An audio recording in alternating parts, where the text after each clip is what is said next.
Willy Worm! We're back. Welcome to our professional setup. Oh, wrong side. Other side.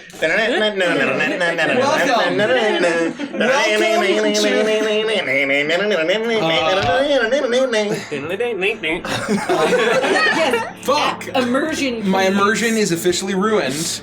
I guess now is a good time to tell you the news that we are officially changing our name from Legends of Evantris to The Tales of Willy the Worm and Friends. No, it's Willy Worm. Willy Worm. There's no the. Oh, yeah. His name. Yeah, All right? Willy Worm. Willy Worm. Oh, that's right, Willy Worm. There's I- no the. I just finished explaining to Andy and Kelsey the horror Yeah. that was Willy Worm. I gotta go back and watch it. So, I gotta watch it. So that's where we're at. Welcome. We're back. We're playing Dungeons and Dragons all day. This is my first time DMing in a month, and so It's been a while. yeah, it's been a bit. We had our first return on Tuesday. Well, hope you were able to join that. Thank you for bearing with us. We had our very extended hiatus. We're back, and I'm kicking over to Andy for announcements as I continue to cut paper. All Hit right. the button, Andy. What? Hit the button, so it's you. Yeah. Hit the button. Is that possible? You know Yeah. Can I what hit the button? Hold on. Yeah, No, Andy's done it because before, I think. It might be. No, see, it might be like underneath of a thing here. I'm certain it's. I don't want to screw it's it a up. tree branch. Okay. Because it used to be like, yeah, nah, it's not clearly labeled, so I'm not gonna press the button. Sorry. Okay. All right. Welcome back to Legends of Evantris, and today we're playing Beneath Dark Wings. Welcome. I, for one, am very excited to be back. As always, this is a mature stream, and you have been warned. In other news, we have a few different ways that you can support us if you so desire, like a Patreon. Think of this as a tip jar that Twitch can't get their grubby, disgusting hands on, and where you get some really cool stuff in return. For example, all of our patrons get special roles and name colors in the Discord. Some patrons get VIP status in Twitch chat. We have behind-the-scenes and unedited videos that have never been seen before, as well as early access to things like Icebound. We're also building an awesome library of custom LOA stat blocks, items, boss fights, and the like, so the value of the Patreon vault will only increase as time goes on. We also actually just had our first quarterly one-shot with one of our Tarrasque tier patrons. Two. And I heard that two of our Tarrasque tier patrons. And I heard that went really well, and I'm very sad that I missed it. So I'm excited to hear more about it as the time goes on, and hopefully I can hop in for the next one. For our Mind Flayer tier patrons and up, I think, correct me if I'm wrong, we have our monthly Patreon hangout, the next one being this coming Monday the 31st. So use exclamation point Patreon to take a look at all the awesome tiers and special rewards, because I only, tip of the iceberg, the stuff that I mentioned, there's just crazy amounts of stuff on there for all the different tiers. And as I always say, everything that is given to us goes right back into the stream to make this the highest quality production possible. So we just want to give an extra special thank you to our Mind Flayer tier patrons and higher. We have Abby Marie. We've got, please clap. Yay! We've got Amaranth. We've got Fear the Kraken. Yay! We've got Hemlar. Yay! We've got Ian Hanska. Yay! We have Kima. Woo! We've got Lone Guard. Yes! We've got Nose. Woohoo! We've got Socard. Yes! We've got True Strike Your Face. And we've got Zach the Fair. Yay! Thank you all so much. At Beholder tier, we have Amarice. At Dragon tier, we have AKA Snuggy. Oh my god. And then we've got our two Tarrasques, Molly and Vesper. Yay! Thank you gods. for being our Thank you so much, guys. You're the best. So, again, I heard that the quarterly one-shot was really good. I'm excited to hear more about it. Feel free to drop... Well, you're not part of the Lollipop Gang. I know. And the Beefy Boys, so... Yeah, that's true. I'm not a part of either of those things. And if I am, it's entirely not with my knowledge. Then, of course, we have some people to thank with our Twitch notifications. Zach the Fair has resubscribed to Tier 1 for 4 months. Thank you, Thank Zach. Zach. Also, Zach the Fair gifted a Tier 1 sub to Molly, so thank you very much for the gift.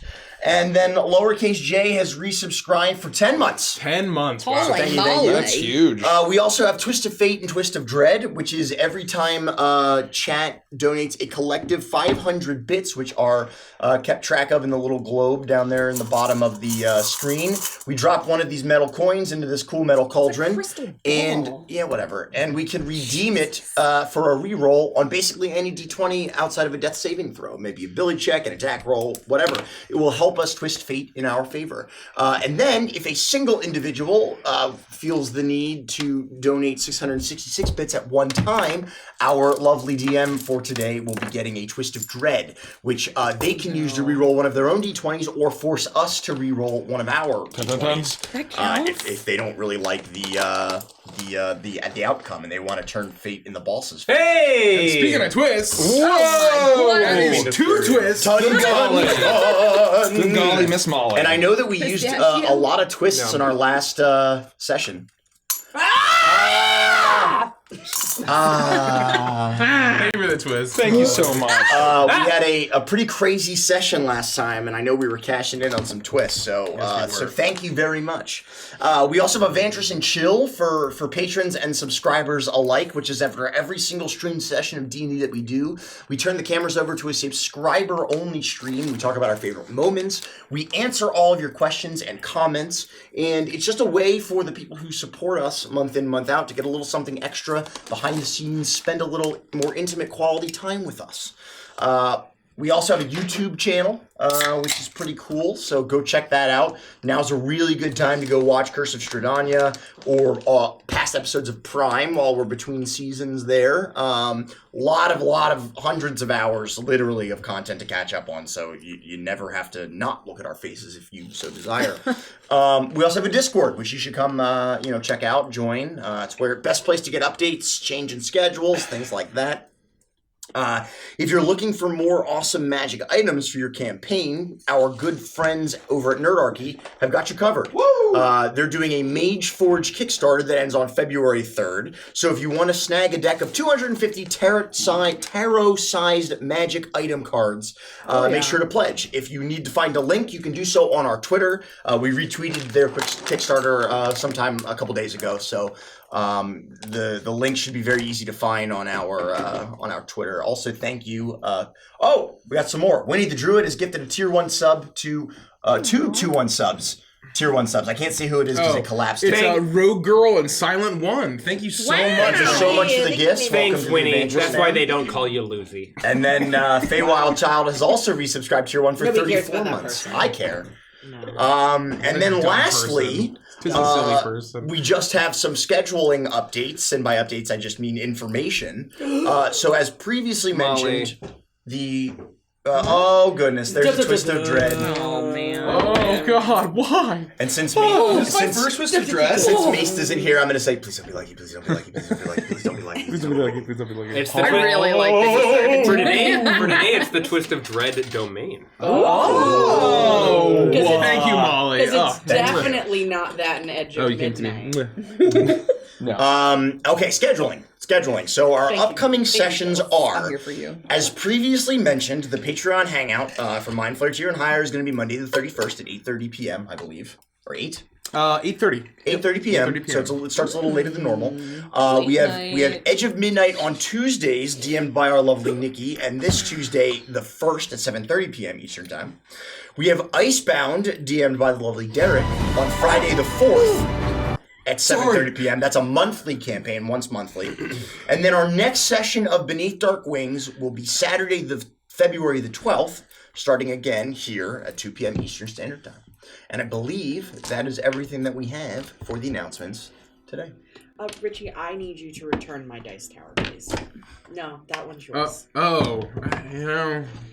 You know, I don't Thank know. you, Andy. I was wondering what was going on with that. It's the least I can do. I cleaned. That was mine bad. Mine bad. Thank It you, was Jared, mine for bad. cleaning. Gotta give it up. He did. I spritzed and I wiped. He did. I Gotta give saw it it. up.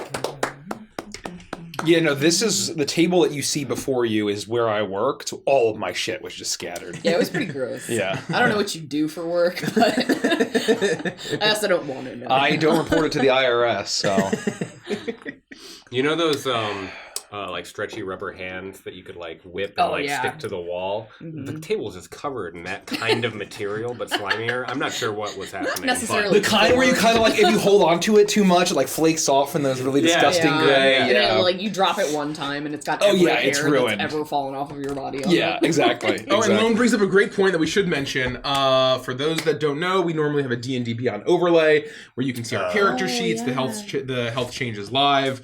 I guess something with the API between D&D Beyond and Twitch seems to be broken.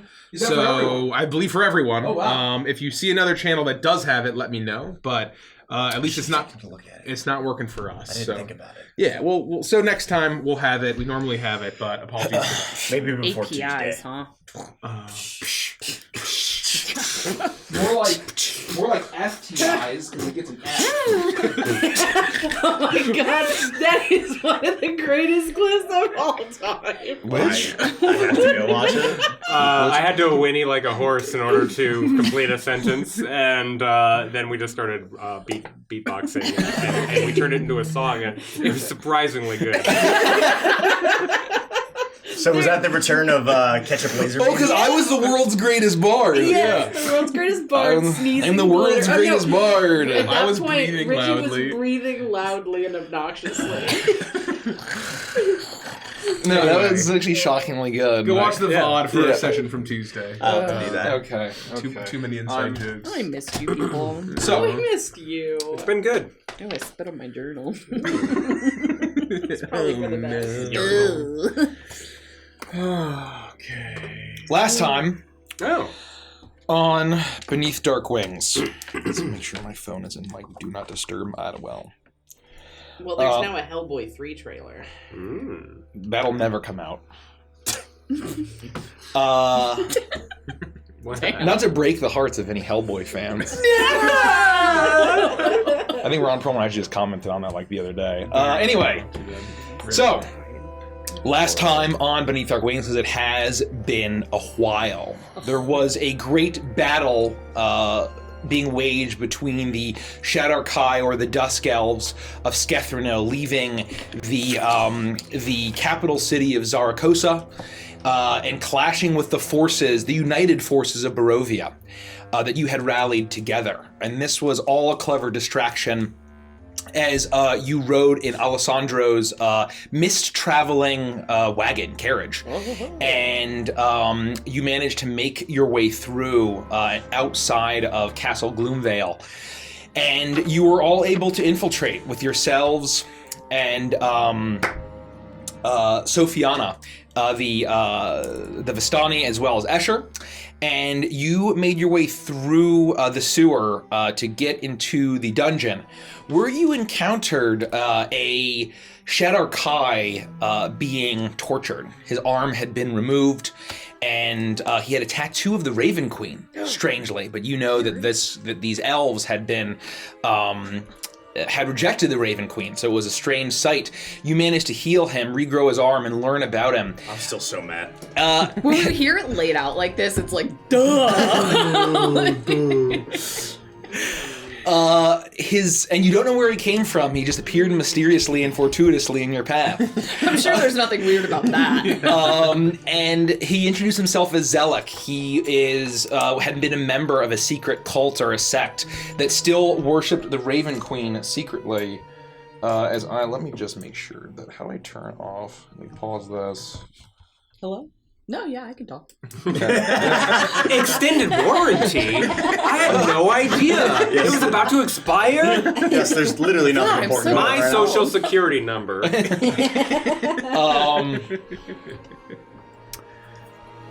What the hell? Oh, and so you freed him, and he revealed himself to be a powerful warlock that could summon a blade with the power of the Raven Queen and use it to help you. And you made your way through the castle. You encountered a room of ghouls that Iris turned to sand. You also encountered a room filled with strange canopic jars that were filled with these undead scarabs that had the hides or shells of lapis lazuli. And you were able to deduce more or less that these scarabs had been, would bore into the persons of these dusk elves, these Shadar-kai, and grant them with incredibly powerful necromantic magic. Very likely provided by whatever kind of dark bargain that King Vorok, the Carrion King, had made with the Dark Lord, which you all know to be Ankh-Tep of the dread domain of Harakir. You eventually made your way to a great feast that was being hosted of the various counts that had all been called to this area for a reason, but not before seeing strange gears and machinery with shimmering magical runes and alchemy that Escher was very concerned and realized that it was likely the work of Ravenovia, and that she had studied his not just his tinkering, but also his alchemy as well, and had utilized it. Fuck. You then made your way. You saw the Carrion King. He gave a toast as this being the day that where the forces, all of the traitors would be snuffed out and killed and crushed, and would be the day of their great victory. You managed to sneak your way through to Ravenovia's tower, the Tower of the Princess, and it was there that you found an absolute horror show. Body horrors of children warped into strange, horrible toy constructions, very clearly alive, rather undead. Irredeemable, begging for death, as well as dozens of vampire children. And it was you made your way finally into her chambers with a princess-like throne, a workshop of sorts where all sorts of horrors and experiments had been done. And it's there that Escher confronted his daughter, Ravenovia, who just seemed to be a little girl in a bustle dress, revealed herself to be a horrific arachnoid monster having fused with the power of Drizlash the Nine-Eyed Spider from the Amber Temple, devouring him whole while Escher had been his guard was entirely down. A great battle continued, and you were able to weaken Ravenovia, weaken whatever hold that Drizlash had over her, and while it looked like she was going to reform and get even more powerful, Escher from within managed to finish her off, piercing the massive eye of Drizlash, severing his daughter's torso from the spider's torso, and in one final moment of both of them in their dying, losing their undeath, having a moment of regret, Escher makes a terrible choice, and he calls the name of Pazuzu 3 times in desperation. They then turn to black feathers and drift away. Who knows where they are? It is then in the quiet, following the battle, you hear the shaking of a cage and the squawking of a strange bird. Then it's revealed that there's a cage hanging from the ceiling with a large, two-headed raven creature fused together, half lighter, half darker, that have these strange human-like eyes. And it was then that Felix realized, as it croaked out in a strained voice, "Brother," that one of these heads was Milo, fused to, you then realized, Valeska, the little Vistani child, and warped into this horrible raven-like creature. In that desperation, you absolutely shocked by this horror. You didn't have too much time to process before the castle started to shake and move, and runes and churning of gears all appeared and echoed through the chamber. And it was in this moment that, with a poof of magic, Vorok teleported into the room to take this raven child, and he gloated and thanked the party for bringing the last piece that they needed to go where they were going. And it was in this moment your friend Zelek was able to break free of the magic with an incredible burst of fiendish magic. He flew forward, growing wings, plunging his blade into the Carrion King, pouring a plague and pestilence into the wound. And in this transformation, it was revealed that this was no elf. It was High General Virgil Zern. And in this transformation, horrified Vorok, managing to barely survive, teleporting off of the blade to who knows where, the castle settles. However, the roof collapses, and Zern takes the Raven Child, one of the heads he refers to as his son, and flies off into the desert sky. And as the wall crumbles, Iris also having been compelled to sit in the throne by a force within her soul. Finally, all coming to, you realize that the entire castle has been teleported to the dread domain of Harakir. And that's where we'll start. Any questions that we have? During the teleportation and arrival of this castle, it is like mostly crumbled, and like we saw the sun coming through, right? Like open air. Yeah, the desert. roof of the tower, and I'll describe this once you all get in. But yeah, basically at the very least, you haven't seen much because this just happened. But basically, the roof has collapsed in, and one of the walls has completely fallen off, and you see this strange desert land. And the castle feels intact, though. Like we're not falling. You're not falling. No, stories. it's entirely settled. You might hear the crumblings of more bricks falling off. But what happened to Vorok again? Vorok was stabbed, and he basically managed to cast a teleportation spell to get away. Okay, and so he and I guess I would say Vorok up. is a Nagpa. You learn through Zelek. He was formerly a Shadarkai himself, a servant of the Raven Queen before she became the Raven Queen, when she was a very powerful elf sorceress. A cabal of wizards conspired to take her power. It was in that ritual when the Raven Queen disrupted it in furious anger. That explosion calamity ripped all of them to the Shadowfell, corrupting all of them, turning them into the Shadarkai we know, and the Raven Queen cursed all of the wizards into horrible vulture-like creatures, but they are all incredibly ancient, powerful, very bitter and malicious wizards. Yes. How do you spell Harakir? Hara apostrophe, no, Hara, Hara, apostrophe K-I-R. Oh. Oh no! It's H-A-R apostrophe A-K-I-R. Apologies. One more time. H-A-R apostrophe A-K-I-R. Harakir. It's phonetic. You just gotta know where to put the apostrophe. We have a couple questions. We don't talk about Milo, or we like Milo.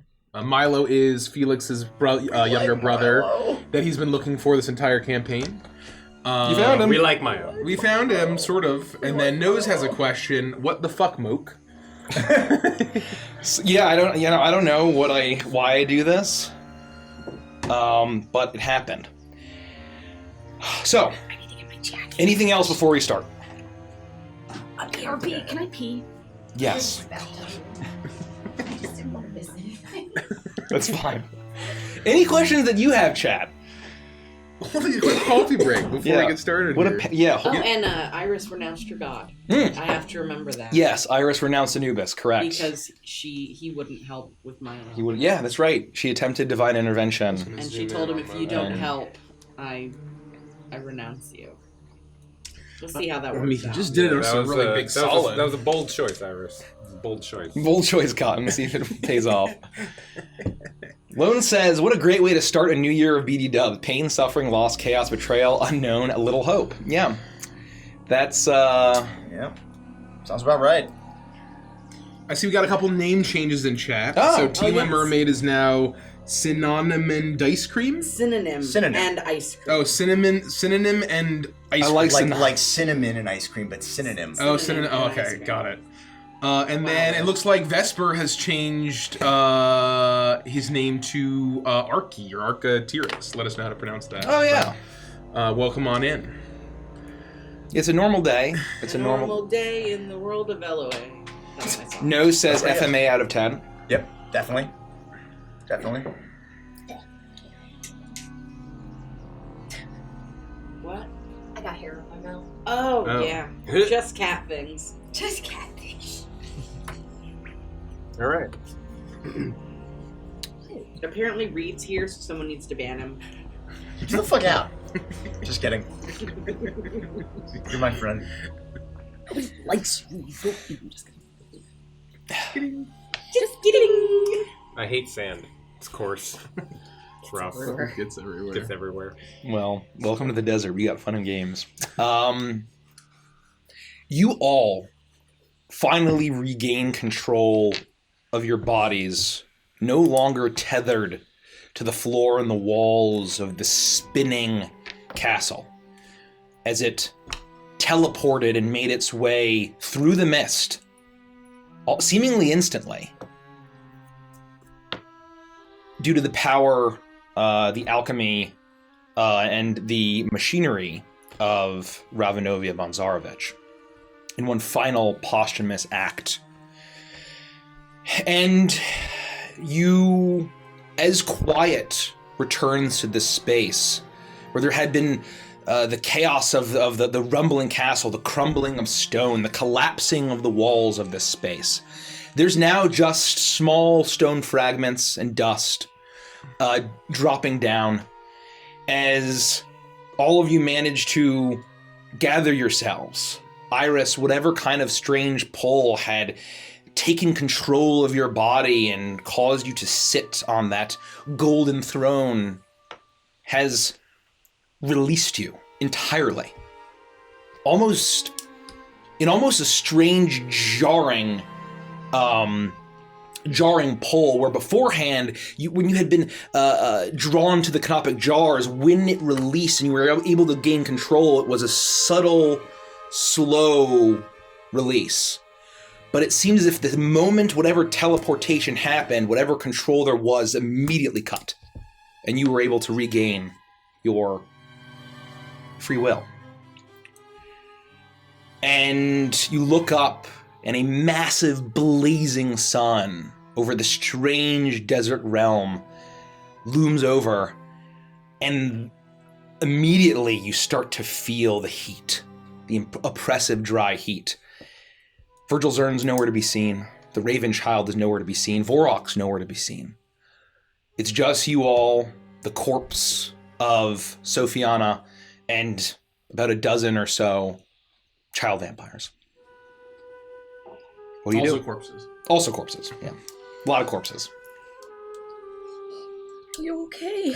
I will be on my knees with my head in my hands, sobbing, and Beatrice will be hopping around me, making more noise than you've ever heard her. She's tweeting, going absolutely chirping, going crazy.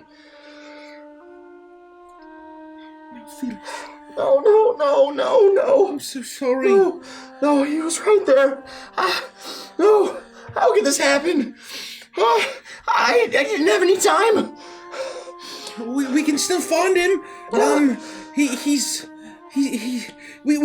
find a way to fix him. We'll find a way to get him back. We have to find him first. Where could they have gone? I don't even know where we've gone. Oh, this is. Did the whole castle teleport? And I want to look around and see, is it very clear that we're in a totally different place? Do I have a concept that we're in a dread domain? What would I understand about that? And where are we seeing all this is there a big hole in the wall? Or half of the tower is basically collapsed and fallen away. You've just very fortunately managed to dodge all of the rubble and have not been crushed beneath it. Oh man. I know, isn't that handy? That was lucky. But I would say that you don't even need to roll. You look out and you see what would have been a river, but completely just dried up. A dried riverbed, howling sandstorms far to the north and to the east. You see just miles and miles and miles of dunes. All of them, they look like cities just dotting this, but just seem to be half-buried ruins as far as you can see. And massive mountains aspiring upwards, and you can just see that there are hundreds and hundreds and hundreds of statues of gods, of pharaohs, of kings, of priests, all carved in. you can tell very clearly that even from what you had learned, what Iris had told you of Nekbet, this is that turned up to many, many degrees. It feels incredibly supernatural. It reminds you, I would say, perhaps of the way that the elemental plane of air felt. How just insane and magical, or the plane of limbo, or just the, using a meta term, the high fantasy of it, right? It does not feel like a natural, normal place in Evantris.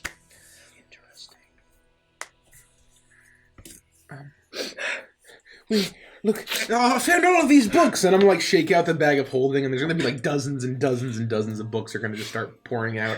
I mean, maybe one of these she had to do something to turn him into that, right? I mean, maybe one of these there's like a reverse spell or like an undo spell.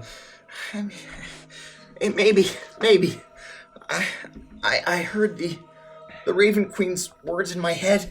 About the dagger and about splitting them in two and me having to do it, but I couldn't. I was so stunned. I couldn't react. I was frozen. You have to use the knife? That's what she said. I don't know if I can do it. I didn't know what I didn't even know what she meant when she said it. I didn't know it was gonna be like this.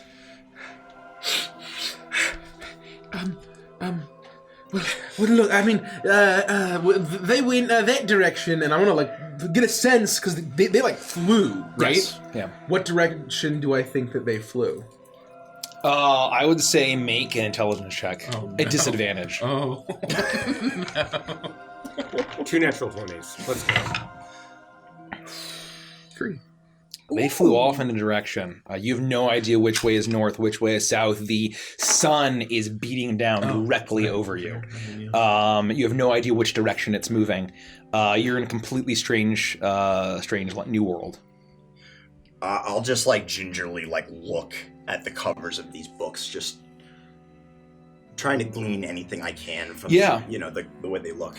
So as you look through the books, it's a very macabre assortment, where there are books on a good number of books on alchemy, a good number of books on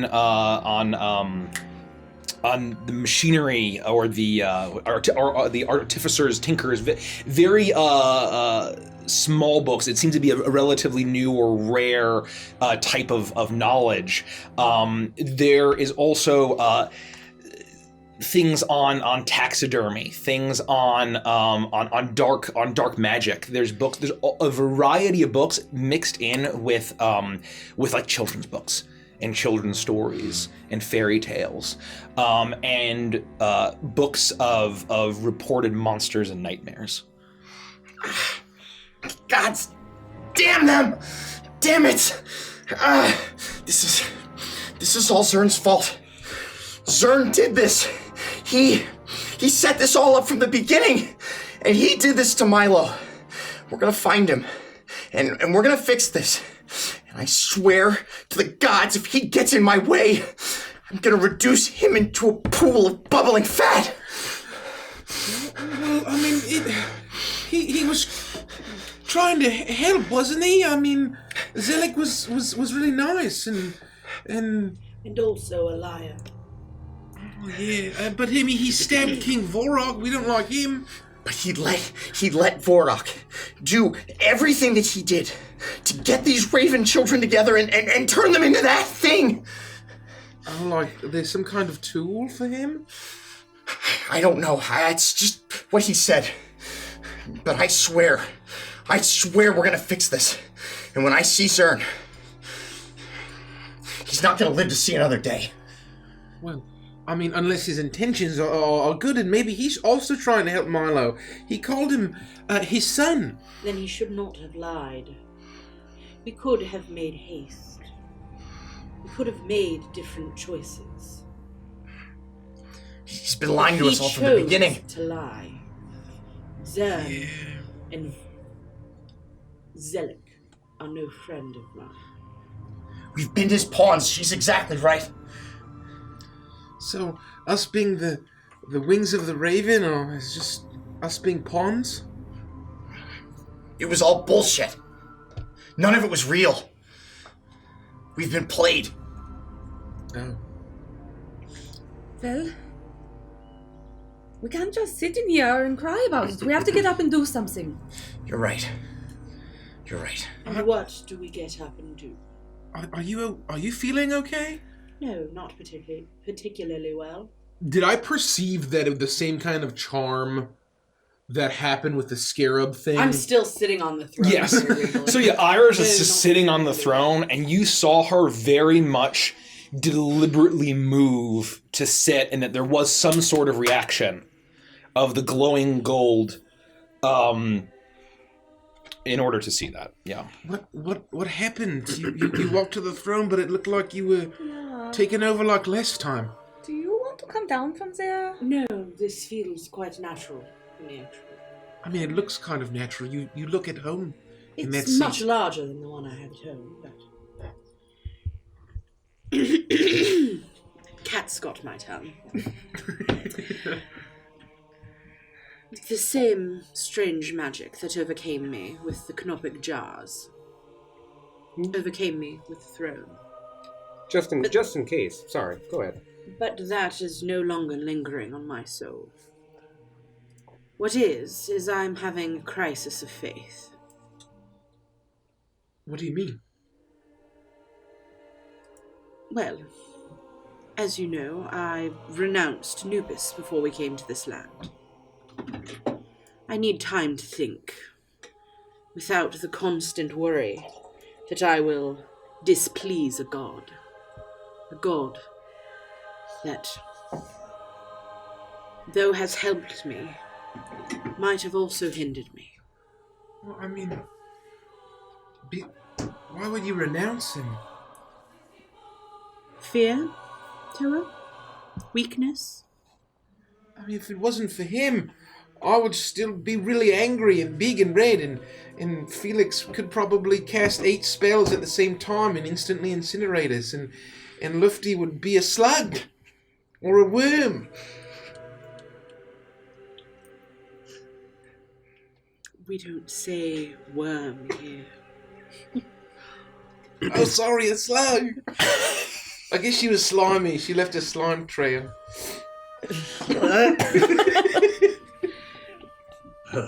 When I say that Anubis has weakened me, it is my own folly.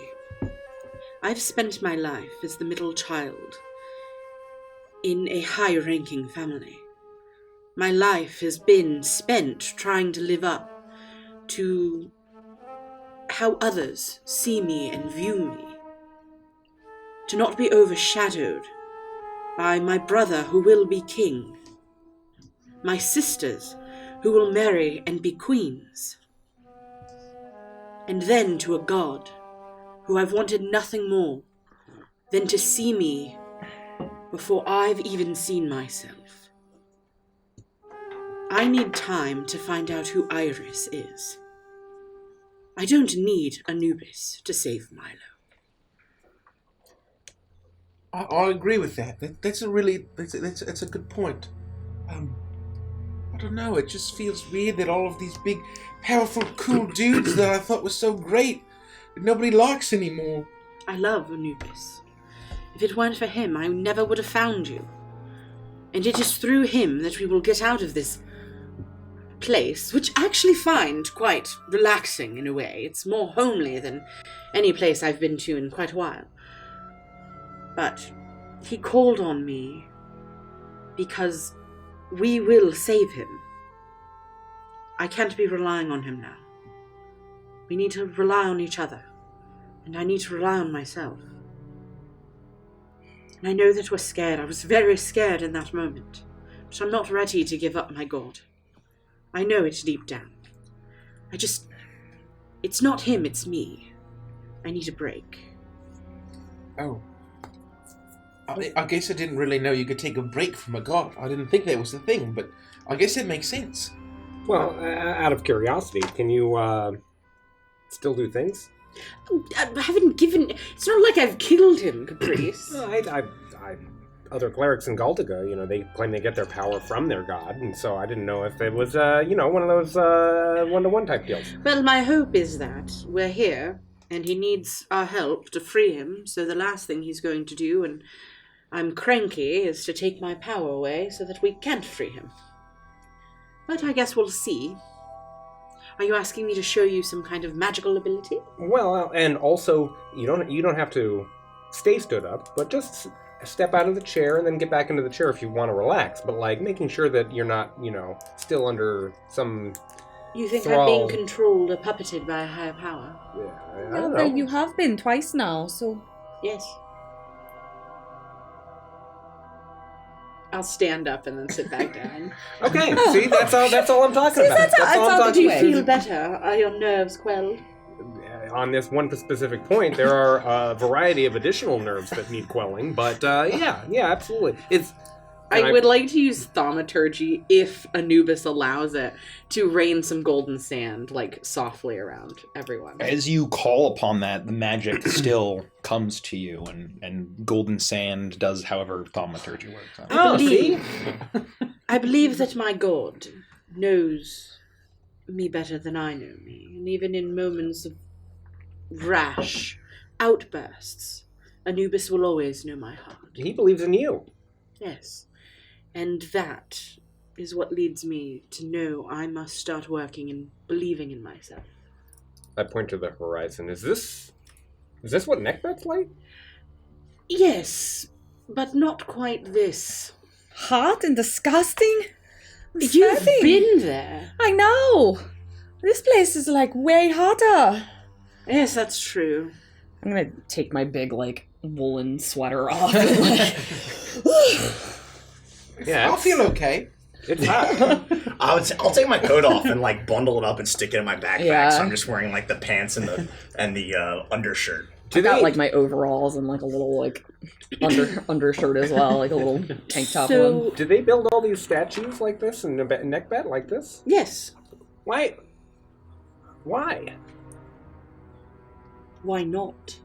Well, like, if you build one big statue and you're staring and looking at that statue and you look at right next to it and you're like, I think I'll build another statue just like this one. You don't go bigger, you just do one after the other. It's like building a Starbucks across from a Starbucks. What? No. The symmetry. Reverence. To pharaohs and gods. I don't get it. I respect it. I don't get it. These statues don't provide coffee. I wasn't implying that they did. But a Starbucks provides coffee. No, I'm saying that, like, Why two would you things have of a similar... coffee vendor across the way from a coffee vendor? That's exactly my point, is that you've Why would already you done the you job wouldn't. with the one coffee But it's vendor. not a You don't need the second marketplace, coffee Caprice. vendor. They're temples and they're... Yeah, you've already done the job with the statues one and temple. You see the do you see what I'm saying? No, it's not a marketplace, Caprice. Okay. I I don't get it. I respect it. I don't get it. Is that there's a difference between religious reverence and providing a service to a populace. When you do the one religious reference, you need to do the next one, and then the next one, and the next one. It's all God points, yes. God? I mean, it depends, I guess. I don't That's know. a wonderful way to put it. Yes, God points. And a new pharaoh comes along, scratches out the name of the old pharaoh, puts their name on it, and then adds more to show that they have more power. You understand? It's a power play thing. A Starbucks next to another Starbucks, they don't need to have a power play because it's just Starbucks. I've never felt farther away from Galtica than I do right now.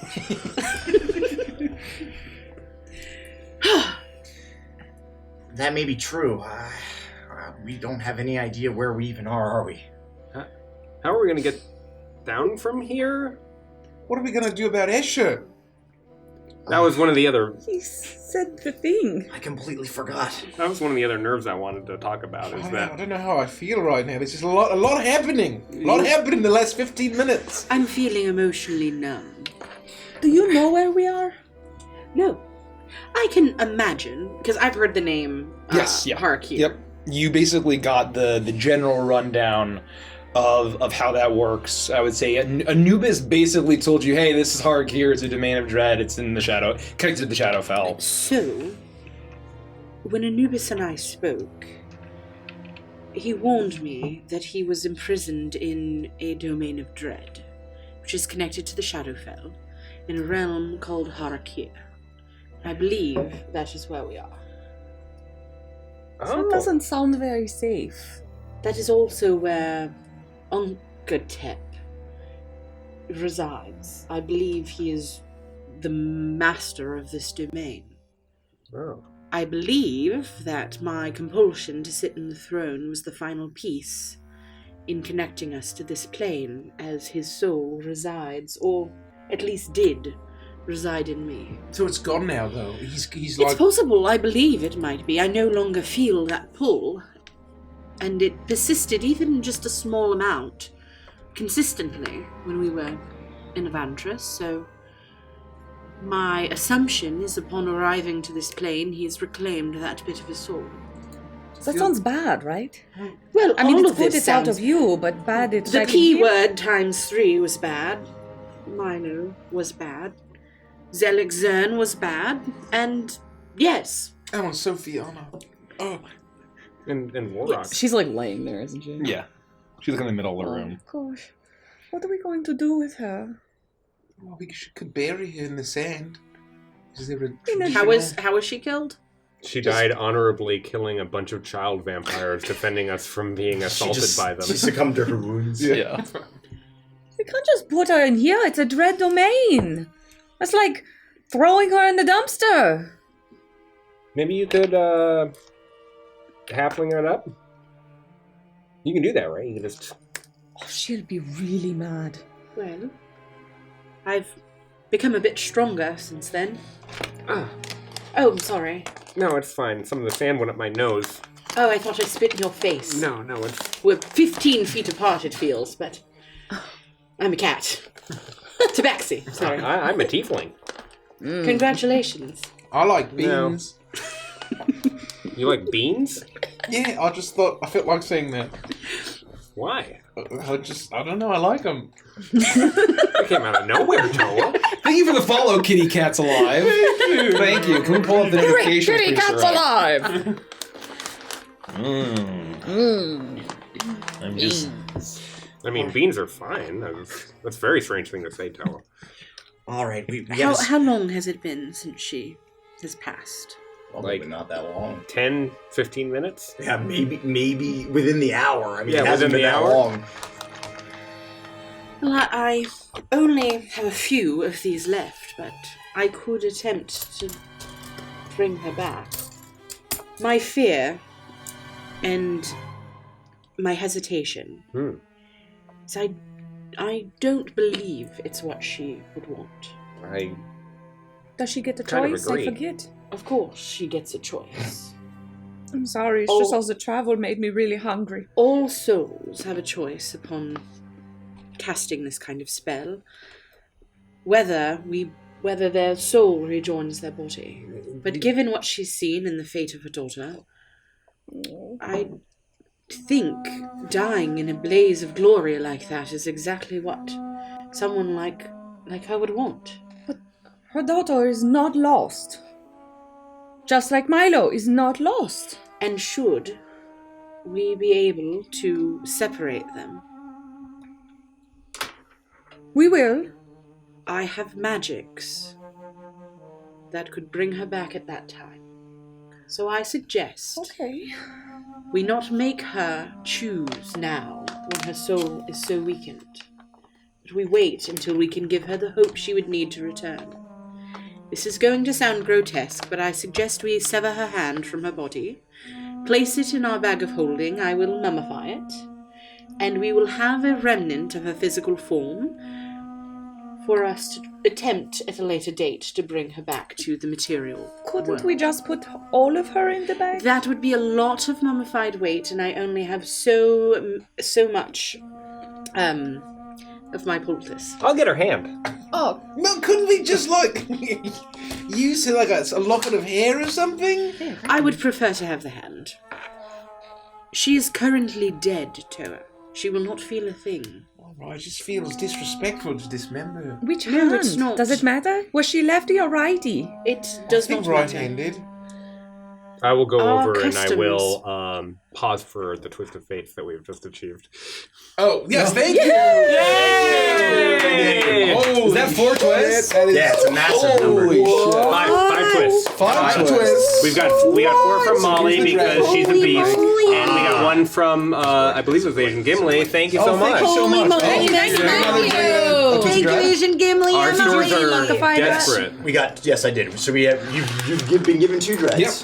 Thank And you. we've got, I got them. 5 twists we're adding in there. Holy cow! We're gonna try to flip these here. Try to flip these. You have 5 Oh shots. boy. 5? You got 5 shots. Put the camera queen on there. Put the camera. You're gonna thing on ruin here. his mood for the rest Yeah, of the day he's in when such he a good fails all mood. day. No, I'm in a terrible mood. My Nobody brother's, breathe or my- do anything that he can blame on. My brother is is a horrific. I'll still blame Kelsey. Here we go. Yeah, okay. Okay. Oh god, that was Pretty close. It's definitely my fault. Oh! Zeroing in here. Oh. Not too not bad. 1 for 5's not That's really bad. good. That's really good. I was getting closer and closer. If you gave me 100 tries, I wouldn't get one there. Every coin's a different weight, a different Yeah, size, yeah. right? So Good job, Kels. Oh! Well, careful with the minis. You're gonna completely snap. Caprice almost died. Yeah, that was weird. Thank you for the Thank you so Thank you for much. the Thank you so much, Thanks, guys. friends. I'll go over to the body and pull up the left arm, and I'll take out my dagger, and as quickly as I can, just Caprice! I've got it. Just a moment. Do you? Yeah, it's fine. It's coming That's right not off. even serrated. You're Just a just moment. making a mess. I oh my god. Hold on. I got it. Am I just going to lose I'm my going spoon, to very Caprice? quickly go over and I'm going to pull Caprice away and I'm going to take my blade. I'm assuming I have a serrated blade of some kind. I'm going to quickly just chop the hand off. Do not be disrespectful, Caprice. I wasn't trying. I thought it was going to come right off. You could not handle Gnaw on this. it? No. There's blood on your face. Wrong with you? No, there is not. You are horrible. No. Take a walk. Where? And then I'm gonna wrap it up in linen, and I'll spend some time to prepare it, and then place it into my bag, my satchel. Yeah. Caprice here in corridor. Does she have like weapons and stuff still on her? Yeah. So she has her holy symbols of the Morning Lord. You see that she only has one vial of holy water left.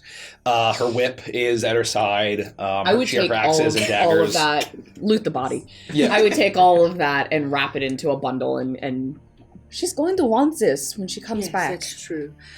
Toa, can you keep that on in the bag of holding, please?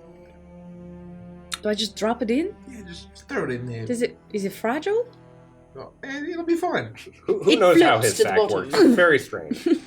Oh, and she also had 5 potions of invulnerability. That's amazing. Here. Oh, fuck. Oh no! Oh!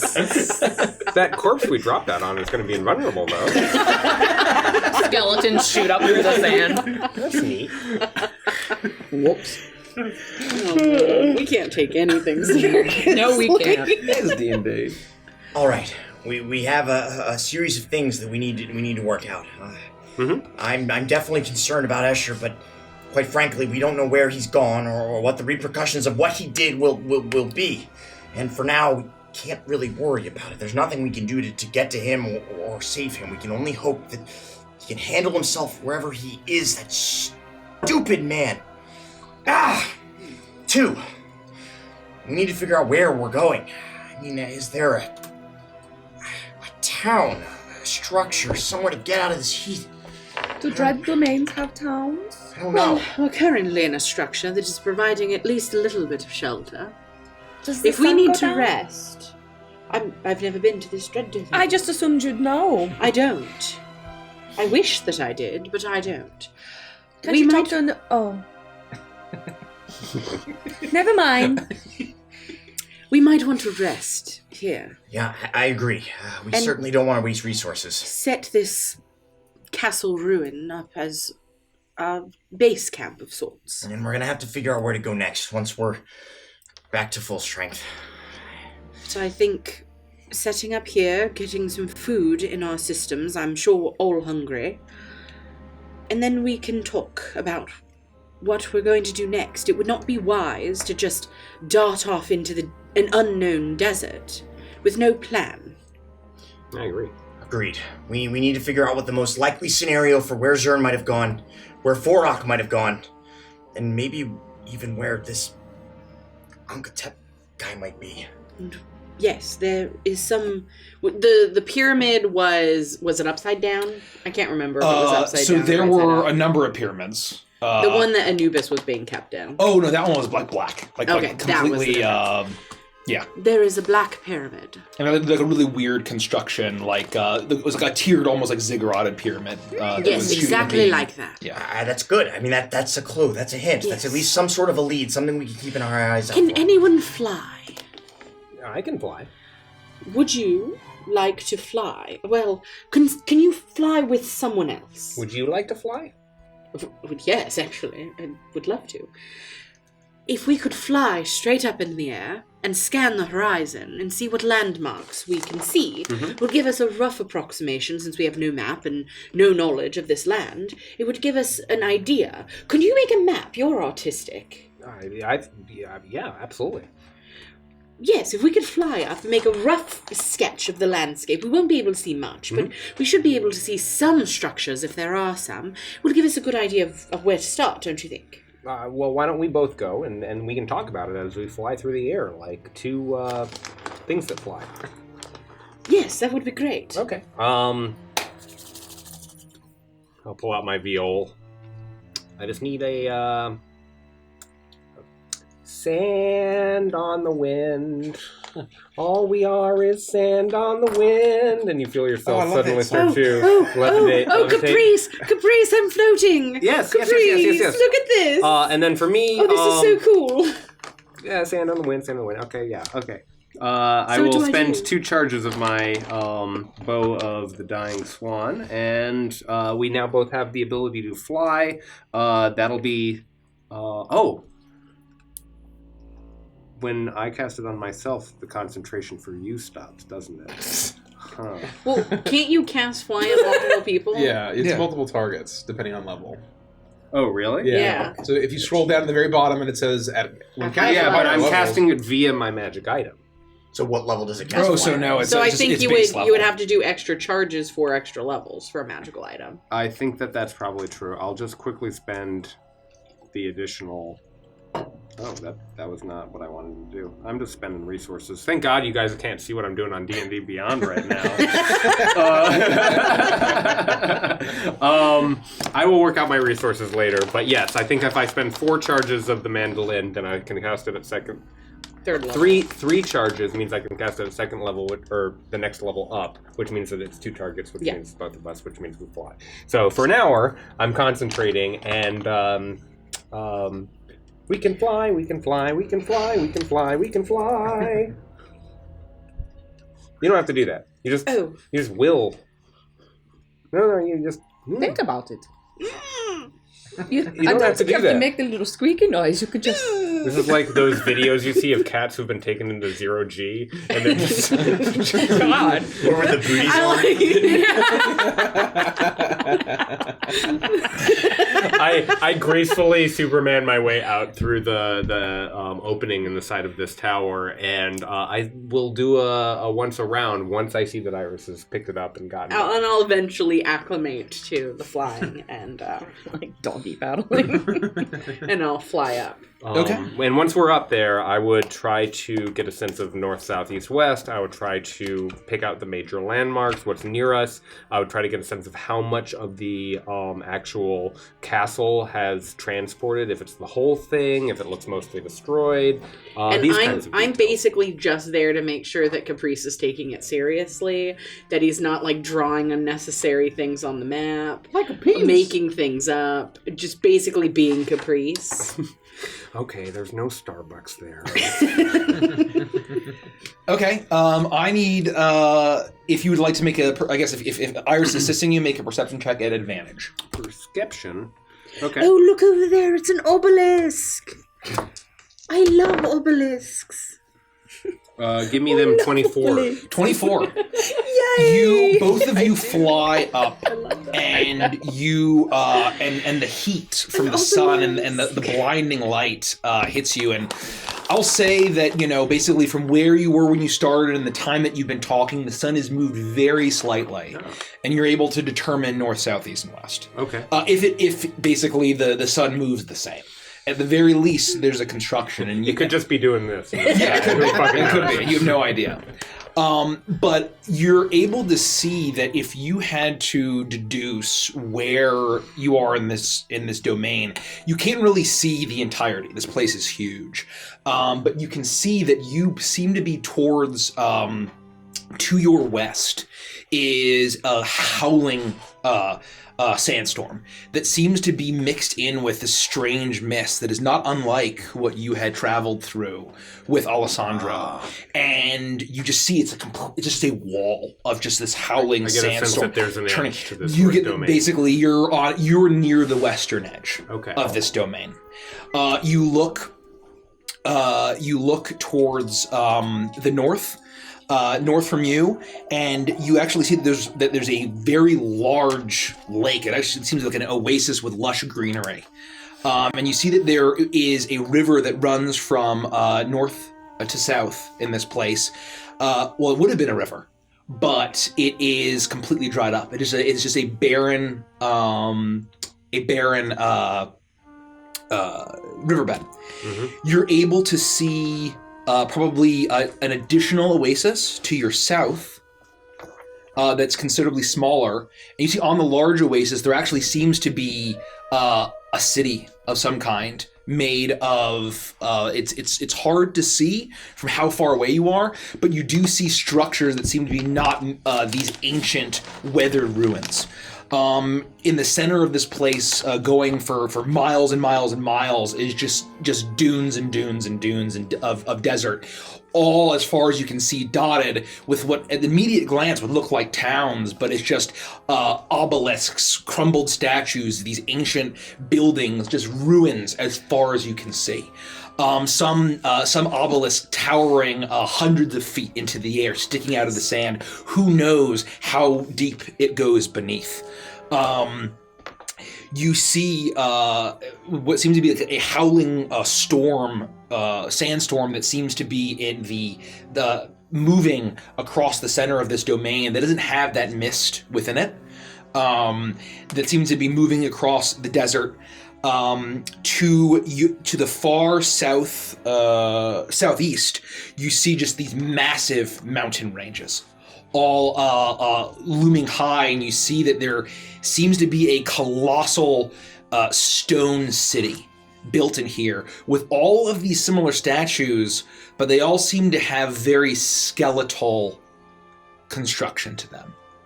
And you see at the very, very, very far in the midst of what looks like this massive ancient city, you see a colossal golden pyramid, flanked by numerous statues.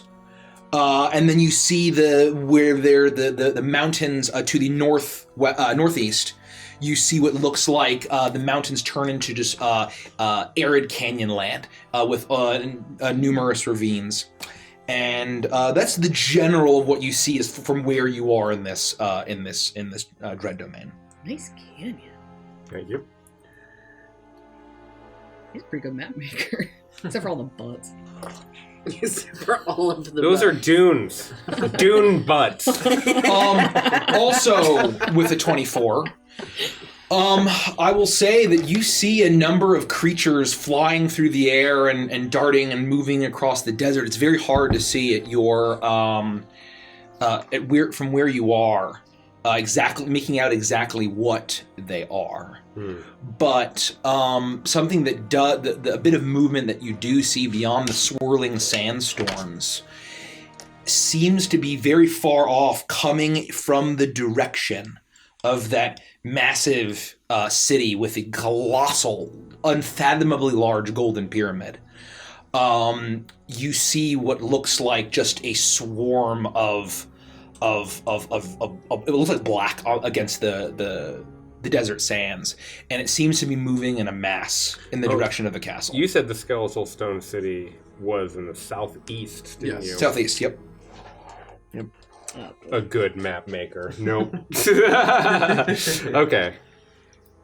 I might have to redraw that. But from the heading towards the Skeletal Stone Coming City, from the City of the Dead, City of the I was going Dead. to say, the City of the Dead, it seems to be a massive, moving mass of something. Okay, I'm gonna just moving mass. And it doesn't seem to be like rushing or moving super quickly. Is it heading it's north, east, south? It's heading in your direction, so it's heading technically northwest from the southeast. Yep, I got it. Okay. Spending the full hour as much as I can until I feel nervous that we need to get back down to the tower. Eventually, I gesture to Iris that I can feel the magic starting to deteriorate and start to fly back down to the tower. We join you after you guys have been doing whatever you're doing for an hour, I guess.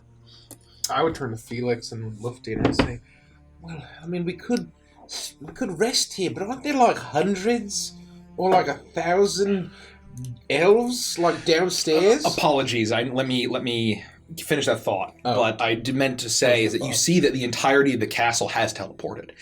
You know that it's absolutely massive, but you see that some of the towers have completely crumbled, collapsed in on themselves. You see where one part of the castle, much of the roof has collapsed in, and you see just dozens of ghouls completely fried from the sun.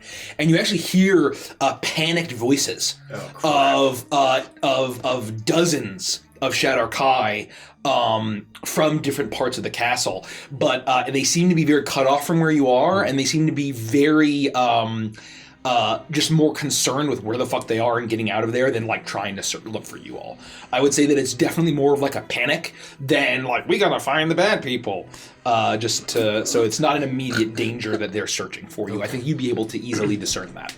Caprice and Iris will return after I use the restroom. Yeah, and then So I was thinking, if there are like hundreds of dark elves still downstairs, and you all want to sleep, I could stay up all night. And we came down that long hallway to get here, and I could take on, I mean, they're like peasants, right? I could probably take on at least hundreds of peasants as long as they come single file down the hallway. So I could just, one at a time, every 6 seconds, just kill them. Yeah, do you think they'd do that though? I mean, that seems unlikely. Well, I mean, I think that, mechanically, each one is probably like 1.5 feet wide, but they can only, only one can come in a 5-foot space, because of how, for whatever reason. Squares work, yes. Just for whatever reason, in the physical reality of this world. Yeah. Well, I don't know. I'm sitting there with them, but I'm kind of like, I've taken my sweater off already, and I'm trying to like summarize my wardrobe as we're sitting there. I'm like dumping the sand out of my winter boots and like putting on little like slippers and just trying to get like For what it's worth, Toa, I'm not going to go to sleep. Even if we rest here for however many hours we need, I'm going to look through these books and try to take it easy and maybe look through my own spell book, and I need to think about what we're going to do. I don't know if they can even get up here to us. I mean, they got to be just as confused as we are. Well, I guess that's a good point. Maybe they didn't know. And maybe Vorok just left, and he doesn't care about any of these people. So we can't hear them. No, But it's Caprice you're still in this okay. tower and with Caprice and Iris, them flying around. take And it I would back. say that you're able to easily kind of stay out of sight. They're not really scanning. They're like looking out and they don't notice you. I mean, we definitely need to stay guard, but I don't think I could sleep even if I wanted to. Well, I guess they would need vultures to get up here anyway, so... I mean, unless there's like 100 vultures still around. I mean, we're pretty high up. Well, you can start reading, and I'll get you anything you need. Just let me know. Thank you, Toa.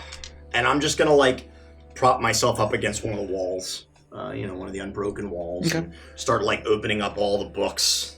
And, I guess... rules as written, I don't need to sleep to get a long rest as long as I'm not exerting myself, right? We're level 14, right? Correct. Yeah. Yep. Okay. So I would just basically start resting, Okay. but just reading and Yep. like looking through my own spell book and looking through all these books that Toa collected, you know, and conversing with the group. Yeah, and I would start just going through and like now that we have more time and I'm not frantically trying to get books, I basically just start combing over what's left of her room and just trying to see if I can find anything else of value. I'd be collecting books or, you know, reagents, whatever, and just start, you know, bringing them to the field and just putting them down and collecting them. So if you're going to take your full long rest doing that, why don't you make an investigation check for me at advantage because Toa's helping you. Sure. And then that'll basically... Love it. And you also find a number of notebooks as well. And it's kind of this weird thing. They're like the notes of a horribly evil mad scientist mixed in with like girly doodles. There's some like eyes that are like hearted and like with dotted with hearts. It's fucked up. 27. 27. Okay, that's noted. At this point, you're probably able to set up. Toa, you help Felix kind of set up a little study area and workspace. There's actually a couple of chairs and tables that are intact. You have to kind of pull away a lot of the webbing. You probably have to spend some time cleaning all the disgusting webbing. And it's at this point when you realize just how many cages are bolted to the walls. Some had collapsed and splintered into shards of metal, but just the emptiness of these cages is almost as unsettling in this aftermath as if they had been filled. It's at this point that Iris and you're able to keep an eye on Caprice. He does take it seriously, and I'll say Iris for your. I need to make a religion check at advantage. Do it. Okay. Do it good. No, I got 2 natural ones. Her God has abandoned her! That's outrageous. Yeah, your But put together, it's an 11. Well, what's your Yes, bonus? shut up. Caprice Yeah, plus. Yeah, it's not that good. It's definitely I don't know. not That seems like a good. sign to me. You ain't supposed to know shit. It's definitely a sign. Yeah. There's some sort of fate at play here. Maybe I can inspire her. Yeah, so 8. Ooh. You're a little distracted given everything that you've experienced, and your head's in the clouds, literally, as a cloud. You're not that high up,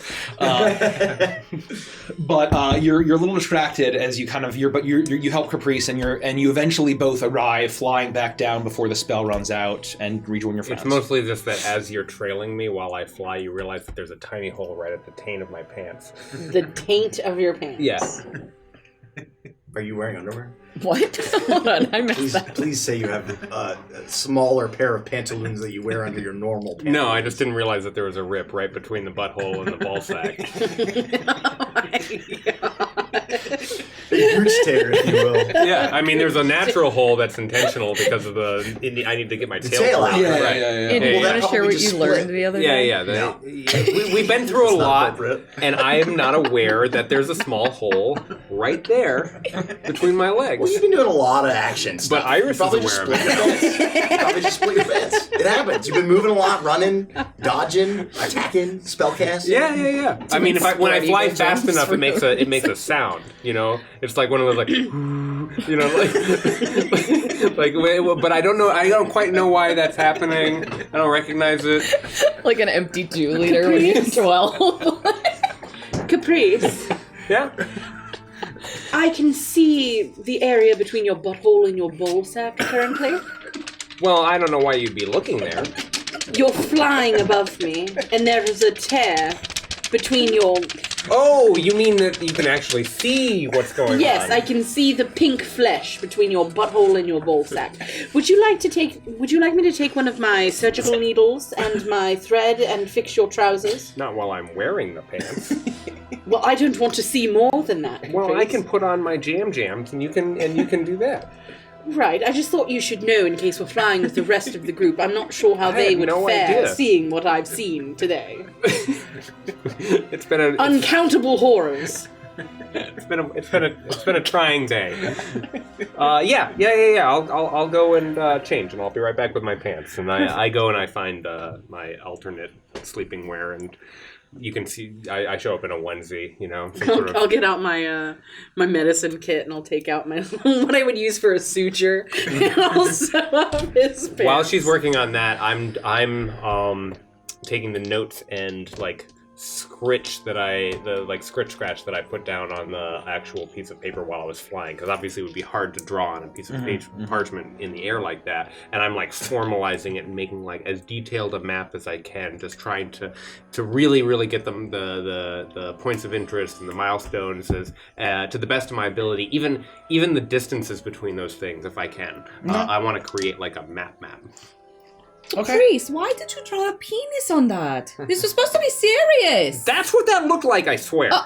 It's an obelisk. I see. Okay, carry on. I think it was like a guy with big feet, and he just like lost the top half of his torso, and now it's just the two legs coming down, and then what do you know what I mean? Yeah, from that vantage point, I see. But I swear to God, that's what that looked like. Okay, I believe you. You're the one who looks at, and sees a penis. So I'm just drawing it as it is. Oh, so you saw his penis too?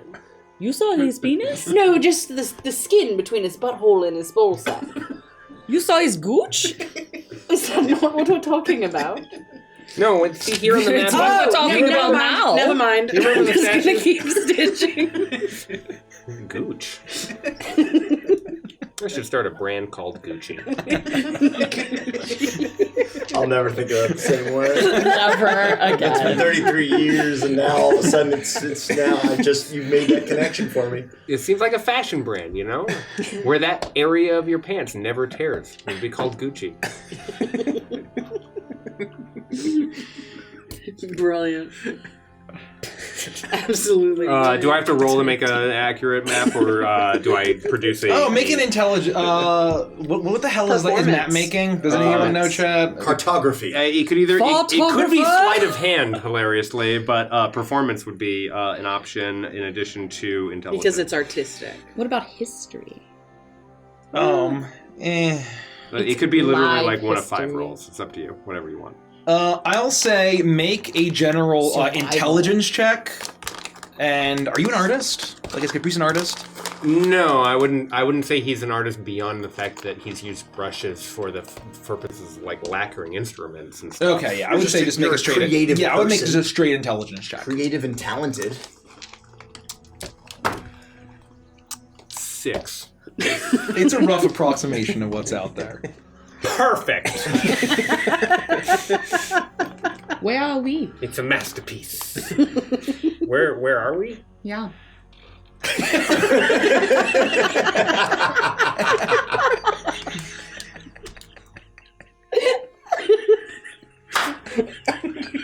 I'll give you a minute.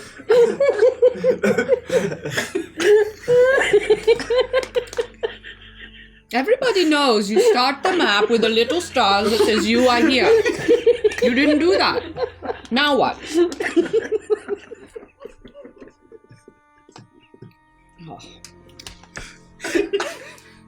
All right. Well, hold. Hey, go. Because if this was here, just bear with me. If this.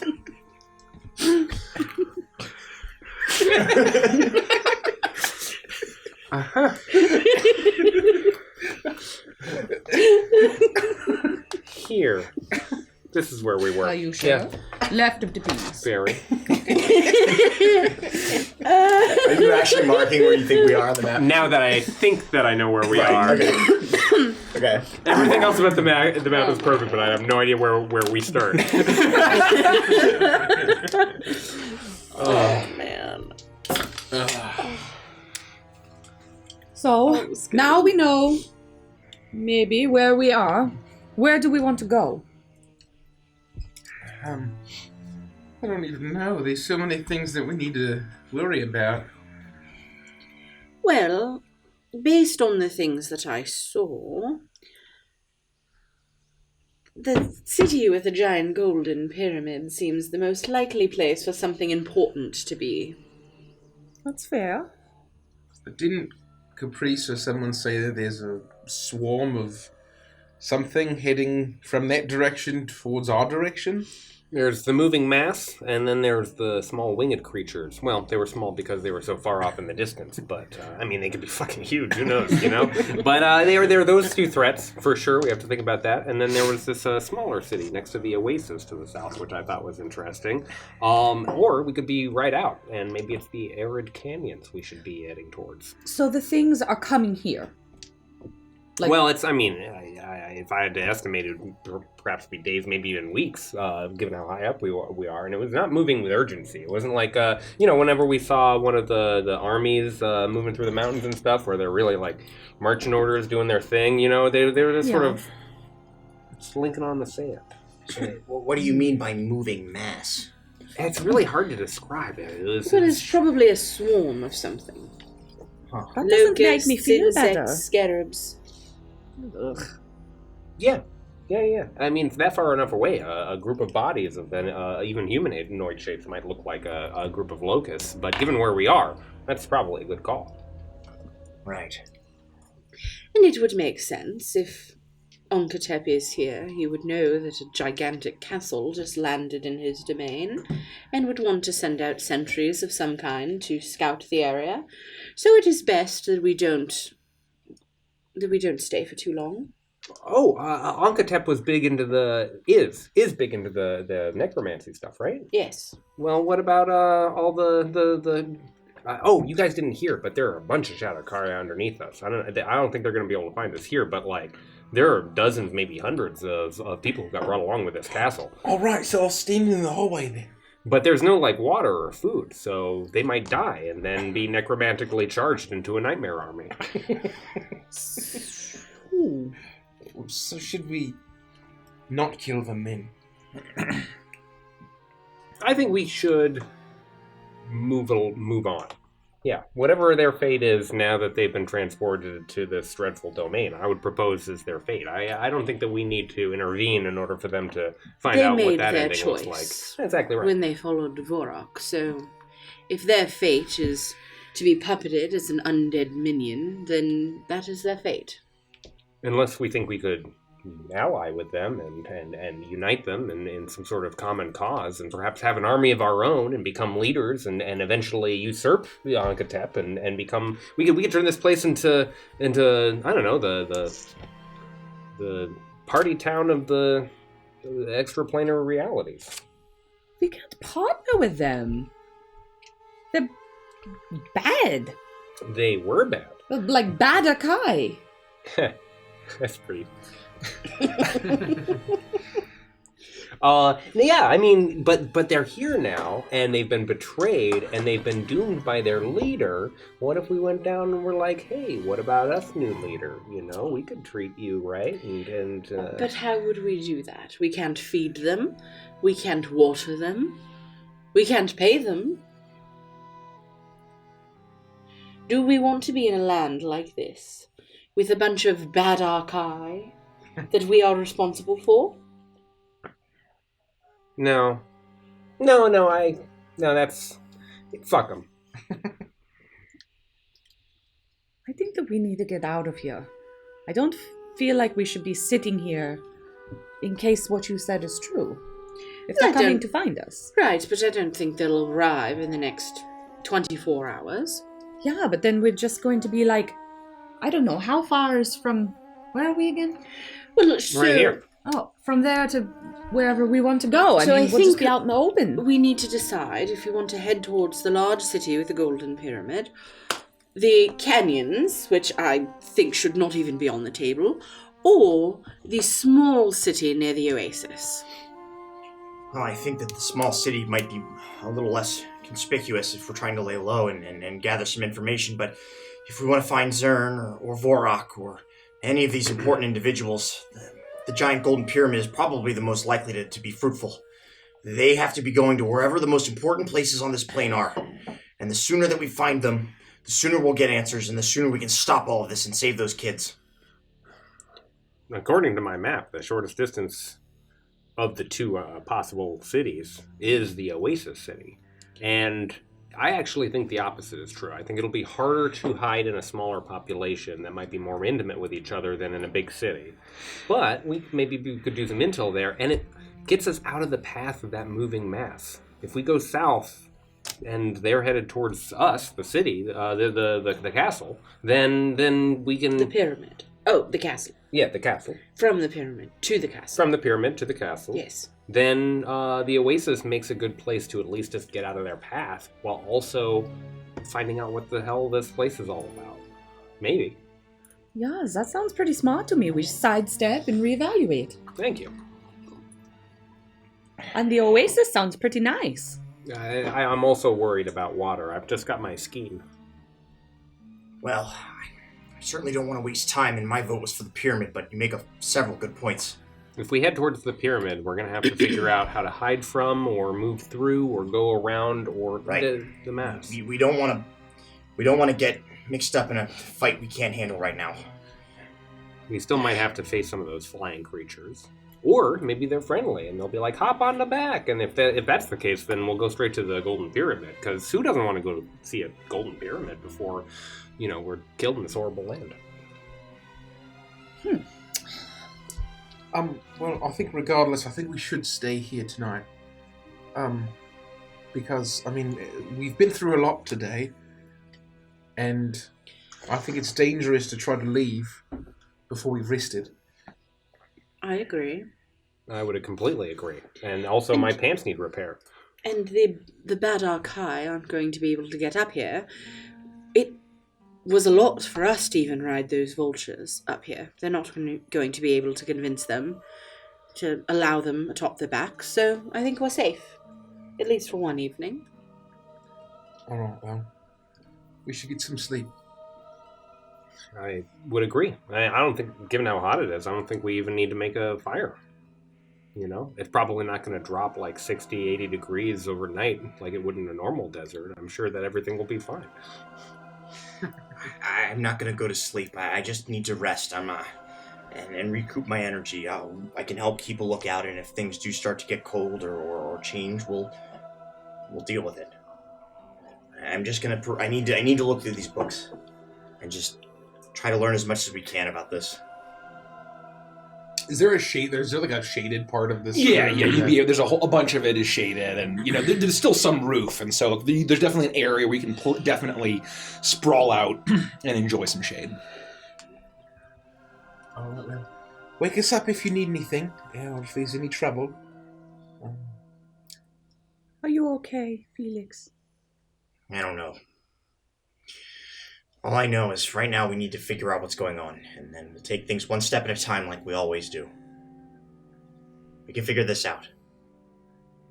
I hope. I'll sit next to you and just be like, I need to practice and explore some creative ideas, and I understand that this can help for the purposes of focusing and energy. So, if you don't mind, I'll just sit here and sort of play some beats that you can study and chill to, and that'll hopefully allow you to focus even better on your book study. No, I don't mind at all. I will run my hand up the neck of my viol, turning it almost into a kalimba, and then sort of like working on a beat like.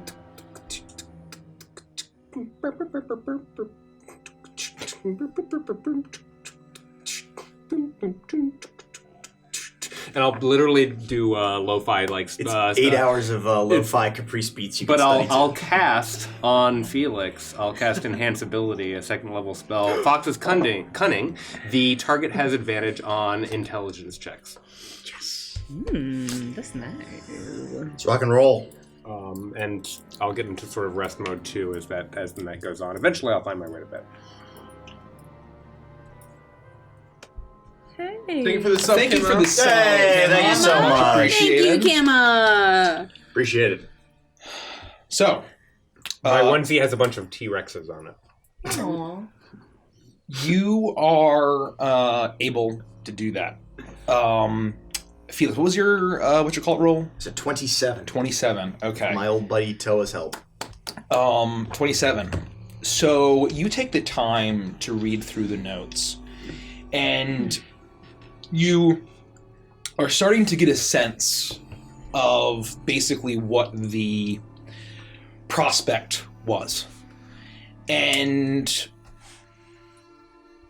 you understand that dozens of children were brought, all of them human, and experimented on. And many did not survive the process. Anyone who did not have the raven's blood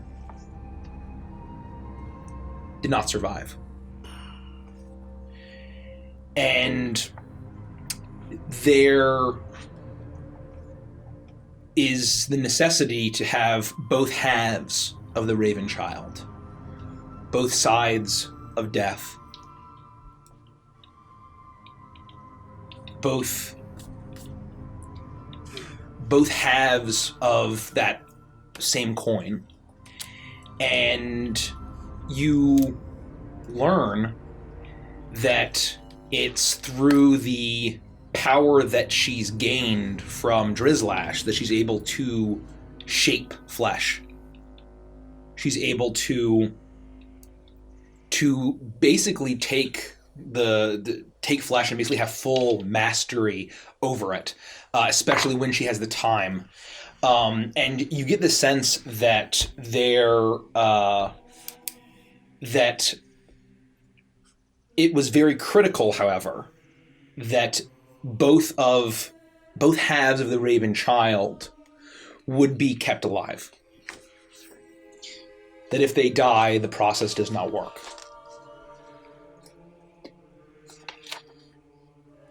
And that all of the failed experiments, all of the children who did not make it, or who they just immediately presumed would not make it, were either turned undead into her playthings or friends as vampires. She would give them the gift as well. And you finally, as you continue reading, you see that there are notes of her having stolen books from. You see that some of these books were actually personal, the journals and the work of Escher, and a lot of the alchemy, and all of the machinations. You actually see that there's some construction and some notes of techniques and artificers' tricks learned from some tinker named Tom Cogburn and Silas Morgan, as and different constructions that he had learned. And basically the entire much of the knowledge that he had gained had been stolen and studied by Ravenovia. And you then see the blueprints of the different the gears and the machinery built into the castle with the various runes. And basically the key piece was the Mist Talisman. The Mist Talisman, and then to get to Harakir. And that Vorok had been assured that they would procure it in order to get there. And you then learn, I think, with that role, that it's very unclear what this Raven Child does. But it seems to, from whatever Vorok had said, and it's really just more posturing and more notes, that Ravenovia didn't really know for sure. But she had postured as a mount to ride against the Raven Queen. And could shatter the Fortress of Memories. The hell? Cool. Is there anything else you're looking for or interested in trying to learn? No, it was mostly me wanting to try to absorb all of this research to see if there was any other way to fix it than what the Raven Queen had told me. Just learning as much as I possibly can about the scenario. And I mean that's a shitload of information. So the context. I don't think nothing specific. Yeah, and so I think that you get the sense that she has no interest in ever reversing it. That there's no thought whatsoever, right? But that basically that the key component of those that would survive it had to do with bloodlines, and that it had to be the blood of the raven. Got it. And I think that's generally what you've learned. Perfect.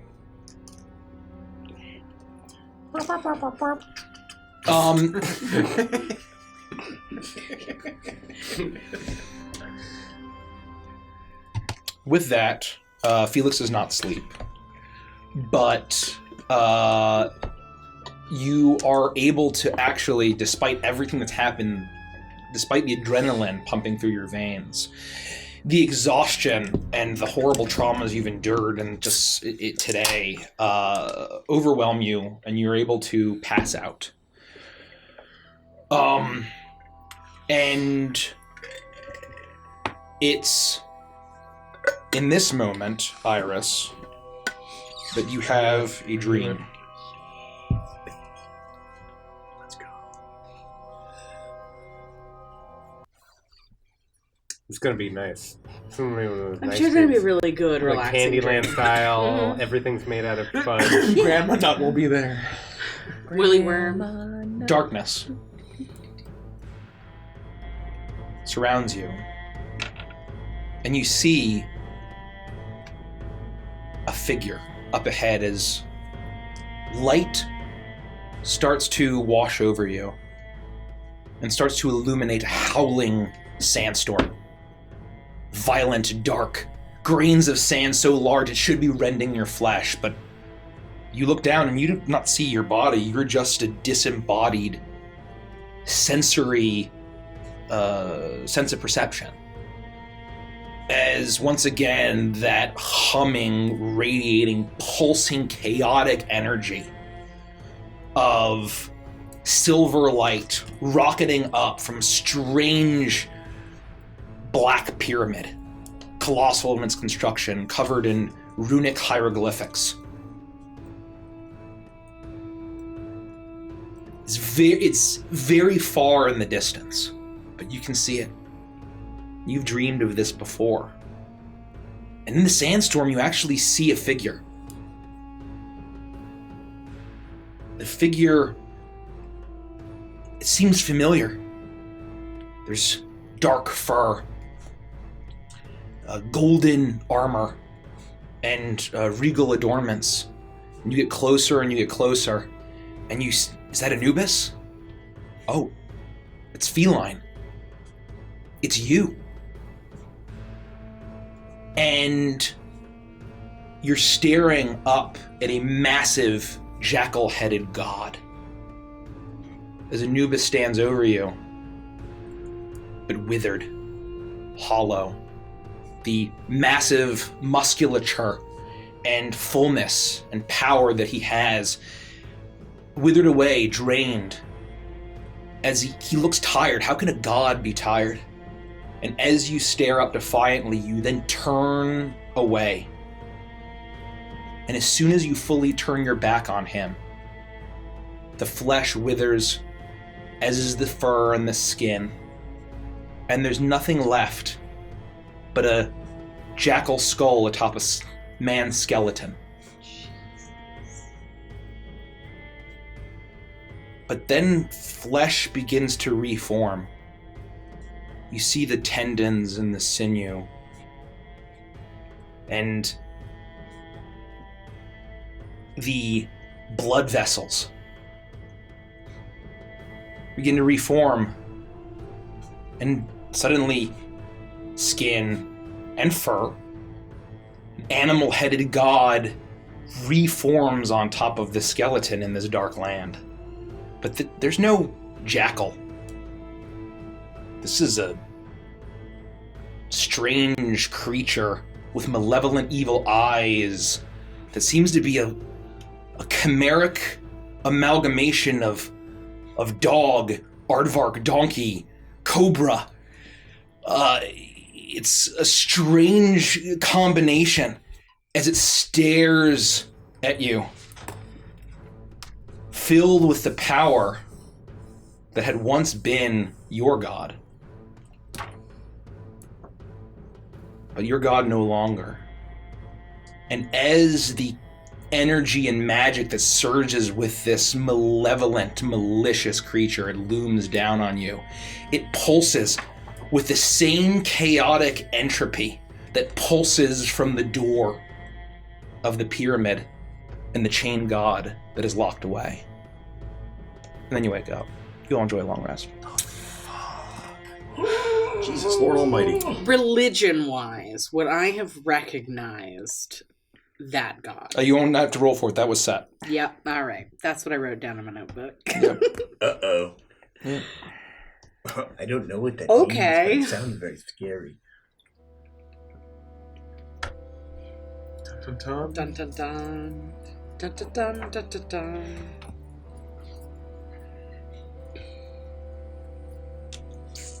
You all wake. Oh, you all wake up and it's you've slept for an incredible amount of time. You've been on the road getting poor sleep, and you see now that it's morning. You slept through the entire rest of the day, the entire night. You're not sure how long these days are. You're not sure how long you've been asleep. Or I guess perhaps Philos has been keeping track. I guess he's been awake. It just feels like a normal day in Evantris as far as timing goes. But you didn't want to wake anyone. Enjoying a long rest, and you see now is the heat definitely reduced. Didn't get super frigid, but it definitely cooled off in the evening. And now you see the golden and red and pink rays of sun as they cast this glow over the dunes. As you all, it's a little bit past dawn. I would say it's shortly after dawn. The sun is now fully above the horizon. It's looking absolutely just massive, just casting the glow of morning. But it's that same desert red of this strange place, and far larger than the sun of Evantris. What time is it? I have a couple questions. Yeah. Set. Would I make the connection that obviously Set and Ankatep are completely separate entities, or are they linked in some way? Or am I making would I be making the connection that Set is related to the chained god? Like, I guess... Why don't you make a religion check at advantage for me? I'm just trying to figure out what Iris would be thinking about this. And thinking for the follow. Think for the follow. What is it? Sully the grass type? That's it. Oh, that is very cute. Soul Robin also resubscribed 25. for... Oh, 25. Oh, thank you, Soul Robin. Thank you, Soul Nice. Robin! And Where didn't know does from the this. time go? I would say that you've seen Ankatep. He's communicated with you. Whatever this is, I mean, it's all seemingly Cryptic. Nekbeshan, Yeah. right? It's all of the same general vibe, right? But I would say that the Anubis had withered away, and in that wither away, on that same frame, regrew the god in your pantheon, the evil god of destruction and chaos and entropy. Oh boy. Radiates with the same kind of power and energy as the Thars-Dûn, the chain god. As if Set is in play in this dark world somehow. Okay. And That's it's what I related to Anubis's power withering away. And He's basically trying to kill Anubis so he can take his body. Is how Or- Iris would see it. I think that is a very reasonable, at the very least, whether it's body, power, whatever it is, basically tapping and He killing wants to Anubis manifest. in order to Yeah. then, for Set to emerge in this way. Yeah. Oh boy. I think that's very reasonable. Perfect. Uh-oh. Did you learn anything, Felix? Yeah, actually, quite a lot. Dancer Lufthy's question, it's time seems to move here roughly the same way that it does in Evantris. The days are days and we have nights, and so that's a good thing. Things were relatively quiet while everybody slept. I read through all these notes, and it's all You read Escher's. through all of that? Yeah, I mean, it took a little while, but yeah, no problem. How long were we out?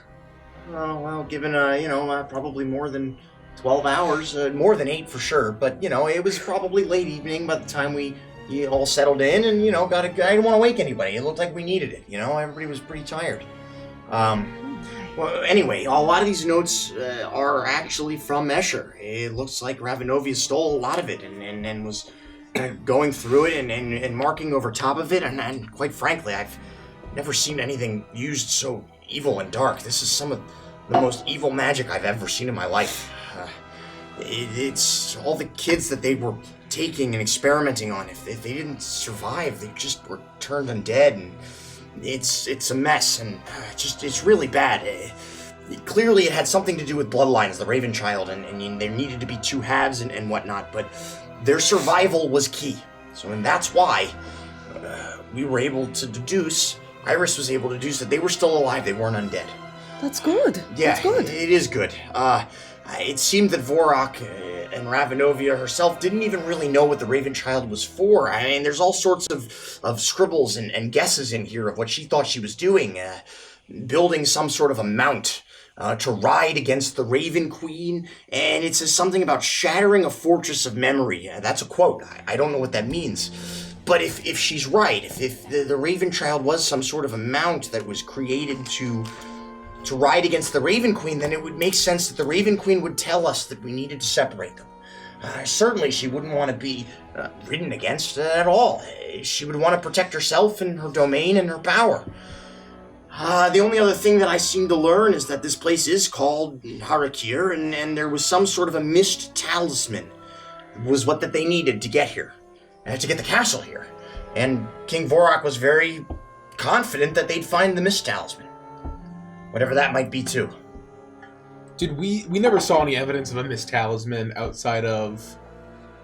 I would say that you had said that Alessandro basically said that they could use Iris to get to Harakir. Oh, okay, that's right. That you guys could use Iris to get to Harakir if that was the case. Okay, because she was sort of... Because she basically had a piece of basically. Well, I guess then Iris was the mist talisman that he found, and her, sitting on that throne maybe activated it, and that's why we teleported here. It's certainly possible. I mean, that's what it sounds like to me. What concerns me is that if Iris is right and she no longer has that within her, then we gotta find a new way home. But don't worry. That's a problem for later us. We have other stuff to focus on. Right, and all the planes that we've been to have had different ways of getting home, and including that wild machine that they had built in the treetops when we first went to the plane of air. I'll worry about that, but at the end of the day, the notes were very explicit that they had absolutely no intention of reversing whatever they did to Milo and Valescus. So we're going to have to figure that out, whether it means doing what the Raven Queen told us or finding a different way. But I don't know. I think I've absorbed just about everything I can in these books. Well, you did a good job. Yeah, we should... Then we can go, and we have that information, and I'm not concerned about going home. There's a lot we need to do here, and I want to get all of it done before we even think about trying to return. Right, I just don't want to be stuck here. And I'm sure we won't. That'd be nice. Yes, we'll figure out a way at some point. We will. We just want to make sure we have an escape is all. As far as where we head next, it's my understanding that we're all voting for the Oasis. Yeah, I mean, that's what sounded best to me. I don't know where that cloud of stuff is now. It's closer. We'll need to be vigilant. We've got sandstorms, big sandy tornado type operations, flying creatures, whatever the Shadar Kai who've been, came along with us in the castle probably are starting to wander out into the dunes at some point, certainly. We have to avoid maybe the temples and obelisks if any of them are nefarious or evil or cursed in nature. And then we have to make it to the Oasis with what few provisions we have. Are we going to be able to walk there? Did I get a sense that it was walkable? I mean, it's duney, right? How long? It's very far, and so it would be it would take a very long time to walk there. You get the sense. Yeah, and it's, and you're not sure, like, how traversable. You didn't see, like, any people or roads or anything. Well, I suppose we could start, and I mean, a journey of 1,000,000 miles or whatever, one step. That seems like a lot of work. We've walked a lot before. Yeah, but have you ever walked in sand? It's Y- like twice yes. as hard. Well, have you Oh, seen you these? have. Have you seen these caves? I have, yeah. I'll be fine. I mean, I'm used to it. I've done it my Felix, whole have life. you ever walked in sand? I was playing to the wrong audience. I didn't... Don't worry about me. I'll walk wherever we have to walk. That's not a question. I wish we had like a desert boat. You have a boat, don't you? Yeah, I do have my boat, yes. What But if we, it's for water. I But mean, what if we just put sand as kind of like water? What if we just put it on the sand and see if that works? Let's try it, and we'll see how that goes. Is there any wind? Oh, you're asking me. Well, you're relatively Weatherman of the you're world. relatively protected from the elements in here. It does seem to be actually quite windy, especially this high up. You do get that sense, yeah. I can teleport us once a day, but Oh! I haven't seen it. It's only been described to me. I don't Well, know where look we're going. Caprice's map. It's not the same as me seeing it or being there or having visited it. Anything could happen. If he looks out the window, is the open to the direction in which we would be traveling? He would need to like get up and climb and or fly up and to get a sense. You have to understand this magic is unpredictable, and it doesn't necessarily mean that we'd end up where we're aiming for. I could fly you up there. I wanted to lay it out there as an option because we have it, but I think it's an emergency kind of a thing. We should try the boat thing. Did Caprice have an estimate of how long the walking would take? I mean, we're talking weeks. I think days. I would say it would probably take probably a couple days. I mean, you can basically see how very far from this high up. Obviously, there's no curvature of the Earth or of the globe in this situation, so you're able to see much farther than you normally would. And so it's very difficult to gauge, especially with how far everything off. Like, there does seem to be a lot of shimmering mirages, and it's difficult to get that sense. I mean, several days isn't too bad, I think.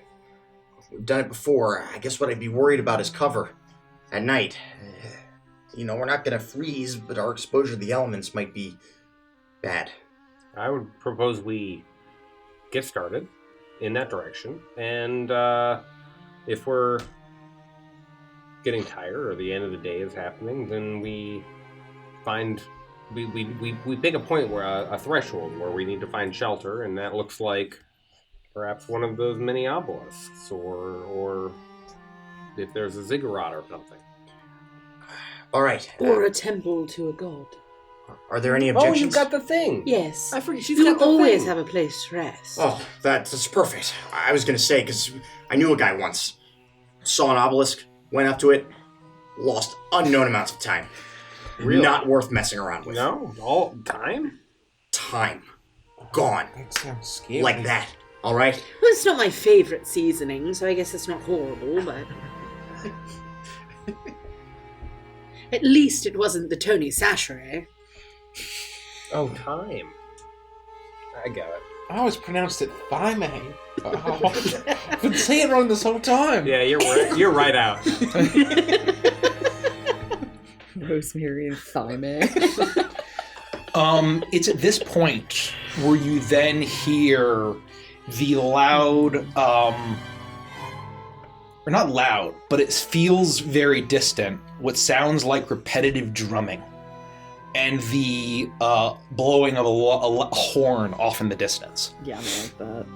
I'll run up to the edge of the destroyed tower face where we can see out and try to see if there's any activity in the immediate vicinity on the sand or on the dunes. Yeah, I'll say you run and you're able to climb up and look out towards the south east. and you see an army approaching. Oh, is this the castle. mass? This is the mass. Army. And you see high above, winged creatures flying around, and you see now that there is an army that's marching, and you're able to see that they're all adorned in this golden and blue armor that is surprisingly well kept, given the fact that they're adorning skeletons, mummies, creatures of undeath. Amidst them, you see these large serpentine skeletal cobra-like creatures with that are part humanoid. You see these massive, looks like giant animal-headed creatures amidst this army. Huge scorpions, massive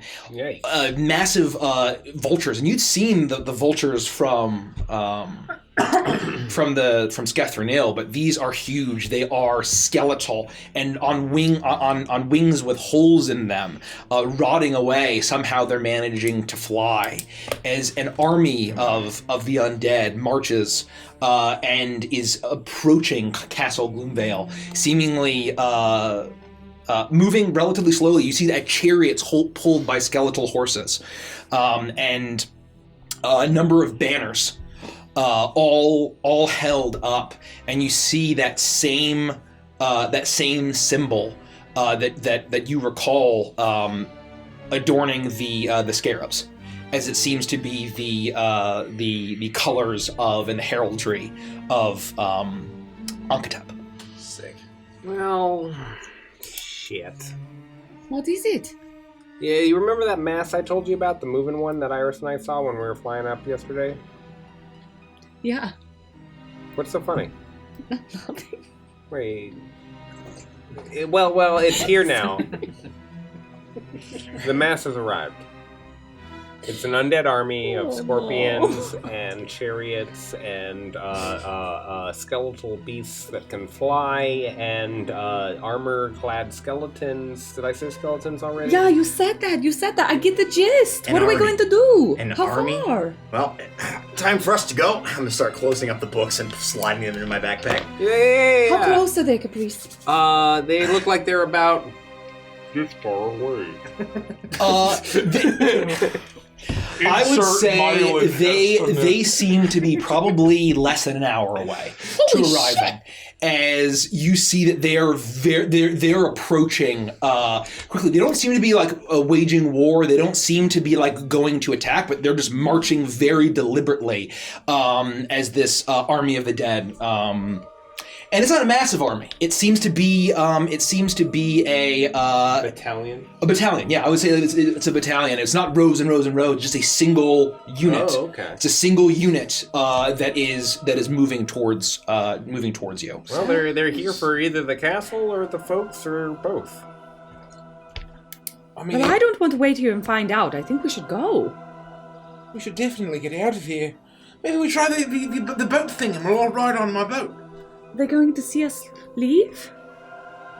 I don't know. I mean, we should probably hurry, though. Well, let's go. Well, at the very least, we're not gonna leave the direction they're coming from, right? If we're gonna try to set this up and get this going, we should at least do it out of line of sight of them. All right, how do we get down? Well, I can. I looked at Caprice. I could.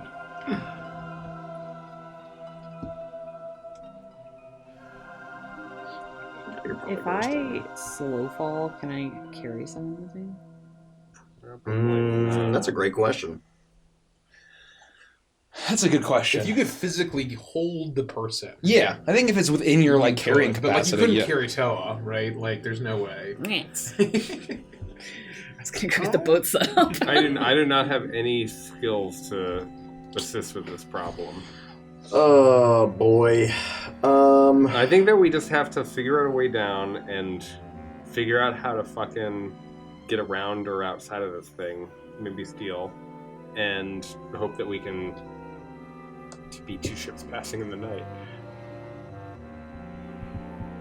Do we have to leave, like, the direction that we wanted to go? Is that the direction that the army is currently coming from? So my understanding of the truth, and Mikey can correct me if I'm wrong, is that, let's say this is the center of the domain. This is where the castle is. This is where the oasis is, and this is where the Golden Pyramid is. So we right? could, in theory, so center like this. Okay.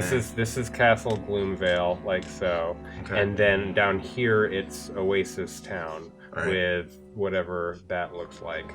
So there is an oasis to the south, and that's closer, but the city is towards the north oasis that's considerably farther. The Golden Pyramid City? So here, so let me... So I must have misunderstood. Because So here, so basically, I'll Turns kind out you're terrible. so basically, here's Castle Gloomvale, right? That was right. And so like, let's just say it's like a general. Yeah, sure. Hold on, let me turn this on. Right. And so basically, here's an oasis. Here's an oasis. Here's the city of the dead, right? Here's a skull. I got that. Can you sort of restart so that the folks at home can see? Yeah, so basically here's the center of like the rough center, right? This sandstorm and mist all around here, right? Castle Gloomvale's roughly over here. There's like an oasis with like a city of like that seems to actually be an actual like relatively normal looking city around here. And there's a river that goes kind of here, connects this oasis, goes down here, goes up this way, and it's totally dry. But basically, there would have been a river potentially. There's no city down here? No, that looks nice. Yeah, You roll like an 8, and it's then fair. 6, whatever you roll. mountains basically all up here. So is the canyon land up here? Is the skull the Golden Pyramid? Yes. Yep. And then this is, and so it's coming from that direction. And there's also, to my understanding, there's a canyon, like super kind far of out, a little like bit over here, there, right? Or a little bit further, and then there's then there's like an absolute massive sandstorm like right up here, like in this direction. Let's get some sandstorm action going on right here. Okay. So that all being said, I thought that I was leading and guiding everyone south, but in we can reality, slip out the back here. in reality, this dotted line is Yeah. the path that the army has taken, and they're beating on our door now. Yep. Right. So we And could, in theory, slip out the just back fucking go north. and try to. Yeah. So how far up in the air are we compared to like getting down to the desert sand? You're I would say many stories, but it's not complete. You're basically in a massive castle. It's a sand. very We tall, can just jump down. a very tall tower. Alright, so, I mean, we could probably just climb down, use the stones, maybe use a rope. Why don't I go down first and I'll see if I can, point out a good path for you all. Be careful of the shadow guy, the bad art guy. Yeah, I'll keep an eye out. Okay. Maybe they're all dead by now. Who knows? A girl can dream. I'm going to just use my vertical walking ability, or I forget what it's called. Yeah. Run down wall. Yeah, you can run. I'm going to use run down wall to run down wall. Okay. But as I'm going, I'm going to be looking for sort of like the path where I think that it would be easier for them to climb down, and like, if there's a little kind of jut out stone, or maybe like a little anchor point of something, like different points, and guide them down as they climb. Okay. I would say for that, I need everyone to make an acrobatics or athletics check to see how you do scaling down this castle. Please. I'm gonna cast Featherfall on myself. Okay. Or you just jump. And I would say it would normally be disadvantage, just rolled straight, actually, because... I'm a cat and I have a climbing Oh, speed. you have climbing speed, you're fine. You're able to just descend. You said acrobats or athletics? Yeah. Just rolled straight. I'm a cat. Everyone rolls it straight? I'm just gonna float down. Okay. Provided if I have So to cast just it. Toa and Caprice have to do it. Yeah. Yep. 16. 12. 16. I'm also ready to cast Featherfall again if I need to. It's a reaction. So, with Toa, you have a couple of close calls, but the way that this has crumbled has left a lot of footholds.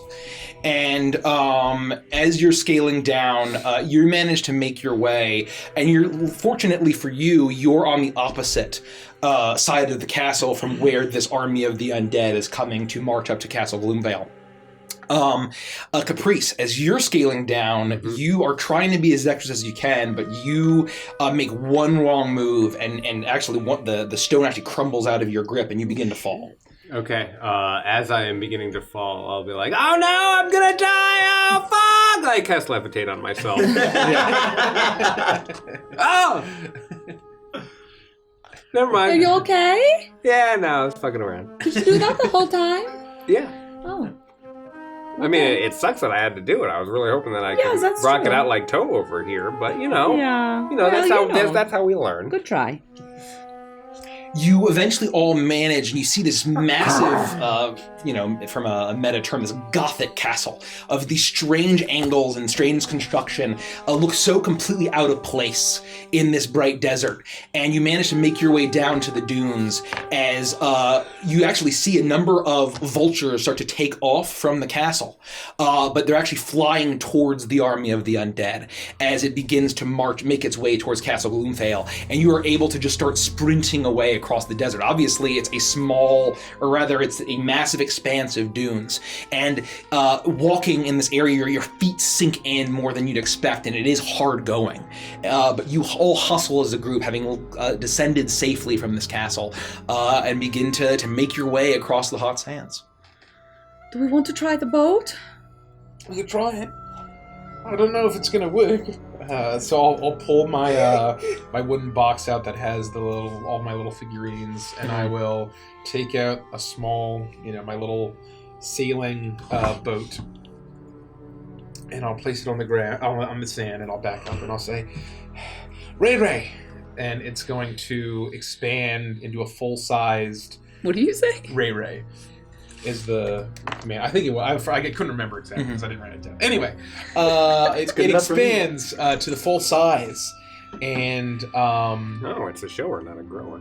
Or is it grower? all right, and so it'll be a sail, and there's a platform, and it's not crazy big, but right, and there's the two sort of canoes, that are attaching to it with the mast, and I'll say, okay, everybody, get on. I'll hop on. So I don't know, it'll probably just sink into the sand. But I'm gonna grab a rope, and I'm gonna move the sail so that it could potentially catch wind and just see what happens. Okay. The boat goes nowhere. So what is a water vehicles check? What kind of check is that? Well, it depends. I'm proficient in it, so I'd add my proficiency. But you could add dex, strength. You could add any of the stats to it, right? So, if it's something that would require wisdom in a boat, I would add my wisdom modifier and then my proficiency. So that's how you can do it. You can have any kind of check. Got it. Related to it. As the boat suddenly appears, and I don't know if anyone besides Felix has ever seen this boat. Have you ever pulled that out? Once before. Really? Yeah. Once before, yeah, maybe. we did I recognized it one time long ago. It was for there was some reason I did it. There's water, remember? Was it during? I Was do, it your sailing race? because I knew you had a boat. Sailing race. Oh yeah, that's In right. dreams. That's right. So So only Felix has seen it then. Yeah. Because everyone else, no one Yeah. else Oh, what the holy I had jeez! met him. Wow! suddenly a large sailing boat appears. Not some massive ship. It seems to be very much of the Makani Islands construction. But you're all able to get on, and it's been a long time since you've done this, and so I would like you to roll I think this would be a wisdom check. I think, how are you going to utilize the wind and this? And add your proficiency, please. It's like a sand stuff. Oh, that's pretty good. That's pretty good. That is a 25. Nice. Oh, okay. As you pull on all the ropes, you get the sail in the right direction, and you actually feel the wind as the wind is so strong that it's actually kind of lifting some of the sand. It doesn't hurt, but it's very clearly wind blasting across these dunes. You actually feel that and see and hear the sails fill, and you manage to pull, and you start to move a little bit. Oh. As you start to go, and you get the sense though that if you really want to that you need more wind than is available here. It's meant to go on water, not in sand, but it actually is a relatively smooth dunes that mimics that a little bit. Wow. I didn't think that was gonna work. So you're just kind of moving at a very slow clip. This kind of works. I can't believe it. Did you always have the ability to create a boat out of the small totem? Well, yeah, how do you think I got here? I had to sail here. Duh. Yeah, but you've never used this before? What do you have to do to make the totem turn into a boat? It seemed very easy. Well, I mean, it's a little boat, and then it grows into a big boat, and then it shrinks back down when I need it to. Yeah, but like, if you're fighting a guy, couldn't you put a boat totem in his mouth and then just like hit the go button and call it a fucking day? Oh, no, it would break. I would never risk that. This is very precious to me. This is the boat that he saved my life on when we first met. Oh. Now I know. Yeah, this is how I got here, so... This is nice. I know we're running from a skeletal army, but... If I were to walk next to them on the boat, would I move faster? Yeah, probably. You're like coasting along, and you get the sense that if you were able to get like a large gust of wind to go in, very similar to the sand benders in Avatar: The Last Airbender, and Aang airbending into the sail, you think that you could probably go at a pretty good clip. Toa, do you have ropes that we could attach to a giant scarab that could, for 10 minutes, drag us along and hopefully get us some momentum? Something like that?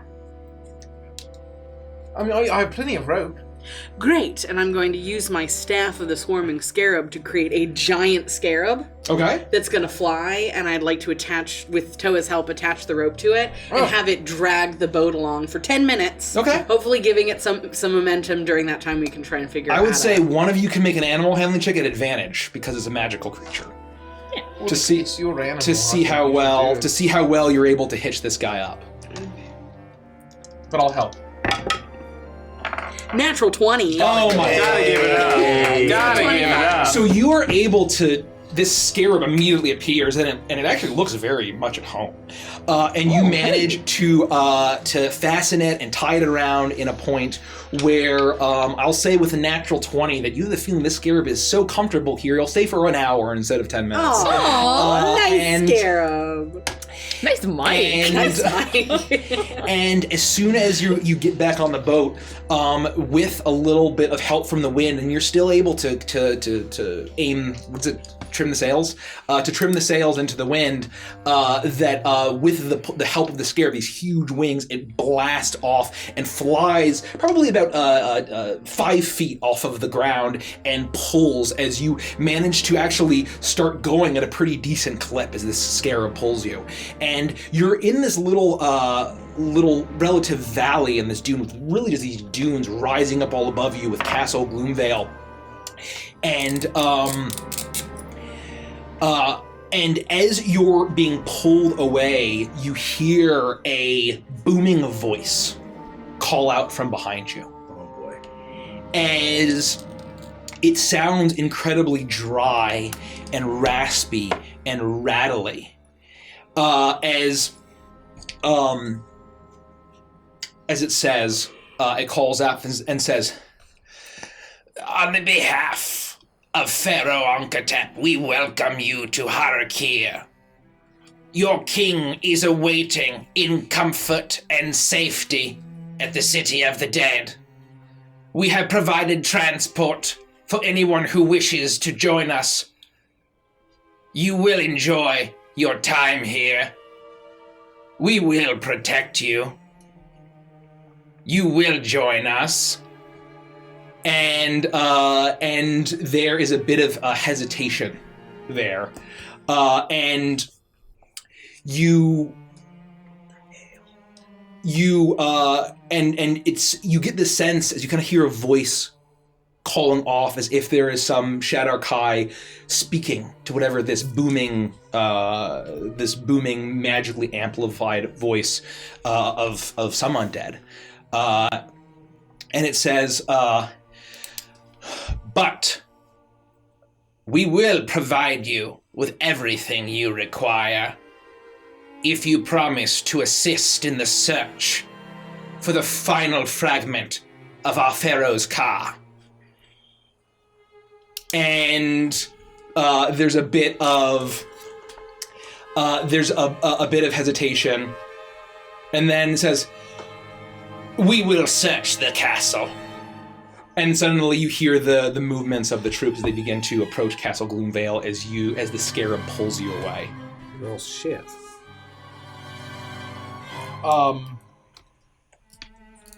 Are we out of sight? Like, they just look to the left and see us? Like, Very fortunately, so I will say that you think that you can basically stay behind Castle Gloomvale and basically you see that there are divots and the elevation is a little bit more like rocky in certain areas where you'd be able to eventually get out of the eyesight of that. Good old dunks. There are dunks dotting the land. Did you hear that? Yeah. They're gonna save all the elves. I don't know if save's the word I'd use. They're gonna... Use them as labor, sort of, it sounds like. Well, they'll probably kill them and rise them as undead, like Caprice had mentioned previously. I was gonna say on board, but that's really what that looks like, yes. Well, either way, we should really go as far as we can. Well, and at least now we know for sure where Unkatep is. Are we sure that this final fragment thing that was mentioned isn't in the castle, and that we're walking away from some artifact that would prevent the Pharaoh from achieving his true power? No, I think they mean Iris. I was going to ask who wanted to tell him. Oh. Remember, Caprice, there are no dumb questions. But I Just thought stupid you ones. felt like it was gone from you. Yes, well, apparently I was wrong. Oh, jeez. Just that the pool is no longer there, I guess. Because you're already here, so I'm now already you can here. use brute force in an army of I horrible thought maybe he had dead already creatures. claimed the soul fragment, but no. Well, I might have to die for him to get it. Well, Well, I mean, we're not going to let that happen. of course not. And the good news is, if he knew exactly where it was, he'd know where you were. And Exactly right, They you can't wouldn't have to sense be it. searching for it, so they're not being able to sense it, which means as long as we lay low and we don't ever lose Iris, then we're going to be okay. I'm Or... going to wander off on my own for a while. I have a lot to think about. We're just... No, that was a joke. Oh. I didn't deliver it very well, did I? You know, because Felix just said as long as we don't lose Iris, and then I said, oh, well, I'm going to go solemnly because that's something I would do, you know, walk off on my own and think. But I guess because it's something I would do, it's not funny because you would expect it to actually... Never mind, I'm sorry. The most important thing to know about telling jokes is timing. What about it? Oh, I fucked that up.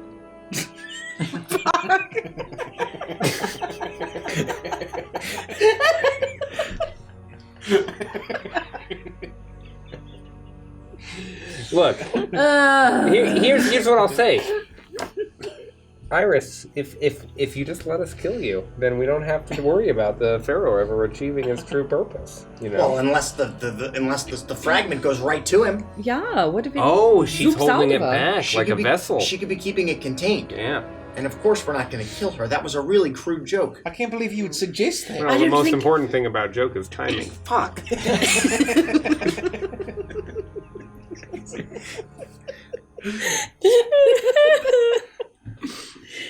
Well, the scarab's doing work. Yeah, I'm really blown away that this is working right now. I'll be completely frank. Yeah, if I'm being honest. I know my name me is too. Caprice, but I'll be completely frank. And we all lurch forward as he just like zips. Yeah, we just shit into a dune, just You fucking. pass and you see the top of an obelisk poking out of the dunes, and you see that there's crumbling stones and that's buried as you make your way around, and you see as you crest on the top of a dune, you see now far ahead that snaking, dried out huge riverbed that seems to go all the way through the entire domain. Which way are you heading? Are you heading directly there? How are you doing? We'll say that basically once you get there, you get the top of this dune and suddenly you all lurch forward as the scarab poofs out of existence. Well, I guess we just keep going away from the army, and then we can figure out where we take our next step. I think we have two choices. We have the harder path of just going across the dunes to this oasis, or we cross over to that dried up riverbed and we use it like a road.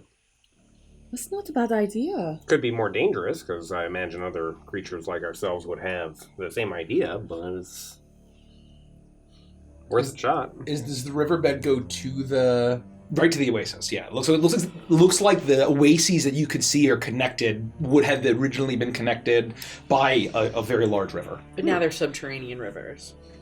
Yeah. So then should I steer for the riverbed? Are we able to progress further on this boat, or are we gonna have to walk? Well, we're at the top. We could at least slide down. How long does it look like it would take to get to the riverbed? Well, If there was another scarab. Well, we could try this, and I pull out my conch shell that I haven't used for about 3 Earth years. This might at least get us somewhere, and I'll blow on it, and you'll hear this just this gushing of wind, and from it, wind will explode from the conch shell in the direction that I blow. And I'm going to use it to angle the sails like I've done in the past, right? So I have one hand on the rope with the sail, and then I'll basically, for 1 minute, it'll blow wind. And so, How many times can you do that? As many as you need? Or is it like once a day? It's not once a day. Every minute we're just. What is that noise? Hold on. So, move! so I can use it again, but then if I use it again, it has a 20% chance of not working and don't use exploding it. into blood. Exploding into Conch. Are we gonna try it again? Roll the dice. No. Just one. Roll the dice, Noah. You lose a eye. In my eye. Can I will. I'm gonna go and try to use my unending breath. Ooh, an ending breath. How does that work? I have unending breath. Are you able to cast Gust of Wind? No. Probably. Almost certainly Not not. Go to magically. spells. Well, that's See what I'm shows up. basically casting with my No, conch I shell. can't. Yeah. It only lasts a minute. I almost took Whirlwind, a 7th level spell. That'll do the work. Unending breath is I always do this wrong. I can hold my breath indefinitely. Okay, you hold your breath. The opposite. As you manage to make your way. So which direction are you going? Are you going basically towards the river or towards the? I think we were gonna ride the dune down towards the river. Yeah, I think we decided yeah. that the river is the way to go. And if we need another hour to get there, then Caprice will generously Okay. gift some magic. I can also do another scarab. Oh, you can? Yeah. How much does... It takes 4 charges of my staff to make a scarab. Okay, and I that's literally cheaper never use than, my than staff. it would cost me, probably. So I'll say with the conch, with another scarab. I will We'll scarab. say use another scarab. We gotta name him.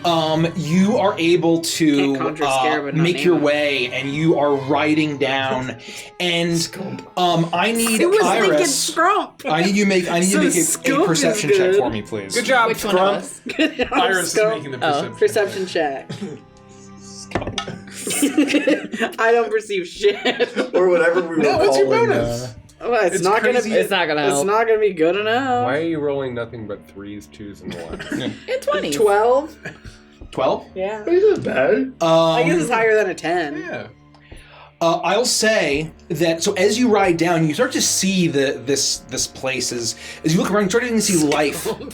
You starting to see scrumpies in the area. So Whatever we were calling Clegg's Scarl, we call him like Scump, whatever we call him. Scump. You're able to see. You're able to see life in this area. You see what looks like these strange reptilian creatures that slither back and forth with 4 legs, but they almost look snake-like. You see that as you walk past, you see what looks like, oh, is that another band of travelers? But you just see it's just like 3 skeletons walking along the dune, just wandering.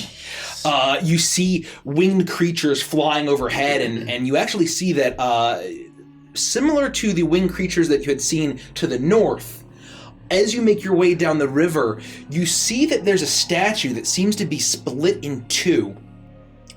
That seems to looks like a creature sitting on its, basically sitting down, some sort of animal. But the statue is split, and there's two winged creatures circling, but with that roll, you're not able to make out what they are. But they seem to be circling it. That you seem to be passing. That would have once perhaps looked over a river, and that's what you see. I'll believe it. Yeah. As we're cruising down this riverbed. Are we at the riverbed already, or are we? We're cruising down. I'll say you arrive at the riverbed after a while. You know, I'm time is just relevant to the story. I'm getting kind of concerned that if we do get to this town and it is a group of peoples that might be here, I can't imagine that there's any living creatures that could survive here. What if we don't encounter anybody who's actually not undead? We are going to stick out like a sore thumb with all this flesh. Would you like to die? No. Well, then I Absolutely don't not. think we have another option. No. I'm not suggesting we do anything else. I'm just surmising. I'm wondering. Well, if That's true, though. if we run into nothing but undeath, then our first job will be to lie and to tell them that we're just fresh and that we just happen to have recently died. And that buys us a little time. the sand and winds have not yet stripped our flesh of its fleshy Flesh. exterior. The fleshy flesh of the fleshy flesh. Fleshy flesh. I may also. Hey, Mel. Thank you so much for this. Thank you. I miss your swim face. Apples so and beautiful. bananas. Tell them like we said hi. Hello. And Sorry, Derek. Keep going. I will have to do a little R&D to see if I can illusorily create us as undead people. Let me just check in on that. Regardless, is anyone else concerned about the shambling skeletons all over the place? Well, that's what made me think of it, Toa. That's exactly my point. Yes, there's a lot more. I don't want to say people, but there's things about. I was kind of picturing this to just be a desert, like empty. What are they doing out here? I'm very concerned about the shambling skeletons. We wouldn't even be able to escape them if we went into an anti-magic bubble for some reason, according to sage advice. It's fucking horseshit. Maybe they're not magically undead. Maybe they're just sort of Undead? I don't know. You can't take a normal skeleton and have it walk around in that manner. There's something magical about that, right? Well, I don't know, maybe in the rules of just the world of Dungeons and Dragons, it just doesn't quite work that way. So what the fuck? So what are you you're talking saying about? is that there's room for magical but not quite magical effects, is what you're saying. Maybe when you turn undead, your inner skeleton becomes your exoskeleton, so all your muscles and stuff just zoops to the inside, but it's all still there. Because your brain is inside your skull, right? Isn't it outer skeleton? Well, no, You've poked a because... hole in my theory. There's alcohol in my theory. She just poked a hole in her teeth. Oh, I thought you said there's alcohol. There's also alcohol. There's also... It's really hot out here, and I've been hitting the wine a little bit more than I should be. Well, maybe as long as we stay out of their aggro radius, they won't pay any attention to us. I'm only level 59! I was thinking that maybe I could, like, roll in honey and then roll in sand and just show up like a sand monster. I'm with Iris. I don't think this is something we need to actively worry about. I just was thinking out loud. But that does pose another problem. If we're the only living things that enter this city, and Onkatep has announced this reclamation for part of his soul, we might be Fucked. Yes. We won't know until we get there. Maybe we're going to the oasis of 20 to 30% dead. And in worst case scenario, if it comes to blows, this won't be the first group of undead things that we dispatch once and for all. And you're very good with undead. You can just be like... And, I mean, Yes. have you seen this? And I hold up my totem. I mean, one swing could take out at least 8 skeletons. Yeah. I mean, they're like barely held together. We'll be fine. Swinging through those guys like Sauron. But I think everyone should get off my boat. Oh, like this? Yeah, but here. So he just does this. Yeah, you got this. No It's problem. all in the forearm and the wrist. It's all in the forearm and the wrist. It's like he's whisking a bowl. Watch the movie again. It's literally. Everyone knows that the way that you wield a massive, huge maul as a 12-foot monster crushing into other creatures is like you're using a Wiimote. I think he has a strap. We tennis. We protect his. Is your strap on tight? Is your strap on tight? Is your strap on tight? There's two ways to read that. Stop saying strap on. Thank you. Every time you load up the Wii, is your strap on tight? Please don't lose it. The Wii is king shaming. Not anymore. Yikes. Oh, well. Yikes. Does it seem like there's a threat that these skeletons notice us as we approach the riverbed and Yeah, start like to make as our they way? see a boat flying through, do they turn and look? Do they... You see that there's a number of skeletons, and they turn and they look at you, and then they just continue on their way. Some are just shambling aimlessly.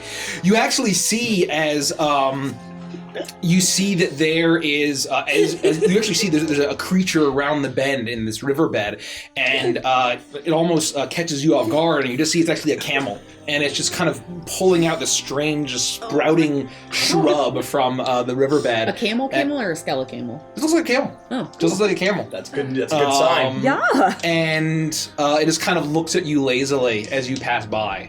Is it a wild camel? It's a camel. You saw like a lizard creatures, and you're seeing that this isn't just some completely barren desert. That there are creatures. Why don't we take Around. the camel? Yeah, we can recruit the camel. I'm sure we'll find more of them. There has to be more than one camel. Well, then everybody get off my boat. Say please. Wow, that was awfully pushy. That's That was very the rudest unlikely. you've ever been. This makes you really cranky, Toa. No, I'll just. It's more for the bit. Oh, Well, it's just- thank you for your can get on with the service. fucking high sort of thing, you know, like we've been talking about strap-ons and emotes and I hop off the boat. Yeah, we hop off the boat. Okay, I get off the boat. I say, Ray, and it slinks down up to the box. I guess I'll approach the camel and be like, "Hey, camel! I like lean over to Toa and I say, "This is gonna go so badly." I just want to say that you have the best humps I've ever seen, and if you would be so kind, one or perhaps two of my friends here might be able to take you to. If you'd be so willing to carry us on your back, we would be able to go to a destination. You'd get lots of pets. You'd get lots of food. We'd take good care of you. We'd brush you, huh? Brushy. Make an animal handling check at disadvantage. Oh, Caprice is aware that camels don't speak common. Right? 13. Oh, You have a -1. wow! With a 13, the camel looks at you and doesn't immediately bolt away.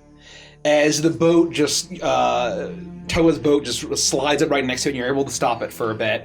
And the camel just kind of is chewing the shrub that it had managed to pull. And you see that this riverbed, it's sandy, but as opposed to like just the high dunes, that there is a little bit of soil, and there are a few bits of greenery that's growing out of this. Mm-hmm. And it is just lazily looks at you. Hey, you're great. You're great. I'm gonna slowly bring my hand up and sort of try to give it a little like ear scritchies. Make an animal handling check. Felix, Is is that a Bactrian or a Disadvantage? dromedary Disadvantage. camel? I'm Can you gonna, tell from here? I'm gonna be honest. It's a dromedary camel. Thank you. Camels 12, are not native amazingly. to my Oh, mouth. wow. Yeah. 12. Hey, you're all right, buddy. As you do that, it looks at you and it continues just to chew, and it like leans in and goes, and it like leans in a little bit. I can't wait for it to spit in Caprice's face. I was rolling for that was a spit roll. If it was sub 12. I just don't want it to kick him. I will. The I will. spitting's I'll worse. start to like pat him down and pat him off. I'll get all the sand out of his hair and make sure that he's like enjoying just interacting. We'll spend a few minutes just sort of being together and making sure that everything's good before I eventually am like, would you take some weight up here? Can I and I'll attempt to jump into the mid hump area to see if I can ride this wild camel. Is it a dromedary? It's a single- dromedary camel, so it'd be single hump. Oh, my He's not a apologies. back I will jump onto its back and attempt to. That's what I asked. So this camel, despite it being a camel, I will say that it is actually it is much larger. As you're spending time with it, you've probably never seen a camel in your life. No. But it looks at you with these large love bushy eyelashes as it blinks at you. Like Sahara and Animal Crossing. Yeah, exactly right. Because they blink out the sun or the sand. Like so they sort of these big crazy bushes, and it's very large. And you get the sense this is like a dire camel or some sort of like much larger kind of creature. I treat it with nothing but respect. And I'll say that with those 2 rolls, you can roll an animal handling check just straight now. You are no longer at Just to see disadvantage. if I can get on top of this thing. It's not good. It's a 7. It's I did not succeed probably getting up on as this you thing. attempt to jump off, that was a bridge too far as it shoves you off, and you just feel a spit at you. And this spit It's acidic. is actually incredibly painful. It's a cobra. It's a cobra camel. It's a Wow, spitting that actually is a camel. lot of damage. As you take 16 points of acid damage.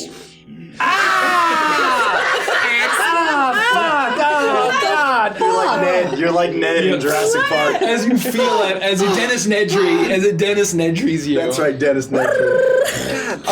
What the fuck? And it. I was gonna name you Toe. And you see jeez. as it looks at you and Ew. blinks and then trots camel off and it toe. swallows the greens that it has, and there's another little bit of shrub, and it just seems to, now that it's finished its meal, it's more interested in that next meal or that next bit of shrubbery before Caprice, what walking. did you say to that It probably camel? walks about 15 feet away. These camels are dicks.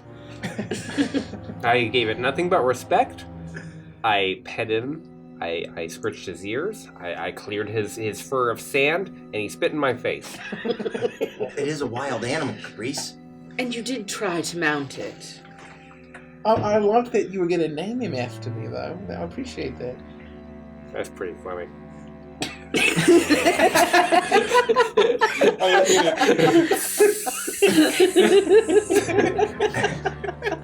Are you all right? Yeah, that looks painful. Yeah, it's gonna be a little red for a while, and I don't know if I can open this eye until tomorrow. We'll be all right.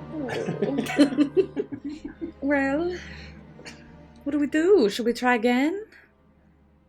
Well, let's just keep. I think If we all walk. just get on it, it can't spit on us if we're already on it, right? Everyone walked away. Ladies, get. He walks like 15 feet away. He's just sitting, he's like literally just 15 feet further, leans down, and you see him pull up the shrub. And actually, although they only look like very small, once it gets pulled up through the sand and the soil, they're actually like these very large shrubberies that he's enjoying quite a bit.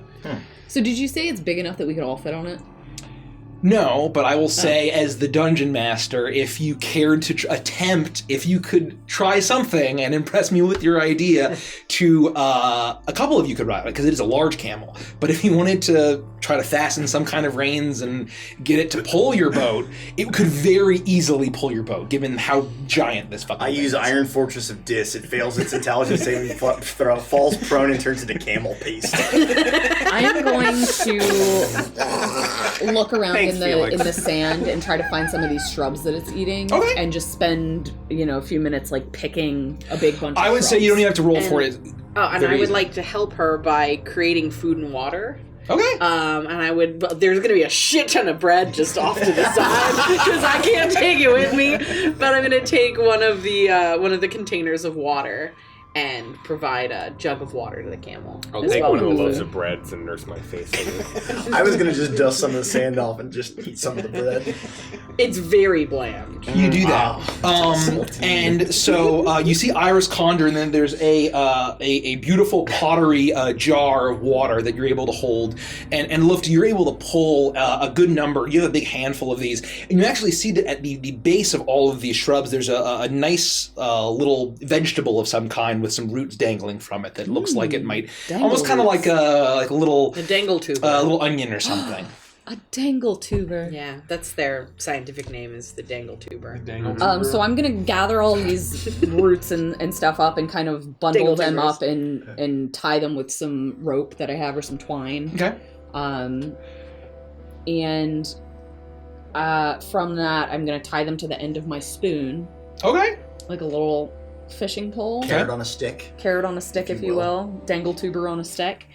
Okay. Everybody, here's what we're going to do. We're going to strap this camel to the boat, and then I'm going to jump on it with a treat and see what happens. All right. You want us to just try to attach the camel to the boat? Yeah. So do we have some rope? Don't you think that we should try to warm the camel up to us before we attempt to strap it to a boat? I tried talking to him. He's a fucking dick. I think if we just hook him up and then I'm gonna walk over to the camel with the jug of water. Make an animal handling check. And so I'm gonna hold the jug of water out in front of me. Natural 20. Let's go. So that'll be 25. Yeah. 25. As you And walk, I'll just walk up to it and be like, and then hold out. There's something. You have camels, but I don't know what it is. you know camels. Yeah. You know normal camels. Like hut is I think for them to move. So Yeah, something like that. I mean, in the Thinking about mummy, Evie she does from the the like. Yeah. your family, I don't know. your family has camels, camel tamers. You're familiar with this creature, not one of this size in this, and there is something strange about it. It does look like an otherworldly camel, but as soon as you bring the water over, you can tell that its eyes actually flash with this strange blue, and it immediately turns towards you, and without even seeing the water, it knows that it's there, and it immediately walks over to you and just starts slurping and drinking deep. And I'll pet it and I'll talk to it and it's okay, darling. We're gonna strap you to our boat. And I'm gonna motion for them to do it while it's distracted drinking the water. Yeah, so I'm gonna be hooking. We're going to strap you to the boat, and then We'll we're going keep that to roll for feed you that. while you Yep. walk, and everything's going to be fine. And I'm just gonna talk to it and continue to feed it water. Do you need a description of this? Yes, on this? yeah. Okay. We don't have to roleplay this, but Well. So from the front of the boat where it's got the two canoes, I'm gonna have a rope attached to each canoe, going up, laying in the sand on either side, and then I'm going to very gently, while it's distracted, put a circle of rope kind of under its armpits, behind its neck, but in front of the hump. okay, yeah. And then I'm going to tie each rope to the side. Okay, I would just say make a dexterity check, just straight, and you can add your proficiency. let's do this one. And we'll see how is fine. we'll see how well you do this. Dexterity check +5.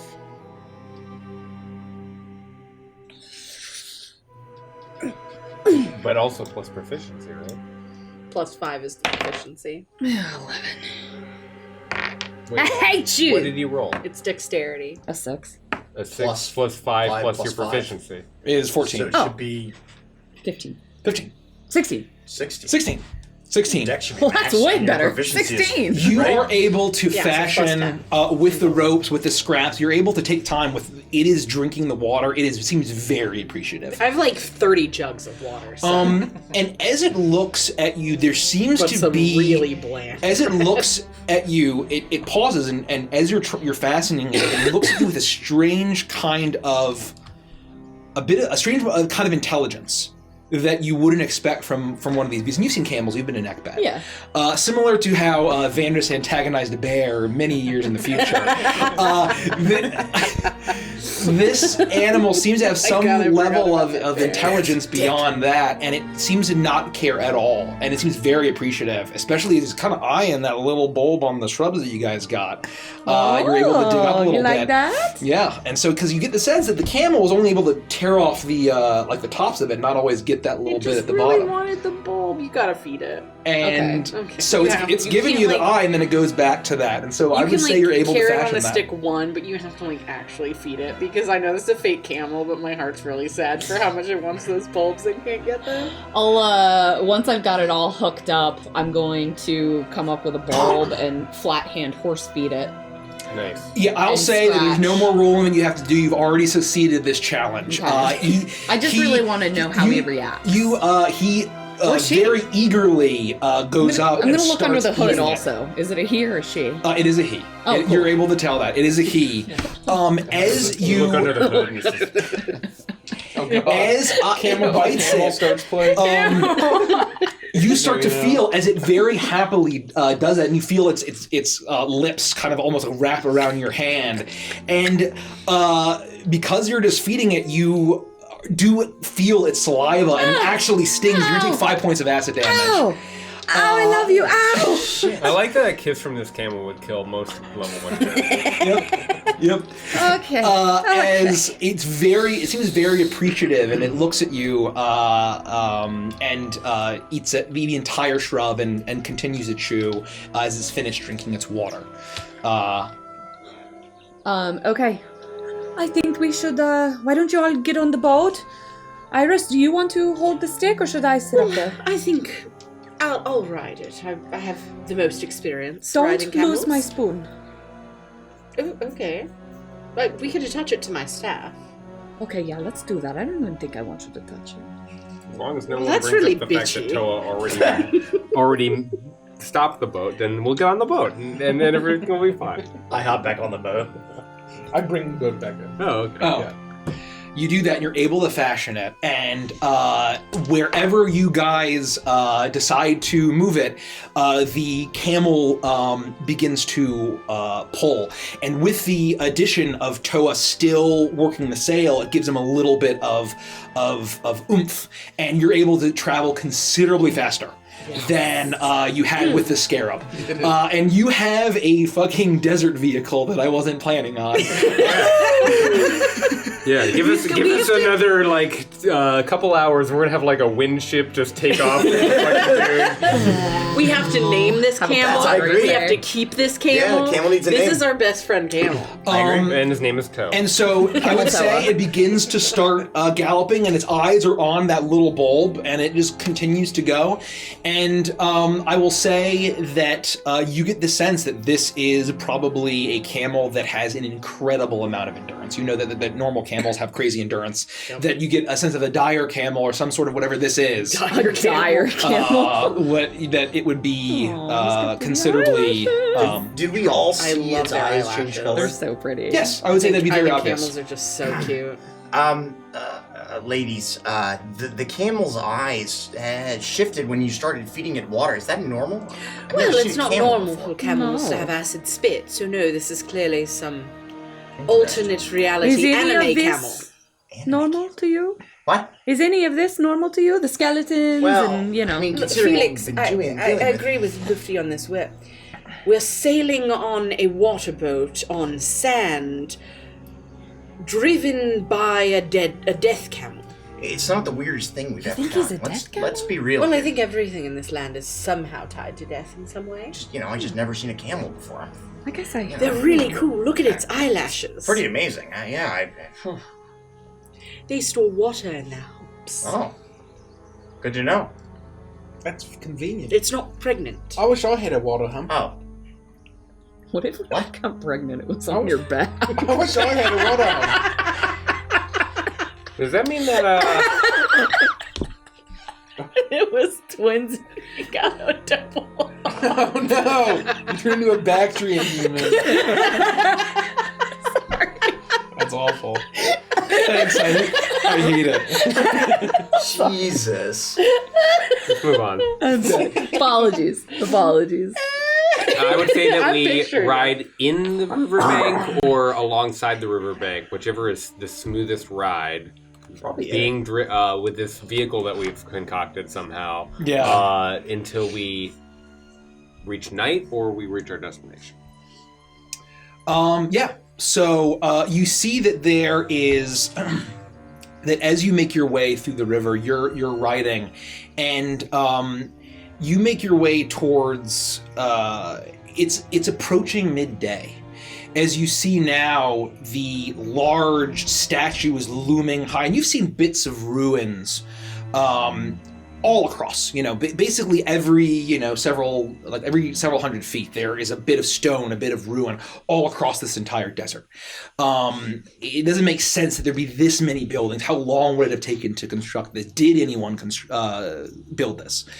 And but the one statue that you'd seen previously that looked crumbled, its head seemed to be split in two. Its head tumbled into the river, into the bank ahead of you, and you see those two-winged creatures circling high. Their shadows over the really shadows as they block out the sun a little bit and cast this shadow over you. His feet really are big. Yeah, that's what I'm saying. Aren't they weirdly bulbous? It's wild. Yeah, it's just... Is it more clear now what those flying creatures might be? Make a perception check. Oh, God.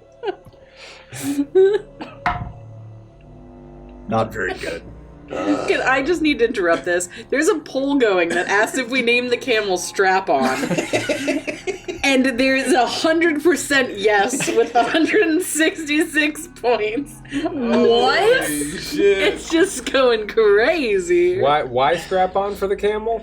Because of you. Yeah, just So you because I can- said strap You on. can use You channel contribute points. channel you can- points. yeah. I was like, there's no way 208 people voted yes on this question. Okay. Right. Our viewership's crazy. I got a 10, so not very good.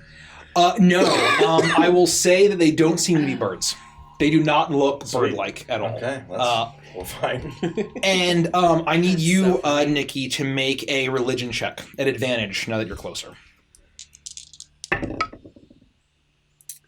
Religion. 18. 18. As you've seen remnants of statues, you've seen bits of pieces that seem to be religious artifacts, but they don't seem to be of any gods or pharaohs that you know of. But this statue up ahead that seems to be like a creature that's that's basically resting down with its on its haunches, with its head missing and split in two, buried in the sand. You see that the shape of the ear that's sticking up on one side, that it actually looks very pointed and jackal-like. And you see the construction of it. It seems to be would perhaps once have been covered in a decorative black stone. Looking at it, does it look like it was naturally destroyed or intentionally destroyed? I'll say we'll keep that. It looks like it had been, as you approach, or far off in the distance, it looks like it had been, where others had been worn away, this looks like it had been a deliberate destruction. Given how many pieces it was, you've seen the ruins where it had kind of worn and crumbled normally, and you see that as you're going around, it's probably, a good hundreds of feet away, but this is a massive statue that these two-winged creatures seem to be circling, staying above, where, but it looks as if it has been defaced, and much of it is buried in the sand. Oh, boy. I am not pleased by this. Someone clearly destroyed a statue of Anubis. Oh, this is Anubis? Well, it looks to be, if I'm Was judging by Anubis. the ears. At least some kind of jackal-headed effigy, which would have been constructed, in most cases, in reverence to Anubis. Strap-on. Strap-on. I'm going to call him Strappy for short. Strap-on. Can you move us a little bit closer to the thing, but not up to it? Oh, I guess naming it after me is a little uncomfortable. That's fair. I support this. It would be name. confusing if we were Toa the Toa or Toa the Camel. Well, we just say Toa or Camel Toa. Well, I was gonna name the next camel Fee. Since Caprice was nice to do it, or Ka, I guess. Well, if it was Toe, was this guy, but he's not Toe anymore. I was gonna name him Fee after Felix. Pass it on, but... So Camel Fee. Well, I think what you said is fine. Orphy? Yeah, I think we'll just call him Strappy. We have him connected to the boat via ropes, and he's a strapping young lad. Strappy. That's pretty good. Yeah. It's unraveling very quickly. Come on, Strapon. The camel eagerly follows where the bulb goes. Where the bulb goes, and so you're going to go towards this sphinx-like statue. Is what you're doing. I don't want to go up to it, but I'd like to just kind of get closer, unless I already know that it's a statue of Anubis. Okay, so I just want to kind of get closer to see if I can confirm that it is a statue of Anubis. Okay. Because it is, I'm putting pieces together in Iris's head. Roger that. Jesus. So you go forward, and he goes basically wherever the delicious bulb of these shrubs lead him. And so wherever you get the you get a hang, especially with how long you've been traveling, as it's approaching late afternoon probably at this point, or mid afternoon we'll say. And you see now where much of it is buried. You see that there's been deliberate that you know that there are sphinx-like statues, right? Or these statues of the various animals. This very clearly seems to have been a massive statue of a jackal. The head has been completely smashed off, split into at least two. One of the ears is pointed up, and you see that familiar lining of gold on the inside of the ear. So it's like the hieroglyph of the jackal. Yes, exactly right. Split, and one of the pieces of the head is sticking out of the riverbank. And I need to make a perception check for me at advantage because you're deliberately looking.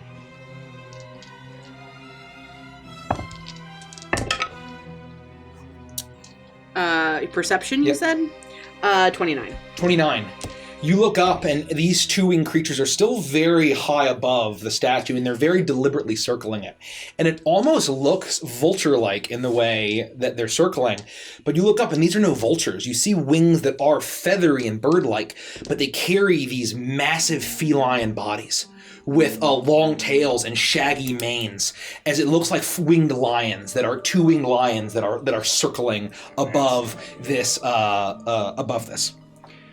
Thank you so much, Strapon. You have done your job well. Give him the bulb. Did you hear that? What? Just snow? It's a car. It's an avalanche. It sounds like a dead body being dragged across the side of the house. It's probably that. If I had to guess. Well, People driving through the snow. Occam's razor. Oh, that was horrifying. It's a dead body being dragged across the house. Oh no! Only logical option. Is it already Saturday? Oh yeah. They do that every Saturday. Good old corpse disposal. Dead body removal. They're a little late, actually. You know, they always say like noon to 8 p.m. and just... Yeah, but of course they do whatever the fuck they want. What kind of window is that? Yeah. You know? It's not nearly enough time. Seriously. Just give you a 16-hour window. I got life too, you know? Okay. Anyway. Two winged lions are circling above, and we're giving... And they're still shrouded in dark. You can't see their faces. You can't see anything, but they seem to be And they're circling. far. This is enclosed. Yeah, like, they're this high is- up. They're very high up. Well, I'm not sure what else we can learn from the situation. I think maybe they're sentries, scouts, who knows? But should we check it out? What if there's something under the sand?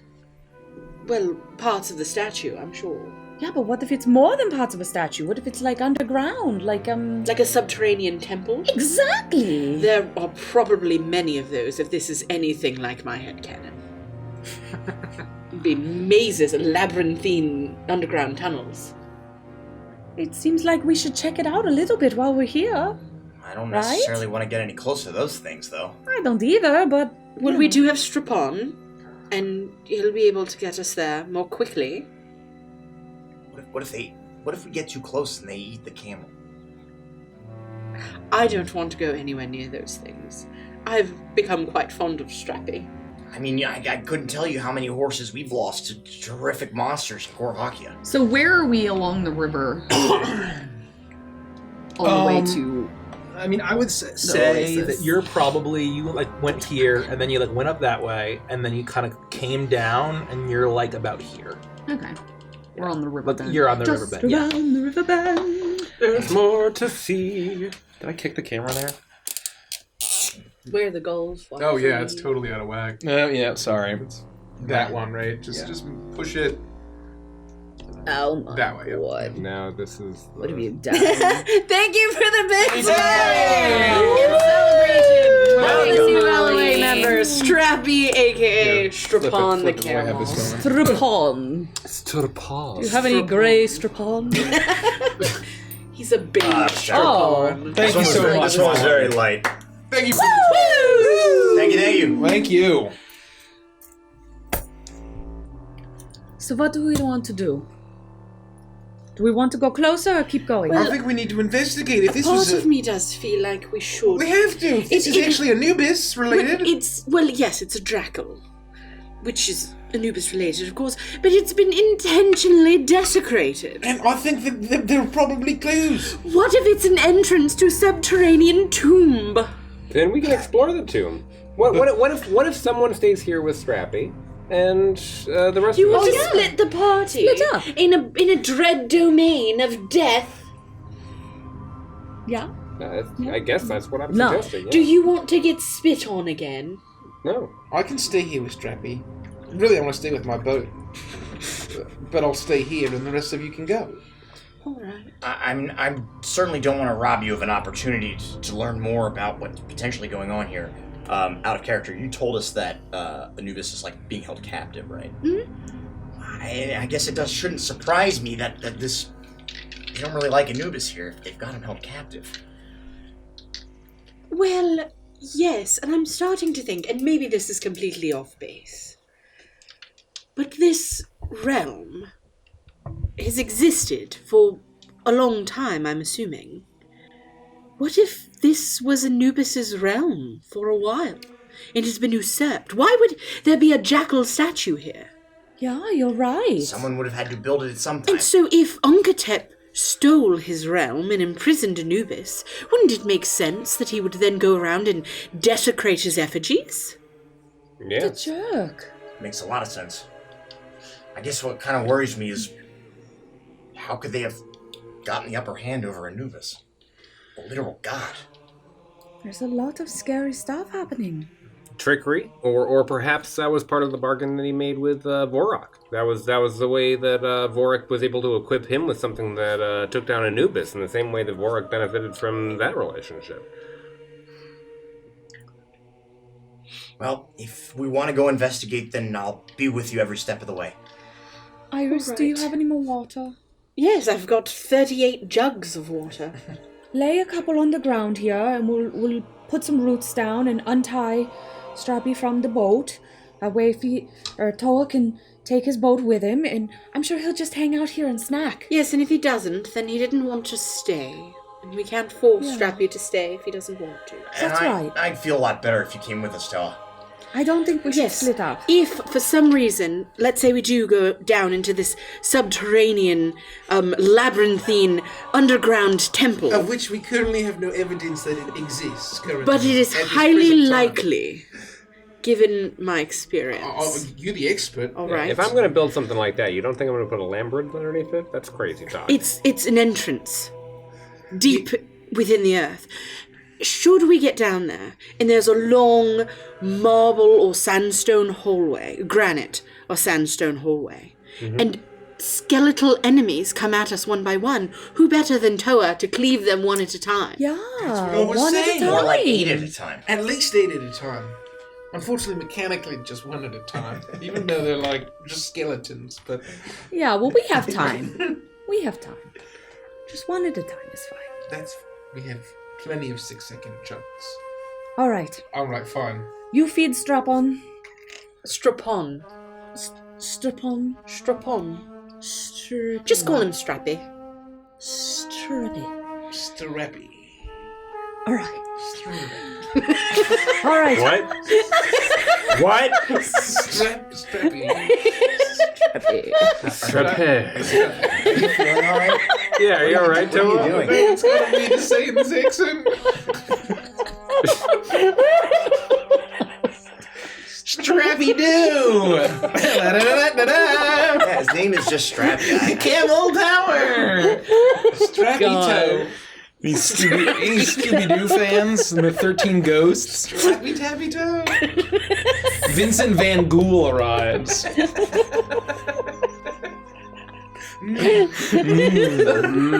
He's standing with his cape. Hello, adventure. Hey, boomers, remember fucking Scooby-Doo and the 13 Ghosts? No, I don't. Magic Kingdom, Vincent Van Gogh, They realized how useless half of Mystery Inc was, so they got completely rid of Velma and Fred. Oh, Nose. did? Yeah. Hold on. Nose has a great comment. Every time they say it like Strapon, I immediately think Curse of Strapania. Oh no! Good old Honestly, knowing Stradania, that seems very You've accurate. just spoiled our next Patreon it's on tier. brand. Oh, Is that canon now? probably. He's a big vibrating camel. Good old Curse of Straponia. God. So you're able to easily get rid of the makeshift saddle and barding that you've made for. I was gonna leave it on him, but just disconnect it from the you're boat. able to disconnect it from the boat. Toa, you're easily able to. You get all of the water jugs off of the boat, put it in the ground. He very happily is lapping up the water. He looks at you with like kind of a sense of understanding of that intelligence that he's just gonna chill and enjoy the water. And this is a good gig. We love you, Strappy, and when we're done exploring the subterranean temple, we will come back for you. Did its eyes turn back to normal and then blue again with the water? Yes, or were they yep. consistently Yep. blue? So I will say. Camel has to die. So as soon as the water was you. brought near him, they flash with blue, and then he goes over and starts This drinking. camel's evil as fuck. Yeah. This camel's the This camel's a big fan. And actually, as you leave, you see the camel start to shift into Virgil's arm. Come, tons of water. We have work to do. I cast He stole all our bread! That fucker! I cast kill him. Bread is the key to all of this. With that, you are able to all, if you want to proceed. We do. Yes, we do. Yeah, I guess we'll play D&D. And so you see now, as you approach, you see this large statue that had been that was carved out of a dense black stone and completely broken apart. And you see that basically it looks as if it's been beheaded, but it looks like whatever had done this was it's broken up into fragments. Its head is scattered across a deep crater where its neck would have connected to its chest. You see that most of it is covered in sand, and only really its right paw is visible as a dune is basically like almost completely swallowing it as you approach this thing. And you see once again as you approach this massive ear sticking up, and you get closer and you see that familiar gold along the outline of the ear that would have been very much akin to a lot of the iconography of Anubis. And I would say make a history check at advantage.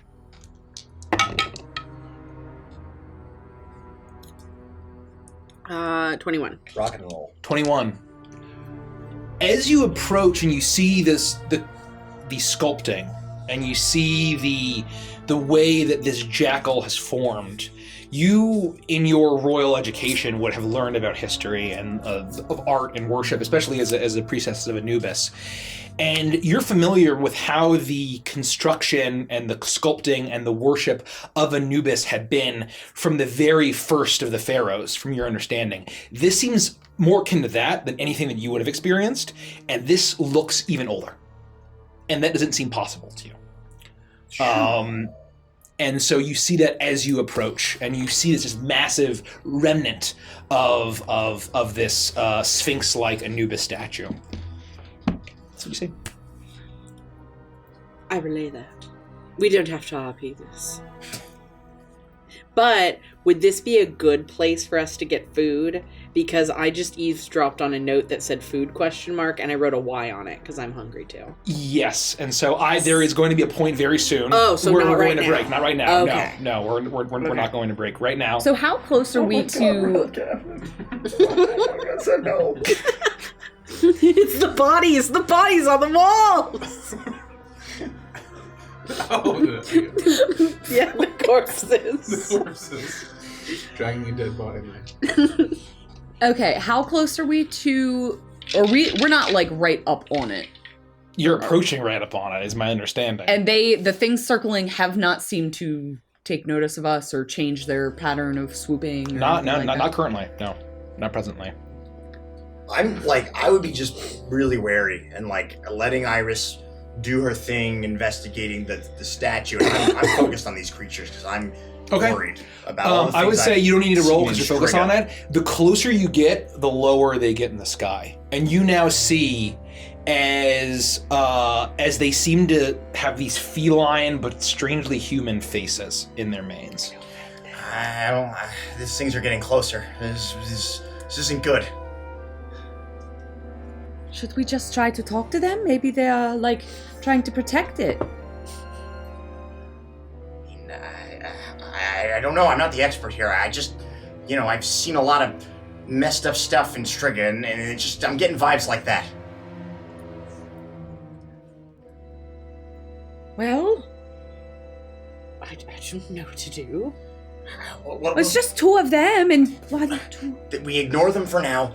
Whatever we're trying to do, let's accomplish it and get the hell out of here. We just want to investigate, that's all. All right.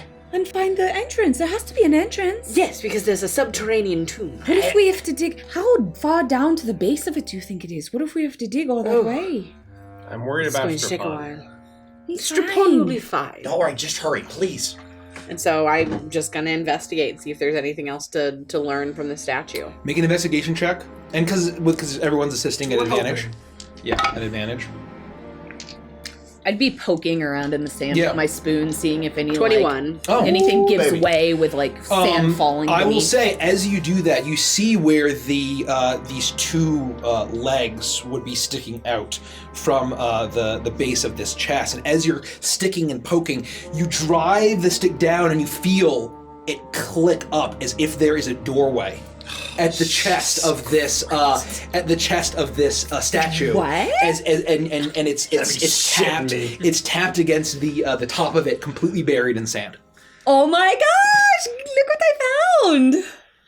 I'm just I gonna say knew it! I literally cannot believe that this is happening. I am really on fire today. You know, if I had an electrum piece for every time we found 2 subterranean labyrinth, I'd have 2 electrum pieces. It's weird that it's happened twice. Isn't it? Yeah. Well, look, everybody come over here. Do I have to like clear it off? Do I feel Oh, like it seems very deep. Like you went all the way in with your spoon, and so you would need to take time to dig away. All Yeah. right, I would just be casting the cantrip Mold Earth and moving, excavating. I Okay. can do it 5 cube feet at a time. I Oh, can wow, just that's huge. shoveling a shitload of sand A lot of magically. sand. Yeah. It's crazy. With Does that work with on Felix.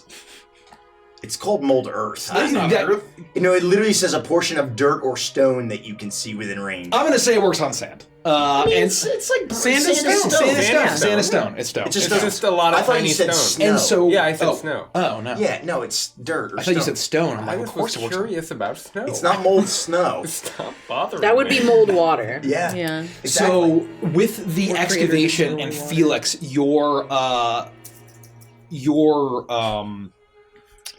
your magic is just blasting sand back and forth and excavating, and it's almost as if like the sand is just draining out as the front of this statue. You get the sense would have been absolutely magnificent of a sitting jackal.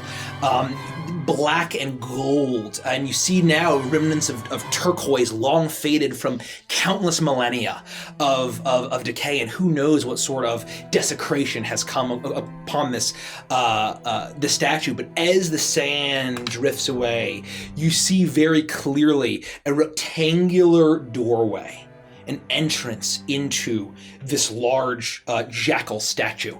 And you see that there's a number of hieroglyphics around the top of it. And as soon as the sand shifts away, and Iris, you stand before it, suddenly it begins to glow gold. And you hear a voice boom out from above as the two winged creatures, now very clearly sphinxes, begin to descend towards you. And it says, "Who dare enters the domain of the Lord of the Dead?" And that is where we're going to take a break. I have to say that Nose had a brilliant comment that Yes. I made sure not to interrupt. boy. Gullhaven's hottest club is Curse of Strapania. This club has everything. Pollenkeens, secondhand tombs, big old bowls of skier, and compression gym. I want to go to that club. You said it's in Gullhaven? I feel like that would be in up in the where the Silver Serpents reside, be a very rich club. Yeah. Nowhere near the Kench. Nowhere near the Nowhere near the That'd be Kench. Noble Garden. No. I I was gonna say, I couldn't remember the It's been name of the... 80,000 years since Gullhaven. But I had to make sure that we read it out because that is so good, I love Nose. Strapania. So good. So we're going to take our dinner break now. Yes. Take a dinner break, so stick around. We're gonna hang out. We're gonna hang out. Typically we order and then we play it to a little bit and then we'll... Yeah. What do we want for dinner? I very much, this is a fun fact, I literally had like an existential panic attack like last week because I realized, holy shit, the party's back at Gullhaven and it's been like 8 years since then. Yep. I don't have it, all my notes are in paper, so I just got to figure that shit out. So anyway, fun behind the scenes. I have a lot of stuff written down that you sent me as well. You know, It's all in before the here. first time It's all we in went. here, but like it's just like, oh shit, I gotta remember That all was of these far enough ago characters. that I was like writing down literally every word you said. Well, good. I need to maybe take a look at that. So what are we going to have for dinner? Food. I'm enjoying a nice bit of water What's and dinner? coffee. We have Who's our eating? go-tos. Yeah. I would say just depends on what you guys Rich? order, and I definitely was gonna head to Safaway. yeah, because I want to pick up caffeine. I'll join you because I need to get some additional allergy medication. Okay. I'm like an itchy ball of itch. I got my earrings online actually. An itch bitch. I'm an itch bitch There's right now. there's like Etsy Damn people girl, who make you an them. itch You can get bitch. them anywhere on the internet. If you just like Google them, I just like I don't literally know. Google Demon Slayer earrings. So should we order and then when the food gets here, go to Safeway, or should we? How do we want to do that? Doesn't matter. Or just whatever. What I mean, I'm gonna be going Well, for if Kelsey's 5 minutes. super itchy, she should. Because Okay, I already so then why don't we order got her first while you're Benadryl. here, Yeah. and then Yeah. you guys run over, That's and fine. then we can figure it So out. whatever you guys want to order. I'll be down for pretty much anything, but I'm either. Yeah, I also because like Yeah, I me also too. don't need to order. So like, get whatever you want, and if it's something I can eat, then I'll eat too, and if not, I'll just pick up food from Safeway. what I'm flexible. what would hit the spot? Yeah. Anything.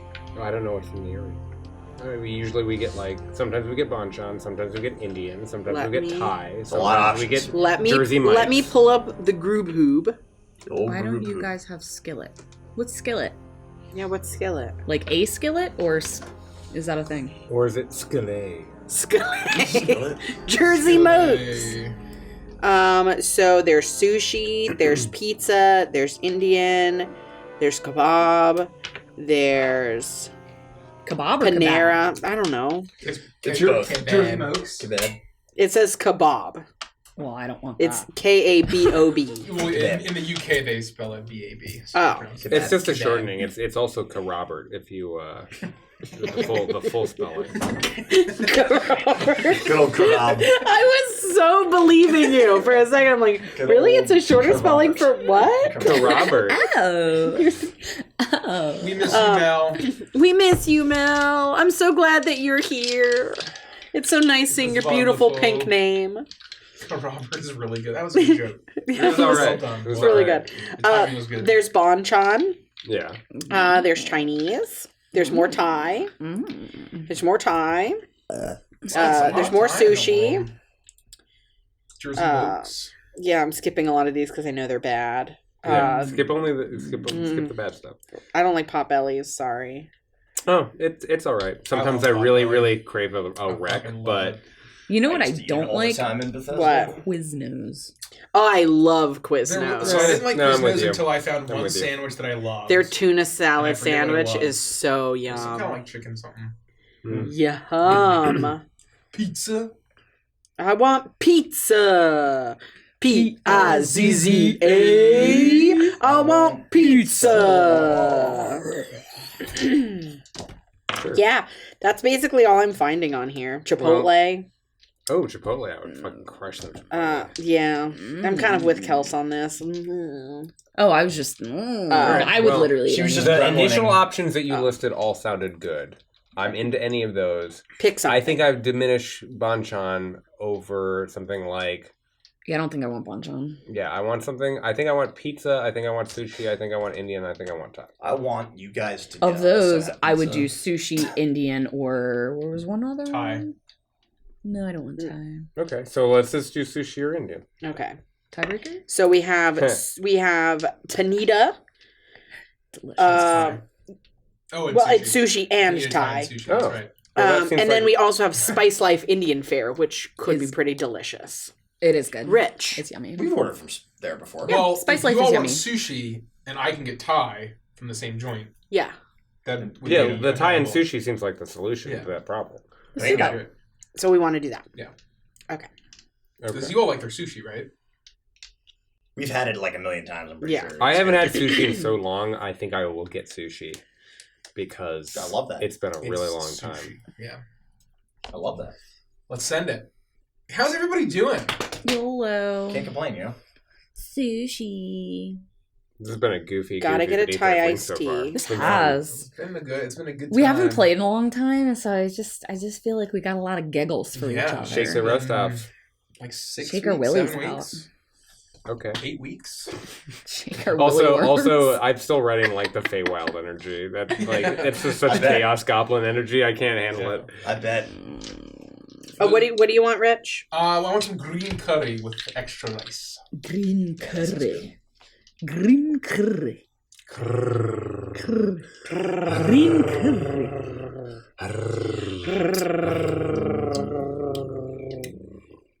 Sushi. Mel votes for sushi. Well, we're doing it. Done. Or is it sushi? Or is Discuss it- in chat. Sushi. Why would it be that Green one? curry. Why wouldn't it be? I don't know. All right then. Imagine it And had you an want L. beef? Would you call it slushy? Oh yeah. Slushy. There you go. Or Slushy. slushy. Yeah, but like adding other letters changes the whole thing. You know? Does it? Yeah. Like laughter and slaughter. Yeah. Daughter. Dafter. Right? Slafter. Lofter. Yeah. Is sushi baka? Oh god. Kim is feeling a bit crappy today. Just thankful I'm off, taking a break, been hard at work on West March's campaign. Ooh. Well, put your feet up and relax. Ooh. Welcome to hanging out with us. It's been a while. Oh, I'm so itchy. I feel like I'm allergic. I'm having an allergic reaction. I haven't had my Zyrtec in several days. You know, it's funny. Sil Robin said every time I look at Andy, it makes me think about what Felix would be like if he went to college and had a true misanthrope fate. Well, I think that Felix was a true misanthrope for a very long time, especially at the beginning of the campaign. But that reminded me tangentially of a conversation that we had at the beginning of Beneath Dark Wings, which would have been like 3 years ago, if not longer. Do you guys recall talking about like magical ink? That you could tattoo on somebody, and you essentially basically give them the scroll. Yeah. Oh, yeah. So ever since we talked about that, I Cool. picture a like old, like 70 or 80-year-old Felix, like with long, like, you know, gray hair and like maybe a beard and like a pipe, and Toa like letting me like needlepoint like tattoo you and like give you magical spells of being like an ancient wizard and like you being like so like having these literal magic tattoos. That's amazing. You know, That's so it was amazing. something like a cool like just thing I thought of that would be like if you would actually allow me to like magically tattoo a spell on you that you could use at a later It date. could be like you literally like teaching me magic, but giving it to me via the tattoos and runes and stuff. That's awesome. Zach the Fair redeemed question. Ooh. What would be our characters' go-to dinners? Their comfort food. Characters. Oh, Yeah. cool. Mine would be Beer, wine, sausages, sauerkraut, schnitzel, and strudel. Oh God. Let me think. Spätzle. I think anything with fish or pork or coconut. Probably love pork, coconut. I imagine, would be like the comfort food. Because Yeah, fish that would be every like, day, but yeah. that'd be the celebratory, like Yeah. It would be, I think like a big roast pig. palm leaves underground doing the whole coals thing. Yeah, with coconut rice. Sounds Oh good. man. Panang curry. I think for Felix, I'd have to talk to Mike because I don't know what the premier meat would be, but I would say it'd be something that Mr. Mendel would cook at the inn, and it'd be some sort of like fresh, hot roasted meat. That might be rare. Like a meat and potatoes. That could be like a rare. Well, like I wonder if it would've wouldn't been be a poor town. You were in the military for quite some time, right? Yeah. Well, were you always just in Special Talent Town, or did you also have time being lieutenant and boot camp? Yeah, I would imagine that it would have been very much like like a boot camp into being like a regular private into eventually getting to Talon Guard. Okay. You know what I mean? So depending on how long that arc took, sometimes you get craving for like the slop that they give you every morning, where like the thing that the gruel that is like literally Like just like the potatoes rash, and like maybe some bland sausage would be actually like the thing that like man, like I'm improving, I'm working out every day, I'm thinking that could be an idea. I like that. That's a good one. Or some sort of Mr. Mendel's like home cooked meal from the inn when we would have like had something special to eat because it was like a poor town, where he like would take people in at the inn. For Caprice, it would be a breakfast sandwich, a bacon, egg, and cheese, with some like hot sauce and like just perfectly like gooey yolk center. American breakfast. Oh man. No. I'm just thinking about like what would be a very, but I don't know if they have bagels in fucking Galtica, so it would be like some sort of bread form factor. It's just boiled bread. But like dough, you could absolutely. The reason. Do you know why bagel is the form factor that it is? I just imagine because it's a surface area thing. Yeah, because they no. Well, you would. It should be flat with no hole in the center. Like you'd get. That's a more efficient use of ingredients if you're thinking about it in that way.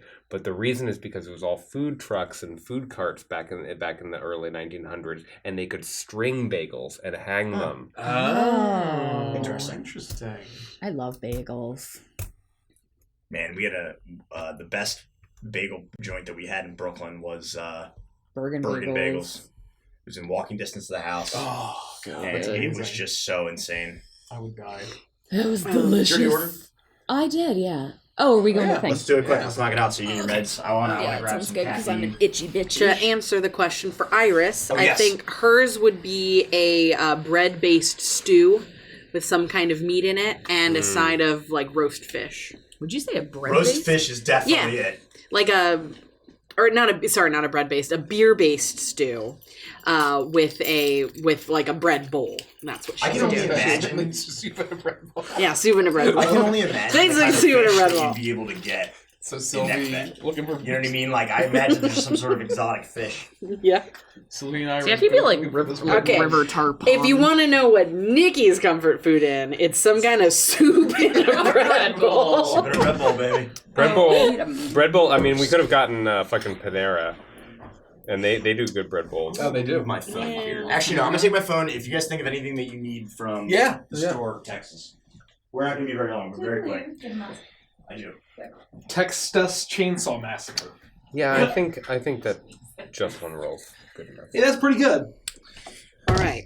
You're not getting anything, Moke? No. What is your comfort food, Mikey? Oh. Man.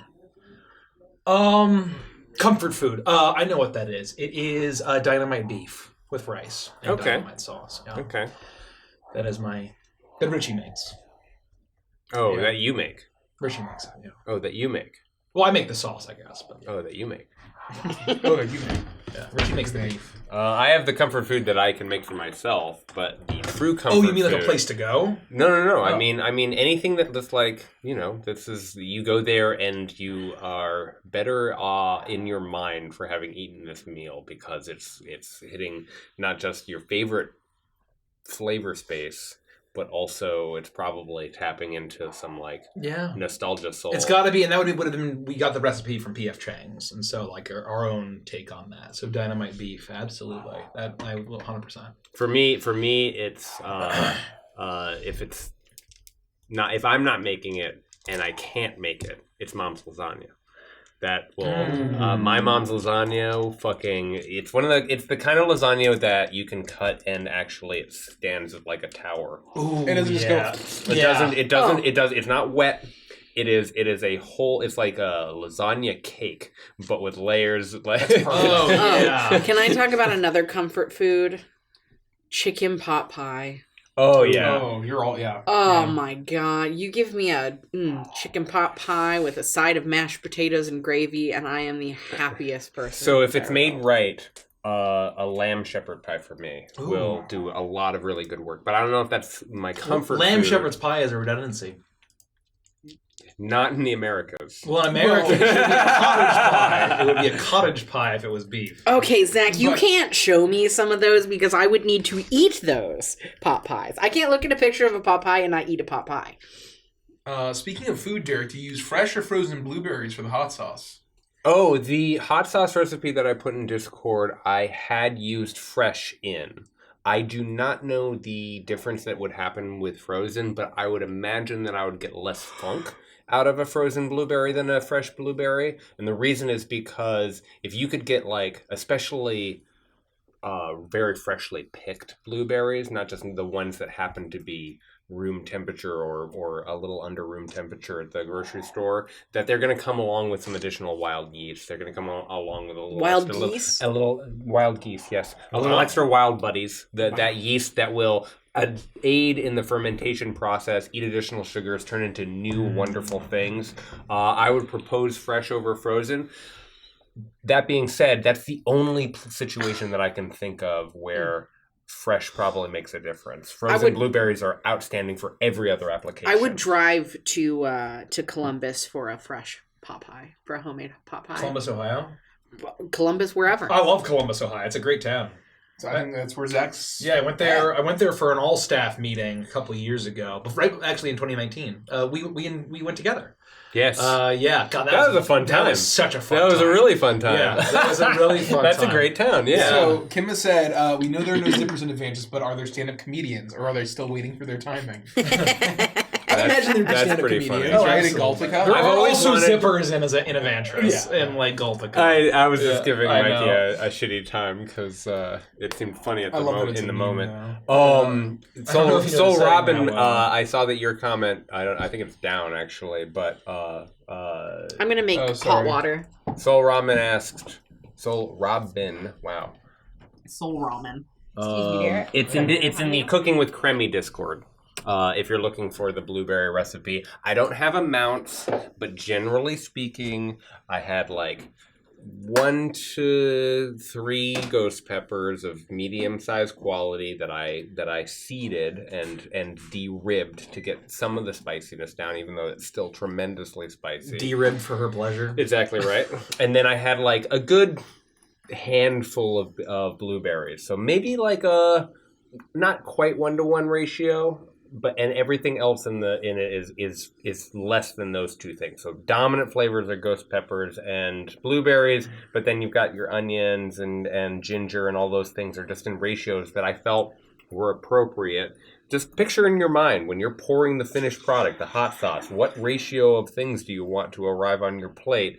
That's the best I can offer you. I'm sorry that I don't have specific amounts. Next time I do it, I will weigh all of my shit. Yeah, weigh your shit in grams, like a real chef. I mean, I do for a lot of my other recipes, but in this situation, I didn't. Just eyeball. I mean, yeah, to be fair, a good I believe in both. I believe very much in both. You should be measuring always, but you should also be trusting your intuition. Because if you want to be able to recreate your shit, measuring will get you there. The intuition won't. Yeah. But the intuition is where you can make discoveries and improve as a chef. So you have to be able to do I both. have never measured. I make bangin' sauces, and I love seasoning, but I make the dynamite sauce, like I said, for the comfort food.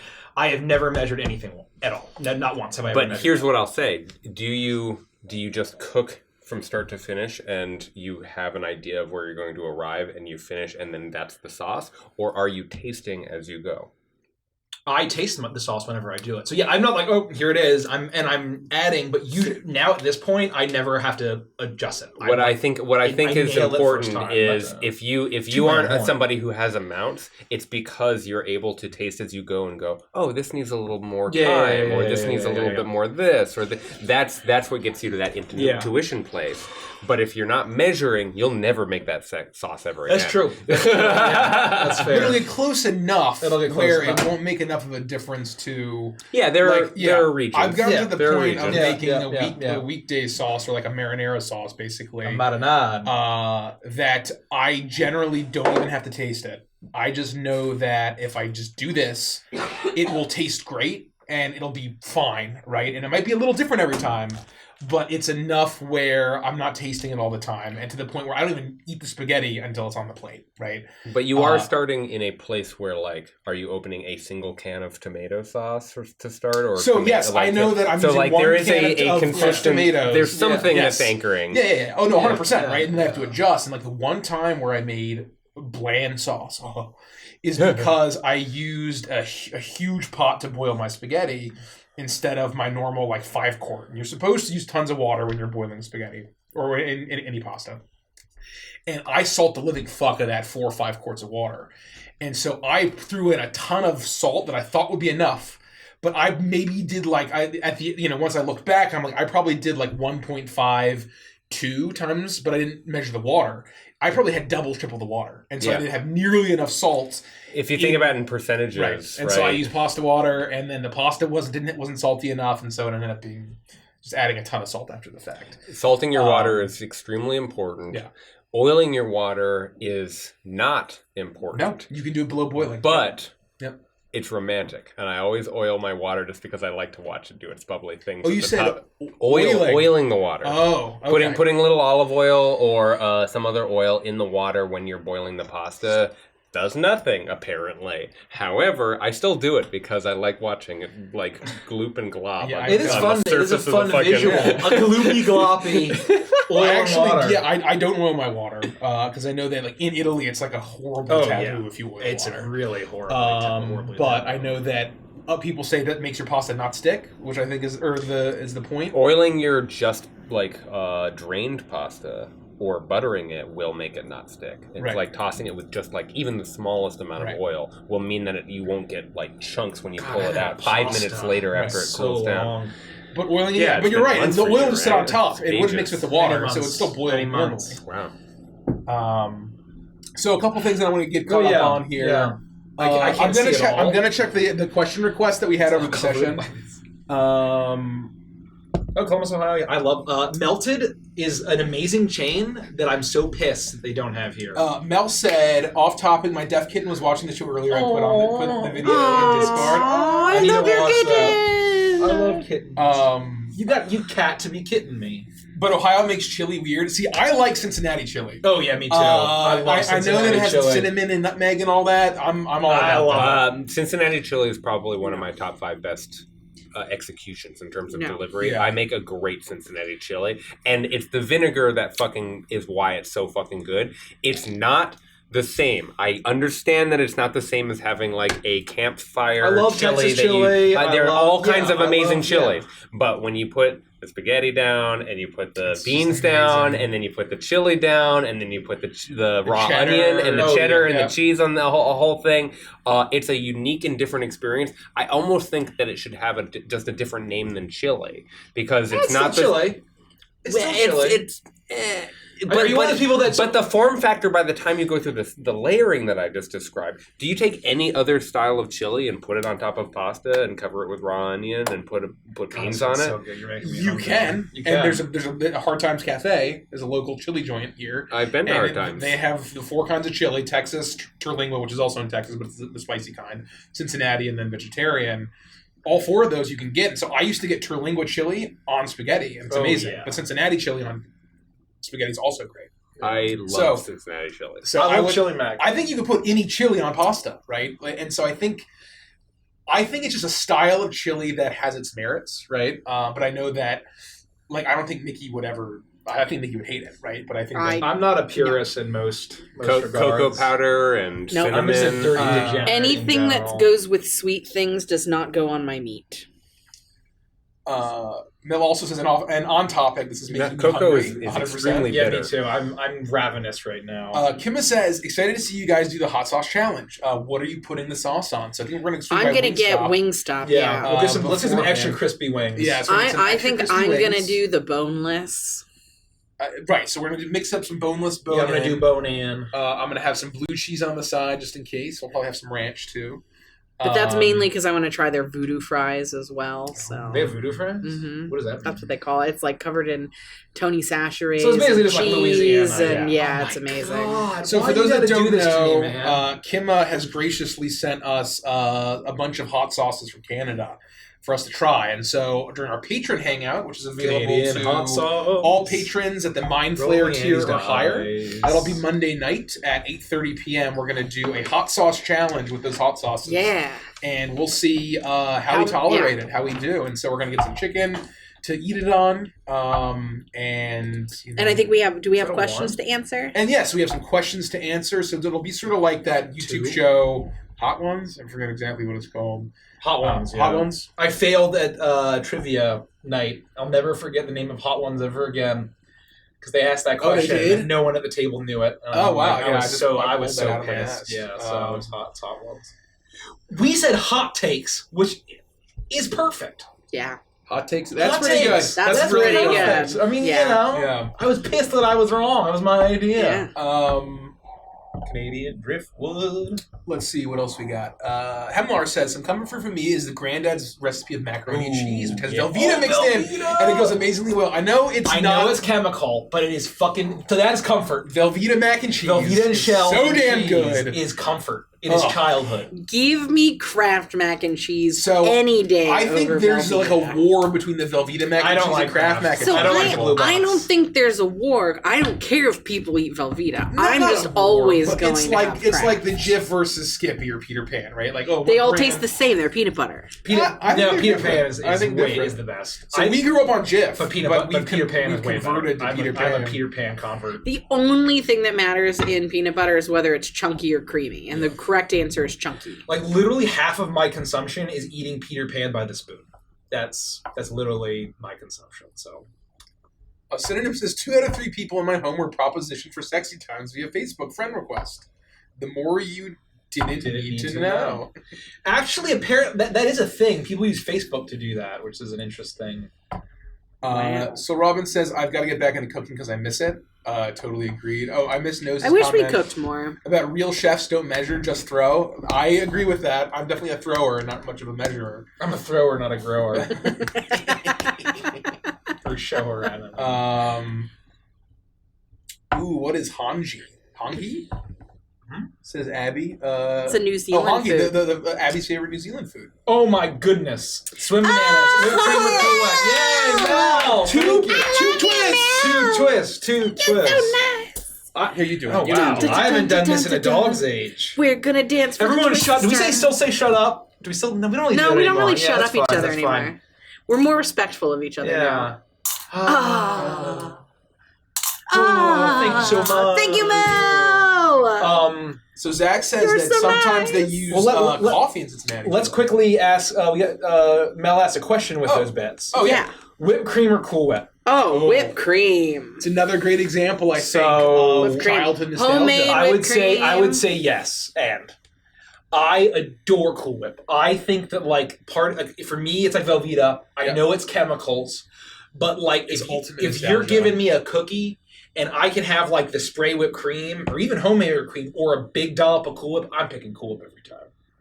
But I love homemade chantilly cream. I make it myself, and it's very delicious. I love whipped cream as well. I don't care for the canned shit. I don't care. So the canned shit is good if it's the extra creamy kind. I think that the which is blue. The red can is just a little too watery, like airy It's or watery too sweet. or something. It's too sweet. I don't like the texture of Cool Whip. I love it. No. I kind of like that Cool It Whip, freaks at me least to out. me, doesn't taste that sweet, right? I know Yeah. it's sweet, but it tastes less Well, sweet actually, than your Reynolds. it isn't. No, the carb content is actually not that high on it. I think keto people do actually eat Cool Whip. When I eat it, like the way that it evaporates in my mouth, I feel like I am breathing in acetone. For me, I grew up on I it, don't so like it. I adore it. I absolutely adore it. Abby says in traditional Hongi cooking, foods such as fish, kumara, which is sweet potato, were cooked in a pit dug in the ground. Ooh. Today, pork, lamb, potato, pumpkin, and cabbage are yeah. also included. Oh yeah. Zach says my husband makes a buffalo and double smoked Were bacon they chili out? once a year. Okay. It's just very back we want to be. So No says cocoa powder and barbecue sauce is a game changer. And then I say, I love totally you, agree. Remy, and he goes, Oh, sorry. Let me get up. You're fine. Oh, shit. We're talking food. Mel says no sweet meat here. I think Nikki would agree with you on that. Yes, She's Mel, very big on that. 100% I like sweet sweet meat. Nope. You mean for like- me, it depends. Well, you No mean thanks. meats that are actually sweet? No, I don't like things. like adding sugar. Or I don't whatever. like. Yeah, I mean, so I'm with you. So it's a little I don't different. Like maple So- bacon or maple breakfast sausages. yeah, right. Like if you're gonna, I won't do chicken and waffles because I don't fair. want maple syrup on my freaking chicken. See, I love chicken and waffles, but I don't like the maple sausage. Right. I think it's like for I me, it's a don't case like by maple case basis. sausage. Yeah. I don't like it when I'm having a lumberjack special at Denny's. I think that's what it's called. Yeah. And the maple syrup gets all over your bacon. I don't like it. I It never makes liked me the Monte Cristo for that bleh. same reason. Like, Yeah. It's like a sweet Oh, sandwich. see, I like it because it has its place, Don't right? put cinnamon on Yeah. my hamburger. I swear. that's Just fair. don't. That's fair. You know, different Nikki, strokes. can I have some of this pickle juice? What? Yeah. Well, yeah. Sure. But like, You want to pass it to me so I can just get some pickles out of yeah, it? there was some like stupid expensive brand of chocolate Someone has been that eating were my pickles. bars of really dark Rich? chocolate that had what? Have you been eating my pickles? I haven't touched it. Wow. But the chocolate had Someone chili has. and bacon in it. I don't care. And it was insane. Oh, I and had sea that. salt. It was Yep. sea salt, chili, and bacon. Can you get me a paper towel? in dark chocolate, and it was insanely It's funny you say good. that though. Like that doesn't sound too weird to me. Oh, it was. But it's a candy, right? It's fun. sugar, Yeah, I mean, sugar, candy sugar. bacon is delicious. But- Bacon and chocolate go great together. Then I'll fight anyone on that. because I grew up in Arizona, I'm very used to chili powder on sweet things. Okay. So I like mango suckers covered in chili powder, Oh, that's interesting. which normally would not be my thing, but I grew up eating them, so I like them. I'm gonna stick all of this. Zach had Yeah. friends whose father was Japanese, and they would put their chili on rice and crush up Fritos over the top with cheese and Ooh. onion. Yeah, so that's a classic. A Frito pie. Chili- yeah. is Chili and on a rice bed is of delicious, too. Fritos. I want a pickle. Here you go. You can just drink the rest, and I'll Wingstop is still slowly eat Robin's these weakness. pickles. Yeah, we love it here. Wingstop's fantastic. When the food gets here, will you go get it? Yeah, Zach says someday my goal for an outdoor kitchen is to have a cooking pit in the backyard. That'd be insane. Oh yeah. Shells and cheese, we I love. hope the smell of pickles isn't going to drive you crazy. If Zach could fly out there, they would. You mean shells You mean, and like, cheese like mac and crazy, cheese? like, Yeah, they'll eat a mac and Shells? cheese. Yeah, Shells the and shells. No, like makes you sick or something. Enjoy the Because you're pickles. penetrally. I'm just like, I think it's because I've been off my dailies and like, but I was telling Andy in the car, like when I had my massive edema and like had to go to the emergency room because I blew up like a tick.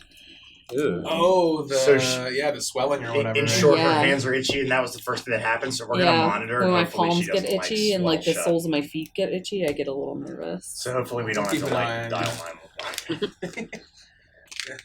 Well, You guys luckily, wanna there's see literally a someone die? hospital less than a mile down the road. Yeah. Oh, so Mel hates both Cool Whip and, Oh. and whipped cream. I love You're Cool like Whip. Donkey in the prank call. You have Avengers. I hate Avengers. Yeah, and he's Super Batman. Mario. You got I Star hate Wars. I Batman. hate Star Wars. It's a masterpiece. It's a masterpiece, ladies and gentlemen. He's just released this. iTwitch hates whipped cream and sour cream. Hates both equally. I like both. Oh, I would both. hate to get whipped cream and it was actually sour cream. Zach needs a whole roasted cabbage from a pit so bad. Oh yeah, me too. Just recently, Cabbage is one of my favorites. Just recently, Winnie, we had extra ricotta after making a bunch of extra. And if you're Sicilian, rigotte. If you want to use that pronunciation. Richie will spend. Here's a question for everyone. Your classic from New York or New Jersey. Your classic grocery store brand pickles. Are you a Vlasic fan or a Clausen fan? There is a right answer. Vlasic or Clausen? What is the brand of banana peppers that I get? That's my favorite. I like Clausen. I love Marzetti. Marzetti. But I love that's different. Flaccid pickles. Marzetti's my favorite. Does that not count, Nikki? No, it doesn't. Okay. We Vlasic really got then. into Clausen, but I did use Between those two, Vlasic. Vlasic, 100% Vlasic. We had some extra ricotta very quickly. Noted. I'll just say we had some extra ricotta, and Winnie made chocolate mousse out of it. Oh, and so it was good. fucking outrageous. Amazing. Put a little sea salt on top, and just go to town. Holy shit, it was good. If you want a great topper for your cheesecake, you take sour cream, throw in just a little bit of confectioner sugar, vanilla, and mix it up. Why not? It's just super something great. better. It's Like if delicious. you don't have just anything it's better. So like I made a keto. You can make a really good keto cheesecake, gingerbread cheesecake, and as the topper, just a thin layer of sour cream, like sweet and sour cream, and it just adds a little bit of. Is there a difference between confectioner's sugar and powdered sugar? No, it's nothing. So this was years and years ago that we had sugar, and one of my recipes called for confectioner's or powdered sugar, and I was like, can I just make this? And I put it into a blender and just literally sugar and hit frappe, and it powders. And you obliterate that's all you do. You just obliterate. Is that really how it is? That's the only difference. And so you can make powdered sugar. You don't have to buy it anymore. Why Just does take your sugar. Is and it put just it in more sweetness per Well, so no. It tastes different. Well, it tastes different, I think, because of the surface area and whatever else. But the reason why it's confectioner sugar is because I made the mistake of making chocolate with granulated sugar, and you can taste every single kernel. Yeah, those of granules, sugar. like candy. And right? so when you're making candy or chocolate, it didn't dissolve. It doesn't dissolve because you can't have water in chocolate. You can't have water in caramel. So you're getting all the water out, and with that water, you can't dissolve it. Gotcha. And so you need to basically eviscerate it and make it a powder so that it distributes. We're learning so much today. Yeah, so that's You made chocolate? Yeah. Well, I mean, I took raw chocolate or cocoa butter, and then you can sweeten it to taste. Keto granulated sugar. You don't have to have overly sweet. But to be fair, keto granulated sugar is much harder to dissolve than. That's fair, and it probably would have been better. It probably would have been better. Welcome, Eliza D. Nubby. They say this table seems so fun and nice. Oh, thank you. Thank you. Well, you're wrong. We're mean. This is all an act. Legends of Evantris taught me how to feel, and now all I feel is hate. Thank you, Tay Griat _ and Deny for the gifted sub. I believe We have a couple people in chat who've hung out with us in real life, so they can tell you it's an act, entirely an act. Off camera, we are bitter, hateful people. It's just Fight Club. We're mean. Really I think mean. Winnie We're gifted mean. me a sub while we were away. Somebody gifted so me one, I forwarded too. along as always. Both of your accounts actually. Can I complain? Speaking of Both being of them? Yeah, aluminum. Speaking too. of being mean, I hate that producer Rick wants the close-up of my face. Because my T-shirt choices don't matter. But look at the T-shirt choice. Come on. I mean, you know what I mean? Incredible. Incredible. It's very cool. And for those of you that don't know, This table is the worst. I hate them all. we They suck. so mean. Eyes of the Nile is an Iron Maiden cover Yes. band that we all went to go see. Yeah. So that's Reed, Andy, Rich, and I, we went to see, and they crushed it. Yeah, absolutely- it was last night because Rich and Mike met yesterday at the 7-Eleven in the parking lot. Yeah, weird. Before the Eyes of the Nile. You know, Denial, it ain't just a river in Egypt. That's true. Avocado chocolate mousse is so good. I've heard it's really good. I really want to try it. I saw a picture of that today. Was it good? You know, Why are you It saying it looks like that? it looked like bad. poop from a butt. I almost sent you that From too. butt. Poop from a butt. But to be fair, theirs wasn't made very well with presentation. Yes. No, but I'm sure it's very Someone tasty. No, I'm defecated good, in a thank bowl. you. Yeah, I can't eat the last Oh, one. didn't you send that to our chat a while ago? Someone sent that a picture. I don't know if it was me, I but saw It was the work of Instagram this morning. Explosion Man. that is, I don't know if I told Kelsey about that. That's the one story from Mag I didn't get to tell you. We won't repeat it here. It was just What happens at Mag? it was just literally I went into a restroom and it was destroyed. I have seen some fucked up shit in my life. It was one of the most fucked up things I have ever witnessed in my life.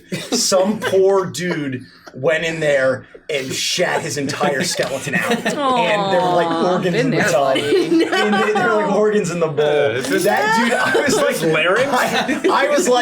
I was shocked that I didn't encounter a corpse within like a 15-foot radius of the bathroom, because there's no way anybody didn't just walk a few feet and die after what happened That's in that very stall. sad. I feel It was very bad. sad for that person. It was very bad. And the best part is I walked in, I turned in to go into the stall, saw it, immediately turned and walked away. There was some guy behind me who then also had to check for himself and went, "Oh God, that's bad." and I went, "Yep, the pilgrimage continues." And we both left to go find another toilet. What team shirt are We you wearing? know Eagles, the Philadelphia Eagles. We Oh, did yeah? content Are you a warning fan? for our channel. I am a huge fan of the Philadelphia I Eagles. have a friend I need to introduce you to. Absolutely. Is he a member of the Philadelphia Is Eagles? his name Enzo? Enzo!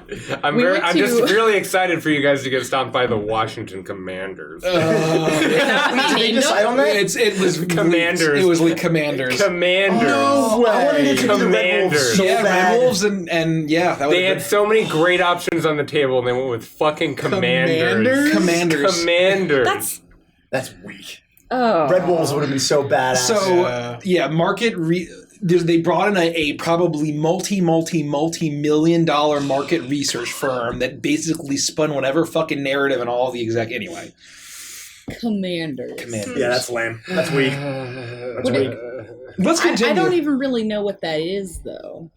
I guess because we're in DC, that they're the military is part of the government. Yeah, Military is part of the government Because they command. because they're Why not just the Washington overlords? The Washington Industrial Complex.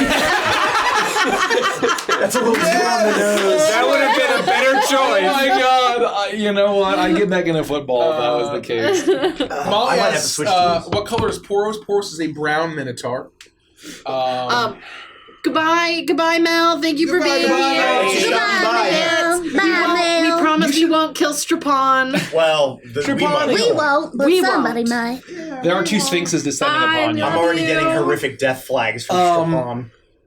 Oh, you can send Molly a picture of Poros. Yes. Yes, I can. Well, yeah, so there are a few changes. But yeah, I'll send you a picture of sort of roughly what he is, but then the outfit that he wears in the quarterly one-shot incarnation. Because it's different than, the armored whatever.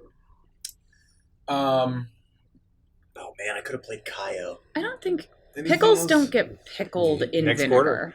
They get pickled in brine. It's like salt water.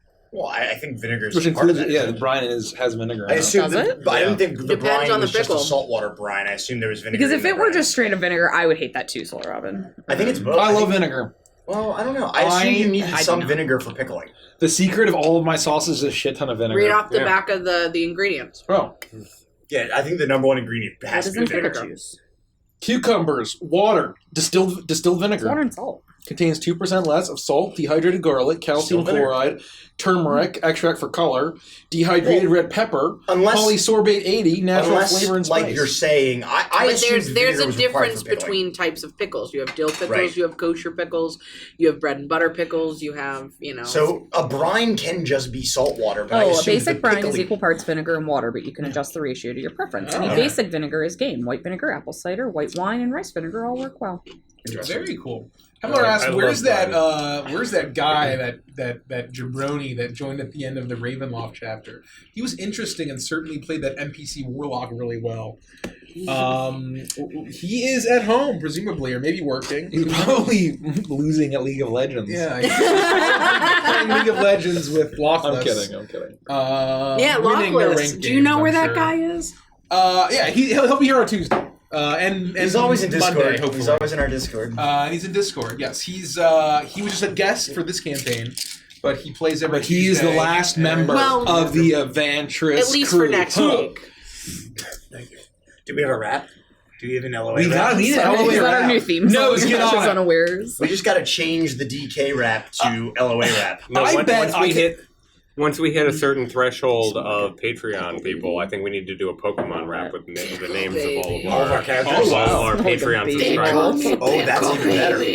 I bet if I said, hey, Nose, can we get an Evantress DK rap? He'd have it within like an hour. Yeah, probably. So did anyone? So real quick before we start, did anyone understand my when Lufty was looking under the hood to check the thing, and I said, "Oh God, Camel by Camel starts No, playing." Did I anyone get that? didn't. No. Okay, I want to play it since I can edit this out on YouTube. Does anyone recognize this? What the fuck? Oh, this is a TikTok ad. You don't want that. DMC ad. I'm not sure. And it's a Candy Crush ad. Sorry, I don't pay for YouTube Premium. No, that's one of the few I don't either because I never watch YouTube. Oh no, that's not true. I'm a YouTube. Oh No! wait, I thought that was called something else. No. I thought that was. You know. Anyway, I thought that was. I don't know. Hold on. That song is called. It's called Camel by Camel. What is it? Wow, I didn't know that. It's Me neither. I know it by a different name. Nope. Yeah. Anyway, yeah. it blew up on TikTok. There's an Anka meme. That's referencing a fan video that was made. That's Is it one of explicit. those Animal Crossing porn videos? It's porn. Yes. Yeah, there's an Animal Crossing porn video So where that song is why is the used. video called Anka Zone then? I assumed Well, it was. No, Zone made a video with Anka. I thought, or it was referencing a level, like Zone. Zone is a very famous. Anyway, not that I would know any of this. Wow. I So need that's a one of full those- version here. I didn't know the song was called Camel. So by anyway, Camel. so there's sort of a joke on some parts of the internet where it's like if it's something like that, it's like Camel by Camel starts playing, if you know, you and it's know. referencing Yeah. like that. Anyway, Yikes. It's like whenever It's porn! you start a video and it just does the. You're like, all right. Well played. Have you ordered the Did you pizza know this yet? comment? My best bathroom story was one time at bar trivia. I had to use the restroom, so I went to the stall. Drunk guy comes in and sees my jeans and work boots under the stall and said, and I quote, "You're a real roughneck, man, taking a shit in a bar bathroom. I respect you." That's so damn sweet. What the fuck? Taking a shit in a bar bath. Oh, that's funny. When you got to shit, you got to shit. You know? Oh my god. Andy, if you ever want to play as Felix's school days, you're always welcome at my table. Hey, thank you. I appreciate it. Eliza says, literally an easy D content makes me want to make a new character, and I have no Same. campaigns to play them in. Aw. I was talking to a DM the other day, but I think I asked them too many questions. Now they don't want to deal with me. Oh, we love questions. No, they love went questions. the No right such thing as too many DM for questions. you. Yeah, no such thing as too many questions. No such thing. Welcome, Dead Otzi Gamer. Hey, good to see you. Hey, it's been a while. Hello, Good to see I know that we're you. behind. Hello, It's great to see I hope you. you've been well. I think we're almost caught up. Oh. Yeah, we're caught up. Yeah. Can we just talk about the what is it? The bridges between the choruses of the Pokemon rap are banger. Yeah. Oh, yeah. It's Yeah. some more Yeah. Pokemon. Ow! Yeah. Yeah, God, it's a banger. Take it to man. the streets. There's the one that's Is that how it goes? 150 Well, for you they're to almost see. here. Oh, so we're just gonna keep the dinner break rolling. Destiny. There's Charmeleon, Wartortle, Tentacle, Aerodactyl, Ammonite, Slowpoke. I don't remember the rest. You used to know it all. You used No, to sing. I never. There's like 8 parts, and I only knew some of. You the knew a parts. lot of it. Yeah. Because I'd make you sing it when we were at cons. I know part of it. I don't know all of it. If I want to go to an Eagles game, let me know. You have season passes you never use. Yeah, I would happily buy tickets off of you, for sure. For sure. Last time we went to an Eagles game was Kelsey and I took our fathers because every election year the Eagles play the Baltimore Ravens. So I was able to watch the Eagles play the Ravens and lose in Baltimore.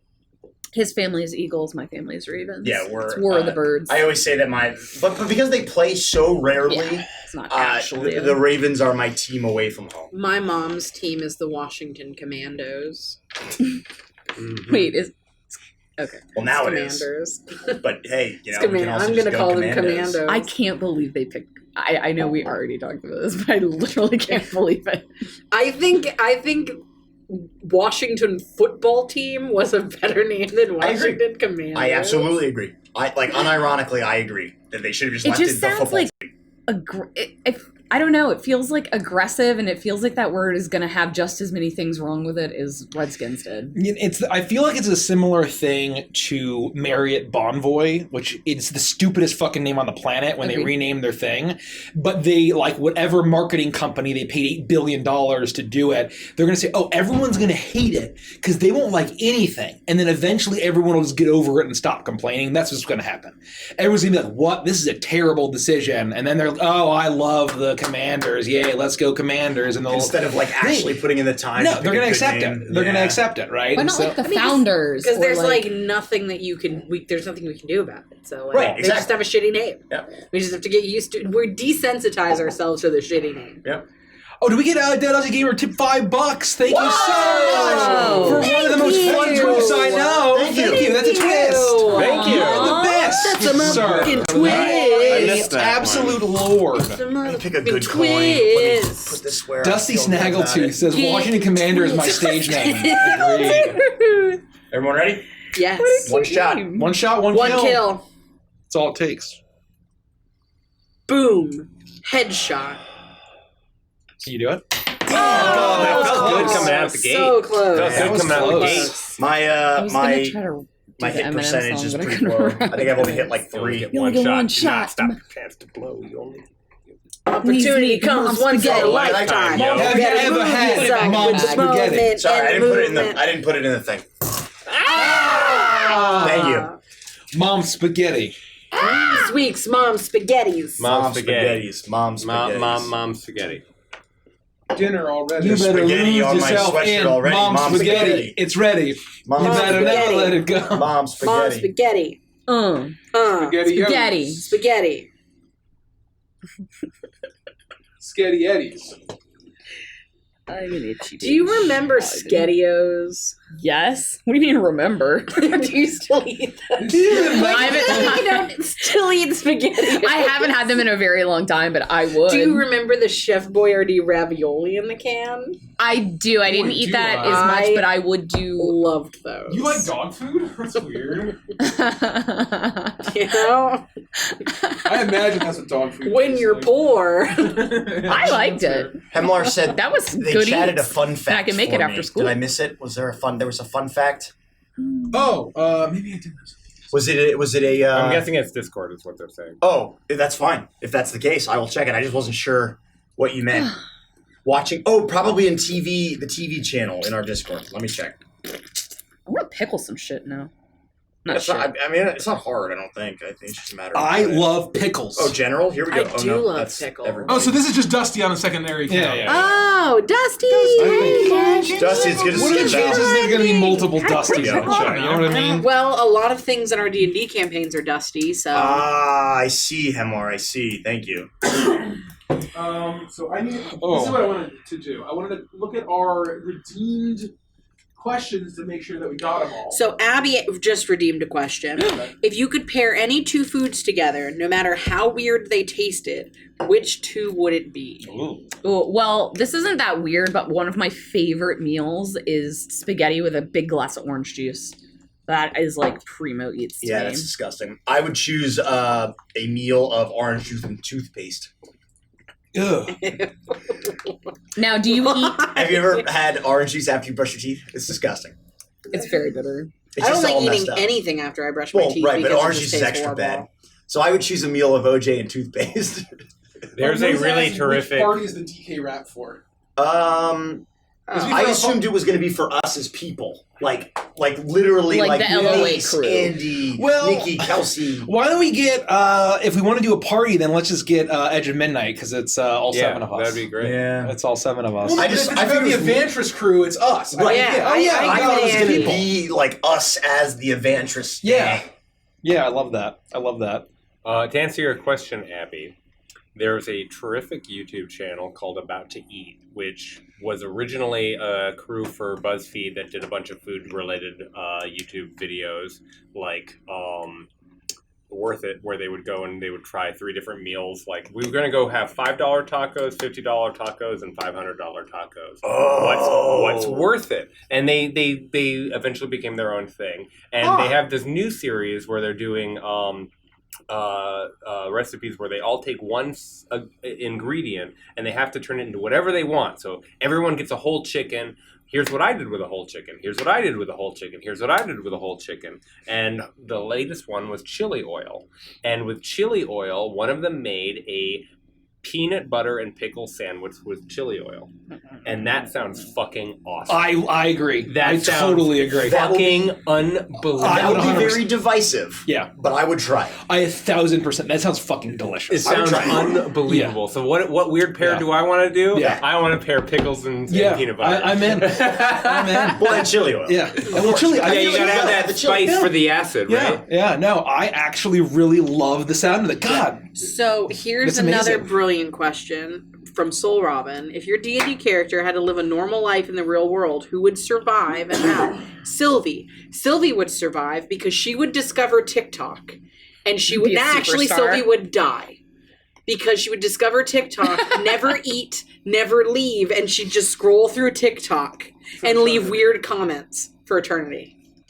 Evangelist would move to Or Vegas she'd be a and be TikTok dead in a star. month. No, she would probably be a TikTok star. I think Barnabas would go down to the docks and get a job as a fisherman. Yeah. And just be totally fine and happy. I think Barnabas would be the one who would survive the best. Annulin's basically me, and I haven't died yet, so. There you go. Caprice would probably try to become a performer, and that would be to his ruin or to his fortune. He would either do extremely well, or he would realize that he doesn't measure up in the real world. And He doesn't have what it takes. I think he would have what it takes. I think Marius would be hopeless because there's no knights or like rule or for him to be able to like enact justice in any way. Chivalry is dead. And he would be like a cog in the machine and not be able to like enact any like change or You become do like an anything accountant good. at some like Yeah, faceless if that. corporation. He'd work at the DMV and be like, this is no life for me. I can't do this. I cannot Yikes. enact justice. Big yikes. He'd be screwed. I think Felix would just work in IT. Yeah. Oh yeah. He would just work in Yeah, IT. Felix would do just fine. He'd learn some like. I think Felix would be a researcher. I think he'd probably become a professor. Okay.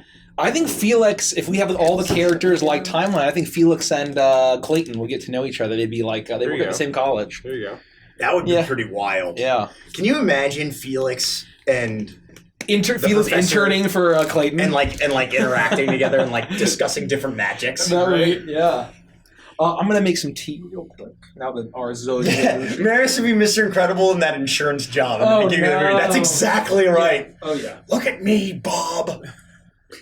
Infamy says, Felix, have you tried turning it off then back on again? Exactly.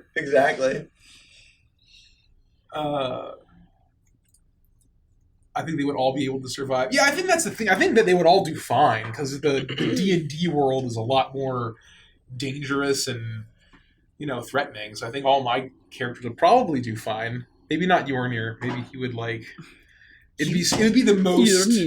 He wouldn't be able to deal with the rat race. You'd have to go off and go in the woods. Yeah, get out of here. same with You'd be like a Lethica. I homesteader, mean, she right, couldn't be like- hanging around. She'd get shot for being a horrific deer monster. Well, assuming you're not like kill on sight, right? Yeah. but even then, she'd probably go fuck off into the woods. HR would have to talk to Farron and be like, "You have to bathe. We're gonna need you to bathe. We've been receiving a lot and of you can't just shit wherever you go." So Nose is a good point. Clayton would be arrested for crimes against humanity, violations of international ethic laws, etc. Yeah. So that's Clayton's problem. Is that I think it's a lot harder to be as pragmatic these days. Oh, that's a good idea. Zach actually had a good idea, saying that Marius could do like a lot of volunteer work. Yeah, social work. That's actually a good idea. He would would be able to eschew the rat race and say, instead, I'll volunteer my time to try to make a difference that way. Iris would be on Real Housewives of Cairo. That's amazing. Real Housewives of Nickbet. Real house cats of It's literally two humans pointing and screaming, and then just Iris behind the table. Which character in all of our campaigns would be the most likely to have an OnlyFans? Lufty. Oh yeah, Lufty. What kind of question? I think seconded by Sylvie. Oh, I don't think Sylvie. I think Sylvie would be one of those. I think she would be a Twitch streamer Like for more sure. more of a just. She'd like have she'd be an e-girl. That's fair. 100%. That's fair. would. What? You know, because she'd want the human interaction, and she doesn't care about the money. Right. Oh, that's true. I think Victoria would be one of those ones where she never shows her face and it's just like feet pics. That is the most likely. And then she'd feel really bad about it later. And then she'd check her bank account and then post some more. Right. And then feel really bad about it. And she'd be one of those people who post a face pic, but none of her friends follow. And be like, felt really cute today, posting it now, but I'll feel bad about it later and take it down. Yeah, I might delete later. Felt cute, might delete. So that's my vote. Oh god. Or she'd work as a dominatrix. Whoa. Ooh, That's true. Yeah, you make good money from that. I wouldn't know. I've heard. So I've heard. How's your bank account? So the question in mine? reverse. How about the opposite? If you, the player, got stuck in your character's world, what would you do? Die immediately.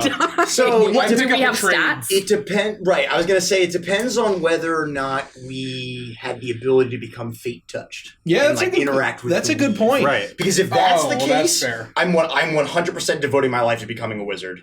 Like literally learning magic, or I'd have to fully embrace my IRL dex score and try to become like a thief or like a rogue. Yeah, so if we weren't magical or powerful in any way, I would just find some probably seaside city and work as a seamstress or a leather worker. Yep. And I would live my life just being a peasant, making the money that I can make doing that job, since I already know how to do those skills. If we were fate touched, I would find some entity to pledge my life to give me magical powers, and I would be a warlock. That's becoming I'm just gonna worship this thing and hope that they bless me is a great fucking plan, right? Yeah. I would if gods in this world were real, I'd become a cleric. I would 100% become a cleric. That was literally going to be my answer. Yeah. Is that if I get transported to a D&D world where the evidence of the gods is extremely evident, and I can go, I can pick one of these gods and just call upon them and continue calling, and my faith will become my magic.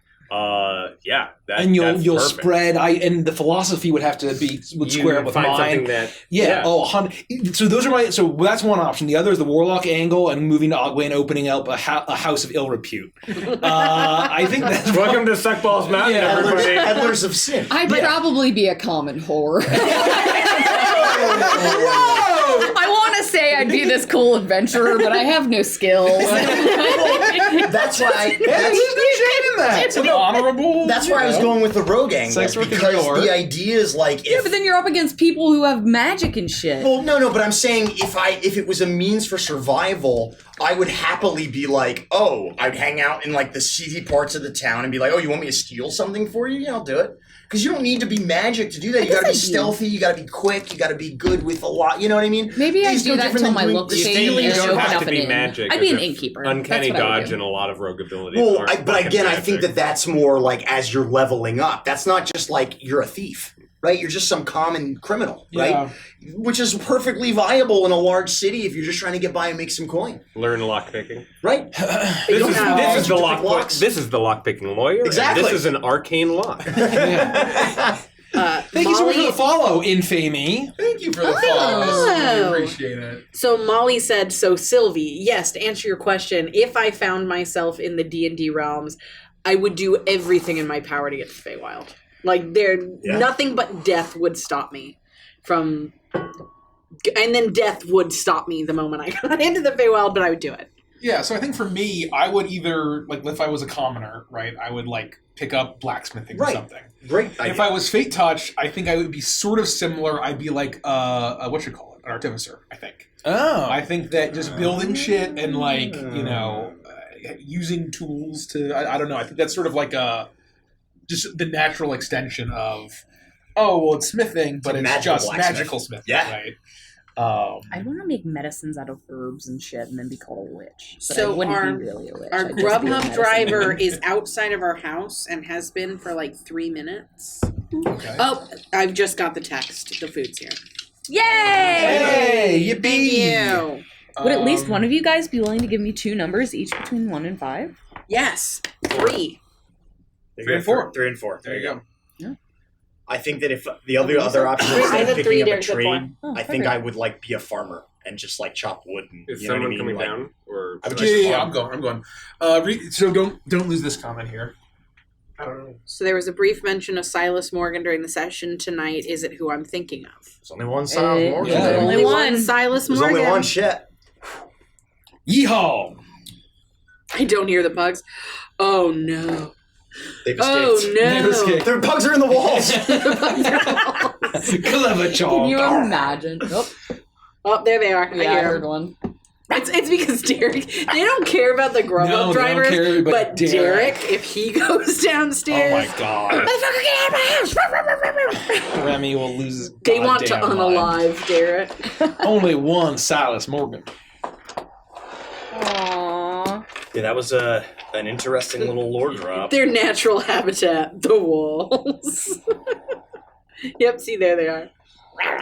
Kind of sad. Same Andy. I would study so hard to be a wizard. If my husband wasn't there, I would marry a wizard so he could teach me my magic. That's a great way to do it. Yeah, I would be worried. Like, I guess my worry of me being like a cleric would be like, if my faith isn't strong enough and I devote my life to like worshiping this god and they just like don't bless me, then I'd be like really heartbroken. Fuck you. So instead, it's like, I think I'd rather be able to just study magics, because like the harder you work, the stronger you become. It would be your Yeah. life now, except instead of chess, it would be magic. I guess. I mean, you can apply it to any skill, Any right? skill. I mean, although I think that if I was not magical, being a traveling bard would be tight too. Just Yeah. like making that would coin be by fun. playing Yeah. in taverns I and would like do that. hoping that they'd give you you played for us, we'll pay you a little bit and have a lager, have I a mean- glass of mead on us. I guess that's true if like let's say it's the flip side and we just like basically bring the groggy bottom boys We could be a traveling and we troupe. become a traveling troupe of bards. Do we get to use magic and shit? Like, how does Only that if work? we're able to tap into the week. Yeah, can we tap into the Otherwise, week? we'd just travel and make money. Yeah. And we would Yeah. live and drink and eat as we I travel. mean, we've across. already shown that we can get a pretty big crowd. We've done it. We get a pretty good big crowd singing sea shanties. We at could Magfest, earn some coin. Yeah, but we could. Especially if we perfected our craft and devoted our lives to playing Yeah, music. go and from traveling. seaside town to seaside town Yep. and So, just basically perform in taverns. iTwitch says, and I know the answer, if you all did go into a D&D realm, which one of the crew would try to become the BBEG? Andy. Oh god. Oh, yeah. I mean, again, with enough time studying magic, I could just like become a lich, right? Like it would only be a matter of time. Or if I would probably be basically Orpheus if I was like given like wild magic. I'd be like, unlimited power, and it would all See? be over. See why that was so easy? Yeah. It's like Andy, and then way down here is anyone else. Like, That's really awful. well, Hey, the shoe fits. we're still friends with you. Like, Yeah. we love you despite the fact that you're clearly evil. You're clearly a villain. Yes. Oh, that's amazing. Oh God, Remy. I can't wait to put food in my face. Same. Blum, blum, I got blum. curry plenty of puffs. I time. don't usually get them if they're not vegetarian, but what's in there? I saw you buy those. This is roast beef. It looks juicy. Yeah, it'll be good. I mean, it's just like deli meat, and then I got cheese and stuff. Liches get stitches, Andy. Liches, well, yeah. Let me keep scrolling. What's that? Seaweed? Olives. Oh. Seaweed. I love olives. Oh, wow. Why are you asking me a lot of questions? Kim says a snake oil saleswoman, yeah. Oh yeah, who's gonna be etouffee? We have to have like a real life etouffee. And just like sell people fake magic items and shit. What did I just walk into? You are gonna become you're gonna become the real Dr. Etouffee in Adventures. Oh. If you were transported there. Yeah, that makes sense. I can't believe I put a camel on the side of the desert and we became Strapon. It's the joys of Dungeons and Dragons, folks. All you can do is set the scene. You don't have any power here. Yeah, I don't. I really don't. When the fam did the poll and it was 100% that they wanted to name it It was like 260 votes. I had to do it. I just had to. Sad bard, synonym, and I see the sad bard playing the French horn. Nobody plays the French horn. Well, somebody must. I mean, necessarily. Yeah, definitely. Yeah, Annie's definitely the BBEG. Yeah, great. No questions asked. I think I'd be pretty good at like starting a cult. Like I think I would be like a cult leader that could then gain power that way. I think I'd be pretty good at that. Mm-hmm. So that would be my like form of. You have this weird obsession with having a cult. You really do. Just be a cleric. I'd be like a religious cult too. I'd make my own religion. It'd be like fucking Scientology. It's like, what is It'd be like Midnight Mass. Yes. Oh yeah. Oh yeah. my favorite I know show. how much you love that. My favorite show, Midnight Mass. I would 100. I mean, L. Ron Hubbard. Like, what's the best way to make money? Start a cult. You know. Yeah. Bingo. I 100% would do that. Fuck bitches, get money. Yeah, Start seriously. a cult. What is it that they said, like, the cult leaders, like, you're never gonna believe this, but God wants me to fuck your wife. Well, that checks out. That would be me. Well, can I talk to the god? No. No. Like, only talk to me. And, wow. What are the chances? He wants me to fuck your He also wife. wanted me to ask, do you have a sister? Yeah, exactly. Yeah. He chiseled it into this tablet. I went into the woods and found that shit. Don't ask where. I would be a great cult leader. No, it's the ASMR bag crinkle. Well, no, we've already talked about, like, we've already have a plan. Like, if there's apocalypse, we definitely. I'm starting a cult, and Andy's the bushwhacker. Richie's the builder. What is a bushwhacker? Basically the one who does all the dirty work. Yeah, it's like when we find another group of survivors, we just send Andy out with a knife. Into the cover of darkness. And under the cover of darkness, he just comes back completely covered in blood. So not clearing. These are the kind of things you talk about when we're sitting around. Well, Do you know what this is or whose it is? What is this? I've been building a house. This is mine. It's a cup. Oh, is this iced tea? Hello? Anybody come? No. Cup? It's fine. I can wait. This is fried rice. That's the Did you Somebody get Russian or something. forks for us? Oh, did I have forks in there? No, you didn't check. God! No, I didn't. God! You made yourself a bowl that you Well, because I want. need to have put it in the bowl, right? I knew that I needed. There are forks over there, right? I don't I know. hope they're chopsticks. Someone is missing a cup of something. Oh, the tea. Sorry. Oh, that's mine. Is there spicy tuna over there? There you go. Yes, there is. That's all you got was the spicy tuna? And also this chicken satay. Oh, that's yours. utensils, Okay. allegedly. Thank you. Alleged. Don't we? alleged Can you look utensils. on top of the refrigerator for us, Mike? I think there is a thing of silverware up there from Yule. The box of silverware. If it's not, oh no, it's under the coffee station area. Right here to the right. All the way over. All the way over. Yeah, duh. Look at this perfect little buddy. So it's Perfect mixed little buddy. in with. Here you go. Look at him. Thank you. How You're yummy does welcome. that look? It's like a Yeah. tasty little rainbow. Oh, wow. Great. It's a curry. Feels weird eating sushi with I like a fork. Molly's comment.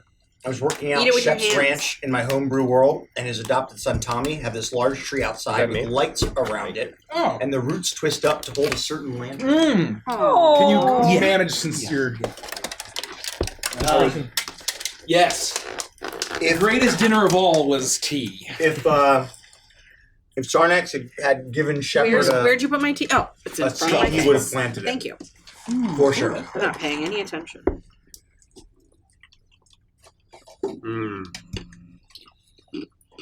I think my mom just followed me on YouTube, and I don't know how I feel about it. Do you have a YouTube account? Yeah. Kim says when your friends are chaotic neutral. Hydra says the original become a lich is really nasty. Yes. Well, I mean, if everybody thinks I'm going to be the BBG, Derek and I, if you're a fan of Prime, Derek and I had many conversations of how a vampire would try to become a lich, what the ritual would be. Yeah. And we went back and forth for months. Months to decide how Alphonse would do his biz. And it obviously was extremely elaborate. Because of the soul requirements. Yeah. Yeah, well, and like, how do you become a vampire lich? Like, once you're a vampire, like, that ship has sailed, right? So how do you really become a lich? Rich is an artificer. Yeah. Oh, wow. I see the trumpet, and I think of Mambo number 5. Let's see. Feel like Nikki would want to be a hag intern? Yes. Going around knocking doors, give him a minute to hear about our Lord and Savior Mikey. Yep. It's Mike Holt. Redeemed and asked question. What would be your IRL dump stat? Dexterity for me. Same. what is mine? Con. That's bullshit. Really? You put a lot of effort into your con. You think strength exercise and and dex? Yeah. I think that's strength and dex, like athletics. Yeah, that's what I would say. My con is pretty low. I think strength. Well, my wisdom might be kind of low because I haven't really been around very what's the long. difference between wisdom and intelligence again? Intelligence is knowing that a tomato is a fruit, and wisdom is knowing that you don't make a fruit salad out of it. Yeah, mine would be in. And a bard is the one who makes it into a fruit salad and calls it a salsa. Lowen says charisma for sure. I think charisma is probably my... charisma and con, I think, would be my highest stats IRL.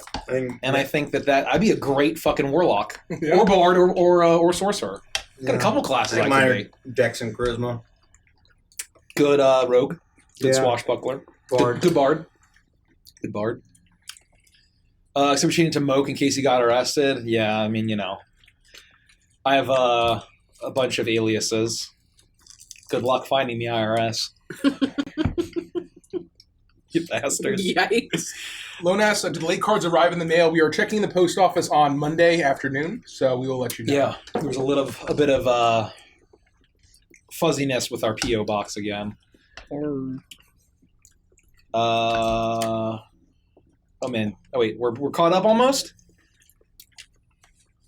What is the same equivalent of Cajun spice in the grocery store? Tony's Sashery. I mean, there's got to be that's a great one. There's got to be a ton of options. Yeah, Zatarans has one. I feel like my wisdom is gotten pretty high the past year. I think the Wiz would probably be pretty high for me as well. Definitely. My int is not very high. Index and index and strength would definitely be my 3 dump stats. I definitely feel like my int is higher than my Wiz, but only because I just feel like as a person I haven't so much more for me to experience that like I haven't attained a lot of wisdom. I feel like I'll just get more I feel like people get more wise as they age anyway. That's true. That's true. Rice smells insane. If they're doing it right. Well, of course there are plenty of people who wouldn't, right? But I think that if you're open to that idea and being growth. You can just Infamy says you can just buy Cajun spice. Yeah, they do sell that. There's a lot of different. Tony Sashery is just listed as Creole. Yeah, I'm actually not sure if there's a difference between Creole and Cajun when it comes to seasoning.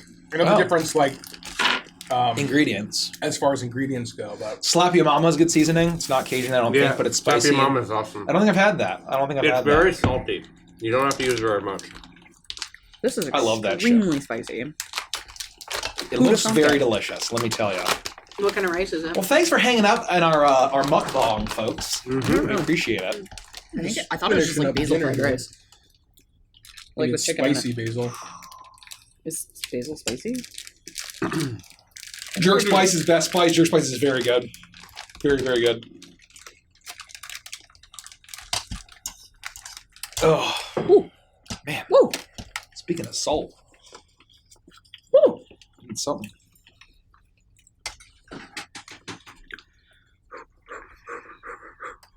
Okay.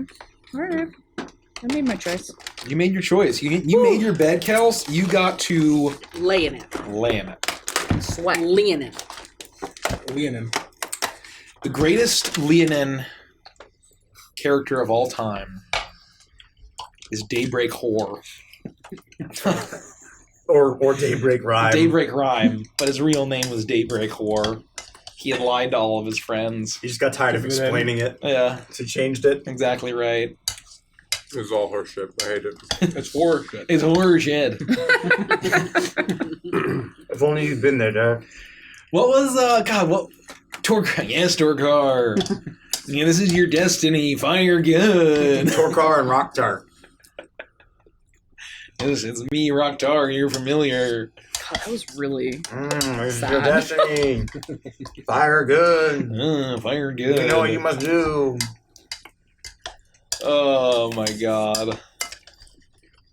See, notice this. So I was gonna wait. I said I was gonna wait until Monday, but I'm almost half done with the DK rap period. See, I told you. You just tell those the And he idea, gets and started on it. it'll be done. Yeah. It'll be done. I love that. I'll blink and it'll be done.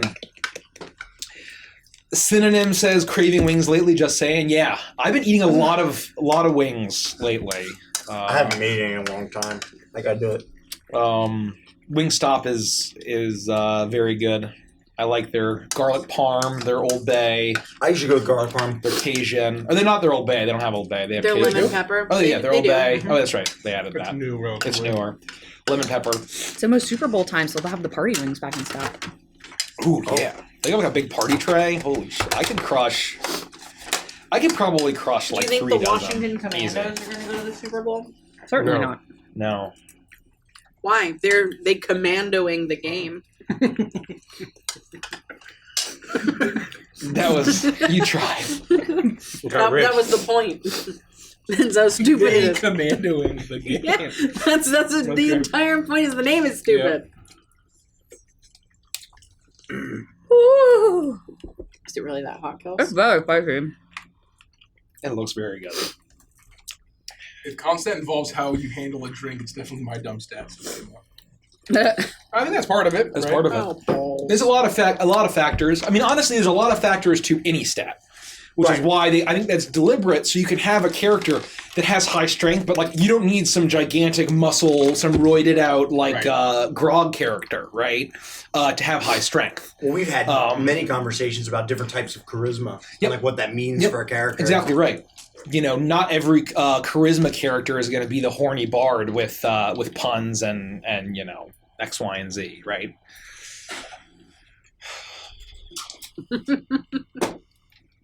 Your rice looks spicier than 1990s Brad Pitt. Ayo. Abby, so what it says is redeemed a question. Is it the thing below it? The question below it? Yep. Okay. Abby redeems a question. So I have a work thing in Maryland next week. Any place I should see while I'm there. Depends on where in Maryland. Yeah. It's a pretty big state. You know, there's different. I mean, if you're near DC, like there's so much stuff to see there's while different you're there. sectors of Maryland. Yeah. I'll say, and so they are all very unique. Yeah. They're all quite unique. What about Western Maryland? Western and the Maryland is mountains, its own Eastern big. The Maryland farmland, and the Eastern Shore. Depending on where you are, you can see where the Blair Witch was filmed. Yeah. Or took place, Yeah. I guess. Or if you're in Georgetown, you can see where The Exorcist was filmed. Exactly. Wow. I didn't know that one.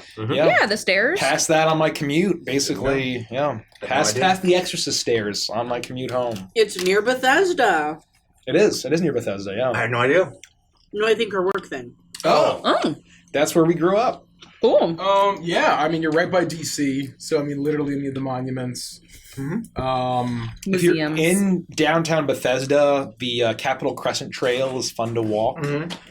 I don't know about this time of year. If you Not want this to go time of get year. lunch, let me know and I'll meet up with you for lunch. Ooh, yeah. we You love can, lunch. you can easily metro If you're basically in- anywhere. If you want a great dinner, Mon Ami Gabi, it's a chain, but it's a French restaurant. It is very It's good, very though. delicious. It's very good. It's very delicious. I don't think I've ever eaten there. Really? Oh, we got to do a group. Mikey talks about Monami I know he very does. good. any It's other so restaurant. fucking They good. have one of the best Almost Caesar as salads almost with, as much as salmon he and bread. talks about forming a cult. Huh? Yeah. Not quite as much, but almost as much. Very delicious. Bad news, Dusty. I quit Matter. And if you're ever in DC Bad proper, news. if you're ever in DC proper, hit me up on Discord and I can give you some recommendations. Ooh. Yeah, Derek's a DC feller. Maryland's weird because it's so, like, the shape of it is so weird. Ladies' lunch. That there's really, like, no such area as, like, Maryland, right? Because it's, like, where we're at is so DC that it's, like, Northern This is a Virginia fresh is also pork. part of it. DC's part of it. Still- Western Maryland is It's really basically curious part of, how like, spicy West spicy Virginia, is. and it's so close to PA. Yeah. And Eastern Maryland is, like, Chicken and stuff. you know, basically just Yeah. totally Yeah. contains Delaware. Yeah. That, like, it's sort of, you know, heat to it. it shares a little bit of I mean, even each of the bordering states. geographically, it's so different. Yeah. You know, The like great state of Maryland. Kim asks, are we in your cult? If you want to. If you'd like to be part Not of my spicy cult. for you. I need to come up It's with very like tenants spicy and all for that me. kind of stuff and Yeah, like the steps. we are the slub cult. The slub cult. I love that. It's really I good, love though. that. All of our slubs. Welcome, slubbers. Infamy says that's what happens when cartographers have a drinking problem. Exactly right. That's funny. Exactly right. touche.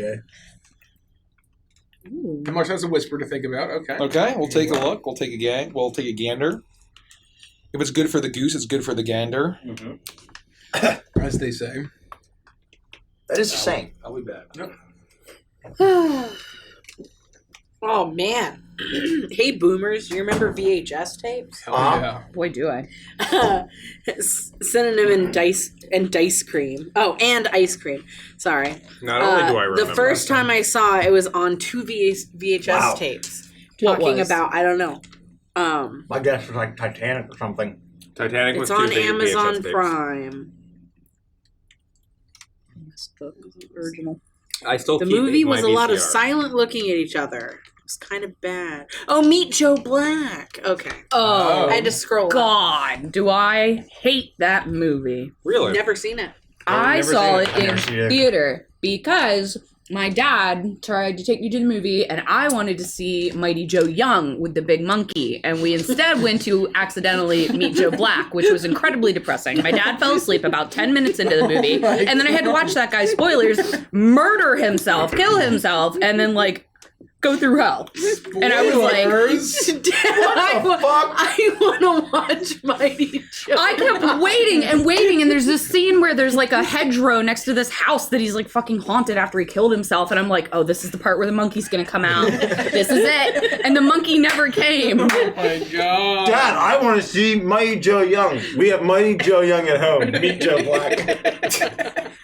It was so disappointing, and I didn't understand. I was like, I don't know how when that movie was in theater, but I like wasn't mentally prepared to like watch that. That was like a rated R movie. That probably fucked you up. Yeah, and I was just like watching it by myself because my dad was asleep. So many things are starting to make sense. That's right. So Mighty Joe Young, it was the giant gorilla, and it stars a keyed Charlize Theron. I didn't know that because I never got to see it. Charlize Theron. Oh, Theron, sorry. Oh, Bill Paxton was the professor. Wow. Meet Joe Black. Meet Joe Young. Mighty Young Joe Black. Goldfinch! Subscribe to Joe. Thank you.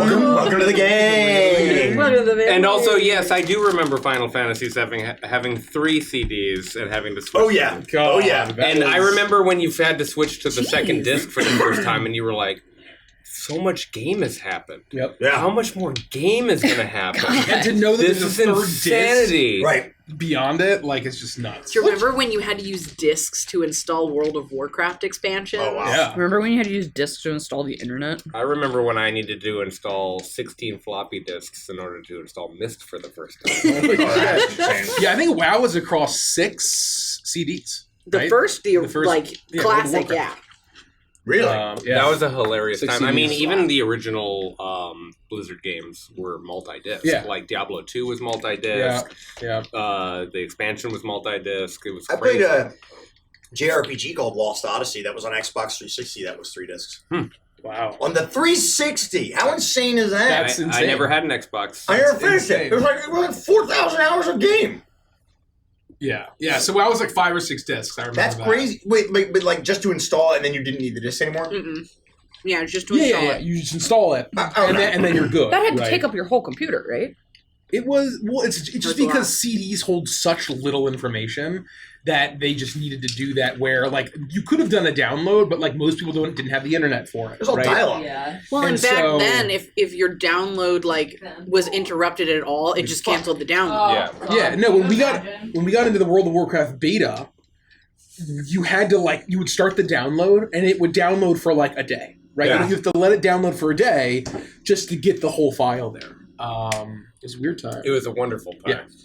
I remember when Red vs. Blue was first coming out by Rooster Teeth, and there would be a new episode, and we would rush down in the morning and get the download started. It's like they're like 2-minute videos, or like 3-minute videos. The OG But ones. that was you anticipating doing it the evening. But it's like you literally have to get it started, and it took hours. To download this QuickTime movie that you watched in this little player, right? It was just. That's wild, man. Yeah. As opposed to being like on like Kazaa QuickTime Skins. or Napster or LimeWire, where you were downloading like all these movies and stuff, and you'd be like, you know what, I'm gonna watch, I don't know, fucking iRobot, and I'm gonna download this thing, and it'd be fucking every single time it would be Snoop Doggy Dogg's Doggy Style, and you wouldn't be fuck. I've got 16 viruses and Snoop Doggy and 14 copies of this goddamn Doggy Style movie. I guess I'll watch it again, but I wanted to watch iRobot. Holy shit.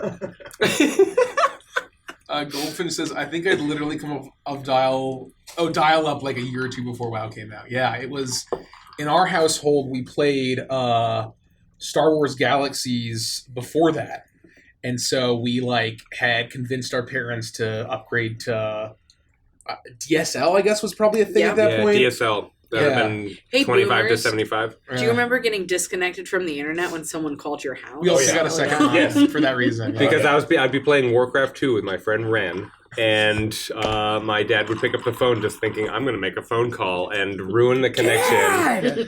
Stop! I would spend hours on the Neopets auction house, spamming F5, searching code stones, and just waiting for someone to fuck up, and instead of 3,000, they put like 30 or 300. Snipe it. And just snipe it. Yep. And that's literally how I got every single code stone. The OG auction house. Yeah. Yeah. The OG WoW auction house. I would go, what was the thing that was like, it was like the giving tree or something? You could go once a day? Once a day, you hope you get some good. Yeah, I was pretty cheap. Never got anything good. The omelet that you could get in the dinosaur land every day. Adventure Quest. Remember playing Adventure Quest? I don't remember that. You were a knight and it was like a hack and slash game, and you were fighting dragons and undead. It was like D&D. I would play it was something with, wasn't Negs? Was that what they were called? Negs, yeah, were the eggs. Meerkat Chase. Meerkat Chase. Yeah. And you were collecting the eggs. You were collecting the negs, right? And negs Neopet eggs. Yeah. Yeah. And then when you got the fish neg, was the highest valued neg, and it was really rare. And I actually got one of the trophies, one of the top scores on that at some point, and then I lost my account, and because it got hacked. And then when they would hack it, they would update your profile, everything else the same, and they would all they did was add it in rainbow font. This account was hacked by Rainbow Hacker 5628, and I just never got access. Assholes. Again. Yeah, that was it. The late 90s, early 90s was a very strange time technologically. Yes. It was a very strange time. We were all having format wars. Yeah. We didn't know streaming was going to be a possibility.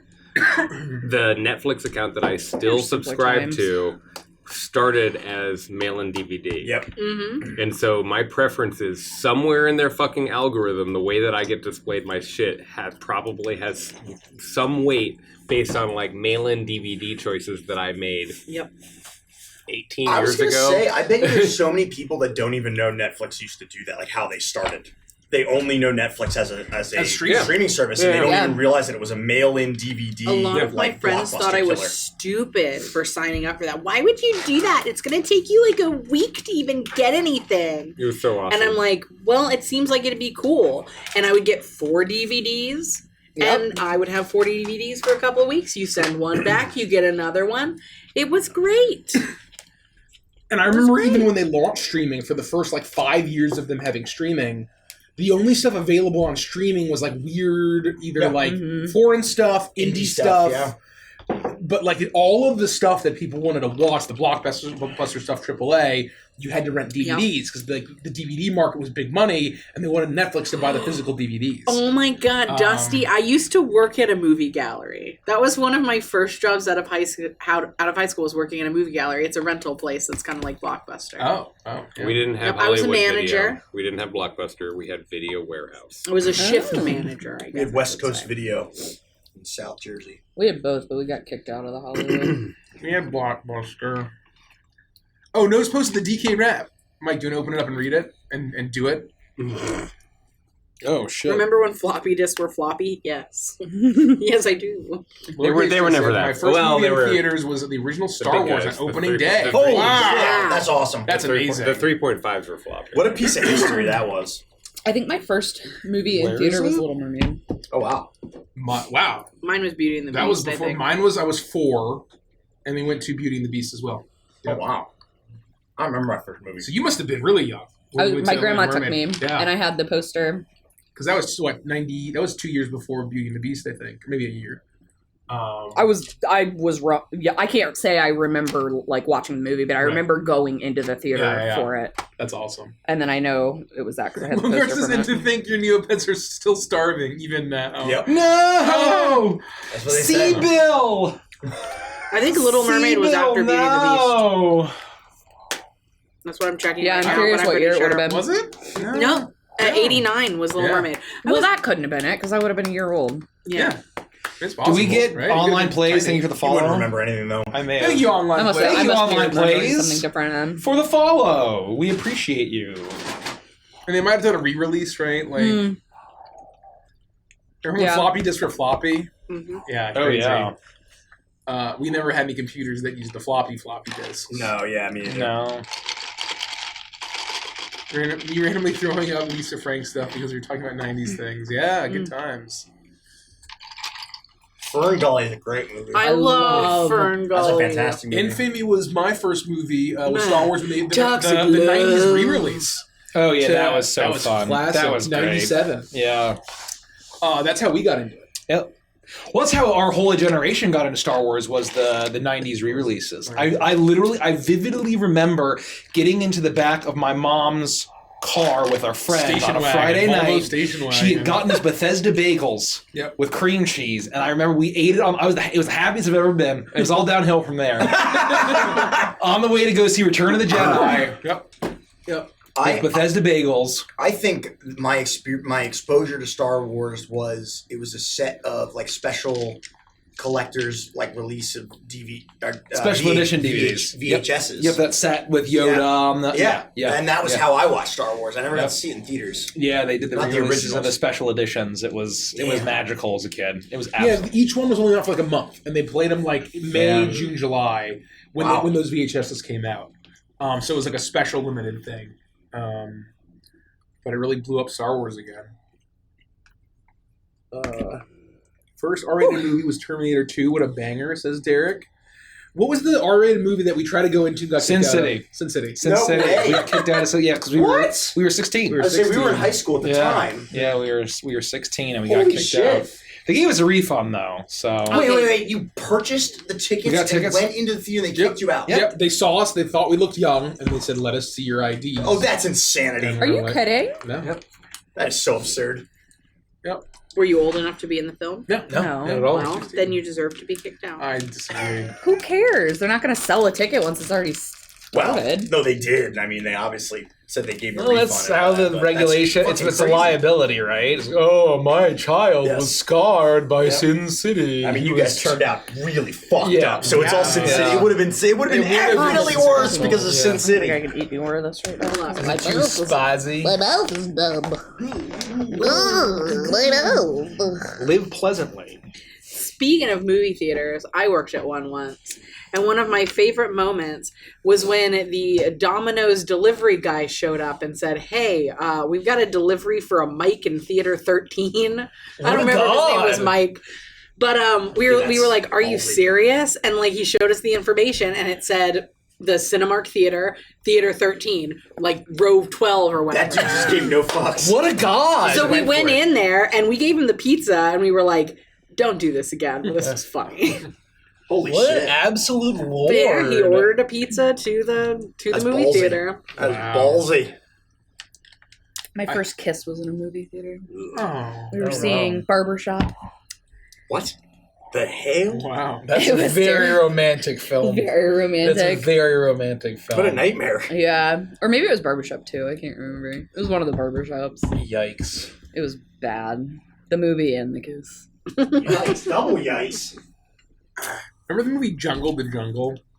Jungle, yeah. I had the most unbelievable crush on that kid. Oh my god. Yeah, Oh, his man. name was probably Max. Yeah. It's like every other Not In as the character. movie? Oh, not No. as big of a crush as I had on Barnaby in The Santa Claus starring Tim Allen. Oh Lord. God, that elf. I gotta look this kid up again. I wanted to elf. be the girl so bad. She was the girl from Impact or Final Impact or something. Final Destination. Final Destination. When he paints the little like red dots on her forehead, Infamy says, LOL, I remember my first kiss. It was at a movie theater. We watched Schindler's List. Oh, no. I've never seen that. Jesus. I'm sure it's good. I haven't either. It's on my list. I just never It's supposed to be very, very, very Yikes. Mimi Liam Siku, Neeson, that was his very young. name. Sam my Huntington. The character's name was Mimi Siku? Yeah. Oh. Never heard of it. Sam Huntington was the actor. Classic 90s kid's name. Sam. Eric Von Detten. Oh, he was Andy the Brinker. God. He was Andy the Brinker in Brink, and in that movie where the kid wishes his didn't have a brother anymore, and He was also the hot guy in Casper, wasn't he? Okay, so With Christina Ricci? Yeah. Zach, know. Flight of the I don't Navigator is fucking perfection. That's creepy. What a masterpiece Look, I that basically movie married is. my I Hollywood love crush. Flight of the Navigator. He looks just That's like you. well, that guy's beard, his beard. Put it up way on that better camera than up mine. there. Does this not? I mean, You're down there, yeah. I don't think. No, it that really was looks Devin like it. I got the Sawa. hat and the beard and the shirt and everything. God, look at that. Yeah. That's just an unfortunate coincidence. I can't. When you know grow what you that. like. Andy. I can't grow a beard like that. Okay. My but jaw is way better looking than that guy. Since we started talking about Eric Von Detten, we do have to talk about Devin Sawa, who was a 90s hottie. If you had Tiger Who? Beat, Devin Sawa. He was Casper, he's right? the He was hot- Casper's human form. Oh. Yeah. He was. He had to have been in a dreamy. bunch He of other was stuff too, so dreamy. I didn't know his name. Oh man, Tiger Beat. I had all There you the go. Devin Sawa posters. Oh no, Lone has a good point. That's not Andy. That's his brother Randy. That's right. So good. It's Andy and Randy. Weirdly enough, I'm also a twin. You guys have never known. No, I haven't. Yeah, Kelsey was in Now and Then. I will go find that. Thank Devin you, Sawa. Zach. He was. Yeah. No one else cares about Flight of the Navigator except you and me, Zach. And I'm here for Kim it. mentioned Now I've and Then. heard I'm like, the well, movie, but I've Kelsey never will seen it. remember it It's now. I so fucking love good. that movie. Who's in it? I always wanted one of those tree No one houses. except Oh, the me actor too. who played Pee So Wee Herman bad. is the voice of the alien through the alien spaceship in the film. You mean Pee-wee? Paul Rubens. Paul Rubens, yeah, Rubens. Who I met briefly once in a story that's unrelated to this. That's an A sex unbelievable pest? movie. And if there's a documentary about it, I will go watch it because Flight of the Navigator is probably like a once a year for me. I'm not kidding. I've heard of it. I just don't know anything about it. I don't think that I would recommend it. Like if you weren't there for the nostalgia when you were a kid and you could grow up with it, then like I'm You not know sure what? I would recommend it. But it's fucking great. Say no more. Disney's doing a remake of it, apparently. Of Casper? Oh, no, Flight of the Navigator. Are you serious? Oh boy. Oh jeez. Yes. Oh, sorry. No, go Sorry. ahead. I was just looking at more nostalgia, including Christina Aguilera and Britney Spears' heyday when everybody was, had crushes on them. I mean, if we're just throwing out childhood crushes, Wednesday Addams, obviously Christina Ricci. Yeah, She's the best. Winona I wanted Ryder. to say Clarice explains it all, but that's Clarissa not right. explains it all. Clarissa explains Melissa it all. Joan Hart. Clarissa, Yes. Melissa Joan Hart, and Alex Mack. Oh yeah. The secret world. The secret. She's the one who Yeah. turns into like Mercury. She can turn into a blob when she wants to. Alyssa Olenek. Ah, look at you. Oh, those were my days. Yeah. Yeah, she's also in 10 Things I Hate About You with Julia Stiles and Heath Ledger. Is she really? Yeah, so she's I have the a sister. question. What happened to Julia Stiles? Oh. She was in every 90s film and then just fell off the face of the earth. She was in a million things. Stopped acting and went back to college to get like her PhD or something. She's like super smart. Very cool. I believe. She was in a decent season of Dexter, and that was the last thing I saw her in. I'm gonna look it up. What? Eric Von Detten was in the Princess Diaries. Her Julia Stiles' career was ruined when she performed that awful dance at the end of Save the Last Dance. Oh man. Ah. Don't know it. Yeah. It's a meme. JTT, yeah, good old Jonathan Taylor Thomas. That's another popular one. Is that Simba? JTT. He was on Tool Time. I think it might be the voice of Simba. Young Simba, right? Could be. I think that's what I know. Yeah, that's Young Simba's Jonathan I just Taylor know him Thomas. from yeah. I just know him from Home Improvement. Yeah. Oh, yeah, He is yeah, Young okay. Simba. He's Young Simba. Okay, Mike, check Prime, and then we'll get back to it. Oh, Prime? Oh, it was in the Prime? I looked and I couldn't find it. Rick Moranis. Yeah, Rick Moranis. Oh, that's Sad story. horrible. Yes, that's Sad right. story. He's really, really He's like, sad. He's like, I can't. It's not worth it. Taylor Hanson from Hanson. Wow. I lied. She's not really smart. She just got unpopular. You're probably just thinking of somebody else. See, Zach has the right answer. My teenage crush was Sephiroth. Love that. Yeah. You know, it's funny. I never had teenage crushes. When you guys My talk teenage about crush was it. Tifa Lockhart. Yeah. Tifa, a million miles. Yeah, Tifa. I never had any real life. That probably My explains why first I turned out how I did. My very first crush of all time. Well, there are 3 that I remember. I don't remember which one was first. So David Bowie in the Labyrinth, and I was really confused about what my feelings were about that, and my mom. You were looking at the Sans and being like, the I codpiece don't really did understand. something. Something's going on there. Yeah, so there's some things. What I could saw be a under poster there? for Siegfried and Roy, and I don't know. So you had a type. I just want to say, nothing screams sex like a man in a sequin leotard. Thank you for sharing that. I don't remember which one it was, but one of them made me very confused. And then the other one was a cartoon, and it was Aladdin. See, mine was Slave Jasmine. Oh, God. When she's in the red outfit. Oof. Wow. I don't know why I liked it. Well, I know now, but I didn't know that. It was. Well, now I know And the that manacles. as a present for you, I just need to buy him some extremely, really, super Explains tight a lot. spandex pants. She's like chained to his So chair. can we and I talk was about Rich cosplayed as Darius. Oh, this is good. Like This in is good. 2015, and he was wearing incredibly tight leather pants, and I've never been more attracted to Under the Rich armor, than when he was in because those you need to pants. wear it under the armor. Yeah, under the armor. Yeah, so I do have a thing for incredibly tight pants. And a See, we're learning. It was 105 degrees. I know. And the pants were bonded leather. They were disintegrated by the end of the They weekend. fused to your skin. It literally, they just disintegrated. It just came apart. What you do is Lowercase J. you just put like a cup of flour in there, and then at the end of the weekend, you can make some pancakes. That's disgusting. I'm going to respond to lowercase J. Lowercase J said, mine was Linda Carter and Wonder Woman. Funny Yes. story. I used to work at the Apple store. I helped Linda Carter with her iPhone when she came in for service on her phone Yeah, she's once. local to our area. She's local to our area. And so the store that I worked at, she came in, she She needed is help, and I was the person that helped her And one now- of the times that she came in. And But now she was a she's- regular there. She's so. queen of Zenimax. Yeah, she's married to like the founder, one of the founders. Oh, yeah. Zenimax, Bethesda Software. I've learned a lot today. Okay. Nikki likes Do the men in rap? tight pants. Mm-hmm. Oh, yeah. We keep asking. Mike's gonna perform it. Do we have here we go. So they're finally here. Performing for you. If you know the words, you can join in too. Put your hands together if you want to clap as we take you through this hero rap. Heroes of Goldhaven. He's the face of the party. You know him well. He's finally back. to raise some hail. His flaming sword can cut you in two. If he stabs you, your time is through. He's speedy, charming, and knows no fear. He's the first member of the hero crew is here. Whoops, okay. Heroes of Goldhaven. Heroes. The heroes are here. This gnome has style, so listen up, dudes. She can cast a spell to suit her mood. She's tricky but caring, and take a look. She can save your life with her magic book.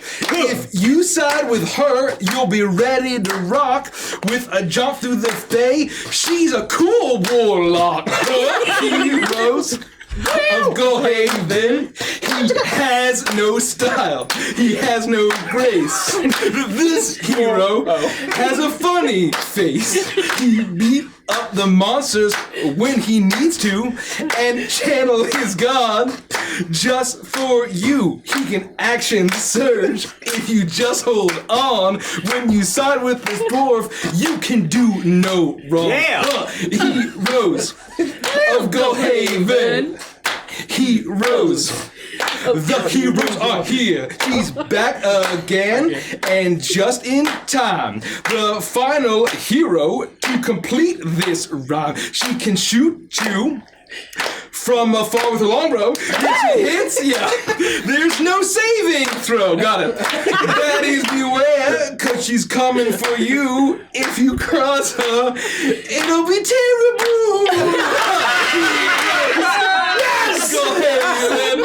Heroes. Goldhaven. Walnuts, peanuts, pineapples.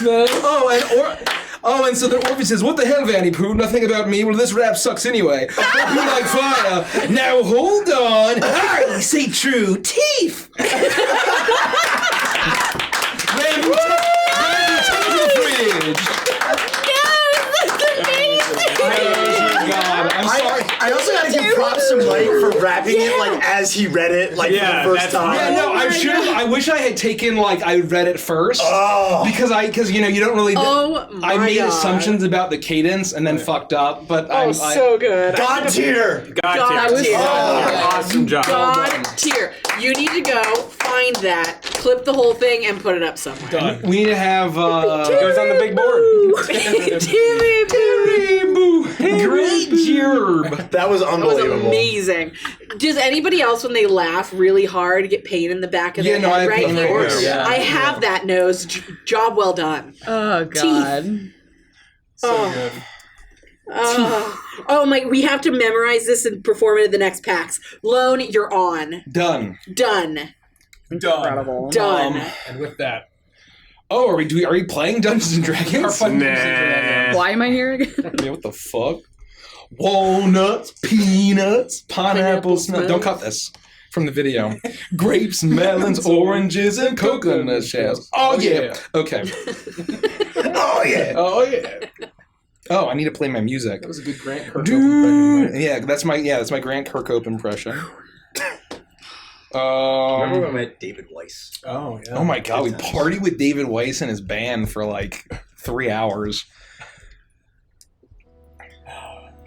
That was so good. I'm really pleased with that rap that just happened. You hear the voice booming from one of the sphinxes as it lands behind you. So they're sphinxes, you're saying? They are very clearly sphinxes. They swoop. They have these lion bodies, basically, and large feathery wings, each of them. And you see that they both have feline faces, but they're also very humanish. The one who boomed out this question to you has looks like a beard, and it looks to be male, and another one has longer hair around her mane and seems to have a feminine face. As they descend and land, despite these are very large creatures, they land very gracefully and loom tall over you. Your camel seems to not really particularly care. He's good enough away, and he just kind of looks up and then just continues to eat his shrubs. And they both stare at you with appraising eyes.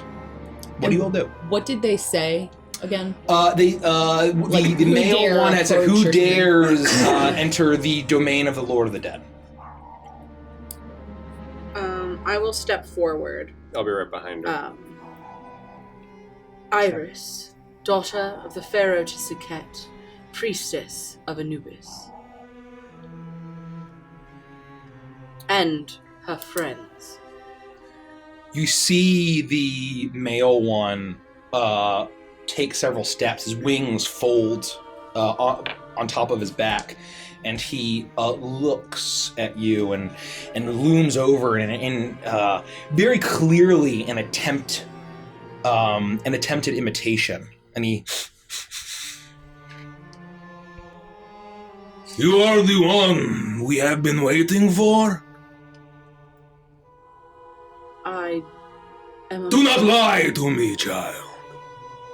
Then do not interrupt me, Sphinx. I do not know if you have been waiting for me, but I am a priestess of Anubis, and this monument has been desecrated. I would like to enter the underneath and pay my respects to my god. Something good can be done here.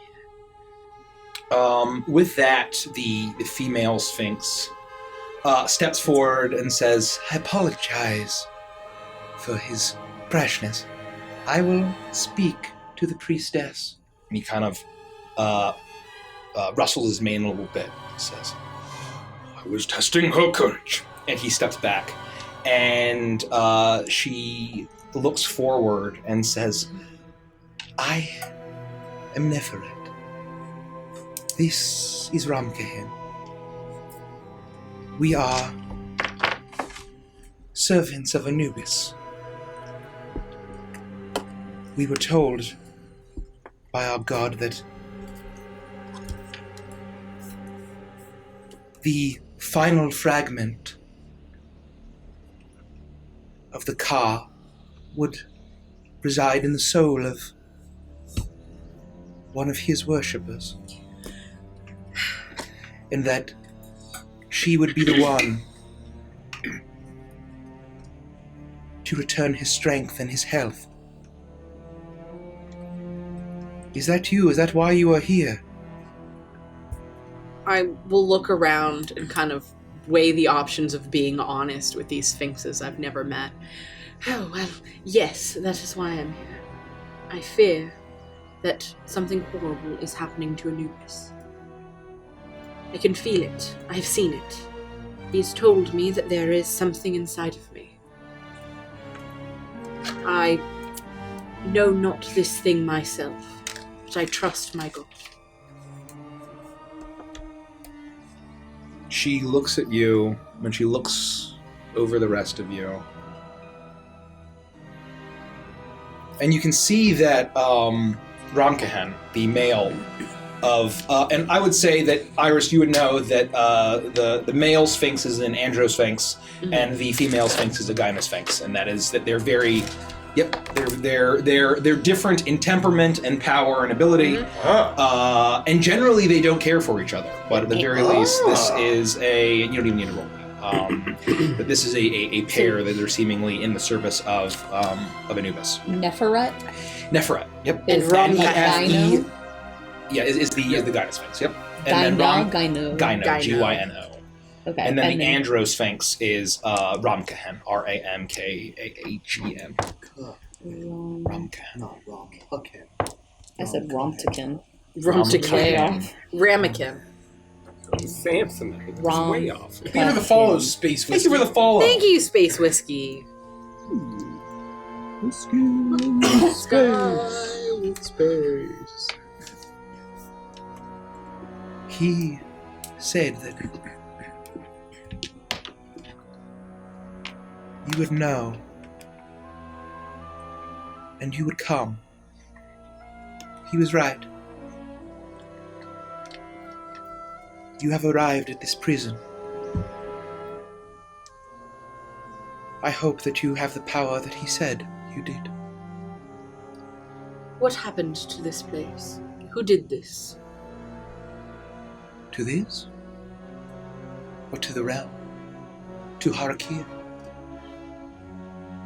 Has Unkatep always been the master here? She looks at you and nods. Who built this monument, this prison, as you call it, in the image of our god? She looks at you and her face is very, not expressionless and blank, but very stoic, and it's very difficult to read. Well, you would be surprised to learn it's Unkatep himself. But why? Oh, sorry. You will learn in time. You will learn about the master of this place. You will learn of the prisoner of this place. They are one and the same.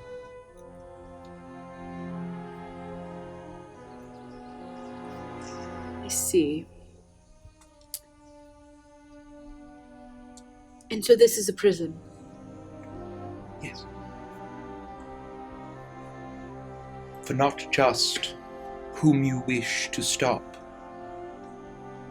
but for the master. And he will stop at nothing until he finds you.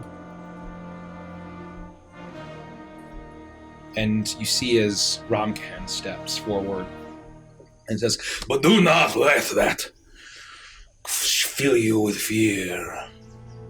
We must do what we can to save the Lord under the mountain. We must do what we can even if we risk playing into Unkatep's plans." I'm not afraid. He leans down. His face is a lot more readable. He wears his emotions and his feelings on his face very clearly. I do not smell fear on you.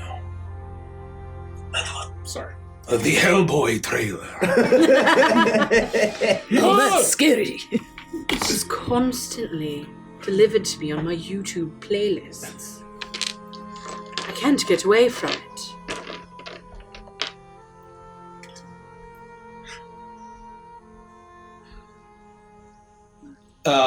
And he steps back, and Neferet steps forward and says, "You've arrived at the right time. It was all meant to be. You do know what is happening to Anubis, do you not?" The vague approximations. Anubis has not been well enough to provide me with every aspect of the situation, but I know he is weakened as he attempts to hold back the chained god. She nods, and she raises a huge paw and points to the far north, to the northeast.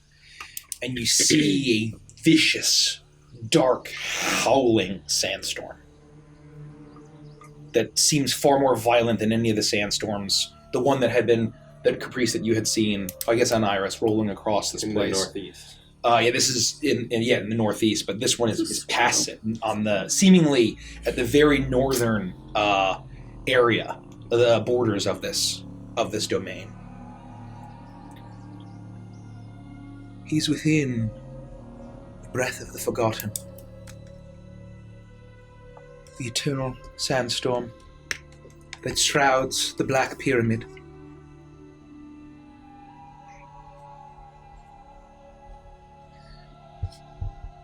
It is with the power of death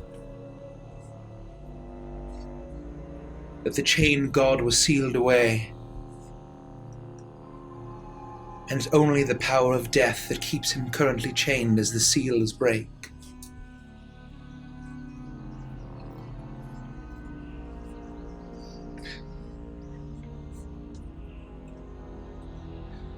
We have been given a single task.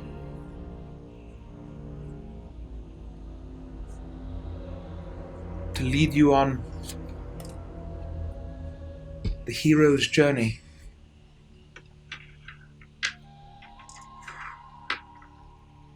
To heal, to restore, to save the God of the dead.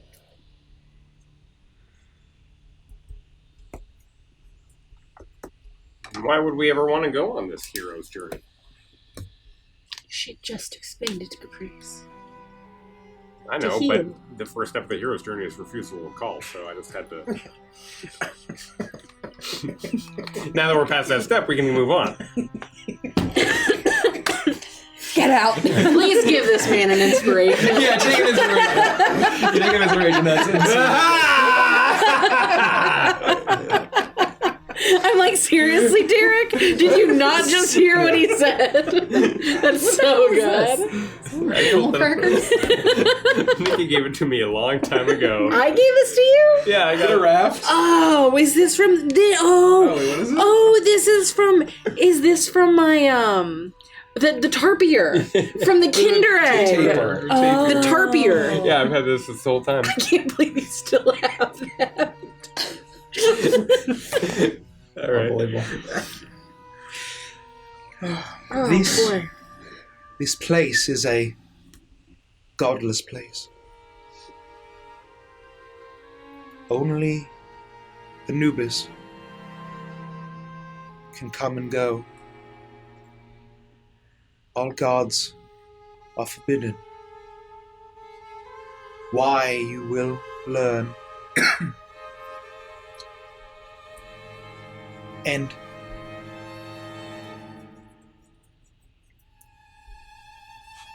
it is with the power of our God that another God, chaos, of destruction, of evil, wishes to grant us foothold in this land of... You're speaking of Set. I do not speak his name, for he has a different name here. There is no gods. There are no gods here. They are forbidden. The only god is the god king, Ankh-Tep. The gods are dead here. By what other name do you call Set in this land, so that I may use it? He is not a god here, but a dark mockery of our Lord. Anub Satan,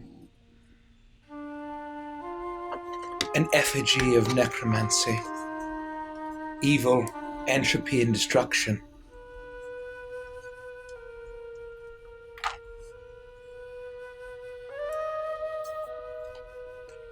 Taking shape, gaining power in his pyramid. The Black Pyramid or the Golden one? Neither. The pyramid that's lost to the sands. It is there he awaits, until every ounce of divine power and life is drained from Anubis. And then, only then, will Anub Satan achieve his full power.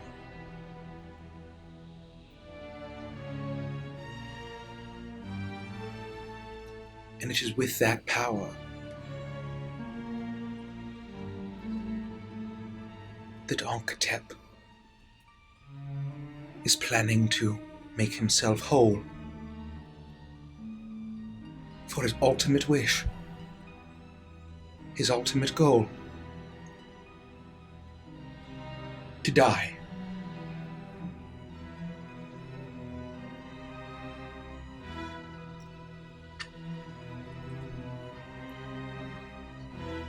For what purpose would he want to die?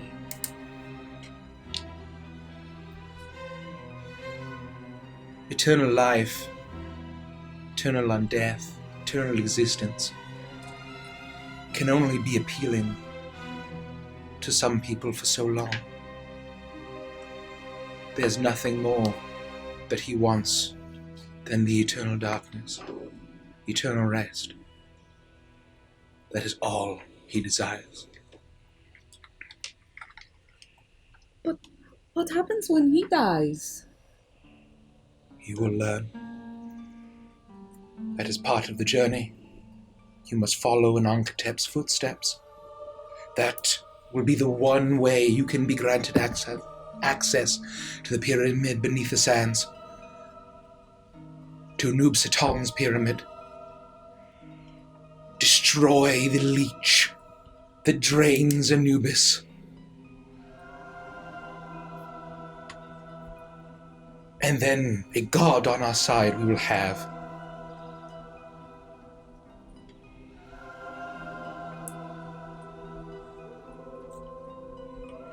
Well, as you all know, I will go on this journey, whether I go alone or with you by my side. I will not turn my back on Anubis. Not again. I'll do anything to save him. He saved me. Multiple times. How do we get there? Is it down there?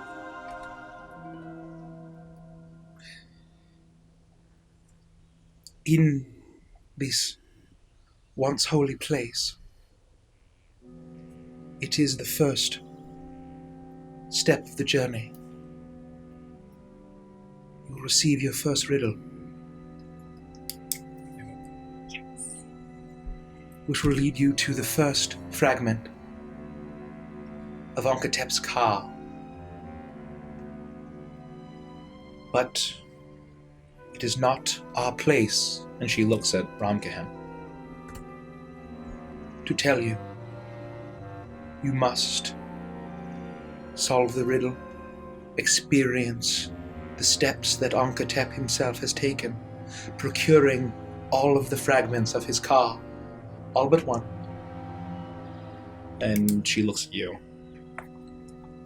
Countless millennia it has taken them.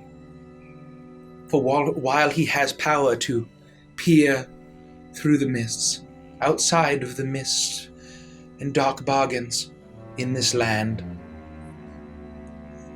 it is a prison. He cannot sense you here. He must dispatch his minions seeking all of the fragments. You are all that remain.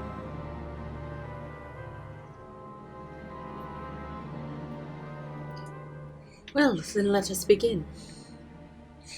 She steps away, and Ramkahan does as well, and he kind of grumbles a little bit and says, Let us see how strong you really are. and as they step away, the sand seemingly magically starts to sink down a little bit, and the glowing gold hieroglyphs around this door glow brighter.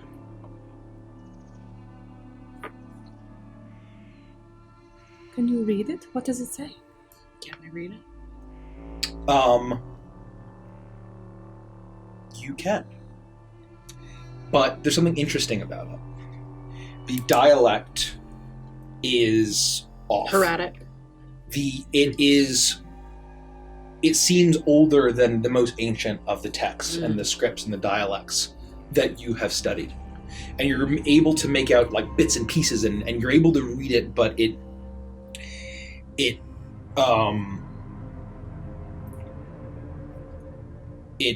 says to your approximation. There's not really a one-to-one translation, but you're able to get the general gist that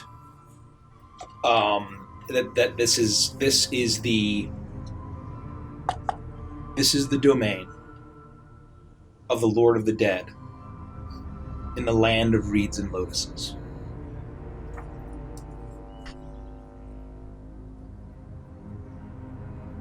I would say that to everyone.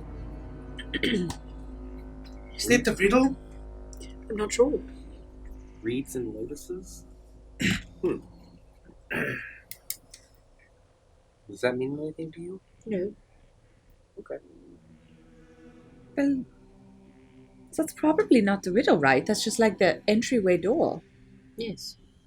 Okay, so let's just try to open it? The door? It's open. Oh, it's open. Yeah, it's open. And yeah. Oh, I thought it was closed. No. I did too. And It's the a Sphinx- totally open and door. The Sphinx is... They're just stepping back. Oh, they're stepping Yeah. back. All right. Well, it was lovely to meet you both, and hopefully we'll see you on the other side. In the meantime, would you do me a grand favor? Would you keep an eye on Strapon, our camel over there? She looks back at you and nods and says, "This is the riddle inside." It's not the right accent. The riddle inside will just take you to the first location. You will be, if you can solve it, you will be returning here shortly. Lovely. Just keep an eye on Strapon. Make sure nothing happens to him. And do not delve too deeply in this ancient temple. Every ruin... Subterranean temple. We call it the labyrinth. I knew it. Every single ruin in this land connects. Oh, shit. Beneath the sands. And there are Where dark... have I read that before? There are dark things that wander those halls. Yes.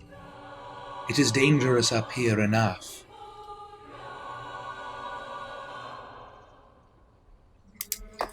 All right, well, we'll be seeing you. Good day. She nods. Are you ready?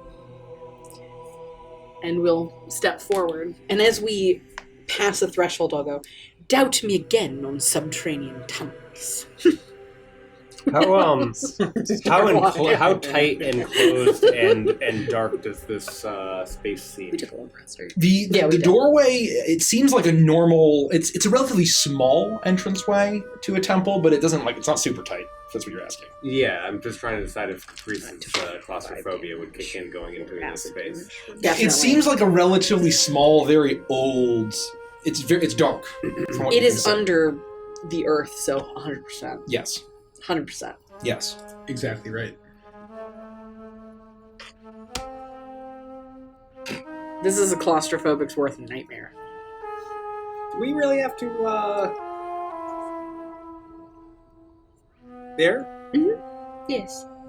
I mean, you heard them. We're not going to go deep. We're not going to go far. We're just going to find the first riddle and solve it. I pull up my tail for the first time and start to wring the actual end of it.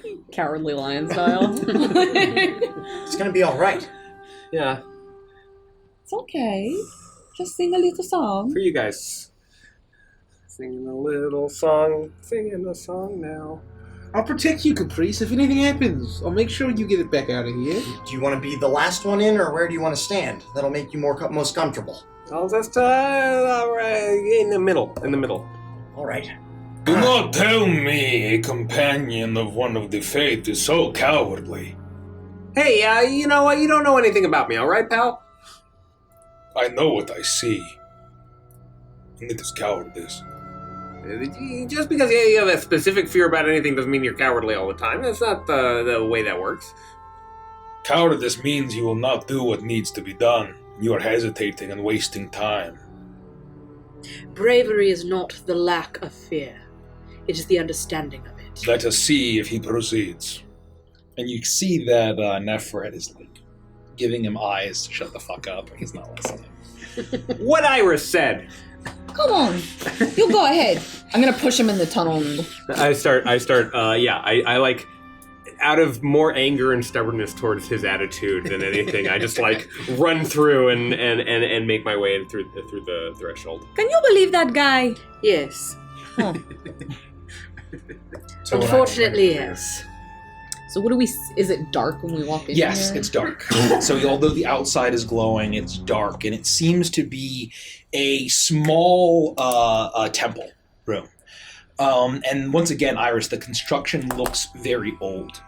But as you step in, you see very slowly glowing hieroglyphs start to illuminate and enter, and you actually feel a pull as your chest glows that similar color, that similar gold, and then fades back down.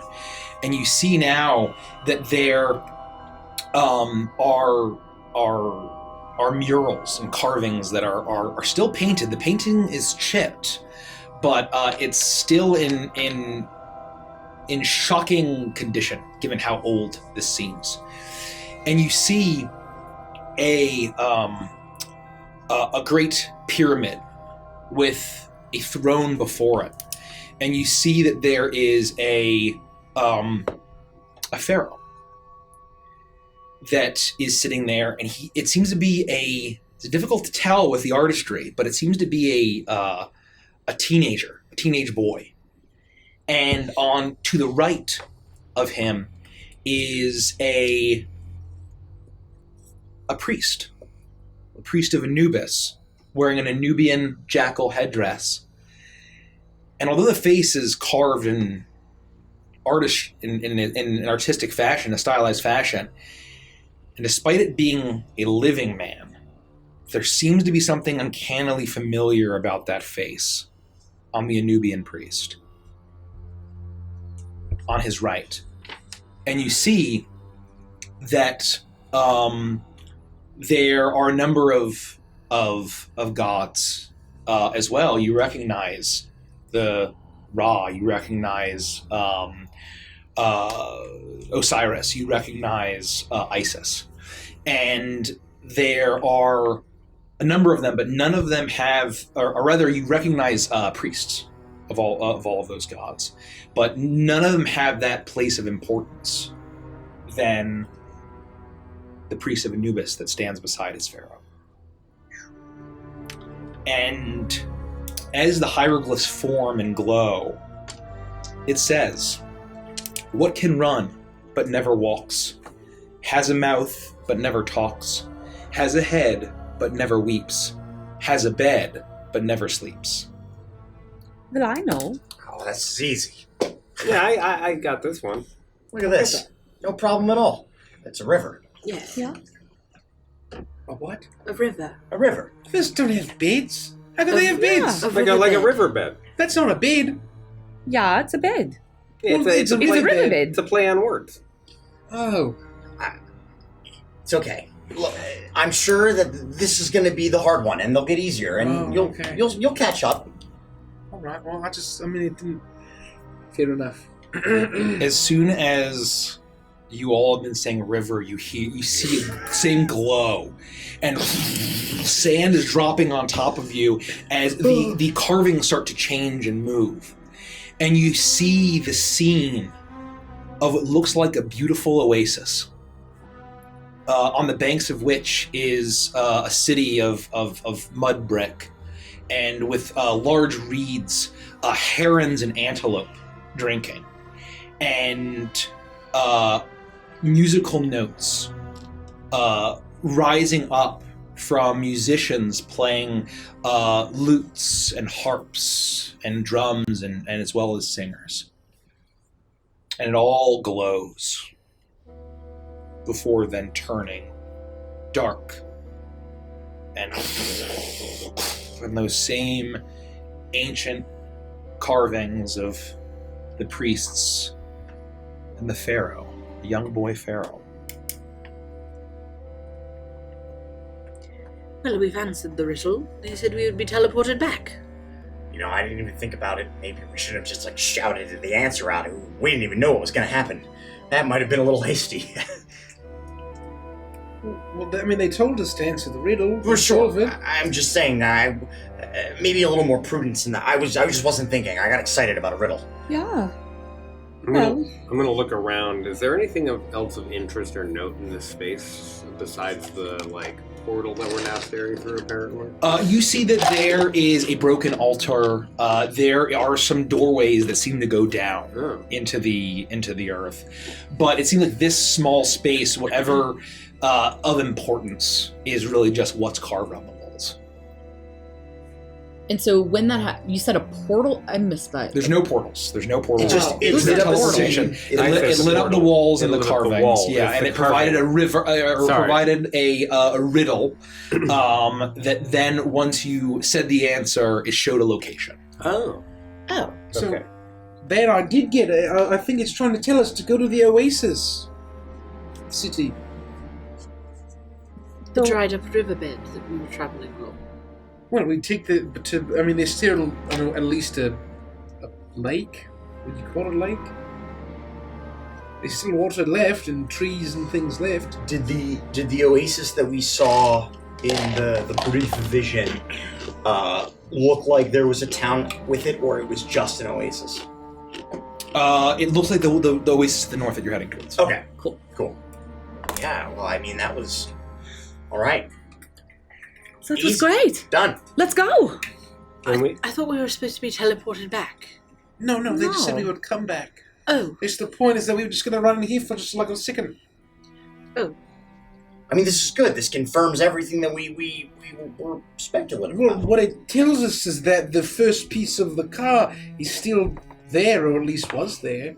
I mean, they did say Oris was the only one that remains. Maybe yes, they're and lying. speaking of that, is it really a good idea for my piece of the core to reunite with all of the other ones?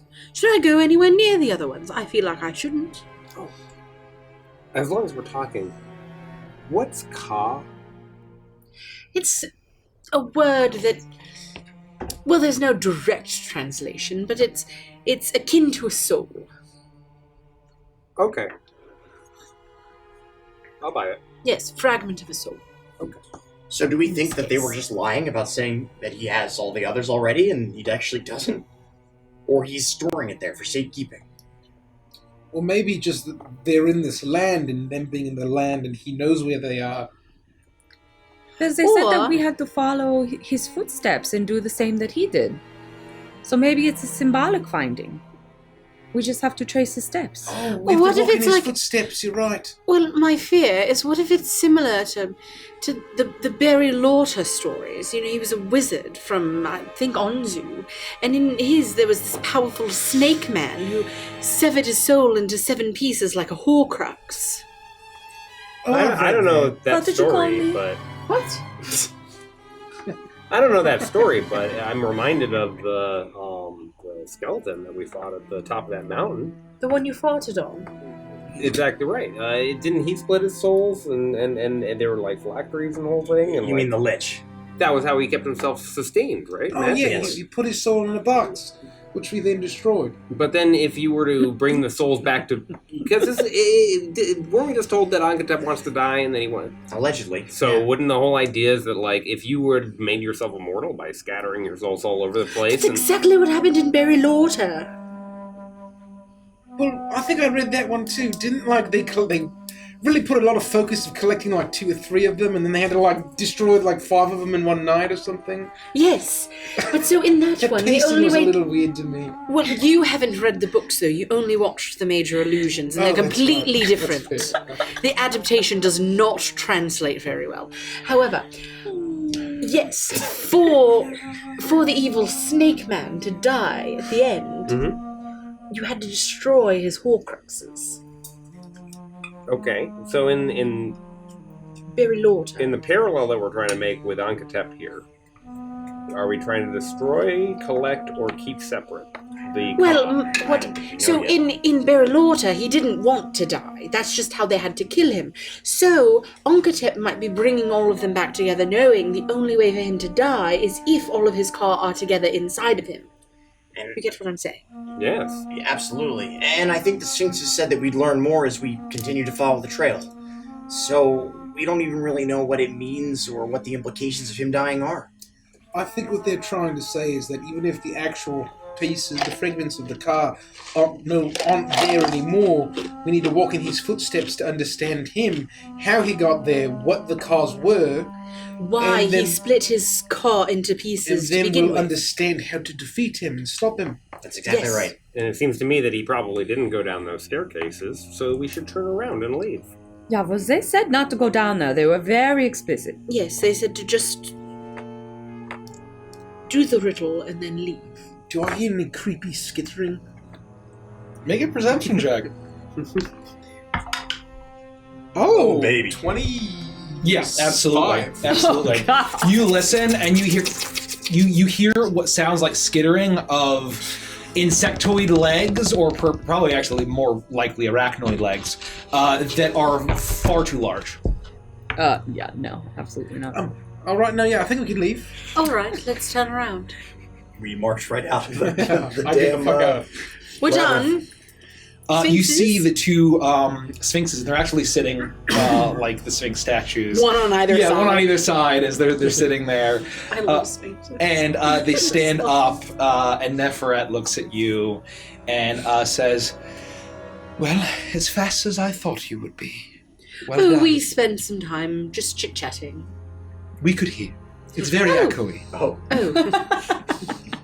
Oops. Yeah, so it told us where to go. Funny enough, we were headed there to begin with. Yeah, it's like we knew. Yes. It's like we were drawn. Because if we didn't stop and find this amazing underground place, we never would have known what we were doing there. That's true. We were just going to ask around. She looks at you and nods and says, "Well, tell us where to go." And she leans her head down. And then the other You're going and to let us Ronka. ride you. That is Is one there of the- room for strap-on? I don't think we need strap-on anymore. We can't leave Strappy on a river. Yes, we can. He lives here. This is his home.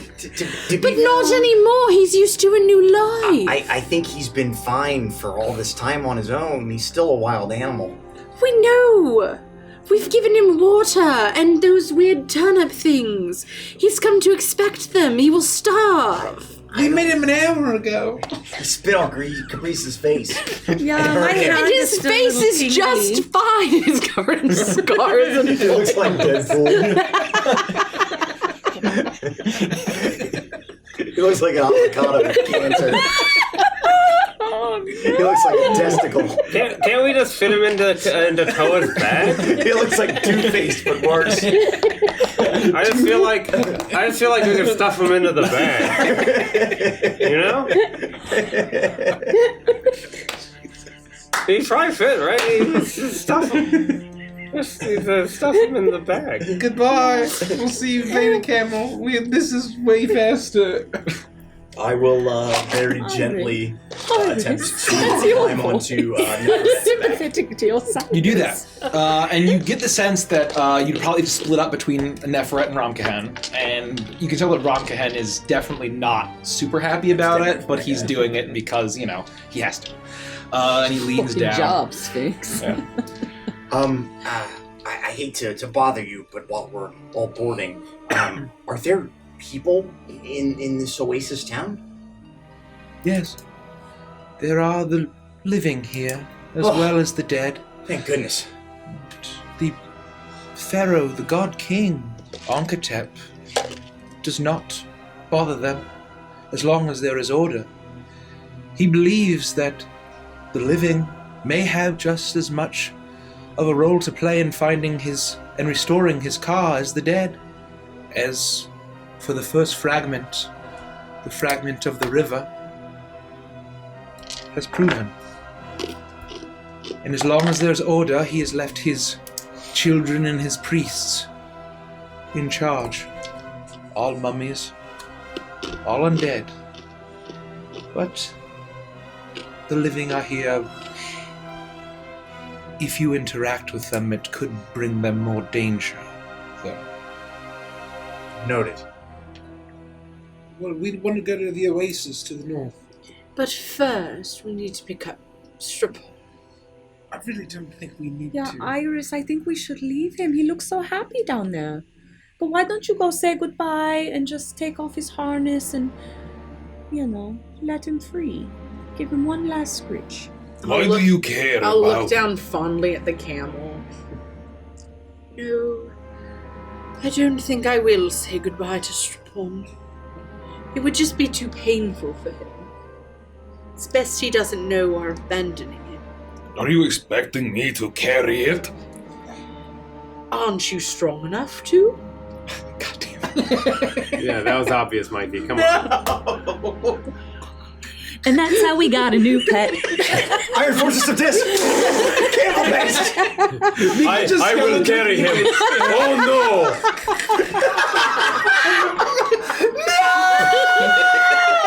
Make a fuck. Make a fuck. Make Mickey. a persuasion check. Persuasion, you said? Yeah. 24? Oh my god. You want to see how strong I am? Get on my back, I will carry the camel. We'll get on his back and we'll go pick up Strappy. Dude, this camel's gonna get so pissed. He's gonna be spitting everywhere. He's gonna be raining acid hell down on the town. At this point, you manage to just get on the backs of the Sphinx, and with a loud flap of the wings, they both take off. And Romkan, who's considerably larger than Neferet, flies over, and you look as the camel. It looks absolutely horrified. As a giant fucking winged lion, he's descending him. No, you can go this game. As he then grabs his paw, and he's trying to spit. As the camel's probably screaming. And he grabs and effortlessly picks it up, and you hear, and his eyes are wild and horrified. This is awful. We're gonna give this camel PTSD. As you take off into the sky and fly north. Strapon pees a little bit. A lot of it, probably. And Neferet's flying behind Romkan. No. And whoever's on Neferet. I'm on Neferet. Yikes. As you both take in the sky and you fly higher and higher and higher, and you see the occasional large bird and a few smaller ones flying. Some seem to be undead, others not. As you make your way, and you see there's actually a few pockets. You see what looks like to be a camp. There's several camels all around a series of tents. And How there seem many to be humans. Actually walking around, and as you fly closer and closer to this great oasis, you see a city that looks like it could probably hold a few thousand people. No more than that, but a lot larger than you'd expect. And Neferet says, that is Muha. It is the only city of the living in this entire domain. Almost all of the living humans reside in those buildings. And you can see that there's a sprawling city around this oasis. And you finally start to see the civilization. Some wagons pulled by camels and horses, and other beasts of burden. And you see a marketplace, and as you see that there's, despite the river having dried up, this oasis has beautiful, pristine water. And you manage to skirt around the city as you fly over it. And you notice, however, after Ramkahan, he looks like he's going to try to point, and then he starts to lose grip on the camel, and he grabs it again. He says, "Look into the storm. That is what our god is fighting." And as you look, you're able to see through this incredibly dark storm that is swirling and violent. You see that beam of silver light shooting into the sky, just barely, very, very high, going all the way up until it's completely out of sight. And it looks so incredibly treacherous and violent that you have no idea how anything could survive in there, unless it was a god. And as they descend, you see that there is that there's a bit of stone sticking up, and just like the rest of the desert, there are ruins and monuments and statues all poking up from the sand in various states of disrepair. And both of the sphinxes fly down, and you hear a panicked cry of a heron as it sees these two massive sphinxes descending, and several of them fly away, and you both land as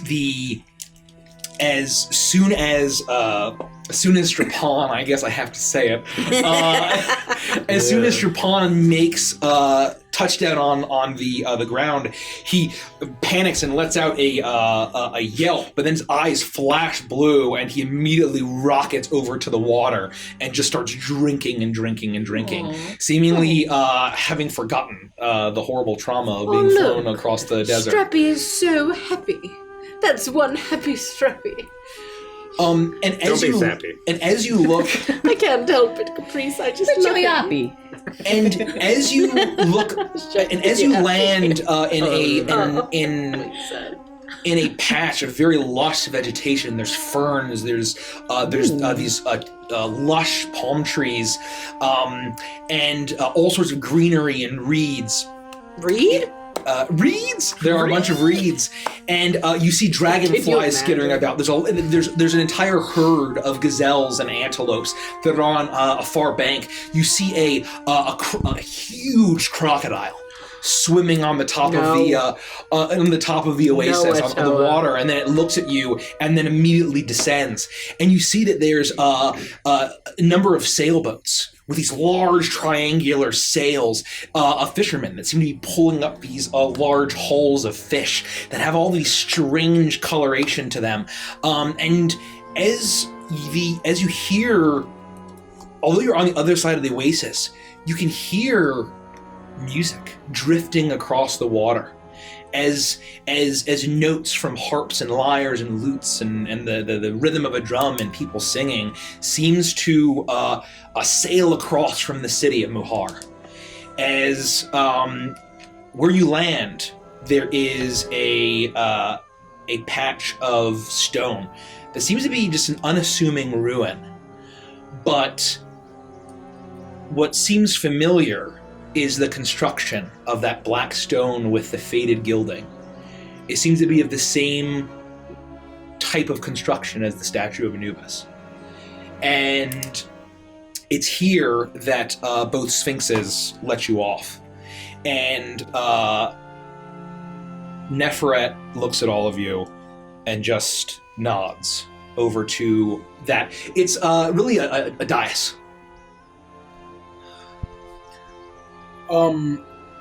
So the city's just built on like one side of the oasis. Yep. And It's the like southern side of the oasis. So, let me.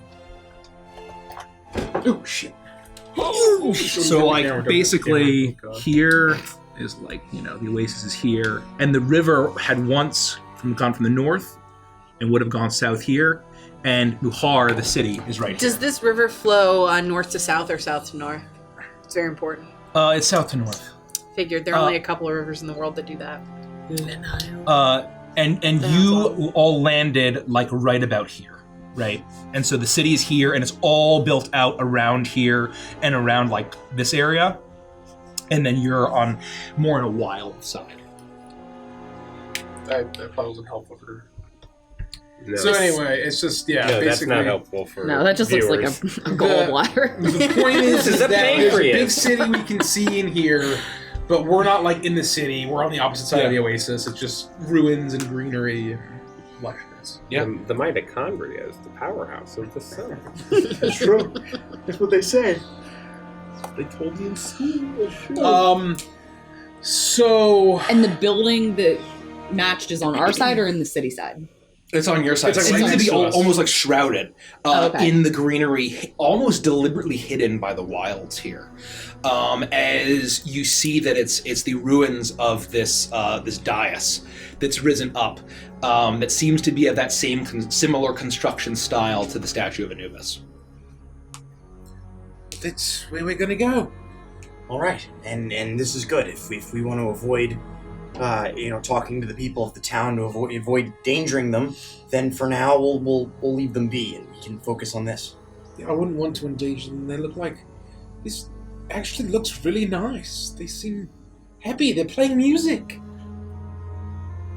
I listen to the music and I try to get a sense of like the rhythms and cadences and notes and just as a bard trying to absorb the cultural sense of any uniqueness that might be important. I would say make an intelligence check and add your proficiency modifier. Yeah.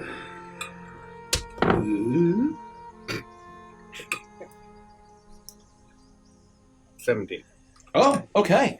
I would say that you recognize, that these are instruments that are a lot older than a lot of the ones that you would have played and made, but it has a beautiful tonality and rhythm to it that you probably heard bastardizations of like Nagbeshian music in like certain clubs. There might have been like certain areas where it was a fad or a phase to like take that. Exactly. Similar kind of vibes, but this seems to be the original, and it seems to be a very old style. Okay, I can hear that purity, and I will start to think about how I might recreate that without doing anything, just listening. Okay. I'll walk over to the dais if Iris thinks it's okay. Are you ready to go? Sure. Now that I know that Strappy is happy. Strappy seems to be very happy. After he finishes drinking for a little bit, his eyes stop flashing blue, and then he goes over and he enjoys the variety of the greenery that's there. It looks like the tree stars from Landful Time. Shut up. It looks that delicious for a camel to be eating. You don't get to say That's tree how star. happy he is. You don't get to say tree star. I'm just saying. Say. Does anything look Emotional more delicious damage. Emotional damage. It's a TikTok. I know. What's important is that movie will make you cry like a little bitch. Yes. So there's another TikTok meme, which is name one thing that can make any millennial cry within the first 10 seconds, and they start playing the theme song for time. Mm-hmm. And I literally started welling up. I was like, oh god, I can't. I can't. I walk over to the ruins. You do. I'll be behind. And as all of you approach, Iris, your soul begins to glow that same gold. And all of you see in the exact same style of hieroglyphic, in the exact same glow, it begins to light up around this dais as the sand shifts away. It looked very subtle, very hidden and discreet, but as soon as you approach, it starts to shift. And you see now this dais, this disc that is that reads out a simple phrase.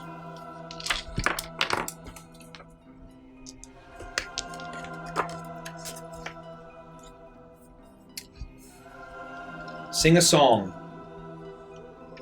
that brings tears to make the river flow.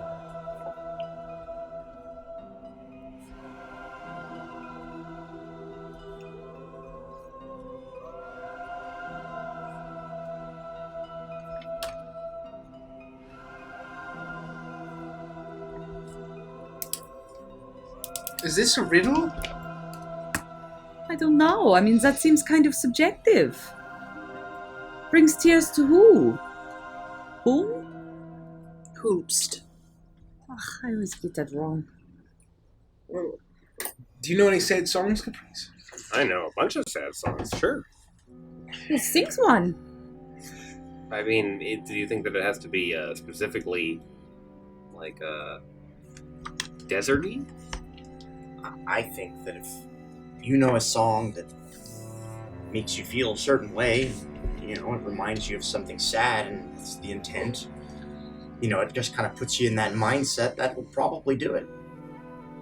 Wait, do we want the river to flow? Well, we did what the last thing said. It was a riddle. This seems like a request. For what it's worth, I mean, water here is everything. It brings life. Yeah, but I'm just curious. What does that mean for us? Do we need to go to Mahar? We could just walk across the dry riverbed. Do we need to do that first? I don't... You little fuck. I don't... Yes, so tell us your idea, please. Let's go now. My name is Blaznov. Cheyenne, Wyoming Telegraph Company. Instead, I say, what was I even gonna fucking say? Oh, and then so anyway, we did the thing, and we saw a scene. I don't think whatever we do is gonna actually make the river flow. I mean, it's probably been dried up for thousands of years. I think we'll probably just see maybe another scene that gives us a hint of where to go next. You're right. Okay. I mean, so if you want to, Promise me. Sing a song. No pressure,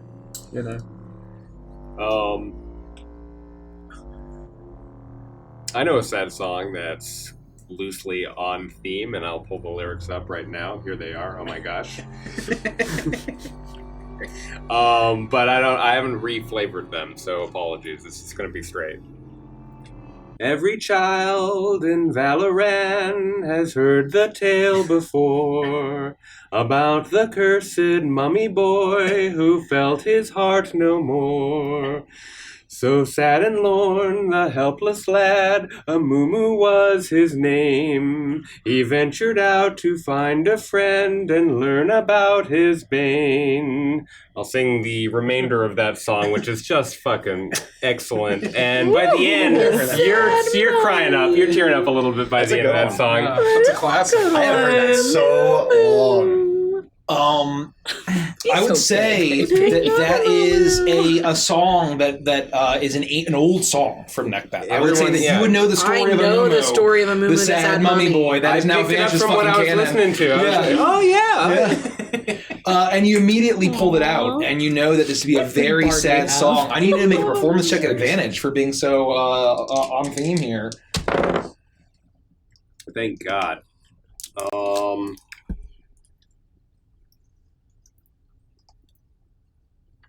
Give me some 22. 22. Not enough.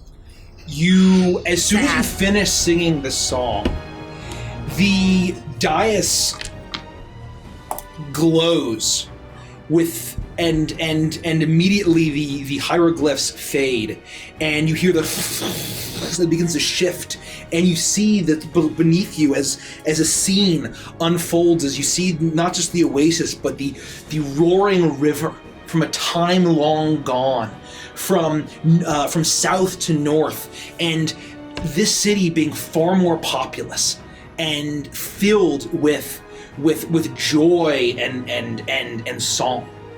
And suddenly you all see Iris's soul begin to glow, and it blasts out all around you. Whoa. And you all see a vision. The dais around you, and where Iris is, you see standing a mummy lord, a pharaoh wearing golds and blacks and turquoise, holding a staff, looking incredibly ancient as the bandages cling to his withered flesh, empty eye sockets staring out as a withered hand with bone tips pointing and poking out from those withered bandages. As you see through the air this wisping golden series of notes that is being played and sung by dozens and dozens of these humans, as their eyes seem to be filled with fear, but they are singing a song all the same. As the song swirls together and turns to a glow the exact same color that resides within Iris, and his hand extends and it shoots into him, and it fills him and causes him to glow as he has retrieved the first fragment, the fragment of the river. Interesting. And suddenly it fades, and immediately all of your consciousness is whipped away from you. Oh, good. As your eyes are blinded by golden light. And you suddenly see a vision, a shared vision as you are consumed on this dais. You are in Neckbat. You are in a land known only as the land of reeds and lotuses, lost to time. The history books do not mention this. It was a time of before the first pharaohs that you would have known. It was a kingdom that worshipped the Osirian pantheon. And there was the high priest of Anubis, Ankhetep. He served his god dutifully, and he served his pharaohs dutifully. One generation, then another generation, and then a third generation. A boy king. His father fell ill with the plague too early, and so he became the pharaoh at a very young age, and strife began to come over the land of reeds and lotuses. Indecision, fear, and emotion that Ankhetep did not feel befitting a pharaoh of this land that would only lead to ruin. And he believed that the people would agree. And so you see this pharaoh with his priests in a beautiful temple in the shape of a jackal, rising tall, overlooking a brilliant river, plotting in secret against this boy king, and feeling a call towards the forbidden desert across the West Bank, where none were ever permitted to go, for dark things lurked, and madness and death would befall those who would venture there. Suddenly the vision fades, and your consciousness returns. As the scene, the hieroglyphs that had all been there shift and change and glow with another riddle. A riddle. What is large, yet never grows, has roots that cannot be seen, is taller than trees.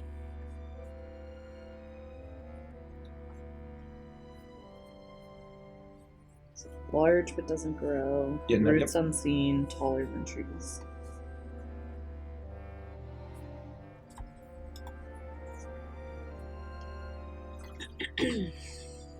Well, mountains are pretty big. As it glows.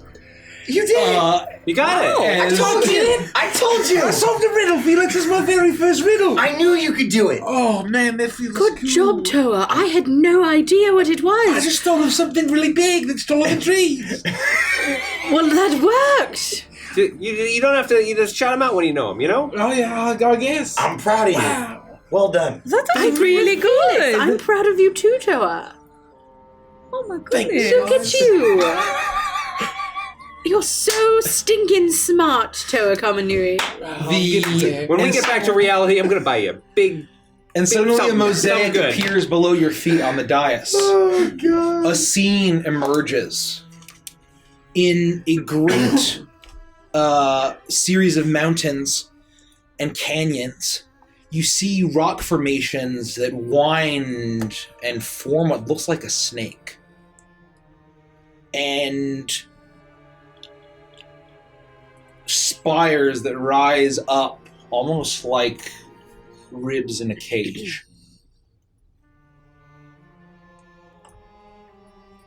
That's what you see.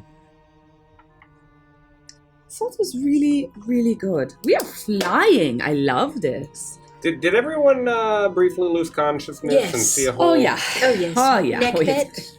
Ancient Yeah, neckbet. yeah, and we watched like the whole story Yes, play like a out, major the whole image. thing. So you recognize the river? That's where you're from? Yes. Ah. It's beautiful. So Onkatep was a priest, the head priest of Anubis. So it would seem. And he plotted with this priest to do something to the pharaoh. I think he was. I thought he was. He the was priest. the boy king, right? What? Or was Ankatep was the Ankatep priest, right? It was a priest who had served the grandfather and the father of And the so boy he, king. when the boy king, When the boy king rose to he, power- so he was the jackal-headed priest plotting against the boy. Yes. Okay. Yes. Cool. Yep. I He did wants to kill not he catch wanted that. to kill the pharaoh. But we don't have the whole story. I think we might learn more as things progress. Yes, this is really. He blamed the boy king for the strife that Nekbet had succumbed to. It seemed like he just wanted to help the people and thought they'd agree, but I get a bad feeling he did something horrible. Yeah. Well, what was the car that we witnessed? That was probably more recent, I guess. Yes, I think there were two separate things. The first scene was when he took his car back So from the car the was river. in the song, maybe, of the people? Or it at least enabled him to get it. Obviously something is at play there with the music. I know we've got a lot left to learn about Yes. this Onkatep guy, but it seems like it's going to be a real riches to rags story. Oh, I get it. All right, you're right on top of it. Mountains and puns with you today. That's All right. Iris, I need you to make an intelligence check for me. Okay. Or actually, religion. Not today. You haven't rolled higher Not than a 5. today. Except 10. it's 20 or 5 or lower. I think that's actually enough because it's a memory that you experienced. Okay. When you first were visited by Onkatep from the slithering shadows of that crypt, you experienced a vision. And you Yeah. saw 7 things, basically, and experienced 7 things. One of which was a song of lute, harp, drum, and voice. That's right. Holy shit. I don't remember that vision at all. Nikki doesn't. You ex- Iris, I'm sure. You experienced that. You experienced a withered heart and a rib cage. Oh, remembers. An Ankh with an unblinking eye. Hold on. Heart plus rib cage. A what? Blinking heart. An Ankh with an unblinking unblinking eyes. eye.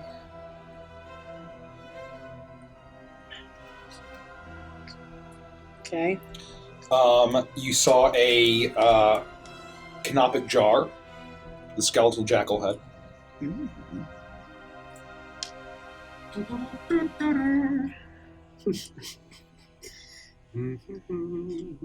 That's fine, I'm sure. Okay. Golden eagle circling beneath the sun. So cryptic. Eagles or eagle? Eagle. Single giant golden eagle. Well, it looked very large. It's hard to tell. It's like a goal shaped like an E. Okay. An eagle. And then the face in a sandstorm. A face in a sandstorm. And what was the 7th one? What? Just kidding. You. That was 6, right? Yeah. It's like, did I fuck this whole thing up? Imagine. That would have been Can you imagine? Imagine. All right, sorry guys. Since it's canceled, I fucked it up. There's actually it was the secret. That's the worst fear of a piece of DM. 8. Called the Mac Guff in piece. Yeah. Weird. Every arc has 7 MacGuffins. That's what you see. Okay. All right, well, I think we need to go to the mountains. Yes, that's what it sounds like. Yes, the canyon. Are we going to the canyon? Well, I thought we saw a canyon. Yeah, there's like canyons. Canyon through the mountains. Looks like Yeah. a snake. Yes, that you drew on the map. You even drew it. It's kind of You've snaky. mentioned the canyons a million times. Yeah, and you draw them so Well, nice. I really wanted to go to the canyons. I didn't think we'd actually get to go. Excuse me, Sphinxy Poos, Neferet, Broncahead. I don't know. I get Indiana Jones: The Last Crusade vibes thinking Are about it. they still there? Yeah, they're still there. They're far enough away. They're every chance they get, they're just sitting like statues, and they're very still as they're watching you. I love your Sphinx. And even though they pose. have these human-like faces, their eyes are almost like cat-like as they look at you. Does one of them have snake tongues? Yeah, they both have snake tongues. Why not? Perfect. Excellent. And yeah, these aren't the 5 e-sphinxes that are literally just lions with wings. Like, they look far more sphinxy than just lions with wings. They both stand up and walk forward, and Neferet says, "Where are we headed next?" Well, as long as Rumkahen is not too tired to carry the camel, we are headed to... This motherfucker's gonna drop that camel. He's gonna hit the sand like a fucking burlap sack full of... I have never been tired! Why would we take him from this paradise? I've never seen him so happy. Or barely ever before. Yeah, he seems great. He seems really happy. We should leave him here.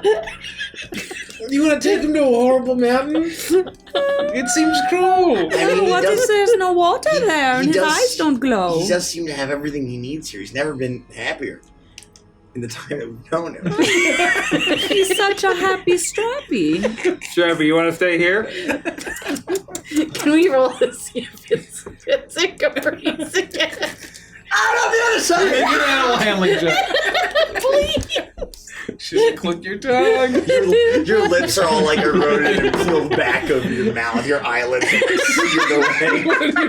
Oh my god. A 1 and a 20. I'm gonna use a bardic inspiration to increase my own roll by 10. What do you roll? A 7. This camel fucking hates you. Hey, Strappy, you want to stay here? And 12 points of acid damage. No, Caprice, are you alright? Oh, I can't see out of both of my eyes. Strappy, no, bad camel, don't do that.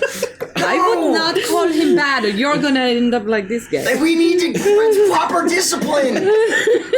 Am I okay? You really make that camel mad. Is my face okay? Can I still perform on a stage? Not if people are eating. I'm gonna say you probably have a face for radio now. That's not good. This camel's the greatest thing that's ever happened to D&D. I'm sure we can fix it. Nothing a long rest wouldn't fix. I'm sure your skin will grow back all over your face. Think about the horrible injuries we've been through, and all we should be like, I'm just gonna sleep it off. Oh wow, my face grew back. Disfiguring acid damage. Just take a nap. Holy shit, I've never rolled anything lower than that. That's the worst possible outcome statistically that could have possibly Especially happened. for a fucking skill monkey. I was gonna say, yeah. You, like Holy with jack of all trades plus, all the shit that you have, and like that's amazing. Well, it does seem like disturbing him is really soured his day, and we don't want to ruin the rest of his evening. So, Strappy, we'll see you later. Nothing says we can't come visit. He looks at you and he looks. And then there's a bit of recognition, then he goes back to eating the delicious tree star looking See, thing. he looks so happy. And then as you see off in the river, you see this almost snake-like head rise up with fins. It has aquatic features, and then another is what looks like it's very far off. What looks like the heads of a massive aquatic hydra swims through this lake and then descends back beneath the I'm water. sure that Hydra isn't going to kill and devour Strappy if we leave him. He'll be fine. They got plenty of camels around here. Or did. Anyway. It's heading in the direction of the gazelles at the very least. Goodbye, Strappy. Goodbye, Strappy. I'm already on top of one of the sphinxes. I right like now. I get on to. And she says, "Well, to the path of the asp." And The what? goodbye, Muhar Oasis. And they both take off, and you fly. And as you glide over the city a little bit closer than you had when you arrived, you see now that there's a number of guards walking through, and there's a very heavy guard presence. And you realize underneath that armor, they're moving like undead. There are mummies and skeletons that are patrolling these streets. Very clearly, despite this being a place of life, It is very clearly ruled by the dead. And you fly over Muhar, leaving a verdant oasis behind you, the largest oasis in this entire dark domain. And you have to skirt south enough that you can avoid the breath of the Forgotten, the massive sandstorm that encases the Black Pyramid. And you fly out of it, and even you get the sense that both sphinxes take you far enough south to avoid it, but you immediately feel the pain of the sand being whipped around from that, even as far away from it as you are, as you manage just to fly and skirt it, and you arrive at the mountains looming taller and taller. As at this point, the sun is almost ready to sink behind them as it's approaching sunset. Because you've been traveling for quite a while today, and you see now what looks like you see the canyons that are descended, and you see these huge scorpions skitter around, and you see these gigantic cobras slither in and out of holes. As you understand why they call it the Path of the Asp, not necessarily for the snakes, but for the snaking pattern of the canyons that go through these mountains. And you see now what had been depicted, what looks like the ribcage of a giant on its back, but it's just simply rock formations. As you then land, and both sphinxes let you off, and you see now, you get the sense that the sphinxes know exactly where they're going. As where they drop you off, it's deep within a canyon, these massive rock formations that look like ribs coming up all around you, and hidden very, very discreetly, once again, half buried in sand, you see the top of a black and gold dais that seems to be very discreet. Welcome, Arcadian Seas. Oh, hello, Arcadian. Hello. Welcome. Good to see you. I take a deep breath in. Ass. Very dangerous. What? Asps. They're poisonous. Oh, yeah. Okay. What's an asp? A type of snake, I think. Yeah, it's a snake. Oh. I thought you said ass. I think you just misheard me. I'm gonna begin to climb down off of Neferat, and I'm going to address her as I'm climbing down and say, pardon me if this is a dumb question, but you would think that if all of these things and clues that we're going from might hold the secrets to unraveling this whole plan, that they'd be better guarded than this. I mean, what's going on? You yourself said all of this was some sort of elaborate prison. Don't most prisons have guards? There are powers at work here, imprisoning the Pharaoh. But simply because you have been guided by the architect, one of the architects of this prison, do not think that Ankhetep did not spend millennia searching for these. How long until we draw Ankhetep's attention? It will be unavoidable once we arrive at the end of our journey, when you face Anub Satan. Okay. Alright. For you must destroy his physical form. Send the god of chaos and destruction back to the lower planes. Right. Right, well, we can do it. We can do this. You've done similar things before? Killed, demon guys and sent them back to the lower planes? We'll be fine. Never a god before, though. I mean, this is sort of different. Anyways. I turn my head and I get off the ship. You do that. Joe was in a weird mood. Anyways.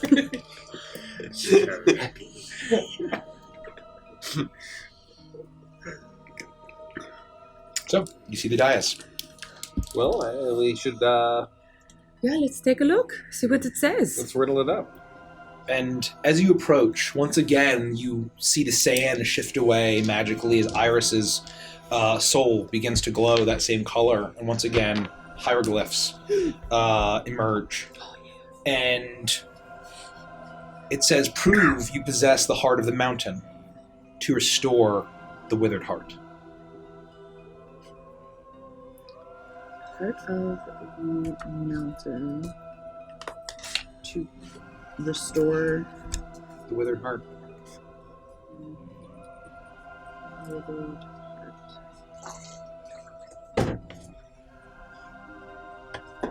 But what does that mean? What's the heart of the mountain? Prove that you have the heart of the mountain? What's at the heart of the mountain? Lava?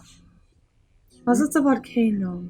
I mean, it could simply just mean having resolve. It could be, proving that you're strong enough to that you have the heart of the mountain, resolute and stout, to have the resolution to restore the withered heart. This doesn't seem like a riddle. There's no one word type operation. Some sort of a display. Maybe it means like a mountain is made of rocks. Maybe it means to be made of rocks. I'm 38% rocks. Yeah, well, if anybody has the heart of a mountain, it's you. Yeah, go and mountain it up. I'm gonna let you have this. You know what? Go for it. Mount the dais. Yeah. Even if it's not about being 38% rock or more, or less, if it's about heart, there's no one better to take this challenge than you. Yeah, but the rock thing doesn't hurt either. Are you really made of rock? No, I don't think so. I think it was more like just, Where'd you stories get the Goliath would tell. 38%? Oh, it was a Futurama reference. It's Dolomite, baby. My manwich! It's Dolomite, baby. I'm 42% only. And if that doesn't work, then I can always try. I'm a bard, so I'm like 100% rock hard all the time. All right. Does that work on any girls? Is that how your pants No, I need to ripped? see a doctor right away.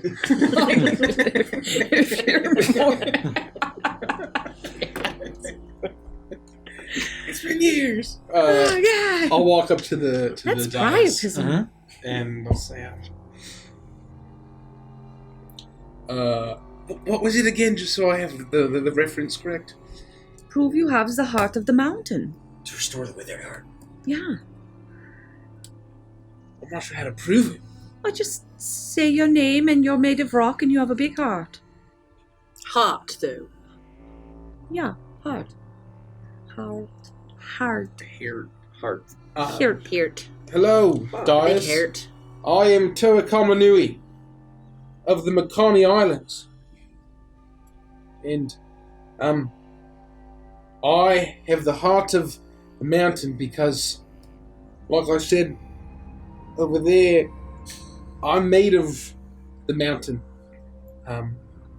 We say at home that Goliaths we are made of stone, we are made of rocks, and even though I don't think that's literally true, I still have flesh, I can still bleed. They say we're cut from the mountains because we're tough peoples. We value the values of a mountain, being sturdy and big and stable, and we like to have stability. We value tradition, we value honor, we value our ancestors. Really, the only thing that keeps us stable in life are all those sorts of things. And so, my home is in my heart, and my home is basically mountains. Because volcanoes are basically mountains. So it was lava. Make a constitution check and add your proficiency modifier, please. I'm waiting for one of these days, like we give an impassioned speech, and then Mike's like, nothing happens. No, he will never do that. I'll do that. Yeah. All right, fair enough. I'm the one who's like, that's not the solution, though. You forgot to turn it counterclockwise, you fucking idiot. 3 hours later. Donkey. You absolute fool. I'm the kind of DM is like, impress me? Okay, that's fine. Yeah, that's the answer. I like that. Good. 21. 21. Nice. Just like the scene before, or at the Muhar Oasis, here at the dais in the Path of the Asp, a scene unfolds beneath you, and you see a bird's eye view of this pathway that looks like a curved spine with ribs, and directly where the heart would be suddenly flourish, and you see a massive rock rise up, and it pulses like a beating heart. And then once again, Iris's soul glows and it blasts, and you see once again the image of Ankatep. And he stares down underneath this outcropping in the canyon, and there, buried in the sand, sticking up, is a skeleton. The head is off to the side, a brittle rib cage, and a withered purple heart that's cracked. And he reaches down and he grabs it and pierces it with his bony fingers, and it explodes into golden light and channels into his hand as he retrieves the fragment of the mountain. And then, once again, your visions leave you. And through the chaos of the rule of this boy king, this boy pharaoh, and the plotting, you see a boat go across to the western bank and wander into the forbidden desert in Nekbet. The lone man wearing a hood, not his vestments, as Ankatep wanders, called by something. He believes it to be his god. He believes that Anubis has provided the answer. As he makes his way through, and it's treacherous. He sees unspeakable horrors. The living dead, dark monstrosities, and natural disasters and strange magics that miraculously do not claim him. And in the middle of a sandstorm, he stumbles forward, and his hand hits something cold and dark and metallic in the sand. And he pulls it up, and it seems to be a crown. A black metal crown in the shape of a scorpion. And it hums with energy. And he realizes that it's not Anubis that called him here. The entropy and the chaos and the destruction that hums in this crown, that's not the god beneath the mountain, the Lord of the dead. That is a much greater god. For it was Anubis and the worship of Anubis that had brought the kingdom to ruin. No, Anubis was not the rightful right hand of the pharaoh. And certainly Osiris not, the presumed head of the pantheon. And with a grim determination, Ankatep places the crown within his robes and returns back to his king. And suddenly your consciousness returns. What was that? Another vision. But the crown, who did that belong to? Where did it come from? Another riddle appears on the dais. What is always old and sometimes new, never sad, sometimes blue, never empty, but sometimes full, never pushes, always pulls. I'm gonna need that again in silver.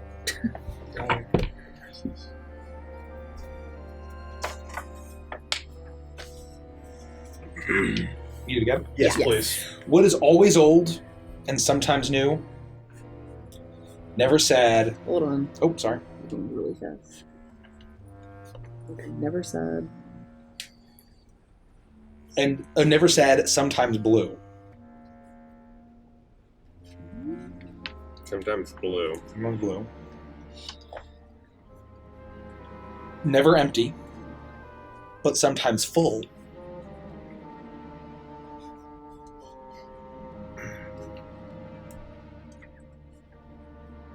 Never pushes, always pulls. I got it. What is it? Well, just give me a moment. That's what I was saying. Does anybody want to take a guess first?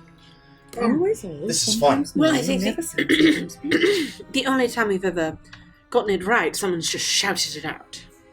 Well, I just wanted to give Caprice a shot. He seemed like he was right on the edge of something. I didn't give him a shot for I was River. just finishing writing down the translation. I haven't had a moment to think about it. All right, go ahead. Always old. Sometimes new. Never sad. Sometimes blue.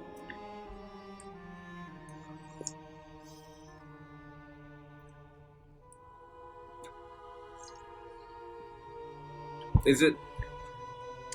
Nah, I got nothing. You go. It's the moon.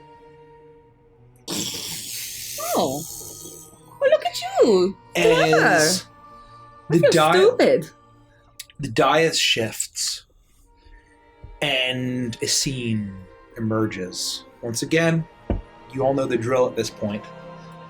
Great, vast dunes beneath a night sky, the stars twinkling, and a series of obelisks that seem to form a ring that, once it pulls out, looks to be an unblinking eye. Look at the brain on Brad. Look at the big brain on Brad. Big brain on Felix. Correct. This is. You hear Anubis say, "Correctamundo." Anubis is actually voiced by Samuel L. Jackson in Avantris. I don't remember asking you a goddamn thing. There are motherfucking snakes in this motherfucking pyramid. Well, an ass shows up and bites Caprice in the face.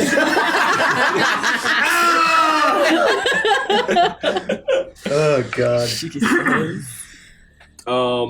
Okay, so sorry, what happened? The thing shifts. Say Unkatep one more time! It shifts and shows a series of obelisks in the rising up from the dunes beneath a night sky. First of all, do you know what they call a Big Mac in Harakir? And second of all, river, we went to a river. Mountain, we went to a mountain. Are we going to the fucking moon? No. I'm not. I think we're going in the desert while the moon is out. I'm not sure these are all literal. Yeah, I don't think that's possible. Which moon? The moon. Is there a moon on this plane? I guess there is. Felix would have seen the moon. Yeah. It's a very large moon, but it looks very blue. It looks, at least the one that you had seen, definitely an unnatural blue. There's no hag in the moon. In this dragon. Really? There's no hag. It looks There's like a mummy in the moon. It looks like the moon in Aladdin. Like it's very blue. No, there's just the tiny face of Willy the Worm. What the it's actually the moon's actually not an orb, it's spherical. Oh my it's God. about 3 feet long. It's long, and he's just gonna fucking Ocarina of Time. No, Majora's Mask. He's just gonna start to make his way closer and closer to the horizon. All right. Well, okay. Well, let's go out to the desert and find out what's next. Huh? All right. Is anyone hungry? Should we stop and have like hot dogs? I don't know. What? Oh, maybe we could have a. Oh, what do they call it? Is it a double Pharaoh with cheese instead? That's pretty funny. I like that. No, I mean we've been walking all day. I just thought maybe we want some food. Really? We've but I been guess riding not. on that. We Fuck should ask me. if they want some dinner. We've been flying on their backs all day. Hey, sphinxes! Y'all eat? Y'all eat. Y'all eat. I am a living creature, you know.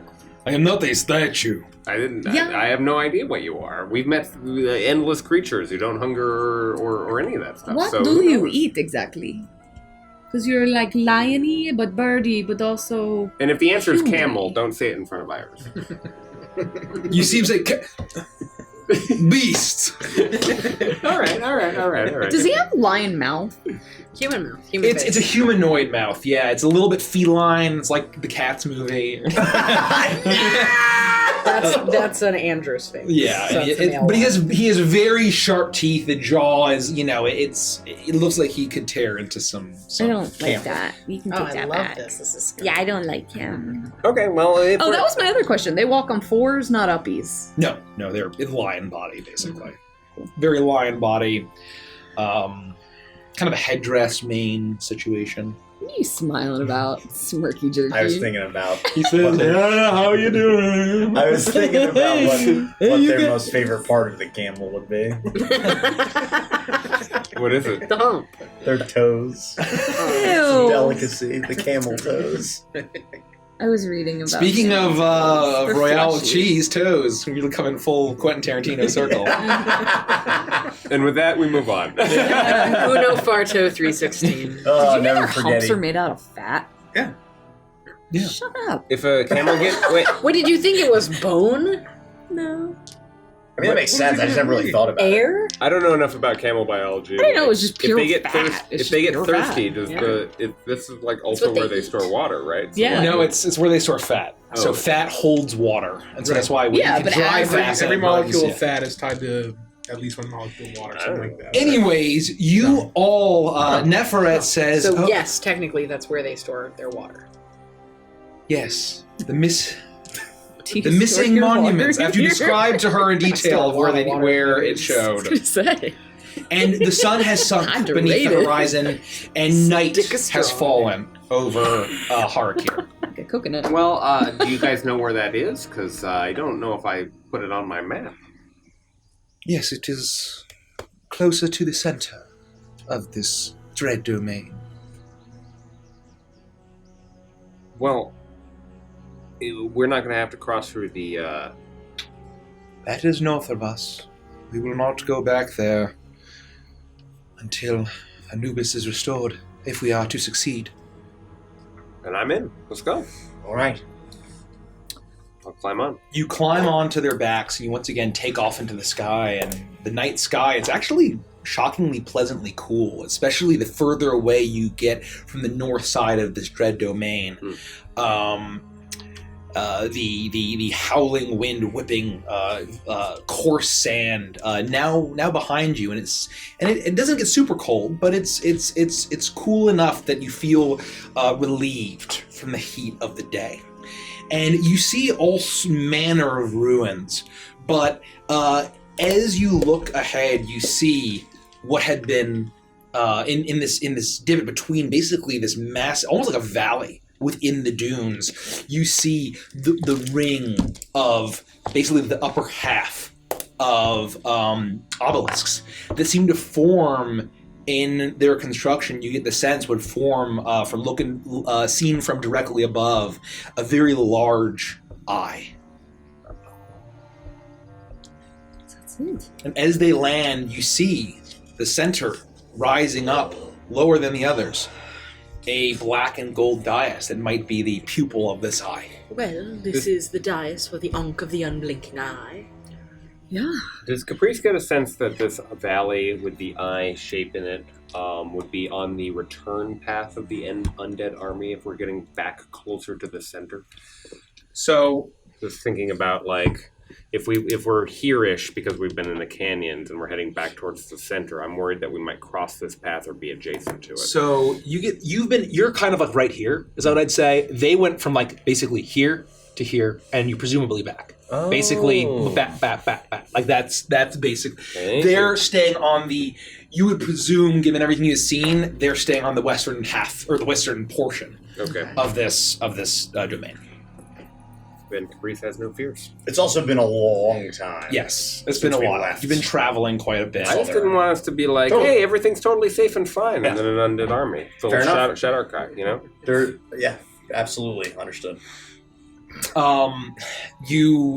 You see off in the distance what looks like a number of hyenas running, and upon closer inspection, you actually see that their ribs are appearing through undead hides as they seem to be running in an undead pack, and they hear these guttural, dry, rasping snickers and laughs, but they seem to be just running over a dune and do not disturb you as you land, and you see this dais ahead of you.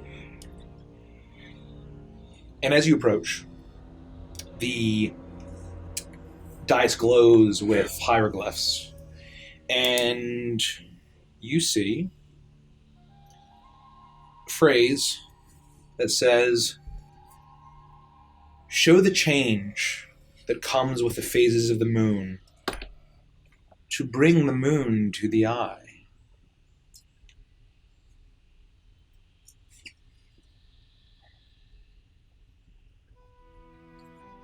One more time, please. Show the change that comes with the phases of the moon to bring the moon to the eye.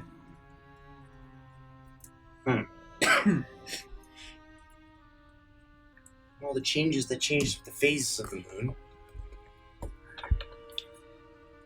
Well, I mean, at least, back home, the amount of light that there is at night would be one change. I mean, other than the passage of time, right? Time moves as the phases of the moon change. How do you bring it to the eye, though? I don't know. Either maybe they want a lot of light, or something that simulates a full moon shining on the eye. Not sure.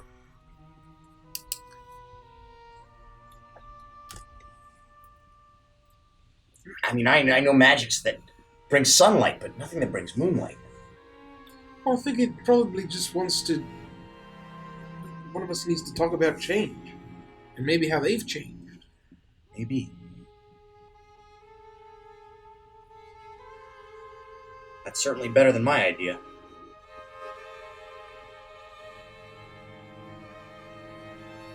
Somewhere want to go? I mean, you've changed a lot since we've started. Felix, you've changed. I mean, we've all changed a lot, I guess. We've been through a lot. It's worth a shot. I'm happy to give it a go. I'll walk up to the dais. You do that.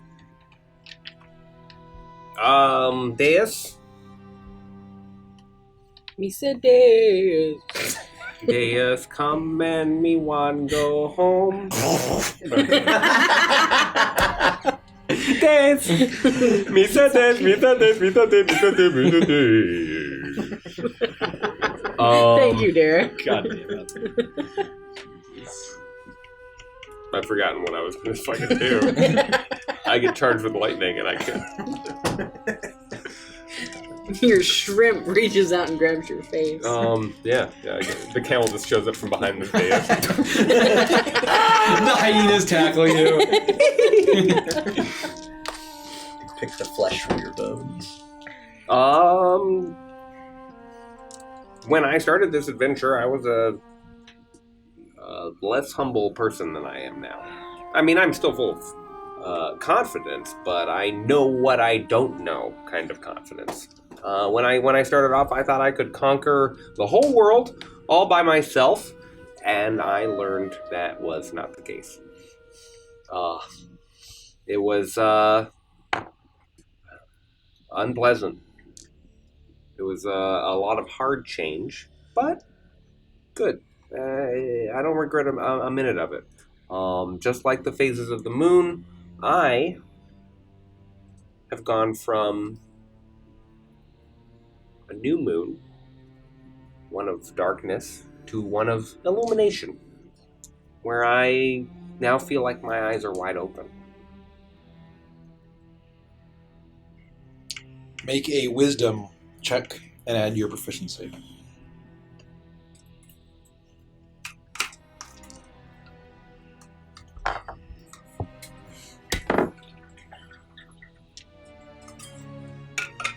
$26. Wow. Very nice. So close, got real- Derek. yeah. So close. The dais below you shifts and changes, and you see a full moon shining down over the obelisk, all of them adorned with the watchful eyes of Horus. You would recognize Iris, as they glow with a bright blue. And then you see, as Iris's soul glows, the Ka within her glows, you see once again that shimmering golden form, the vision of Ankhetep, as he hovers, levitates before the very top of an obelisk. At its zenith, you see an Ankh built of the same stone, and holding that same eye of Horus, stares indifferently at him. He reaches forward and snatches it, and as he holds it up, it hums and glows with that same golden light. And as he holds it, it shakes and vibrates and suddenly bursts forward, and all of that energy rushes into him, and he drops the Ankh into the sand. And your vision shift once again. It is night beneath the moon, in the land of reeds and lotuses. You see the priests of Anubis, led by Ankhetep, the crown of the scorpion hidden beneath his Anubian jackal headdress. As he walks forward into the throne room, the boy king sitting, being advised by priests of Osiris. From beneath their robes, the priests pull their blades and slaughter all of them. The pharaoh, the entire clergy of Osiris, and the entire temple guard. It is a night of absolute bloodshed that Ankhetep believes will finally bring prosperity, if not peace, to the land. And with the slaughter of the priests of Osiris, there's the rejection of the failed god of the dead, as they cast down their jackal headdresses. They reject Anubis, and instead of holding the god of death and the god of the dead as the primary deities of this land, it is now the god of chaos, Set. He is the god of the land. And thus it was so, and that was the religion of this kingdom. And with this dark night, this night of evil, this night of chaos, this night of bloodshed, the heavens shake. And there's bloodshed amongst the gods. Your vision returns. Would this be a good opportunity to take a Quick break. Or That unless would we be want to do the awesome. riddle. We'll take a quick break and then we'll do the riddle. Hey, gang. Thanks for hanging out with us tonight. We're on a snack and coffee break. Oh, I love snacks. And a pee break. Yeah, I got a pee-pee. The old pee-pee break. Don't say it 3 times. The old peepers break. Pee-pee. Hey. Pee-pee. Pee-pee. Pee-pee. Pee-pee. The pee-pee demon's gonna show up. What after this. Welcome back, Arky. Or Ark. Arky. Let us know. Hey. That's it. Pity guy, welcome I on actually in. imagined, follow. Vesper, you weren't here, but we were talking about how like their natural habitat of the pugs would be crashing through the walls, and I imagine like Vesper falls through and then Remy falls through. That's really funny. Someone should write a Thanks for the story. follow, pity guy. I pity the guy. Which one's Sailor Venus? She the one that She's orange. right? I always liked the one that used fire. It was like red or That's orange. Mars. And then I liked Mars. the green one that used electricity. Jupiter? It's Jupiter. Jupiter. Those are my two favorite. Because Mars is war. Mars and Jupiter were my favorite. Jupiter is Zeus, right? Zeus, So yeah. that makes sense. Mars is Aries. So were their powers themed to the gods? No, they had just elemental powers. But were the elements like Neptune was water or no? No, it was Mercury. Mercury was blue. She was the blue one. Yeah. She was water themed. Yeah. So it was I very. don't know much about it. Venus was orange. You know way more than I do. I mean, Jupiter was so orange. I've never actually like sat and You're like, watched. oh, electricity. I was like, oh, the hot one. I've never sat and watched Sailor Moon. Like I've seen bits Oh, and pieces Venus of is it. the orange one. But like yeah. what I remember the most is the theme song in the opening, and that's when Yeah. they show all of the Sailor Scouts and they show their powers. So that's the only reason I know. I've watched some of it, but not all that much. I've listened to the first episode probably 30 times. Really? It's a How is it? deadline. I mean, so the idea is that Nikki really wanted to watch Sailor Moon. And so she would put it on before bed and she would fall asleep every single time she watched it. It worked. She could not stay awake for a single episode of Sailor Moon. It's like that and Miyazaki. Yeah, exactly right. How do you put a so Nikki to Kelsey, sleep? you started watching it, Mhm. and you would have it on, and I would just be like listening to it while playing like League or whatever.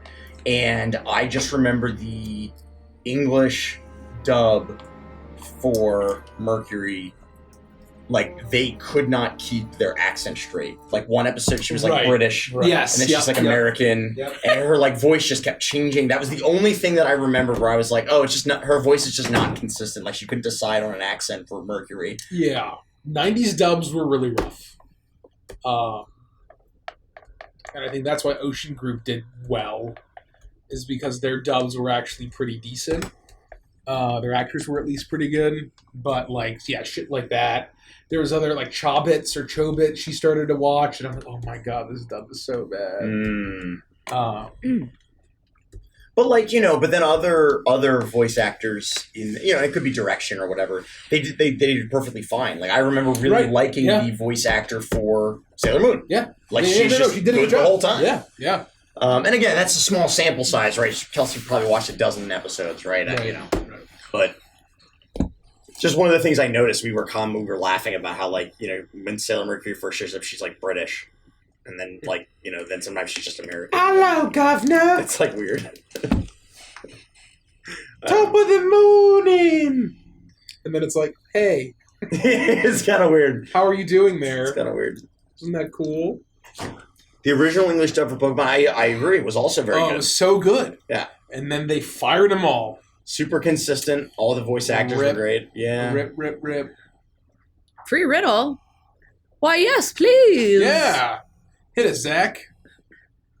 Speaking of Zach Fair, Nikki and I just started playing Final Fantasy XIV to check it out. Yeah. And I wanted to ask you how you felt about it. It's fun. It's it's a new MMO. Exploring a new world's awesome, and they keep in like all of the little screenshot tutorials. One of the party members that they use as an example is Zach Fair. So I was thinking of you as I Nice. was playing through it. Apparently, supporting in that game is fun. Yeah, the it's support cool. classes It are still cool, like has Dancer and that stuff. Yeah, it still has the Holy Trinity, which is awesome, and I love it. Meaning that like a dungeon, it's for four party members, one tank, one healer, and then 2 DPS. But there are DPS that are also like supports. So like there's like the archer's a bard. There's a dancer. There's a red mage, I think, is like a support DPS. And The so red it's- mage used to be like a fencer and a caster. Yeah, and so it's really cool that like they have these DPS classes that also focus on buffing people, which I really like. Again, I'm super early in, but it's been fun. Okay, cloaked in night, we are only seen by day. When man hunts man, we lend our family name. What are we? Man hunts man.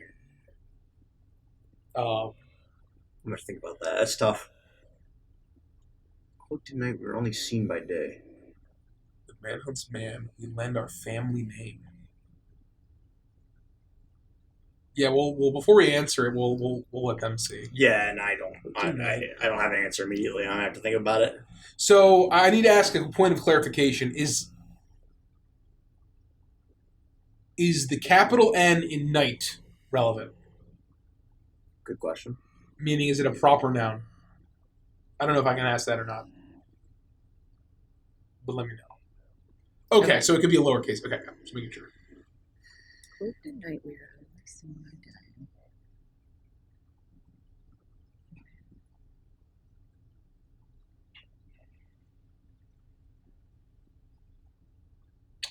When man hunts man, we lend our family name. What are we? When man hunts man. So that's interesting. Hunts man.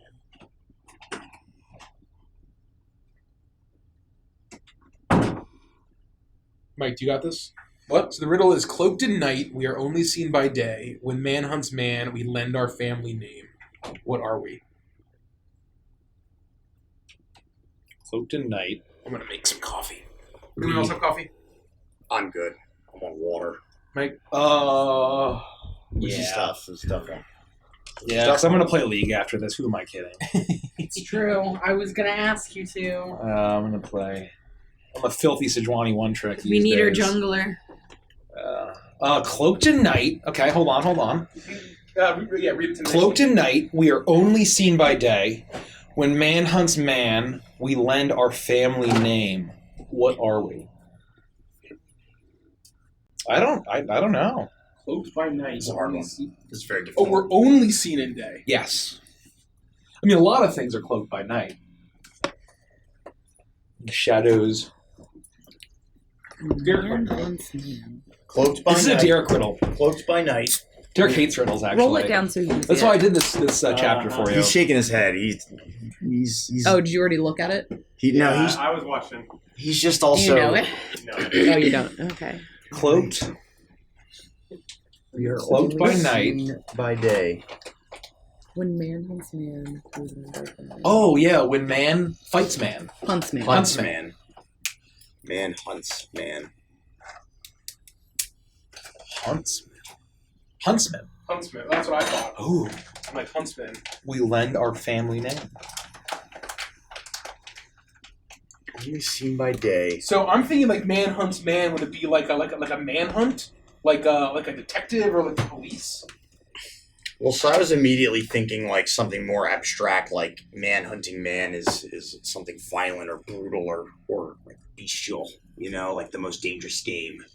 And then I was trying to that's think where I that went. I was thinking maybe it's more of like an abstract Would it be idea. cannibal? Like a canis? Because like if it's hunting and killing for eating, I don't know. Well, I don't think hunt needs to necessarily be killed. People hunted for sport, right? I don't know. So Yeah, well, I don't know. And yeah, of course, Vesper. Yeah, I'm down, totally down if you're available. And Hemler, feel free to drop your riddle in the chat. Obviously, all of these riddles are very critical to the story and where they're going. So feel free to drop it. Yeah, anybody with who wants to share anything like that can either do it here or in the Discord. Discord's a bit more permanent because we'll lose this chat after we're done here, obviously. But feel free to drop it here and or the chat or the Discord. And I'm gonna think about this for a while. I don't think I'm gonna be able to solve it, but I'm gonna think about it. I'm not good at riddles. I find I either know them or I don't, and usually like spending more time on it doesn't really help.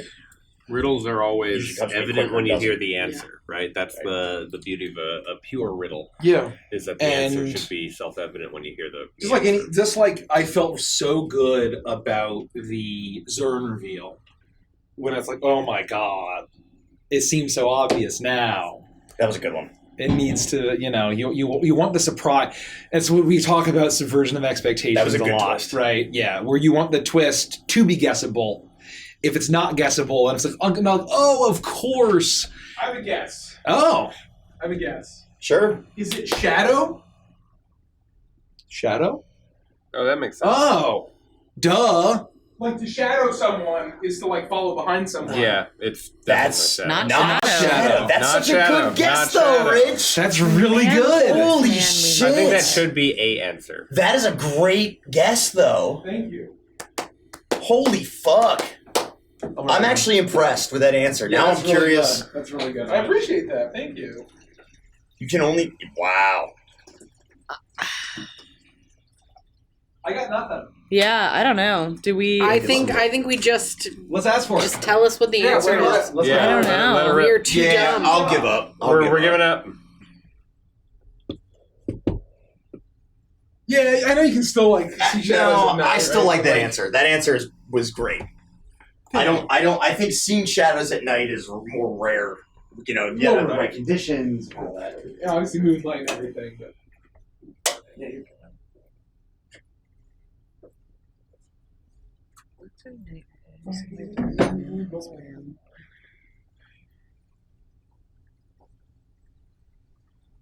I guess you can see shadows at night if the moon's out. oh yeah. I was thinking more if it was just like a. I have no idea. Do you have any sushi left? No, but I have rice noodles. Oh, yeah. This is why I always order more than what I will eat. I'm just gonna take Inevitably, Yeah, no I will rush, feed no it to rush. Rich. I always It's drunken noodles are my supposed to extra be. for my lunch or my later dinner. Well, it's supposed to be for my later dinner, but I never get to eat it. Aww. Rip. It's okay. Sorry. Happy Rich, happy Nick. Bitch. Bitch. Happy Rich, happy bitch. There you go. I love it. I gotta know. I gotta know this riddle, and then we I gotta do fucked the up, other by the one. way. Because you're actually right. You were right about, but it's Yeah. you're not. You don't need to worry about it. You don't need to worry Okay. about it. Yeah, thank you. Yeah, I fucked up. I thought they were coming from the city. Yeah, no, you're exactly right. Huzzah! So I retract my statement. Oh, When he guessed a scythe, I know it. you What know is it? What is it? A crow. Is that what you said? Crows. Murder. Murder of crows. Ah! Is Right? it a crow? Is it crow? No! Wow! Rich! Holy Hold on. shit! Rich, your in is way harder than mine. Higher than mine. Your in is way higher than mine. I never. Got it. That is really good. When man hunts man, we learn to do. Oh. Murder of crows. That's a really. I get it. So what was the nighttime thing? They're black. They're black. They're black, So so at you night can't they're see 'em. cloaked. You can't see them, but they're really obvious in day. And then their family name is a murder Murder, of yeah. them. That's Very so well done. good. Well Yeah. done. Well done, Did Rich. you figured it out? There was a Yeah. second Wow. one too. If you scroll up. Wow. Oh, there's another. Is Hemlock? Do we get Hemlock right now? Yeah, we did. Great, Look up. great riddle. Keep going. I'm gonna There we put go. on our- What can our you feel Egypt but not music, our touch? Harku Something that music. you cherish but not like a child of lineage. Oh. Child of lineage, that's interesting. What is it? What can you feel but cannot touch? Something that you cherish but not like a child of lineage. I think Caprice might be able to answer this riddle. I have a guess, but I don't What would think you it's say? right. Music. Ooh. Oh. I was gonna say memory. I was gonna say either memory or emotion. Love. But I mean, you would love a child. So I don't. Well, let's Yeah. noodle on that and get back. Are we all good to keep Yeah, playing? we got other real riddles to solve. Yeah. Okay. You've just finished witnessing this vision, and once again, the hieroglyphs emerge on the dais, and you get another riddle. Mhm. Some try to hide, some try to cheat, but time will show we always will meet. Try as you might to guess my name. Man, I love this. Today's just been a fantastic day for me. Say it again. Some try to Some try to hide. Some try to cheat. Some try to cheat. Time will show. Time will show we will always meet. I wonder where we're headed next. Does it start with a D? I think so. I think so as well. In I mean, common. Toa probably doesn't think so. I don't know. Death. It felt right. I should be the one to say it. As you give the dais the D, the death. Jesus. And Death. Me said death. and you see the face of the Boy King. And you realize that it is not his flesh and blood, but made of stone. Built into the side of a mountain, you see a great statue of the Boy King, larger than life, flanked by crumbled effigies of gods perhaps forgotten or defaced, but all forbidden here in this land. For then it fades.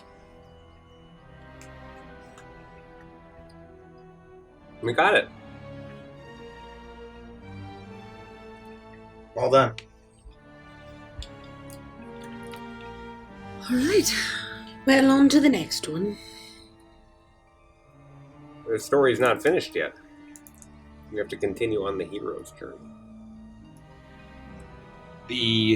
At hearing this, Neferet nods, and once again they're in their recline poses, and they welcome you onto their backs, and they take off into the night sky. And Neferet nods and says, "Yes, that is Husin-Ka's tomb, the last pharaoh of the land of reeds and lotuses. For Ankh-Tep was merely a pretender king." And you fly. What was the name of the Husin-Ka. That was the boy. Husaka. For your song, Derek. Husaka. Husaka. Husaka. That was the Boy King's name? Yep. Okay. Husaka's tomb. Huseh space Kah. Usakar. I spelled it so wrong. I'm not. Yeah, I would have as well. Yeah, I'm leaving mine as Husaka? I don't know. I'm just reading it from the Hooked book. on Phonics worked for me. That was one of the names I didn't rename. Gotta have something for the book. And you begin to fly south. And you see that swirling sandstorm that had been called the Breath of the False, making its way across the plains. And as you fly away, you see the billowing dust clouds and sand clouds swallow the missing monuments, the obelisks where you have been. And you make your way to another range of mountains, not nearly as winding, filled with winding canyons, but you see what looks like a cliff face, completely sheer, and you see a platform that has this massive tomb built into it with the statue of the slain Boy King that you had seen, Husaka. And you see that there is a large double stone door. And the figures on either side of this Boy King, despite the statue of him not being defaced, every single one has had their faces smashed in. They seem to be humanoid in various garbs, but the very likely animal-headed or otherwise would have made them distinguishable. Very deliberately smashed. I know I'm asking a lot of questions, Neferat, and maybe these questions will be answered as we keep going, but I can't help but think, if Ankh-Tep was originally in some ancient form of Nekbet, and this Boy King was a ruler, then how did he end up here? Or was this place originally a part of Evantris? That is for you to learn in this journey. You will have the full picture when it is time to face Anub Satan. Right. Sorry, my brain just gets ahead of me sometimes. All right. It was a good question, though. Yeah, it's the same thing I've been wondering. What links them? Either he was banished here, or this might have been a part of Evandris at one point. Either way, I'm glad it was punishment. I'm glad he's suffering for what he did.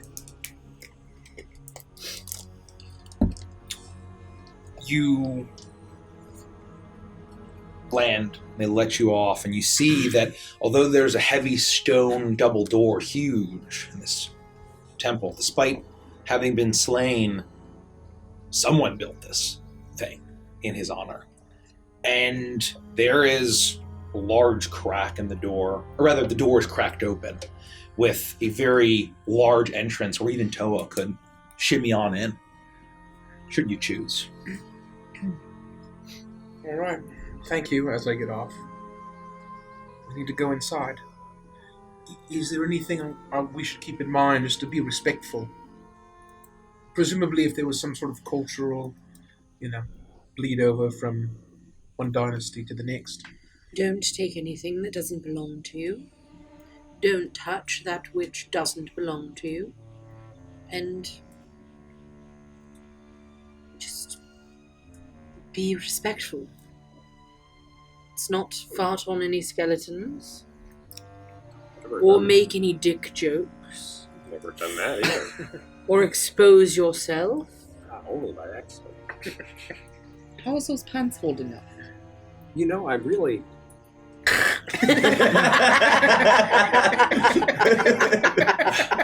Fine. Let's go on in. We go in. You enter. And you see a very large tomb where there had that original temple of Anubis that you had been in had been relatively small place of worship. You see a room that is filled with numerous large gilded jars that who knows what they are filled with. Some are smashed. You can see that there's withered, ancient, desiccated, perhaps food. You see coins scattered about, number of weapons, skeletons littered all around. You see areas that have shelves built into the stone chamber. Some with jars smashed, others with glittering jewels. Religious objects and ornaments, but every bit of religious effigy has been smashed, defaced, torn apart, and the very center, shockingly intact, is a huge stone sarcophagus. And you see now that to one side, very nearly buried under broken pottery and piles of gold and gems, you see a bit of black stone with gilded edges as the dais has raised up in this tomb. Is Iris glowing? If you're approaching. Yeah. As you approach, you hear the clinking of metal. It's the coins minted in long ago shift and are pushed away just like the sand and the rock in previous situations. And you see his iris glows, so do the hieroglyphs appear.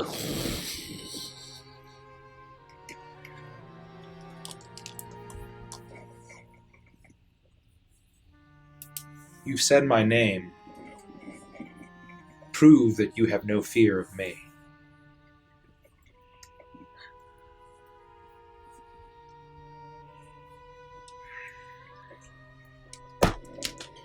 I'm feeling very smooth-brained today. Mm-hmm. I think the loss of Strappy the Camel has done me in. We need to prove that we're not afraid of death. What we've done. Well, I'm not afraid of death at all. I never have been. Tell us why. Well, okay.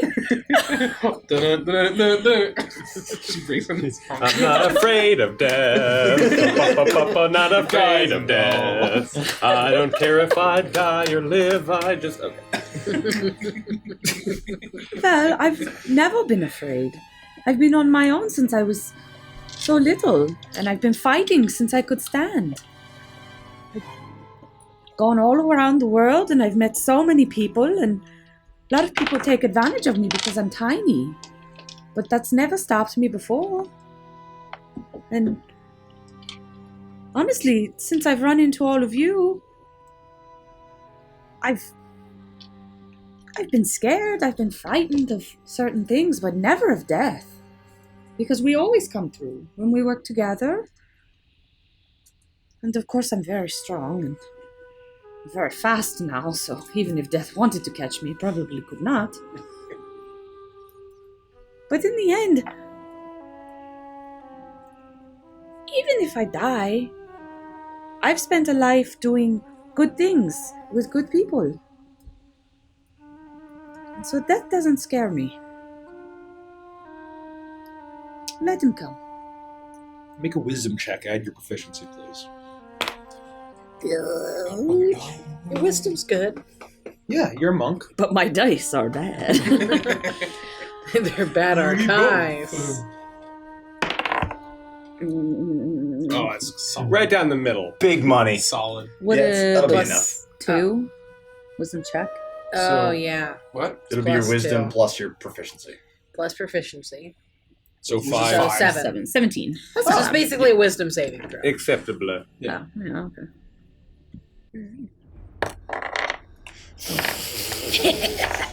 The day explodes as you see the sarcophagus and the shadows that loom over it. Numerous people cowering in fear, some trying to run, but one figure standing amidst the inevitable fate of all mortal creatures. This is a land of death, revered by those who worship the gods of death. It is nothing to fear. And as that happens, Iris's Ka, the soul glows gold, and you see that shimmering form of the mummy lord as he holds a canopic jar in a ruined tomb. The head, an animal, a jackal's head, but skeletal, ruined. This is not the head of any god. This is the head of an abominable mockery of the gods. The head of Noob Satan. As he holds that canopic jar, he grabs the lid and opens it, and it blasts with golden energy. As he opens his mouth and breathes it in into long dead, withered, crumbled lungs. And as the fragment of death fills what remains of his soul, you all once again see a vision. And the vision is the bloodshed amongst the heavens. But what you see before you is temple walls, a mosaic in the plains of good, the plains above, a grand desert far more grand than this land of death, with great pyramids, a man, a pharaoh, gemstone skin, shimmering green, butchered by a beast that does not exist. Donkey, aardvark, greyhound, cobra. An amalgamation. As Set slays Osiris, rips apart, tears his body into 14 pieces, scatters it to the winds in the plain of Acadia. The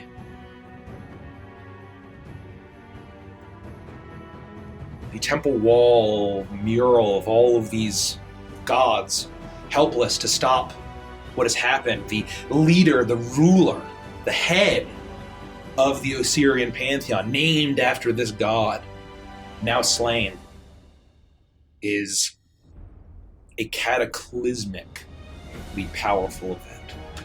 From where it originated, as the power that Set, the god of chaos, has gained from the night of evil, the night of betrayal, all at the hands of Ankh-Tep. Suddenly, the great pyramid, the great palace where this happens, glows and rumbles, and all those in the land of reeds and lotuses hear a voice call out. But there are no words, it's maddened babbling, maddened shrieking. The voice of the chain god, Thara's Doom. The power was not just for Set, but to bring about, to summon, and to unchain the god that had once been chained in time immemorial. And within this tomb, the final resting place of the boy king, now untuned, soon, was to be the chain god. And with that, your consciousness returns. Oh my gosh. And These are getting really intense. Wow, you can just kill a god like that? I wouldn't have thought so. I don't even know what's real anymore. Well, I think what we just saw was Thara's Dune getting out the... We know his name's Thara's Dune, right? yes, yeah. Thara's Dune getting out the first time. And then everything we've heard about from all of the creatures that we've met along the way, that's when they came in and sealed them and built the seals and everything else. This is great. This is great to know. It is. One of my first questions when we started finding out when the seals were broken was, how can we undo it? How can we reseal the seals? Maybe we find an answer. Maybe we find a way to however they did it the first time, through these memories, through these visions. You're very optimistic, I'll give you that. Alright, what's the riddle? A riddle appears, glowing in hieroglyphs. Never resting, never still, moving silently from hill to hill. It does not walk, run, or trot. All is cool where it is not.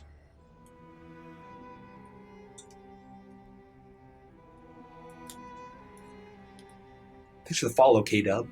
Welcome, K-Dub. Good to see you. Hello, good to see you. Hello. Does not walk, run, or trot. Oh, I know what it is. Never resting. What you do? Never still. Moving silently from hill to hill. It does not walk, run, or trot. All is cool where it is not. Does it begin with a sound? Not the way I say it.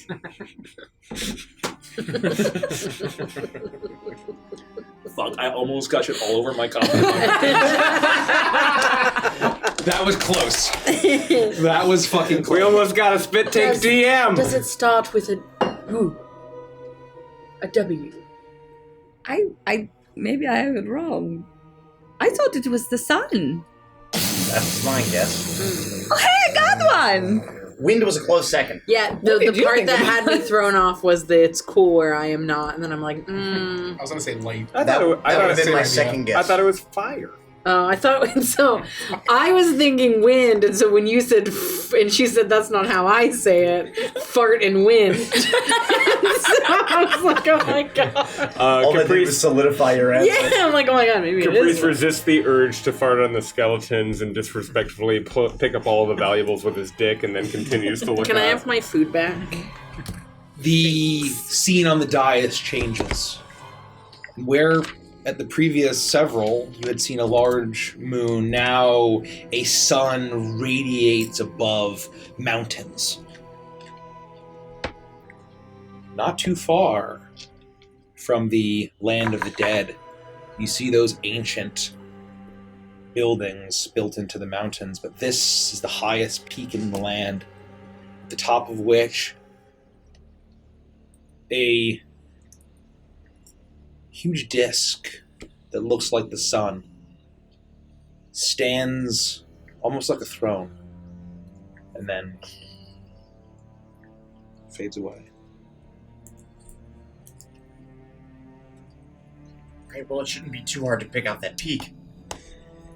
All we have to do is take the sphinxes And they probably know where it is. The tallest one. Yes, they seem to know where we need to go, I even think before we tell them. They probably could have told us this whole story, but we have to earn it. Yes, that's right. We do. Well, they work for Anubis who put this all together, so it makes sense. Well, I'll order the sphinx. What are you doing to your It's hand? not surge pricing, is it? Yeah, you know, it depends on the time of day. Oh, they canceled. They canceled? Are you making sure to get an Excel? There were 5 of us. Well, that's going to be another 21 minutes. Are we all gonna? You all are going to Venmo me for this, right? Well, look, it's good that you're ordering the Sphinx because my score's not so great since someone I knew threw up on the last Sphinx. It was a rough night, and now my score is just plummeted. Did Kelsey do that? I don't know who's Kelsey. I have a friend named Enzo. The Sphinx has arrived. You leave the tomb, and the Sphinx is once again on either side of the stairs down from this platform out of the tomb of Husaka. You see them waiting, and she nods you to explain the scene, and she says, "Of course, the Sun's Throne Mountain." Sun's what mountain? Sun's Throne. Throne? Yes. And this is the last one, right? Because 7 would be Iris. Isn't this 5? Maybe I miscounted. Yes. River, mountain, moon, death, sun. 6, one more, and then 7 is Iris. No, but sun would be 5. I'm really struggling today. The next one is the golden eagle circling under the sun. It's been a long And then the time. one after that is the face in a sandstorm. Yeah, my bad. I missed. So we'll be going into the sandstorm. Oh, we're going to go after into that. the pain storm. Somehow I accidentally picked up an extra. I counted by river, mountain, moon, death. And you call yourself Sun. a wizard. Well, I've been awake for a pretty long time. Oh, I forgot the river. It's because I didn't draw a little picture next to it. You're right, I miscounted. Chasing. Okay. That's all right. You mount the Sphinxes, Yeah. and they take off Yeah. into the night sky, and you go a little bit slower as you take the long way to this sun-throned mountain, because it is dangerously close to the city of the dead. You see these undead, almost mummified vultures flying above. You see strange torches as these undead creatures shamble about from afar. And miraculously, none seem to bother you. These sphinxes, seemingly perhaps native to this land, are able to move about without being disturbed. And sun rises by the time you arrive. Morning comes and it rises, and you finally get higher and higher. And even if it were not for the heat of the sun, it would be getting colder and colder. But as the sun rises, the heat returns, and you see the large golden sun disk above the highest peak on these mountains. And as you arrive, you see, you look around, and this mountaintop continues to go down, and you don't notice it at first, but then as the sun hits a certain angle, the light reflects off of this metal disc, and it shines a beam of light. And the subtle spot that you see, that little bit of black and gold, as the dais is a mere 50 feet from this massive disc on the highest mountain. This is it. You know, just about the whole counting thing, I wanted to say again, I'm sorry, but I'm glad that I miscounted, because I was really worried that this whole thing with Onkatep was going to really get wrapped up in like one more episode, and I really felt like we needed another one. I didn't want to have like a, contest of royal seats situation. I just assumed that you were doing that, counting the fence post problem. You were counting the sections and not the actual posts themselves. That's true. Yeah, well, there was that too, I've also read Contest of Royal Seats, and that's another story where just the ending, all of a sudden, it's like, oh, is that it? It was like they could have had more time. There was plenty of time, but there was just no time. They didn't want it. I actually haven't read the series. I've only seen the major images of them. So I'm sure the books. They never made a major image. They were making minor images. Well, they really could have used another few seasons of minor images. Anyway, I'm just really glad that this is going to be You can wrapped watch up those at home. more, it's not going to be rushed, is my point. We're going to get a Wait, full this picture. is 6, right? 666? No, this The will number be of the 5. beast? This is will be the 5. 5th site that we've arrived Fifth at. vision. The 5th dance. Oh, I counted death as one. That was one. Oh. You did what I did. The river vision. I'm gonna go check out the dais. And I have an int score of 20, so it's okay to make that mistake. River, mountain, moon, 3, death, 4, death, sun, 5. That's where we are now. So we are at the sun. We haven't done it yet. Yeah. We haven't seen the sun since. I did the same thing you did. Here But comes as you approach the dais. So you're either as smart as me or I'm as dumb as you. I'm just not counting the same things. I'm just counting You like said the fence post puzzle. problem. It's fence post problem. The hieroglyphics glow, and it says, "Do you have the will to hold the sun in the palm of your hand?"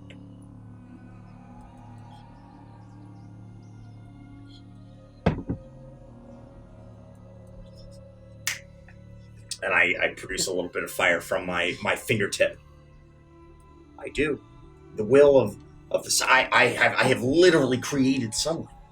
I've spent my whole life studying magics that would make me powerful enough to conquer whatever I might face. And I never thought that would be saving my brother, but here we are. It seems a little literal there, Felix. Is the sun like a metaphor for courage or some other... Well, I think that's just it.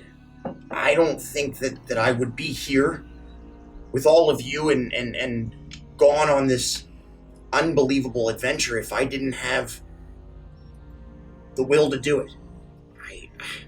I've come a long way. I've had a pretty tragic life thus far. And if it wasn't for all of you, I don't know where I'd be. But I have learned that even when I felt like giving up, when I was drowning in the ocean and Toa fished me out, that was a change of the first day of my new life, where I learned that I had to persevere and I couldn't just drown. I had to swim. And I was angry for a very long time. I was very angry at Koravakia and the military, and things were getting better, and now I'm angry again. I'm angry all over again. I thought I was a new person, and I'm worried that my anger and hatred might be cyclical. But all I know is that I have to keep moving forward one step at a time, and it's that will to hold the sun in my hands. I can do anything that's going to get me there. Make a charisma check. Stand a little closer to the dais and say that. We're right here. Charisma check plus proficiency. I scuttle over just a little bit closer. You literally crab walk. I'm gonna pick this one.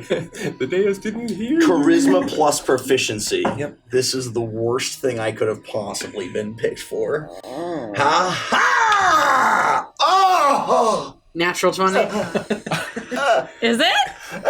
Yep. So I got a 27. It was either a 1 or a 20. I don't know. I can't tell which is which. I don't think he sperms over a natural one. Oh. Cigarette. Yikes. Yikes-oo.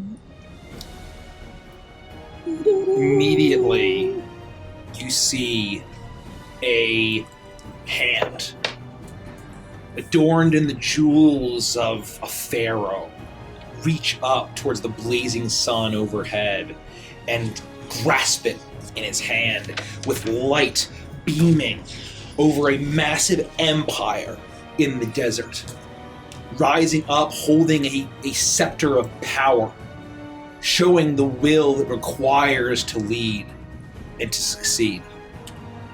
Then once again, the shimmering gold of Iris forms into the shape of the mummy lord, the dark lord of this land, as he stares up to the sun, and you see a massive golden eagle.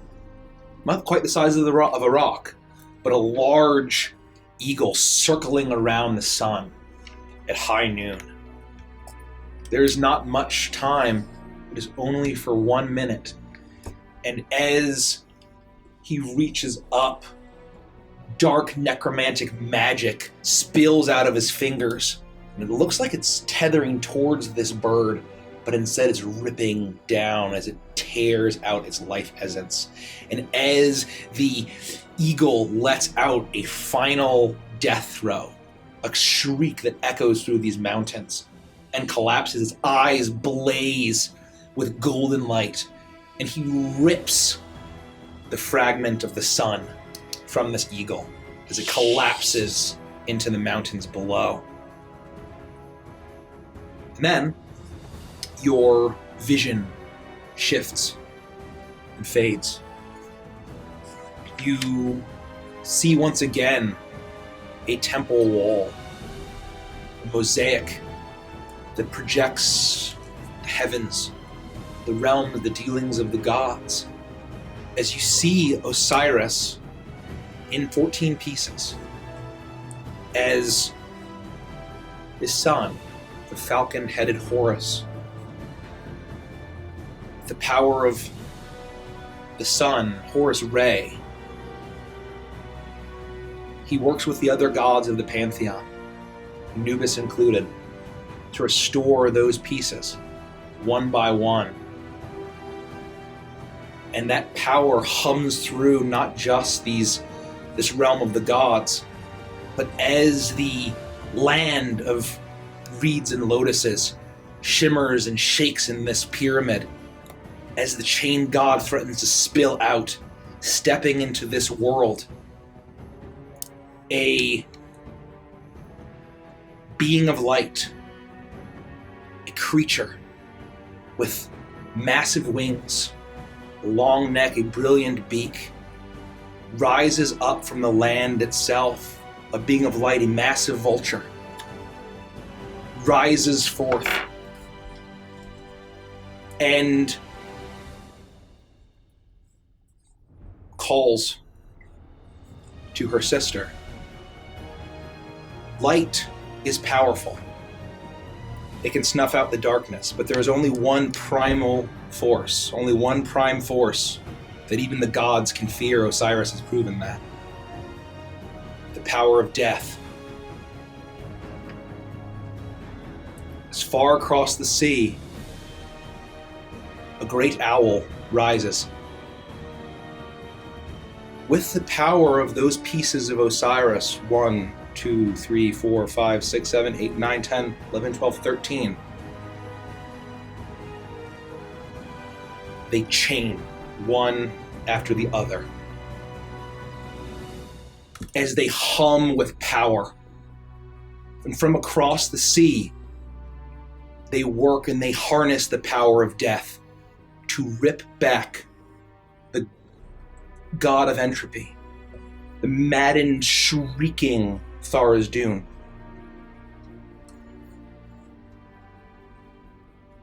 But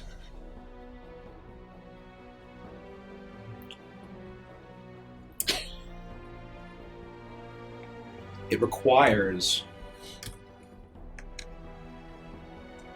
such a ritual requires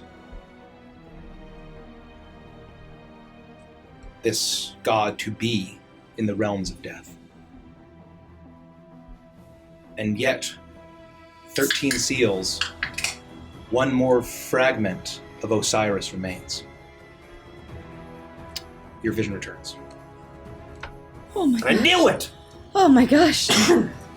Wow! What did you know? How did you know? What did you know? I got very lucky. Just moments ago, I was talking. Well, it was hours when we know how the seals got made. We found out the whole ritual. Even Zern was like that. That's been lost in time. I mean, he could have been lying, but So the seals were literally pieces of Osiris's body. badass. But what about the missing piece? So that's why they're here. Well, not here, I guess, because we're not here. But that's why they're in Striga. Is that... Do I get that sense that that's why... I would say that yes, it was the land across the sea, and obviously I narrated it, and you can imagine what that would have looked like depicted visually. Is there an animal that the sister of the owl that evokes? It was a vulture. A being of light, a vulture, rose up to call upon a sister, a being of death that manifested as an owl. So, I mean, we know there's 13 seals, 30 bees, the missing piece, the one remaining piece. Maybe that's the key. Maybe It's that's the key to all this. To keep one more seal to fix it, right? Well, at least to maybe repair it. Yeah, exactly. Maybe the missing piece could either fix the other seals or just put the final nail in the coffin, so to speak, and keep Tharizdun chained for good. Why do you think they only made 13? What happened to the 14th piece? We'll probably find out. A riddle Thank God appears. there's one more episode.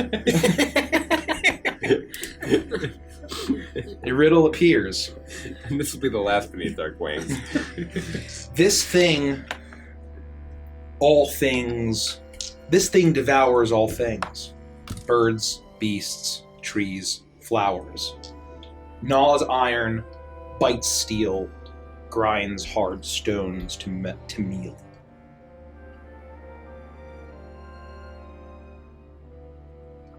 This has been a day, let me tell you. This thing devours all. Never felt more useful in my life. Can you say it again? This thing devours all things. Birds, beast, or this thing all devours birds, beasts, trees, flowers. Gnaws iron, bites steel, grinds hard stones to meal. Nikki said it like 30 minutes ago, so I don't know. Why don't you answer it? Farts. That's what I was thinking. Is that it? Is it farts? Look at the days. Toa, I know you're better than that. No, I wasn't thinking that. I just wanted to fit in.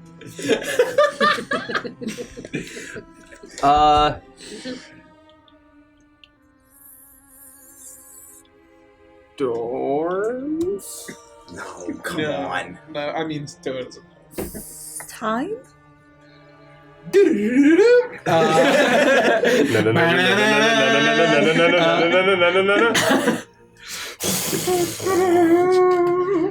As it glows, and you see, however, a storm. Whipping sandstorms as you see dunes shifted and formed in a matter of minutes as the dust clouds whip around, and at the center of all of this is a small rectangular temple that seems to be surrounded by this storm. And no matter where the storm travels, this structure is always within the boundaries of the storm. And We have to go into the storm. Do you think that they can fly in there? Doesn't seem likely. Yes, they can. Won't we be torn apart? That's exactly what I was thinking. We'd be ripped to shreds. Maybe they know a way in. Let's talk to them and see what they say. Darude, Sandstorm by Darude starts playing. Are you afraid to enter Can we the go breath above? of the falls? Well, what if we go above the storm and then we just look down and find a little? You're No. like the eye of the storm. The sandstorm. Compared to the breath of the forgotten, the breath of the false is nothing. Compared to the breath of the forgotten, the breath of the false is nothing. They are two separate storms. Oh, we only drew the one storm on our map. Yeah, we only have one storm on our map. No, That is not my problem. we saw two storms. Or you saw two storms. Yeah, but I only drew one, and I rolled a 6. He really is a shitty cartographer. Anubis is in the really It is bad the one. moving storm, the breath of the false gods. Oh. This is a temple to those false gods. Is it safe? Is there danger? Are we gonna die? Is it gonna be a horrible death? To those, Likely. to those who know and can traverse and walk through to the other side, there's a great blessing. But you don't know. Are you saying I do not know? Get on my back! Oh boy, here we go. I may be a bad cartographer, but I'm a great fartographer. And I get on his back. As he goes to get on the back, we all see the rip that's formed in the back of his pants. Oh, jeez, it's got He bigger. rips a fart so insane, it rips his pants. I sit down. Oh, excuse me. You need pants with like an iron taint. You can't rip anymore. No, I want to get one of those like muffler holes that like. What in the hell?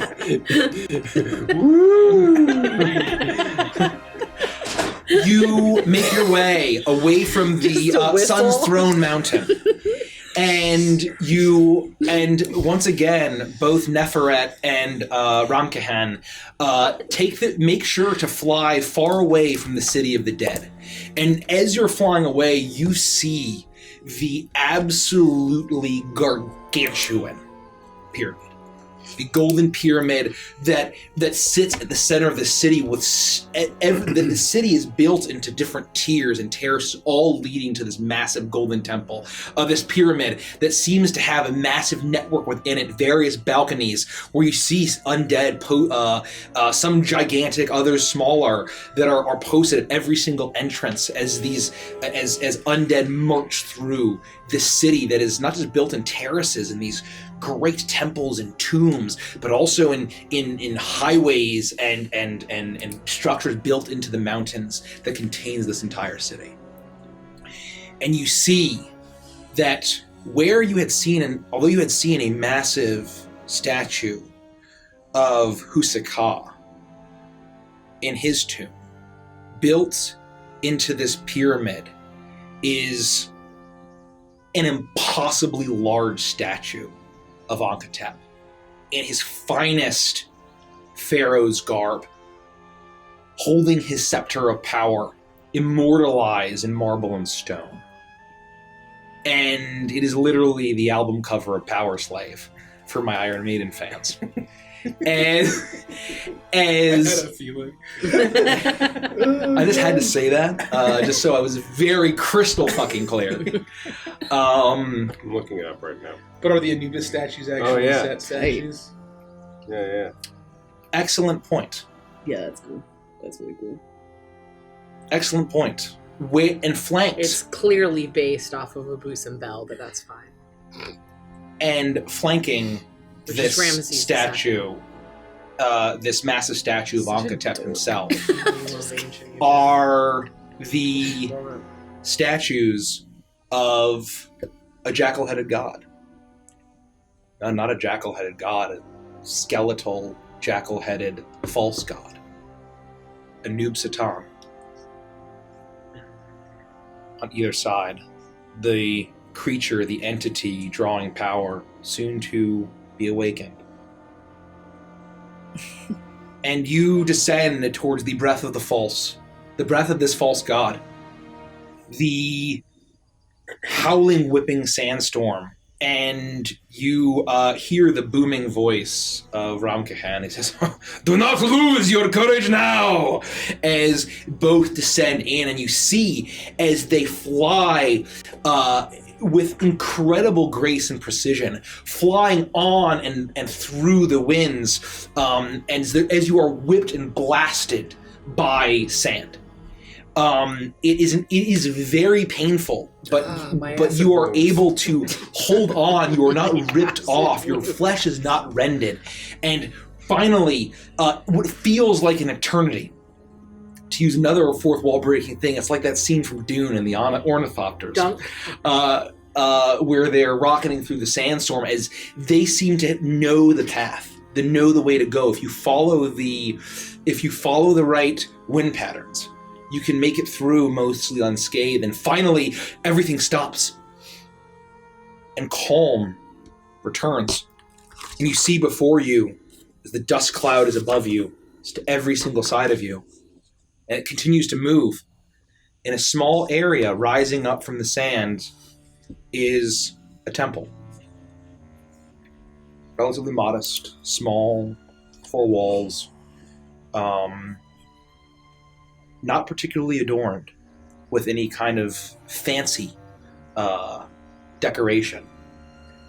Does that make it feel older, or just that's the case? Does it make it feel even more ancient than the ruins we've seen so far because of its modesty? Yes. That's an excellent observation. I would say make a history check at advantage. Oh.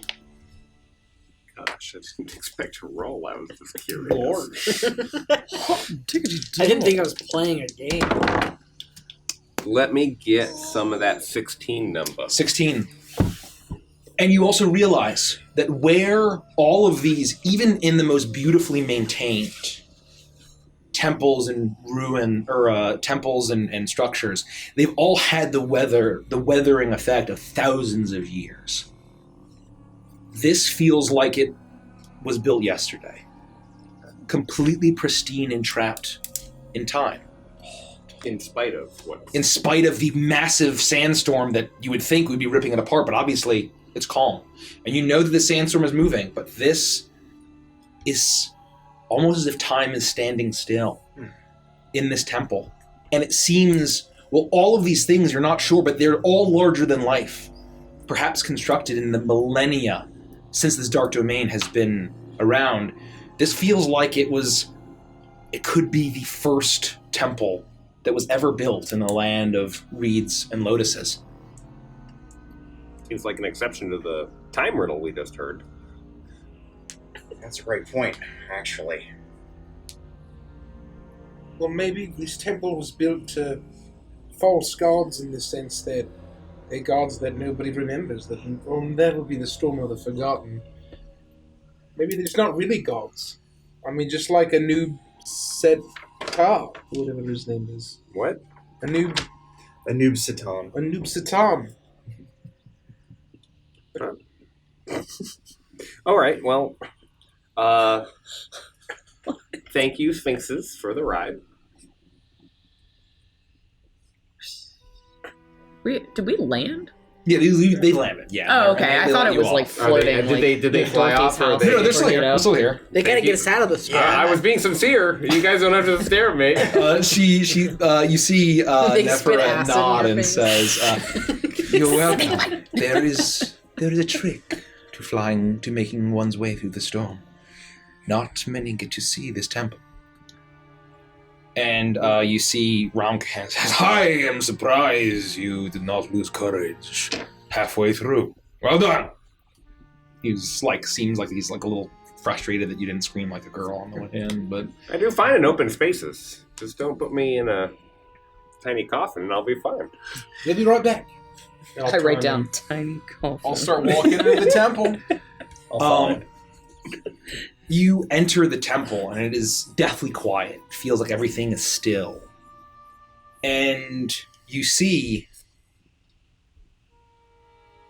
up ahead, it's actually a bare room, but at the center, covered in bones, is a dais of black and gold.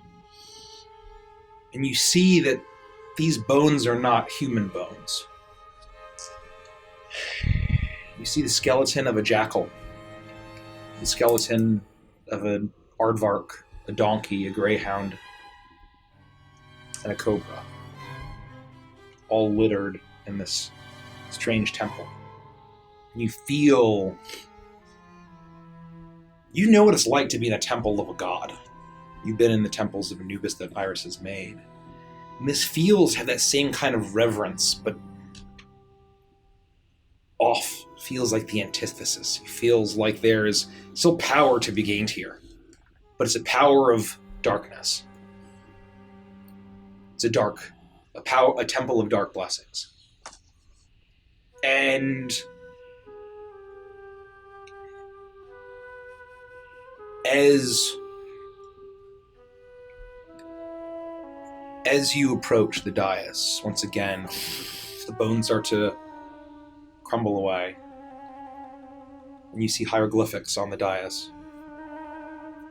And it says,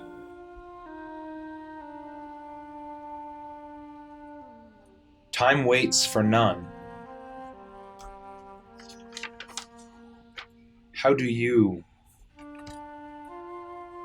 pass the time?"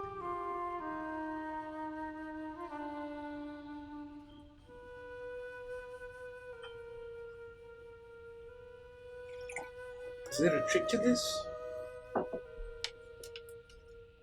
can we just say the things that we do to pass the time? I have read a lot of books. I take out my wine skin and... Well, you know what I do. I'll take a drink.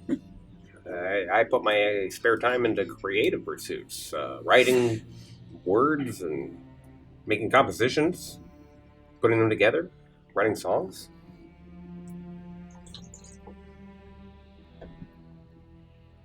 What do you do, Iris? What do you do, Tope? I don't know. I play my ukulele a little bit. I eat some fish. Go fishing. Catch fish. I haven't done that in a while since I've been home, but I guess lately I talked to Felix, talked to Caprice and Lufty and Iris, and you. I ride on sphinxes. You don't have to say everything that you've ever done. It's just... Well, I mean, those are all things, right? I mean, yeah. So what do you do, Iris? I don't really have free time. Even when you were home before all this? No. There's always something to do in the along the path to worship. But I would say my time is spent honoring the gods that have given us the life that we are lucky to enjoy.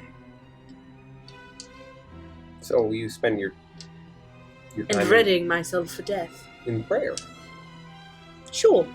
in worship, In worship. in faithfulness. Yes. Iris, I need you to make a wisdom check and add your proficiency modifier. Think of the fall sweetness. Thank you for the follow. Welcome. Faithfulness. Faithfulness. 23. I'm going to play a Yuan 23. Yuan T with a lisp.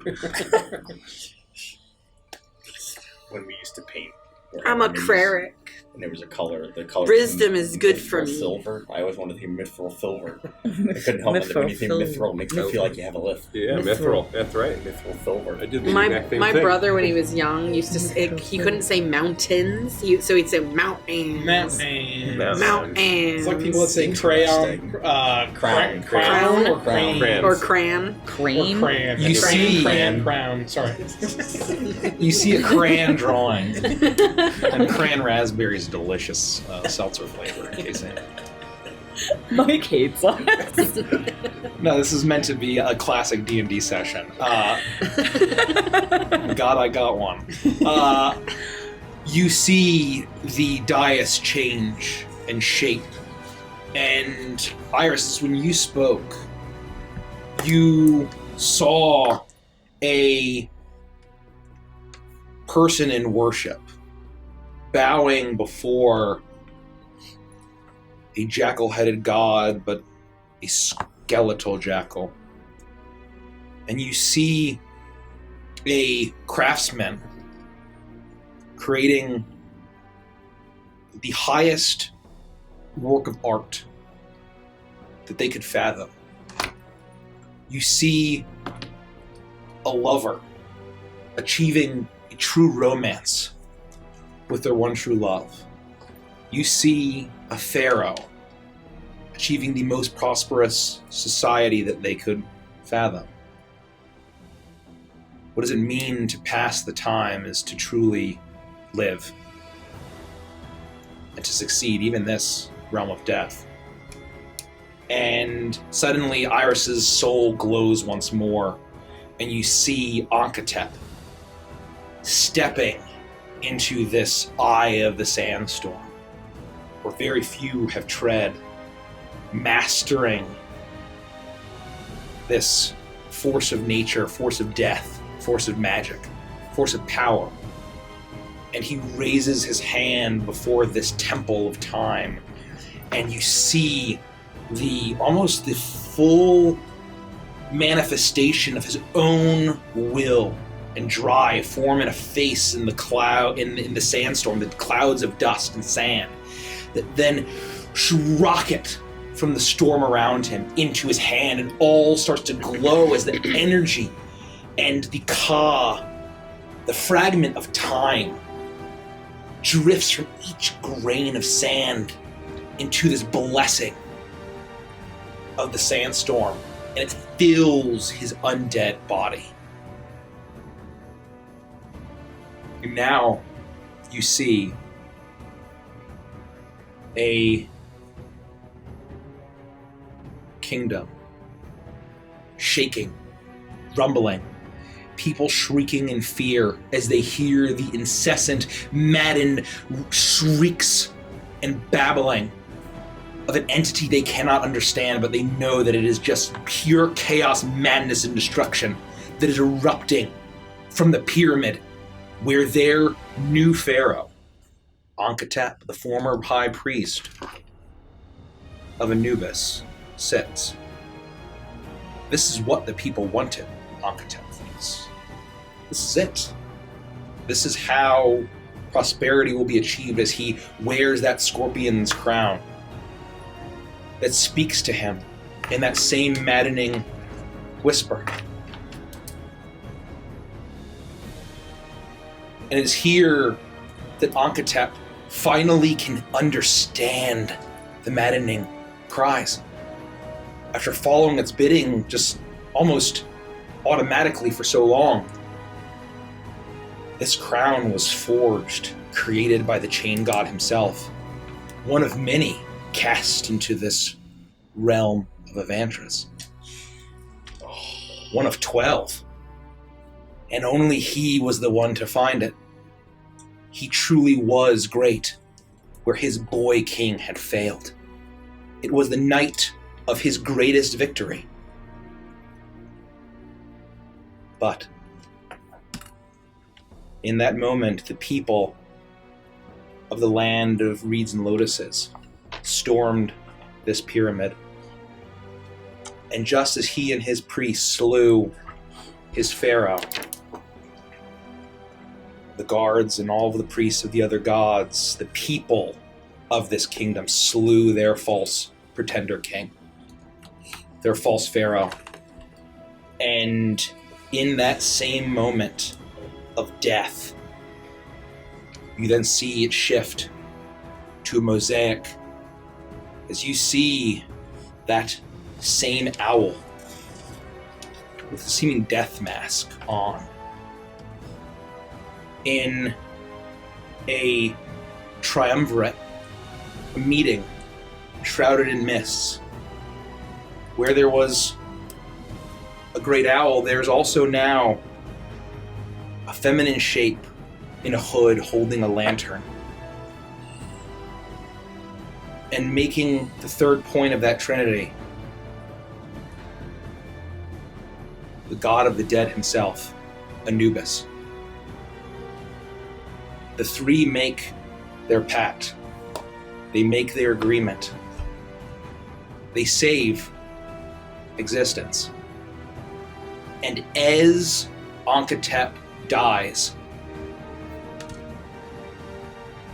you hear him breathe out a curse, as all of those that slew him are horribly changed into undead abominations, scorpion creatures, snake-like monsters, and other horrible abominations, as a massive sandstorm laced with mist makes its way across this kingdom of reeds and lotuses. And in this one terrible night, in this one last act, as Ankhetep breathes his final breath as a living man, he clutches his chest, and on his chest is a glowing seal, as the entire kingdom is swallowed by the mists. Harakir is formed. The 14th piece of Osiris, as Osiris returns from the dead and takes his place back at the head of the Osirian pantheon. And where this pyramid had been, this seat of power of Ankhetep is coated in black and forever trapped in a sandstorm, imprisoning Thara's Dune. At the time, ideally for all time. And your conscience returns. And thank you for the twist, DJ Kick. Thank you very much. Thank you. We appreciate it. Yeah, gracias. Can I do it again? Here we go. Dun, dun, dun, dun, dun, dun, dun, dun, dun, dun, dun. All right. Oh, it was really close. Just like it's harder when Thank you. It's harder when I don't do Thank a you so couple on much. a row to like get the anyway.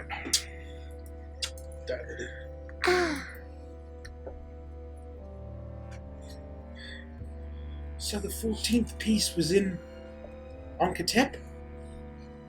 It was on that seal, I thought. Just on him. In his chest. And I guess that's how he was able to rip this part of Avantris right out of Avantris and create Harakir. So if we end him, get that piece back, I wonder if this would be restored back to where it's supposed to be. But what if it doesn't? What if it just stops existing? And everybody in it stops existing? I don't know. Do we really want to return this realm to its original spot in the prime material plane? That seems... it's full of undeath and... I don't know. And ruins. Well, maybe all the undeath would just die. All of the camels are incredibly vicious and spit in your face, causing terrible burning scars. Normal commoners would just be killed instantly. I've taken 26 points of damage from just camels today. That would kill so many commoners. Thanks, DJ. Thank you so much for It's a twist of dread! Did I say thank you? I meant no. Thank you. That's great. Thank you very much. Thank you. Thank you. Thank you for contributing to our impending demise. Yeah. Look, I'm not saying we have to return this place, but we can't let Ankhetep have a piece of Osiris. Right? I mean, at the very least, it feels like that's something that we could use to defeat the Chain God. Would I infer from the vision that it was used up the way that the seal allowed you to I'll request? reiterate just so it's very clear. You get the sense that the 13 of the seals were done in Striga, and the 14th seal to finish sealing away the Chain God, to basically to send Ankhetep and this entire place and the Chain God back he did not want the seal. They basically used him as the final seal to finish the ritual, to have him be the anchor point in the pyramid. So essentially, that Anubis, the Maiden in the Mist, clearly, and Striga worked together to create this dread domain. Yes. Yeah. And this dread domain is the prison. So that's probably why he wants to die. Poor Ankhetep. I'm like, really? A maiden with a lantern? Fuck. I wrote down Raven Queen, but you're right. It's totally the maiden. Yeah. Poor Ankhetep. That's pretty un-Pharaoh. What happened to him? And I will also add, you get because you had learned from Virgil Zern, who Mace was lovingly playing as Zelek, that the Shadowfell existed well before the Raven Queen got pulled into there. Right. And you get the sense that this is well before that. Right. Well, I mean, if his goal is to work with Thara's Dune, then it would make sense that he'd want to die if that would release the seal, right? Perhaps him being forever alive or undead and being that anchor point would permanently prevent the return. And he wants to get the pieces of his ka to end himself and release Thara's Dune. So if we kill him, then we would unleash the Chain God? Maybe. Yeah, potentially. Well, then that makes sense why he wants to die. Because I was thinking to myself, if he is such a bad dude, a bad Leroy Brown, why would we stand in the way of letting him accomplish what he wants to and allowing him to die? That's exactly right. But if allowing him to die is a world-ending event, which it seems like it would be, then we can't let him die. What about the opposite? What? Well, he's undead, right? What if we make him mortal? How would we go about doing that? I don't know. I'm just Don't you thinking think creatively. if he could be made mortal again, don't you think the gods would have just done that? Well, I think that's what he's trying to do. I think he's trying to bring back the pieces of his ka so that he can become mortal and then die. Oh. That's extremely reasonable, Toa. So we sort of just want him to sort of like stay here. But how do we just make that happen?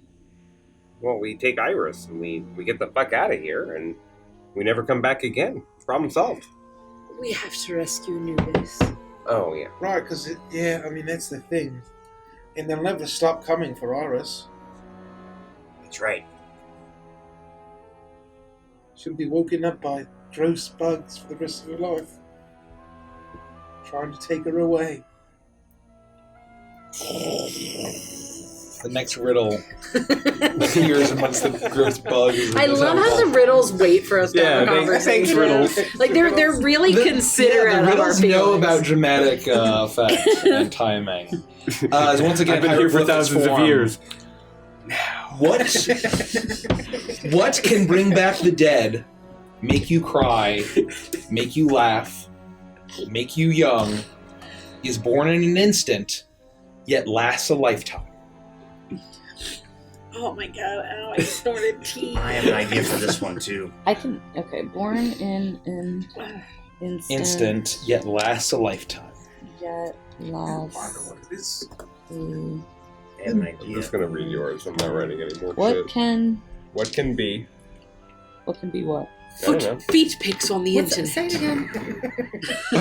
What can bring back the dead, make you Hold cry? on, bring back The dead. the dead. make you cry, make you laugh, make you laugh, make you young, is born in an instant, yet lasts a lifetime. Bring back the dead. Yes, You know what? I've not said, hey, chat, don't answer any of this, and no one said anything. Good job, chat. Chat's been really, really good. Good job, chat. I didn't even think that They wait until we get it. You got it. You got it. I thought we already did that. I think you guys did correct. Foot pics on the internet. I don't even have to. Exactly right. I don't even have to roll for it. Show feet, please. Everyone, take off your shoes and put your feet on the disc. Okay, hold on.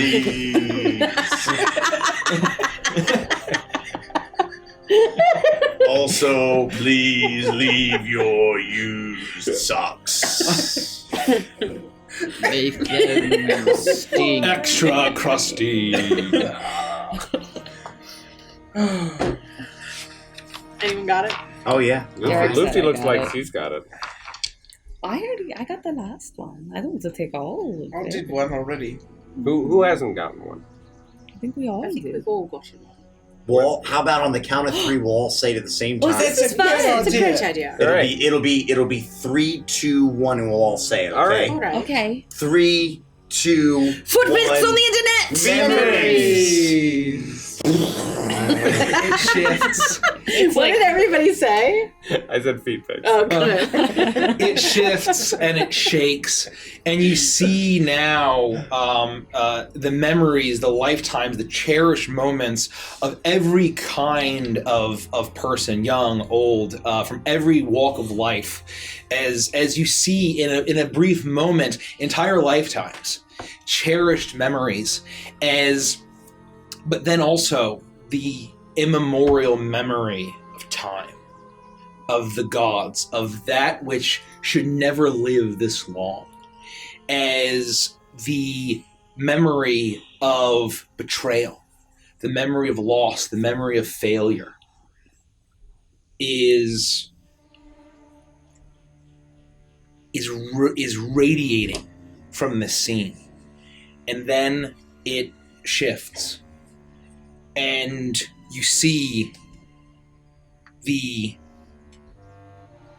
river, what had been a river, the dried river bed, where it had once flowed deeper into Nekbat, now emptying into a howling prison of sand and mist.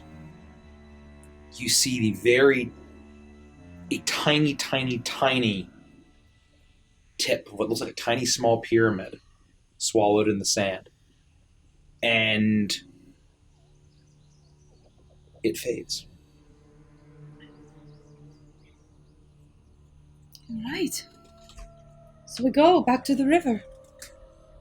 That's where we fight a false god. The Are we river ready for that? where we found Strapon. Who? The camel. Oh. Strappy. Oh, right. I forgot about that guy.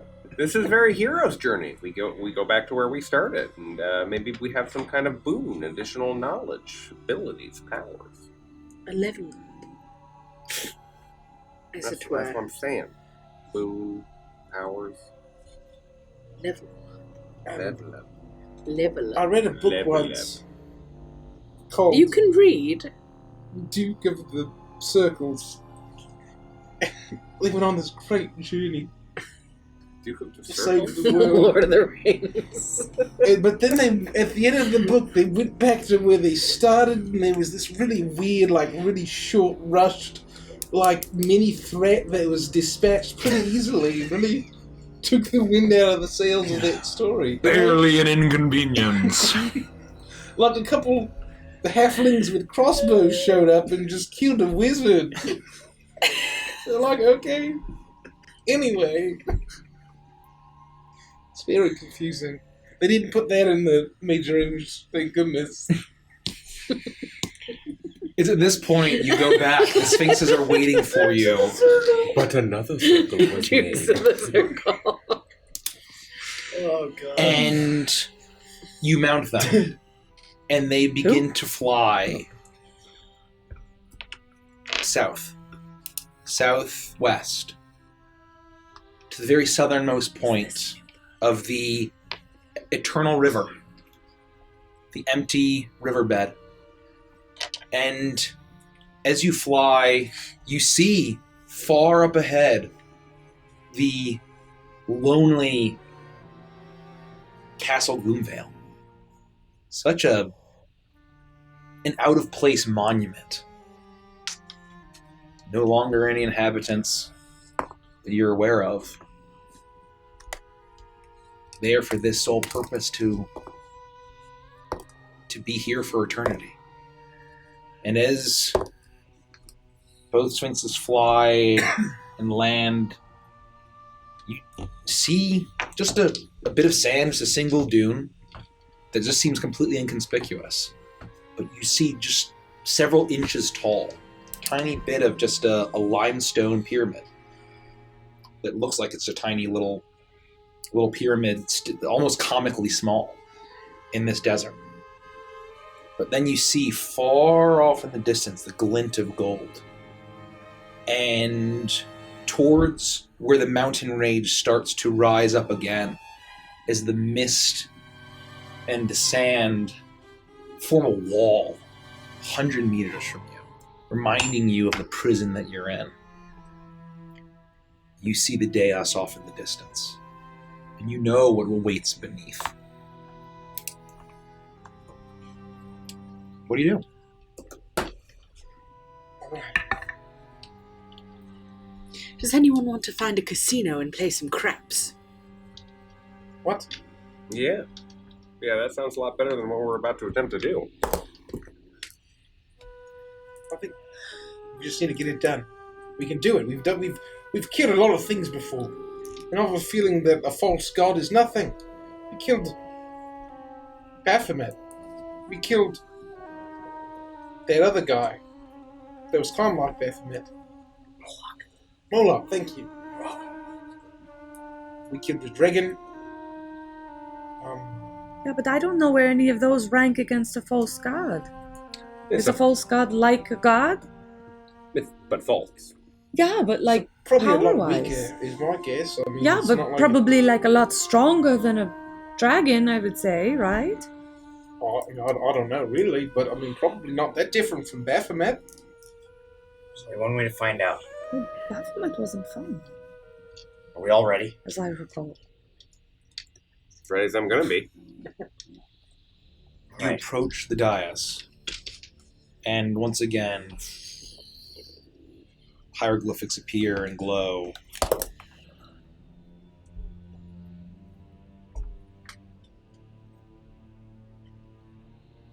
Do the impossible. Bring back the dead.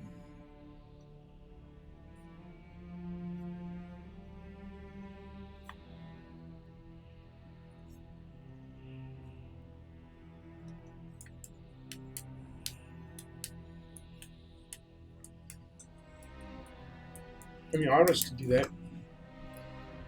It's not impossible. I still have that hand floating around. I'm not going to bring her back into this.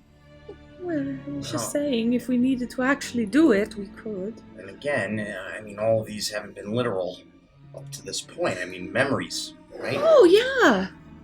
People we've lost along the way. Oh, thank God.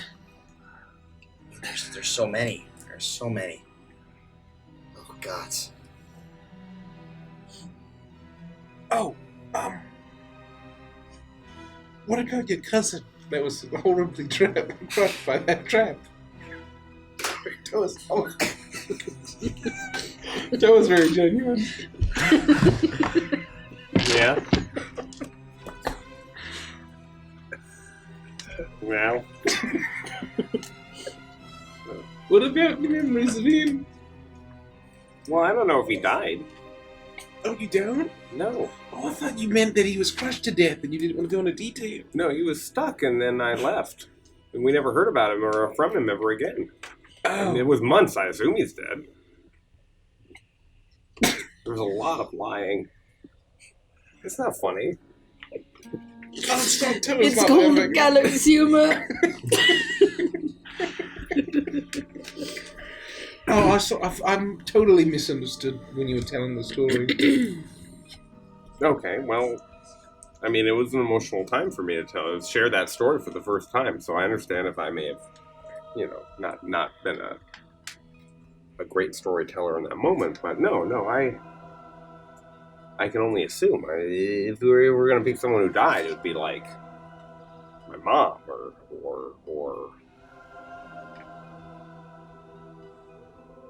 who else has died? Lufty's mother died. Lufty's mom. Not really. I mean, But she did. We don't really know if she died, It's more like a mystery. It's not what it seems to be, Maybe. Maybe some of the folks we defeated, we could talk about their memories. It's not like it has to be a positive memory, right? We could be like, oh, that fuck turned into a crazy lightning bird, took him down, that kind of thing.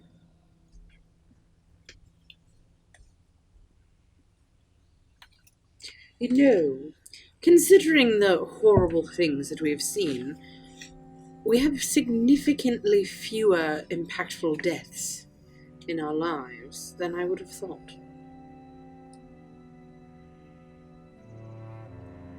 Well, there was... No, I guess all back so far.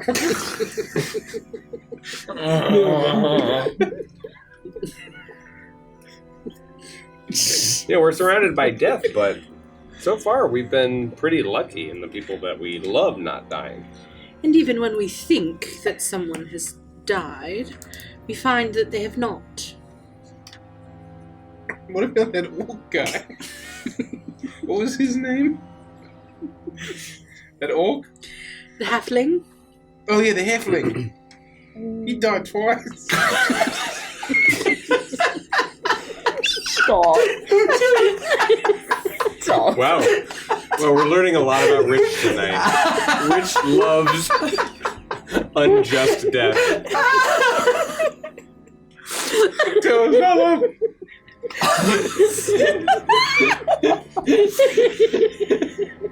Oh god. Oh god. Okay. Are you sure Toa's not laughing? He's 100% genuine. He's just trying to figure this out.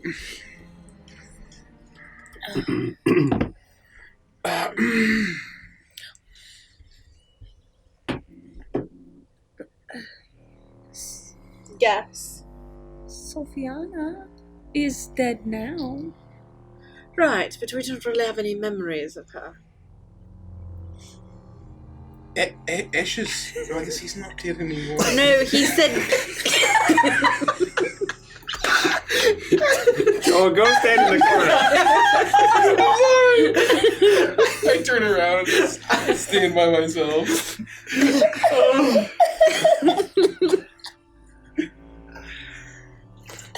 Look, it just keeps coming up, and I'm just so tired of talking about it. My entire life has been shaped by death. I wouldn't be here or who I am if it wasn't for all of the things that I did. I think about my mother every day, and Mr. Mendel, and all of those poor, innocent people. I'll never forget them. They haunt my waking dreams. And I don't think I can ever fix any of what I did. But I'm here and I'm trying. It's awful, and not all the memories are good memories, and they're not all, they're just there. I can't forget them if I wanted to. I don't know. I mean, we've been considerably lucky so far, like you've said, with the people that we've run into and the people that we care about, and you manage to escape or redeem themselves or find a way out. We've been lucky, but, it might not last. We don't know when one of us won't make it. And at the end of this, we talked about not fearing death, and of course I don't fear death itself. I've wanted to die so many times, it wasn't until recently that I didn't. What I fear is not finishing what I need to finish before I die. As long as we draw breath, remember? Right? Yes, I remember. And if I don't make it, I would hope that you'd all remember me and keep me alive that way. Of course we would. I would write an epic poem and sing it for all to hear, telling the life story of Felix. So why don't you do that? Why don't you tell us a story about Mr. Mendel or your mom or anyone else? As if they were alive. Oh, well, I mean, I don't know who my father was, and Mr. Mendel was really the only person who was that father figure for me growing up.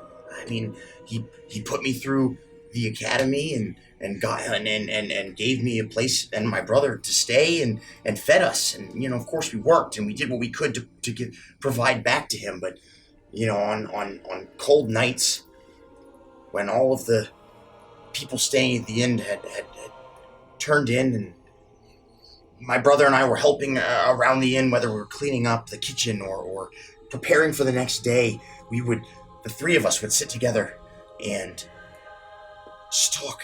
And Mr. Mendel would tell us the most amazing stories of his life. And just funny things that he and his family would get up to, and his friends when he was kids. Just unbelievably funny, and we would laugh, and the next thing you know, we would laugh until the sun was coming up, and then we'd have to realize we needed to get sleep to be ready for the next day. And I would give anything to go back to those days one more time. To that moment, That was very nice. He was a good man. the dais shifts and shakes, and once again you see an image. You see a human boy wearing a blue coat and a red hat. Felix is before you. Beside him, his mother appears. Mr. Mendel, neighbors, friends, loved ones, citizens of Kesselfeld, the ghosts of the dead, in this moment brought back by only a memory. They surround you, Felix, but Milo is not there. Milo is not dead. And as it fades, Iris's soul glows as the fragment of memory glows within her. As it erupts forward, and you see Ankatep as he stares into a pool, and through that pool you see a withered cemetery and a strange forest, and a tabaxi in religious vestments walk by. As she starts to lose consciousness, you see him reach out as slithering shadows reach out in the scene beyond,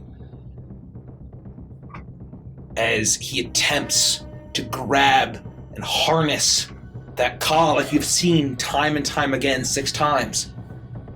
But he clutches as the vision fades, and suddenly he's no longer able to see Iris. He has failed in this moment. And suddenly the glow fills your eye and the consciousness leaves you.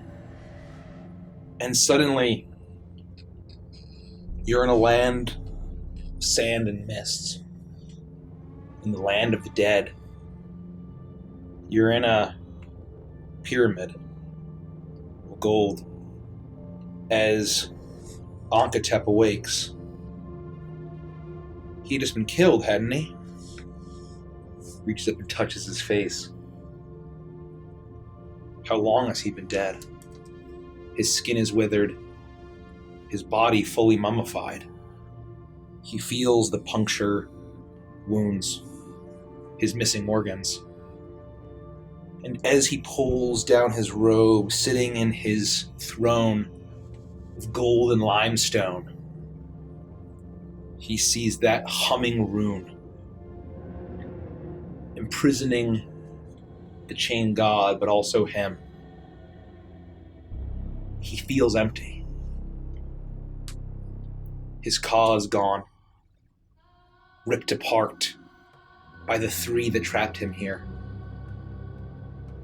his people turn to undead abominations. Creatures that now lurk and wander across the sands, that wander the labyrinthian tunnels and hallways and chambers below. Shell of a man god, preserved for 1,000 ages.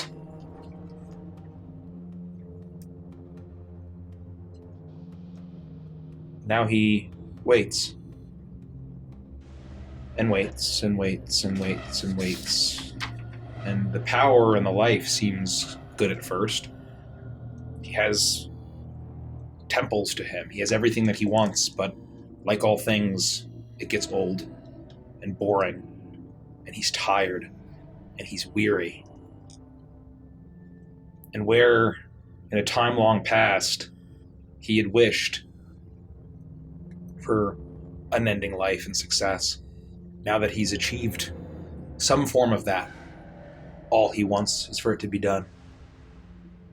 All he wants is for it to be over. All he wants is to be mortal again so he can finally die and experience oblivion. He cares not about the chain god anymore. He cares not if it dooms existence, as long as he can rest. And so that desperate quest begins and goes on for countless years. Millennia after millennia. As great monuments rise and fall and crumble away, he loses track. Until now, no gods allowed. They made sure of that, so Set could not penetrate and use his will to free the chain god. No god can enter except the one who made the pact to create this place. So why not create a false idol? The god of chaos and destruction that he had once served, that he betrayed his original god for. And eventually, it would come to pass, and the moment when he would kill a god, get that revenge, welcome another to his doorstep, and finally begin the ritual, the transformation, where he could become a man and die. Your consciousness returns. And the ground rumbles around you as suddenly an entire tidal wave of sand erupts and explodes out from that tiny little several-inch high pyramid and blasts away and sinks away. And you see now that it flows like water, tumbling from the dunes into the riverbed. Spills like the crashing sea. As you see, getting revealed, dozens and dozens, 100 more feet tall, a massive limestone pyramid. On its doors, the symbols unmistakably of Set. But the face of the false god, the face of Anub Satan. And the doors begin to open. And that's where we'll end the session. Damn! This was another mega lore drop. Yes. Mega lore. This is mega crazy amount of lore. It's starting to come together. Holy shit. We're finally getting answers. So much. Oh. Well done. Meta plot. Yeah. Info, right? Well done. Well done. Oh, we're not done. We're not done. What's next, Andy? Next, Yes, Andy, what's next? we have Avantris and Chill, which is a subscriber / Patreon perk. One of the small ways we like to give back to the people who support us month in and month out. where after every single stream session of D&D that we do, we turn the cameras over to a subscriber-only stream, and we talk about our favorite moments. We discuss theories and what happened in the session. We kind of like do some therapy and unwind. But most importantly, everyone in chat can ask us questions, make comments. We will address all of them. And it's just a way for you to spend a little bit more intimate time with us and get some behind the scenes look. So if you're on the fence about checking out our Patreon or tossing us a sub, this might be an opportunity for you to make that decision and come on over and hang out with us and just get a little extra behind the scenes time with us. So it is still temporarily available for everyone. But get your free preview. You're getting a test. test. The only place to see it. Once this is gone, it's gone. And the only way to see it going forward is to be a sub or a patron. Mm-hmm. We do record them. Yes, for a limited period of time, as long as we're working through this issue that I've been dealing with. It's available for everybody. So welcome, and we'll cut over now.